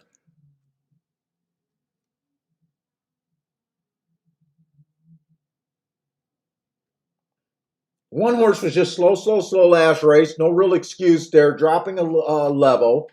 2 races go, average. I like that race a bit better. 3 races go, stalking closing day, earned a heart. Improved his next time out, at least position-wise. I don't know. 2 had an inside stalking closing day. 2 races ago, Brill was bad. He kind of got the benefit of 2 biases in a row.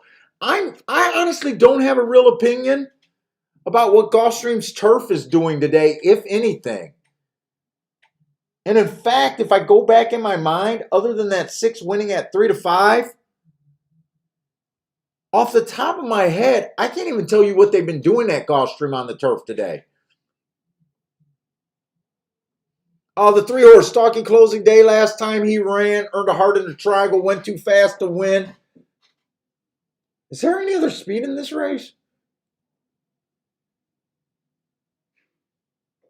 2 races ago, bad rail stalking closing day.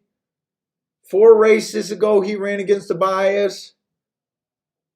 3 races ago, he does not. I don't know if he looks like a 5 furlong horse to me at Gulfstream. He's at least a little interesting long shot. Probably got a little less interesting with the 7 horse. Ran against the bias last race. Earned a heart the race before. This could just be cheap speed. I'm such a sucker for speed. Oh.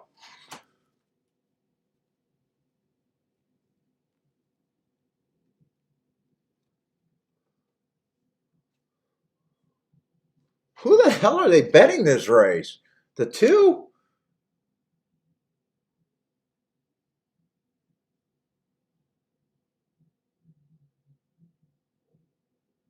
Two's dropping 2 levels. Ran against the bias, but I don't hate him, but I don't.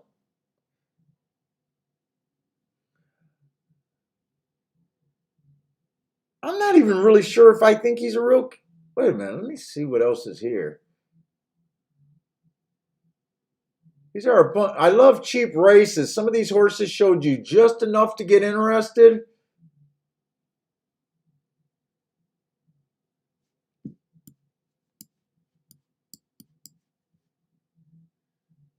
Shouldn't this 11 be the favorite over the 3-horse?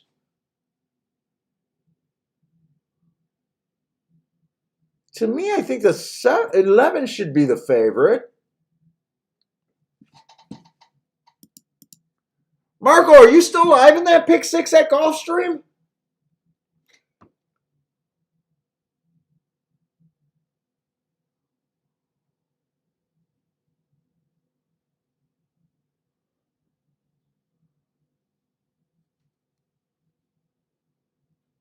I think the 11 should be favorite. I still don't even know if I like the 2 horse. I guess I could see the 2 horse winning. He's just not really what I like, especially not at that price.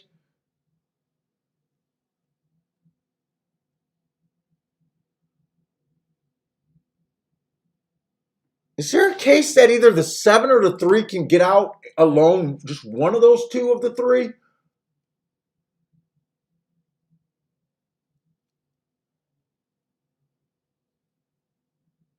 I like the 1 horse just as much as I like. Oh, the 1 horse is being bet. 1 is like third choice.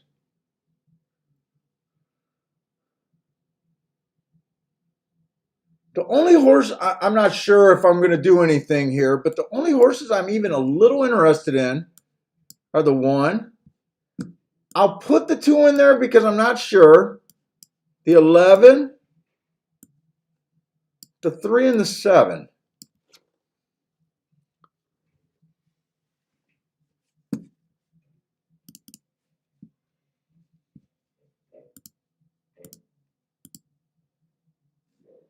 They're heading to the gate. Still got time if I can.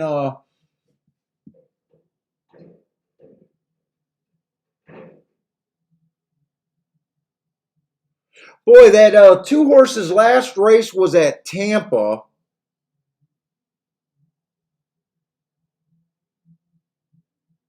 Overall, I thought that I thought that it was just, but I do have that it was inside. I don't think. Let's see if I got rid of the 2. 137 or 1137 11 137 11 137. Yeah.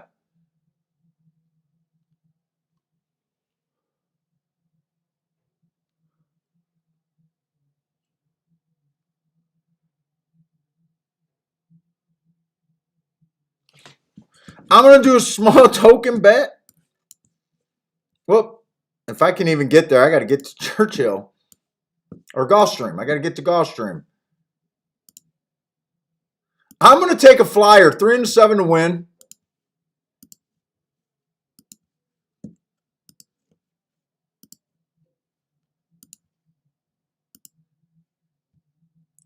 Exacta, 1 in the 11 over to 3 and the 7.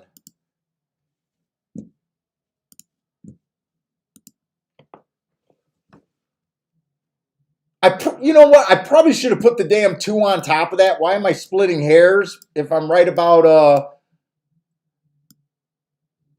that was actually kind of dumb. Because I tell you what, if the 3 or the 7 gets second and the 2 wins, I'd be like, why would I have done that?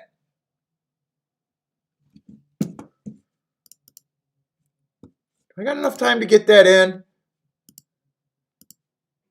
Ah, come on.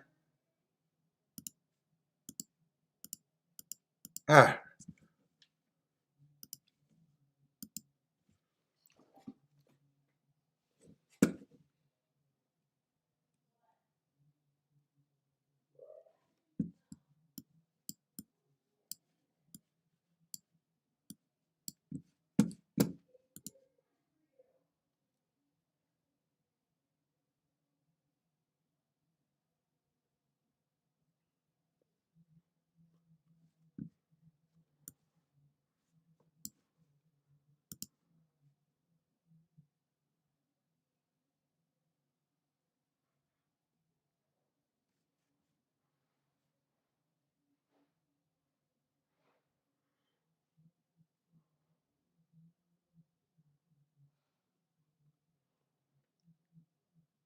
Oh, Marco, you only have the pick 6 at Gulfstream. Yeah, 5 is probably going to get scratched, right? He's just acting up. I haven't really seen him do anything. Or I didn't catch it.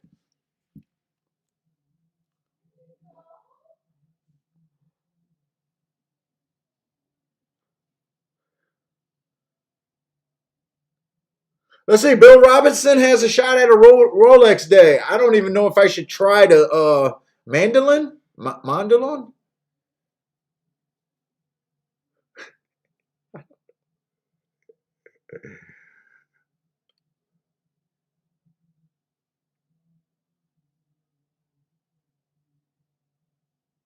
8 got the lead. I was hoping the 3 or the 7 could get the lead. Boy, did I read that wrong. Who's the 8? How did I miss this 8?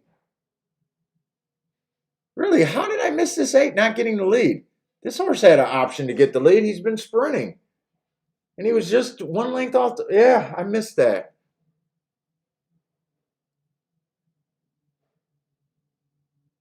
I kind of thought whoever got the lead would be dangerous as long as the pace would be reasonable.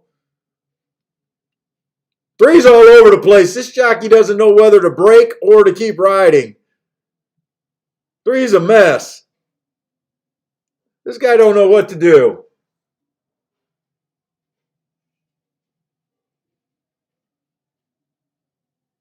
Keep riding with this 3.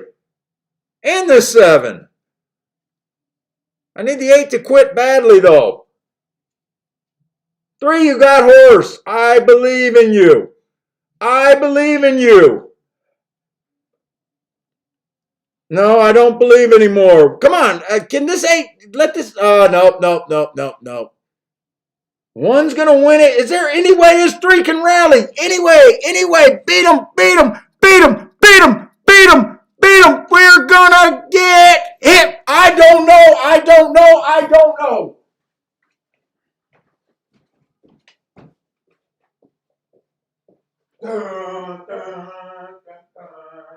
Can't say I don't put on a motherfucking show. Get the fuck out of here. Don't let this 4 beat me. Come on, I believed in you, 3. I never gave up on you, 3. Don't give up on me. I believe in you. I think I believe in you.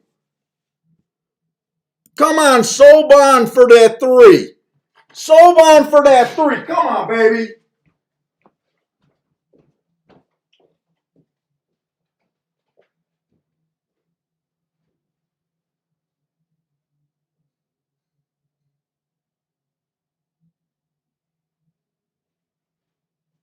When the fuck is the NBC going to pick me up?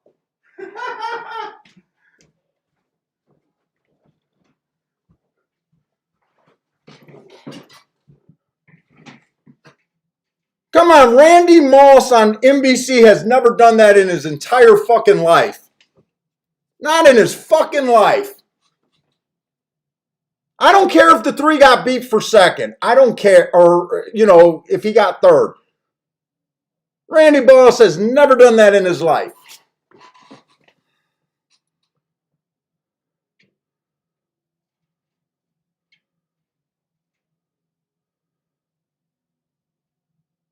Put it up.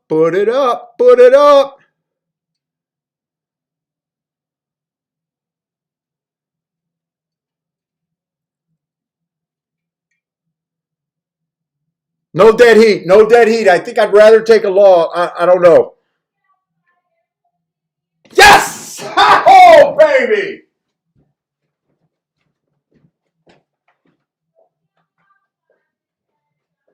Woo! Kiki, I literally should have had a $30,000 day today. Seriously. I don't even think it's a stretch.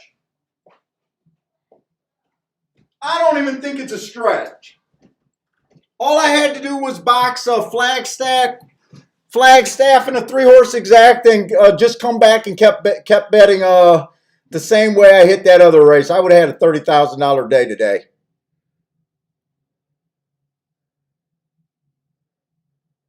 We believe in the 3. And 7 ran well. 7 ran 4th. The fuck out of here, NBC. You need to fucking call me. I won't be able to talk or pronounce a single jockey or horse's names, and I'll sound like an idiot. But god damn it, you won't be able to fucking compete with the handicapping. God damn it, you just won't.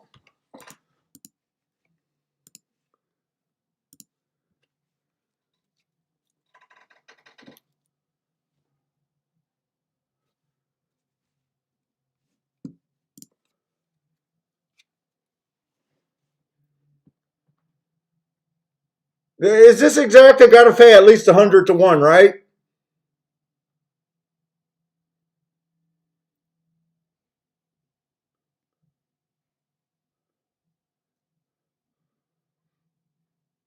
Rex hit it. Charles hit it. Joshua said, "I think I had the 3 to place, but he's drunk, or the 3 to place, but he's drunk." Javon, boom.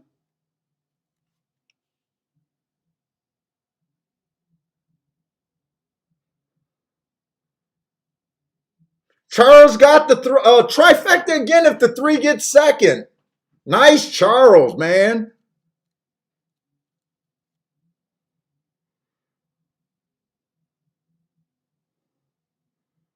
$73 to 1, we'll take it. $73 to 1. Okay, I was hoping for 100 to 1, but definitely another real ticket.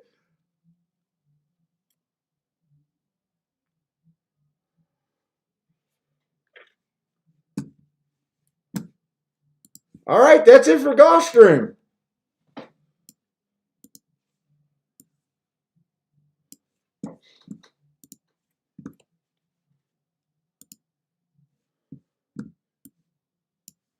How much is the super gonna pay?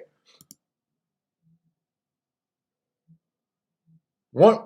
So the exacta paid one. Yeah, 70 to 1, 70 some to 1. Wow, shouldn't that try have paid more?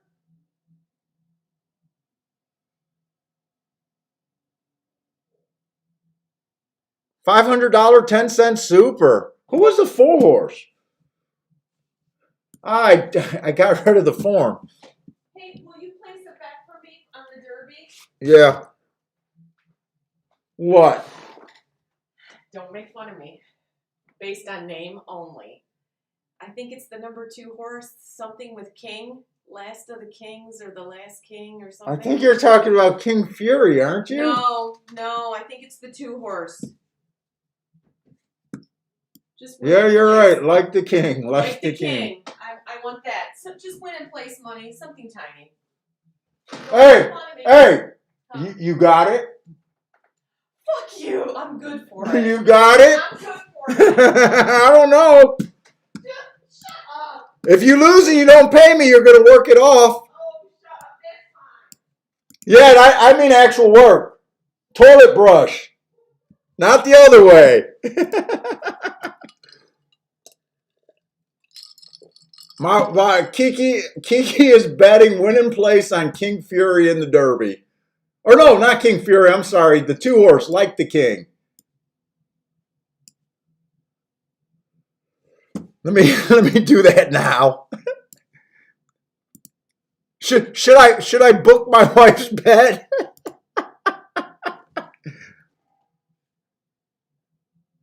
$47 to 1? All right.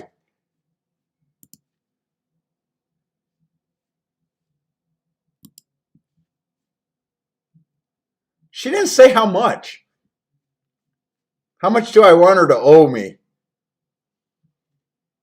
Let's see, I think for every $20 I bet for her, I think that's an hour of labor she'll owe me. So how much labor do I want out of my wife?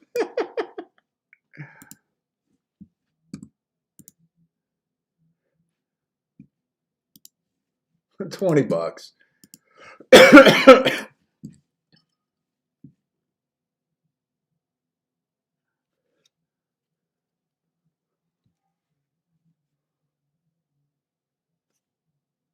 Oh my God, Mizzou man, you were gone for the Gulfstream's last race.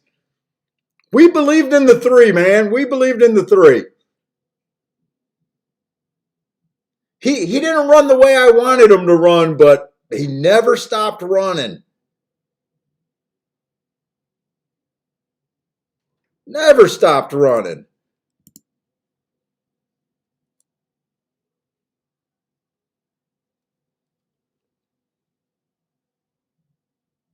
Boy, it didn't look like that 8 horse. I'm watching the replay again. I'm basking, man. Jesus Christ, he never stopped running. I did say I really like the 1 more than the 2. My first thought on that leaving the 2 off the ticket was the right call, but when I thought about it, it's like if the 3 or the 7 got second, I would have been pissed if I didn't have the 2. All right. We could get rid of Gulfstream Park.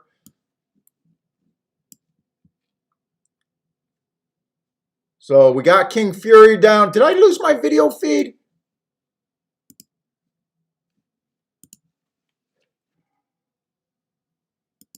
Ryan says she wants 20 G's on the King. You think I'm gonna get that out of that tight wad? 20 G's?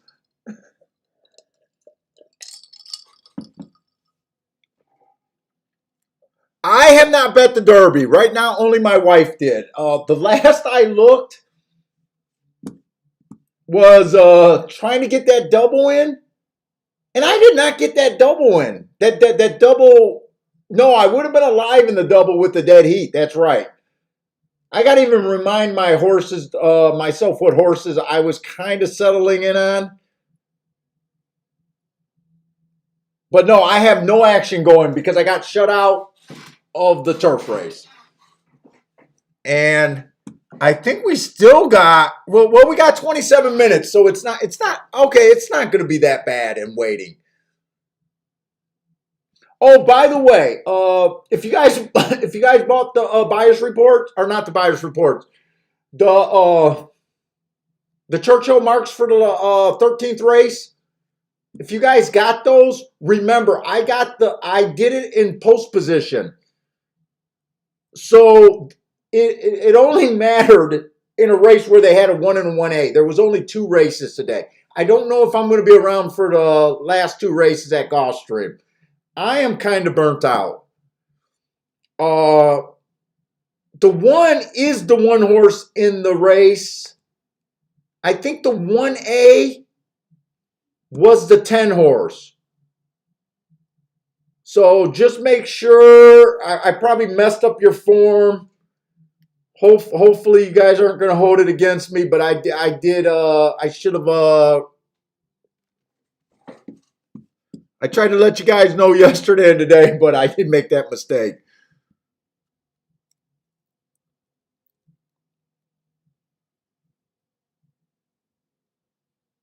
John said, you asked your wife, is she like the King too? Mizzou Man says she sounds sexy. Yeah, my wife's sexy.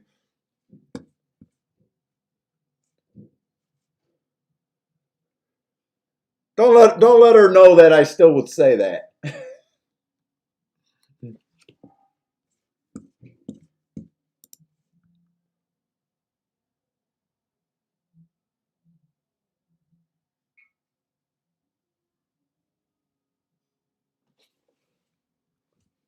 Let's see. I'm trying to remind. Let me just circle the horses so I can stop forgetting. So I kind of thought the horses, the 6, 14, 17, 18.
What did Charles ask?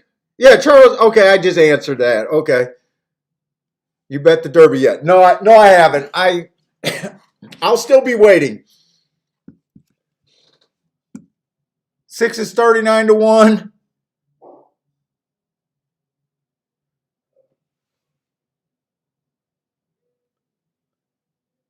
18 is 33 to 1.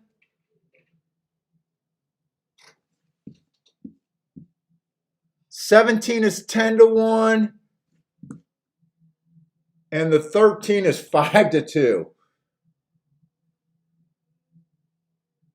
Right now, I might bet a little bit more, but I will keep this $100 or less for myself.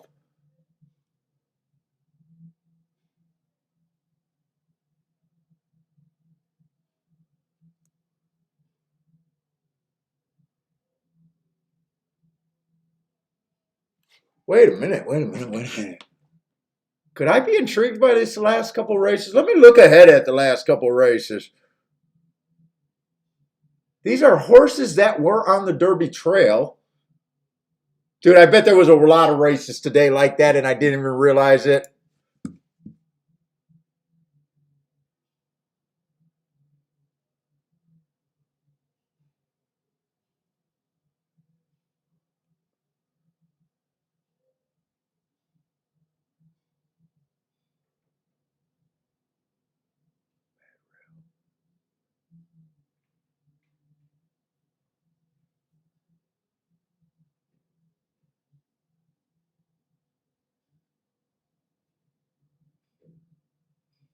But there's odds in the next race.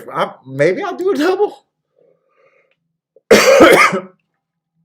I keep saying how bad it is just to bet the win ticket. Well, unless, it's one of my 30 to 1 shots that win. Let me go to the 13th race. 13th race?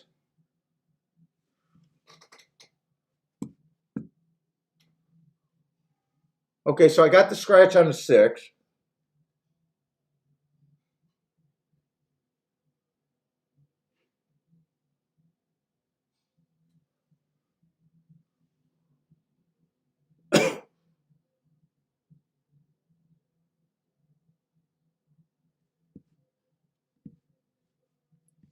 Ran against the bias, came back and just missed at a 5 to 2. Fastest winner of the day. This is a 6 furlong sprint, right? The next race. Slowest winner of the day. I don't think I'm impressed by that. Can't really.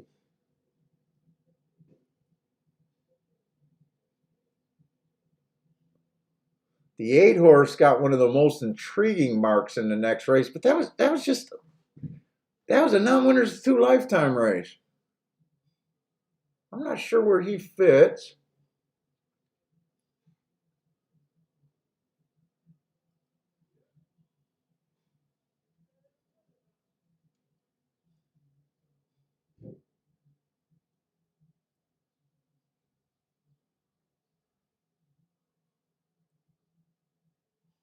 Those 2 races were over the 5's head. February 27th. If Greatest Honor runs extremely well in the Derby, might want to consider that prime factor in the next race.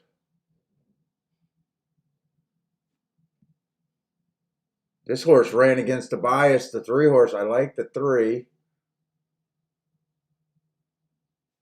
This horse ran against the bias, came back 1. This horse ran against the bias, came back 1. Actually, he ran against 2 bias. Let's see. I don't want to put more than $100 in this race.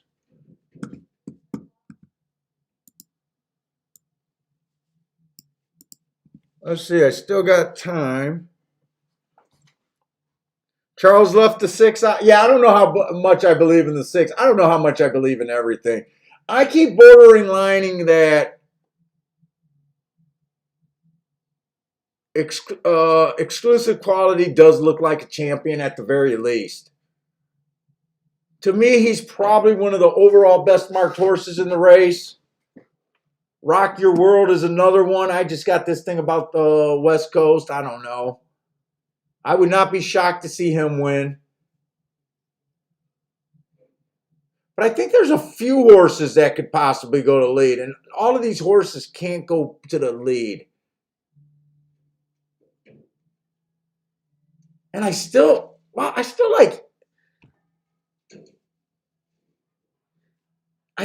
the Tampa Bay Derby race. I just told myself I'm not going to get locked up in that trap. I don't trust the Tampa Bay as a prep.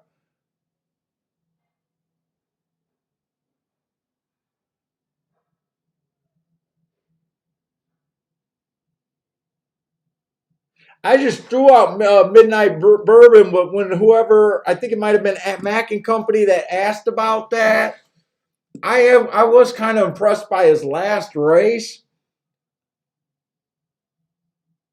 That was a race where I was watching the replay and thought that he had a pretty tough trip. But he's another speed horse.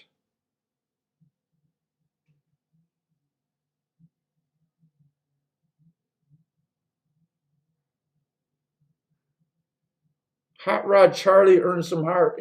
I think I'm just going to settle on what I got. I don't know if I'm going to do it. I still got time, right? 12 minutes? 18 minutes.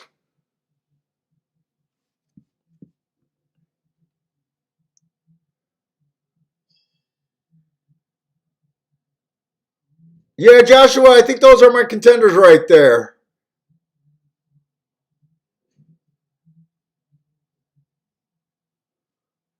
I'm just not sure what I'm going to do here.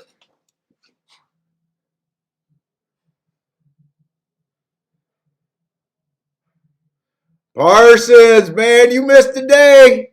You missed the day. You missed the day. My contender, the horses I think I'm going to use is the 6, 14, 17, 18.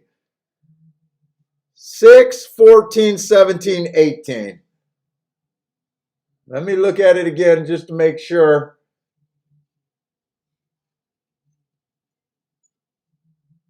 If I just do win bets, I'm going to drop to 14.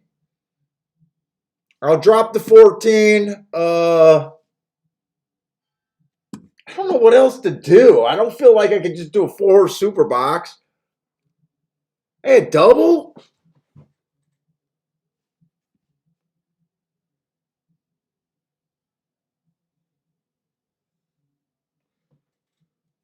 Maybe a double. Why don't we fucking do a double?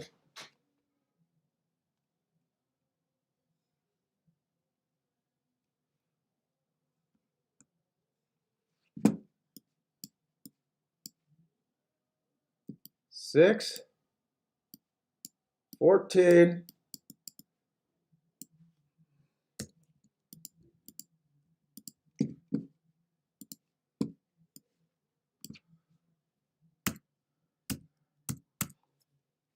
Dude, I got like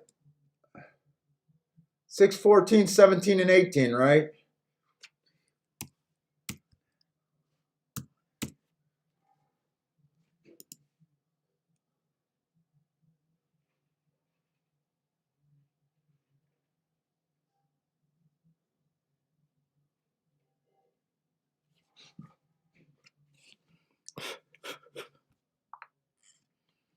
Let me see. Go back to Churchill. So this is 12th race. Let's look at the doubles.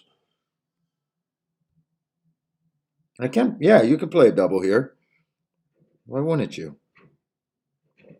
Let's see. I'm just going to look up the double with the 14 because those are going to be the lowest ones. So they're playing to the 4 next race. They're playing to the 7 next race. 4 and 7 are the 2 lowest ones. 4 is one of the horses that I definitely wanted to use. I might just use leave her or him out of it. The 14. I might just leave him out of it because I definitely want to use the 4 next race.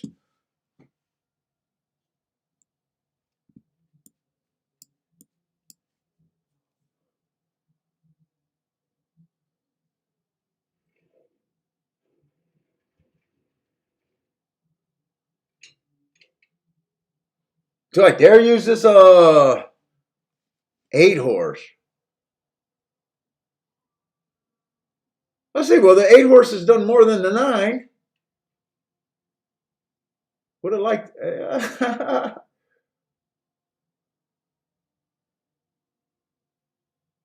Oh, Parsons is crying in Kentucky right now. Parsons got a tear in his eye. I hear old Kentucky road, old Kentucky home, or whatever. Don't let Parsons fool you. He got a tear in his eye right now.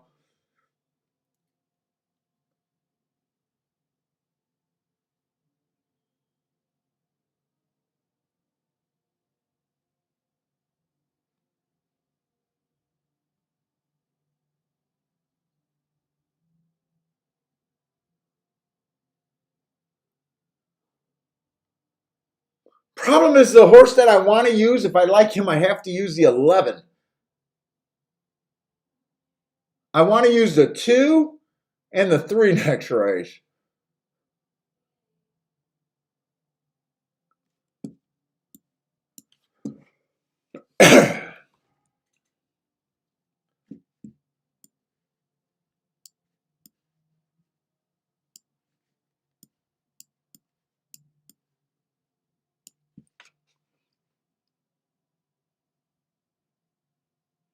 Let me see, 14 to the 2 and the 3.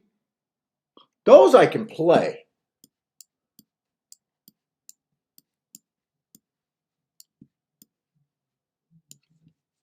Drop him from that because you can't play a 4 to the 4. I'll probably play these 3 horses to the 4 for more. So if I want to do $100 here, just $100. If I started those out for 10, that's $20.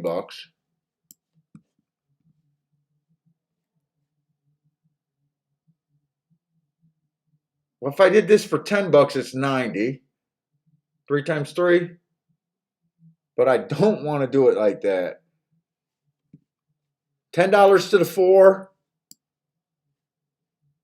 $5 to the other 2. Where is that at? That's 30. That's 30. That's $60. $60. 30, 30 is 60. Plus another 20. I'll do these for 20. So $10. These 3 horses to the 4 single. That's $30. Yeah, that's what I'm doing. That's how I'm spending my $100. Hopefully I did the math right. I should be close there. That's what I'm doing. Let's see, double. And I got to get back to the 12th race to do this.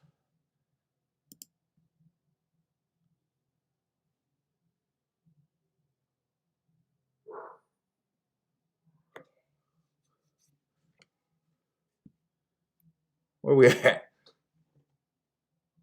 So 14 to the 2 and the 3.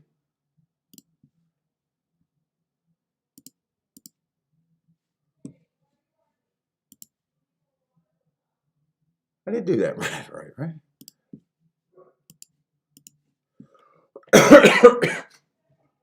Then a $10.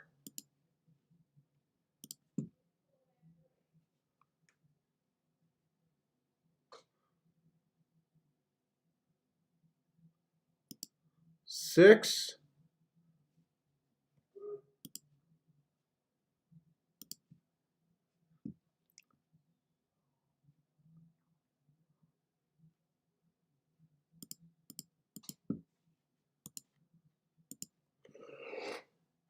And then a $5.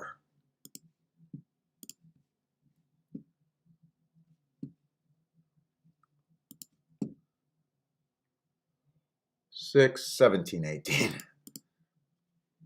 And that's to the 2 and the 3. Oh, fuck. Wait a minute. I got to cancel that ticket. I accidentally did a 10 ticket to all of them. That was just supposed to be to the 4. Let me cancel that. Let me do this again. So only the $10 to the single. $10 single. 6, 17, 18. Did a 4 single. And then 5. 6, 17, 18. Wow, I got memory issues. Did a 2 and a 3. All right. All right.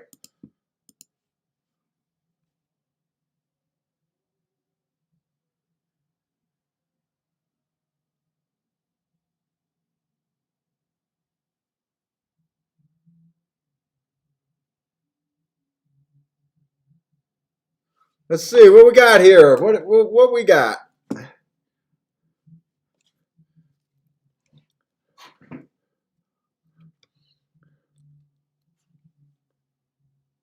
Mike has Rock Your World and exclusive quality. Javon bet 1 and 5 to win. Or wait a minute, that could be 15 to win. That's probably 15 to win. John's taking a shot at a superfecta. Good luck, John. Singling the 15 on top. Marco's making a 5K mental bet. What's up, Marco?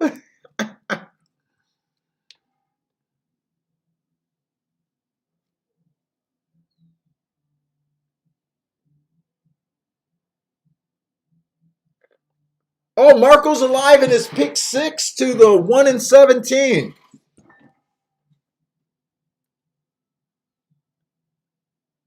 Rock Your World would be the favorite here. What is Rock Your World at?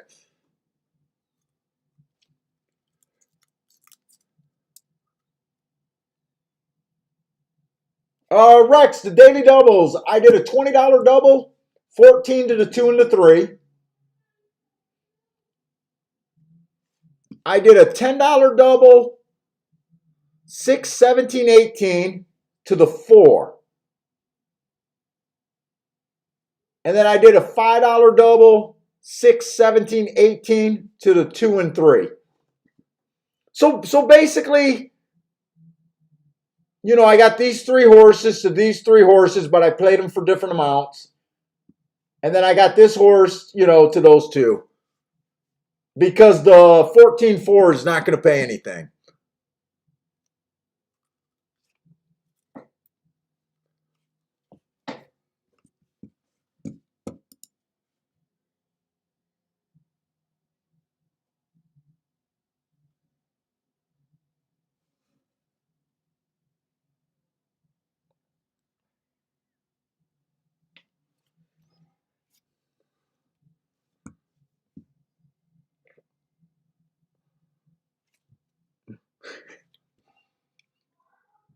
Yeah, I know Marco's on. I got really no derby bump, Kiki. Yahoo is just dead, just a dead medium for horse players. I don't know. I was really thinking we might have had 1,000 people today. It's either dead or they prefer other shows. But you know what? None of the shows got a huge amount of people, actually. I don't know. I just thought with most people playing from home, it was a big chance. Betting with the Bag has 430 people.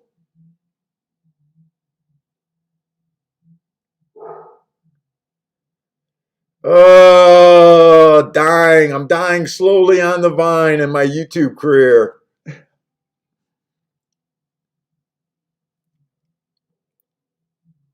Might have to go back incognito and just be me playing horses. Right.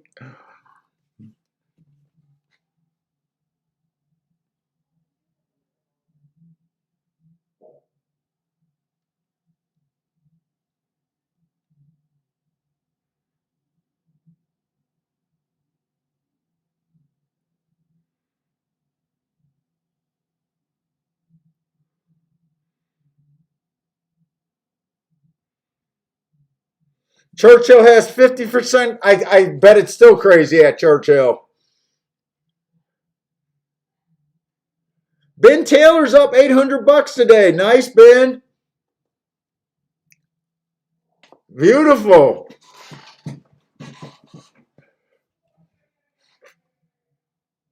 I think a lot of people are up today. I'm betting Charles have to be up pretty huge. I know a lot of you guys hit that last exacta with me. That 13 horse was fun. That 13 horse getting second was just fun.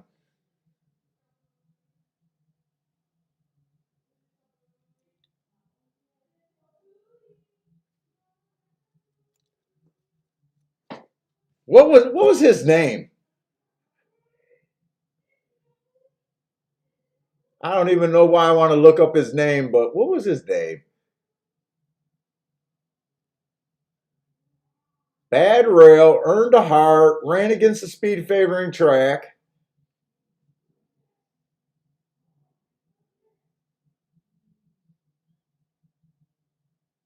Was he the only heart? Oh no, there was another heart horse in the race.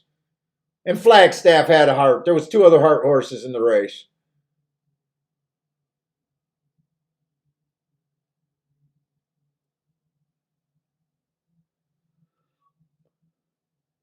If I would have boxed a try, and as long as I didn't cut down my bet on those last two, if I would have did that exacta, a $20 exacta, I probably would have had a $30,000 day today. But I'm definitely not complaining. Marco's gonna buy a house. Marco, you buy it, we'll visit. You know we're going in a week or two.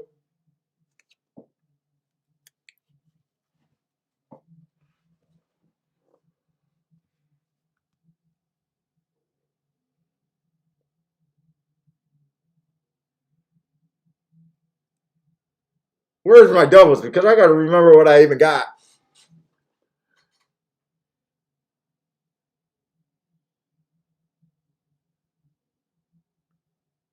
We see four. Oh, we see 417. So watch that.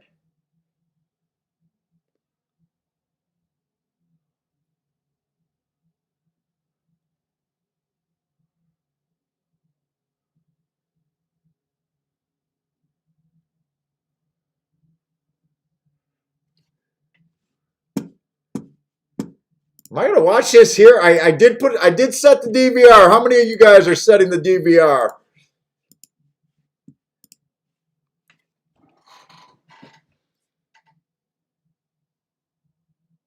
You know what? I probably should have bet the 18 and the 6 to win.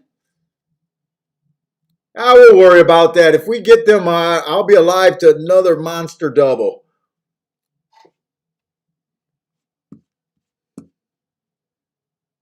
That would be a monster. Marco Lou needs the 1 in the 7 or 1 in 17 to hit his pick 6. Good luck, Marco Lou. Are those life? Are those like Oh no. I was gonna ask, are those like crazy? Yeah, you guys got the. They're not bad, but that's right. You guys got that dead heat.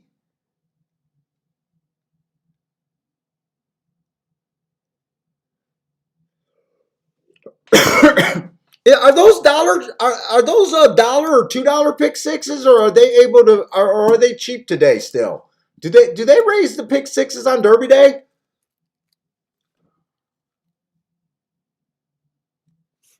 And they're off. I'm gonna try to watch this one here. I'm not. I'm gonna watch this one here. Ah, fuck it. I gotta go watch it like everybody else is watching. No one's watching the stream.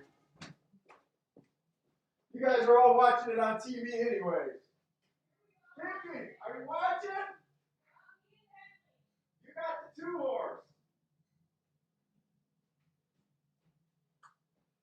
I'm coming downstairs with you.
Why are we even handicapping Derby?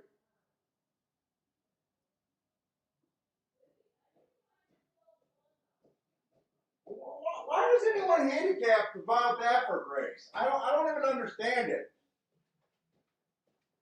Why does anyone even handicap the Derby? It's just a Bob Baffert horse. Oh man.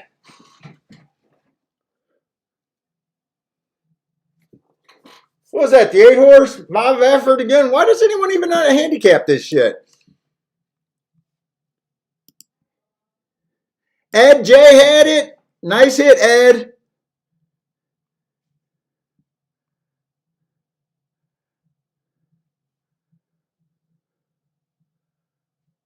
I think that's another Bob Baffert.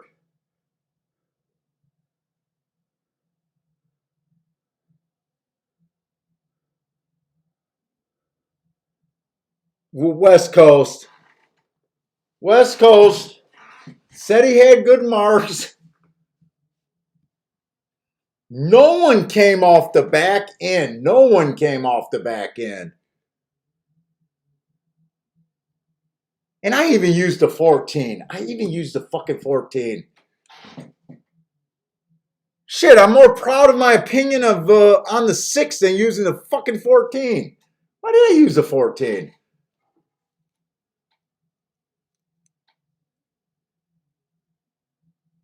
Spencer hit the pick 3.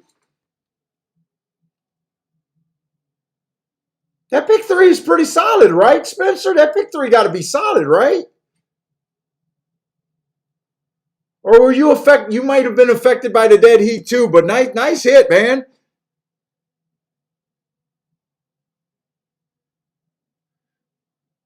Dude, that pace did not look fast the whole way around. It's a M&M exacta. The two M horses.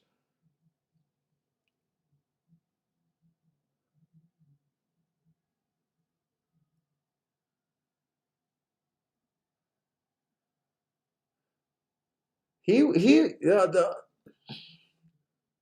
You know what? I'm just glad it wasn't an average horse.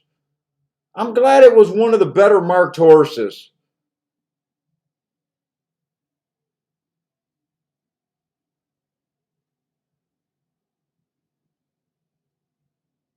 I kind of thought there was going to be a fast pace. I don't think that was a fast pace there.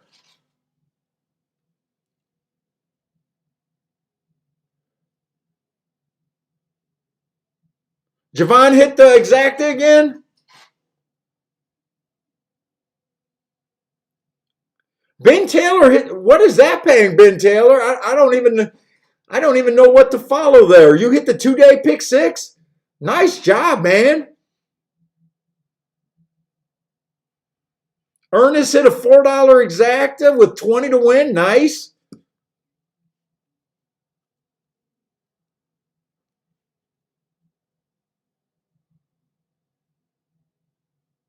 Who is Frankie G? I don't even know who Frankie G is. Is that another YouTuber?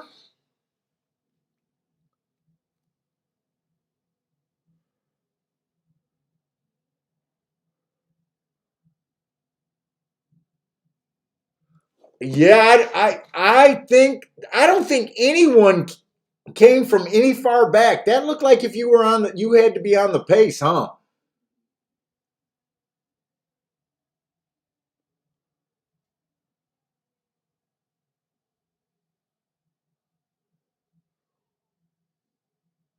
Yeah, Ben, I want to know what you hit there. I don't even know what that cross that double day pick six. Today's pick six paid 1,300.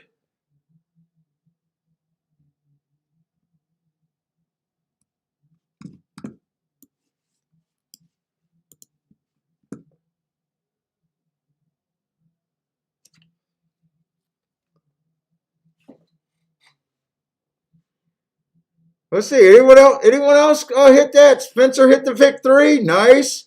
I think a couple of you hit the pick three. I thought I see, or maybe I just read Spencer twice. See, Money says really soft. I think he's talking about the fractions felt really soft also. I think I seen 46 and change when I finally looked at it.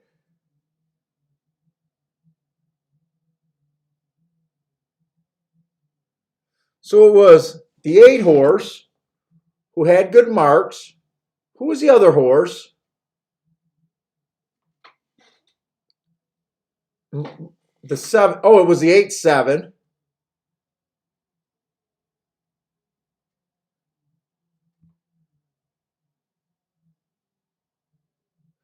Yeah, I like the 8 better than the 7 there.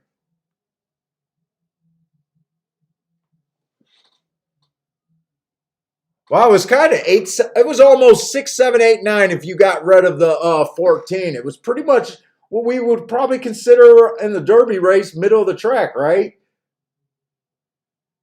6, 7, 8, 9. And so who was that? Hot Rod Charlie got third.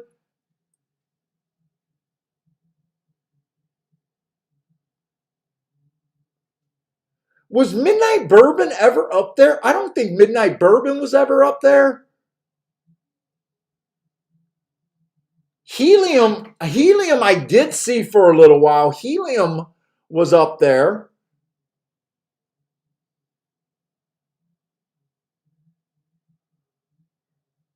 Rock Your World and the winner had kind of the same marks. Were they coming out of the same race?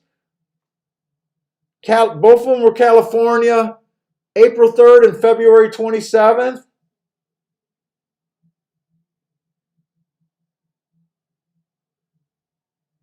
They were on the April 3rd. And Rock Your World was getting better than Medina Spirit.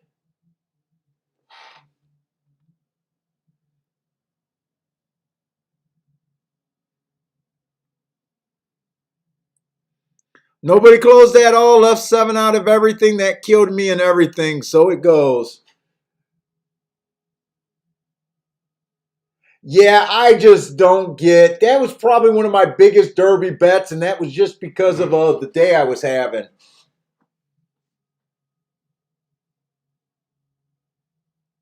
Yeah, I don't. This is just such a tough race. I don't know what I'm going to think of this Derby until I chart it. But like I said, this Derby definitely looked like a better stock of horses than last year's Derby did.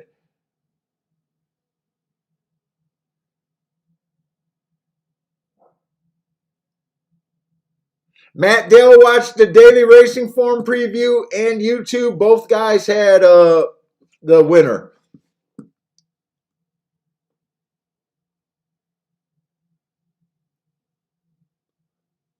Well, he has the best hay. I on it. What has he won? Does that mean he won like 7 or 8 of them?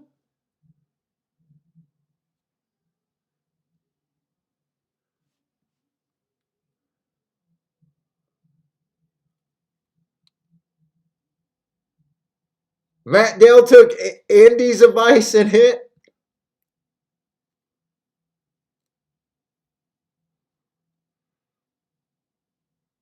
Marco Lou's putting it down right now. He does not think there's going to be a Triple Crown winner this year.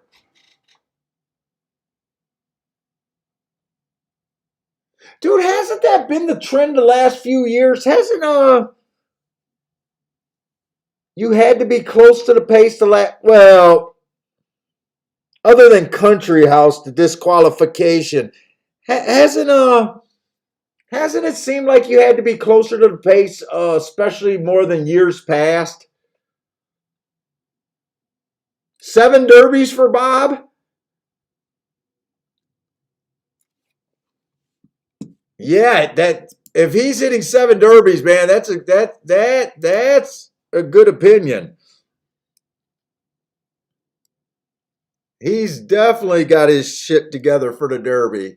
Oh, 7 derbies for Bob Baffert. I thought you were talking about a guy that picks it. 7 derbies for Bob Baffert. I get the comment now.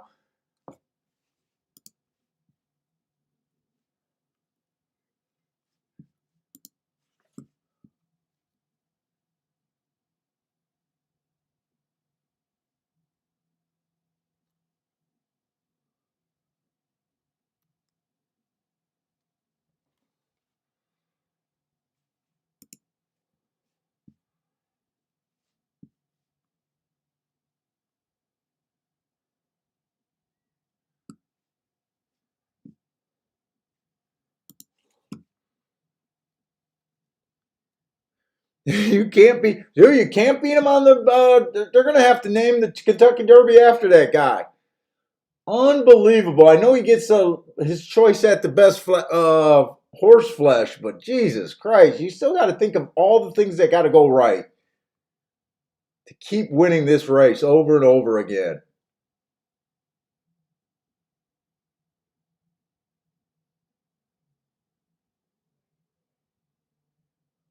But anyways, everybody, that is it for me. I was going to stay on if I was alive in the double, but I am absolutely burnt out anyways.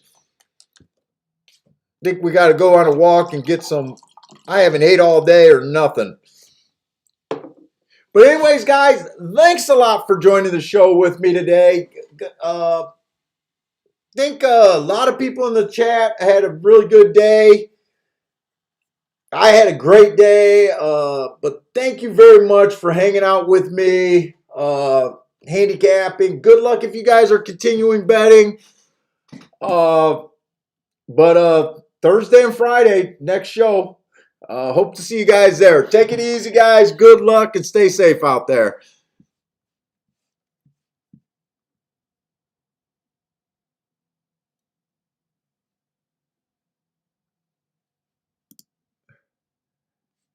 Let's see.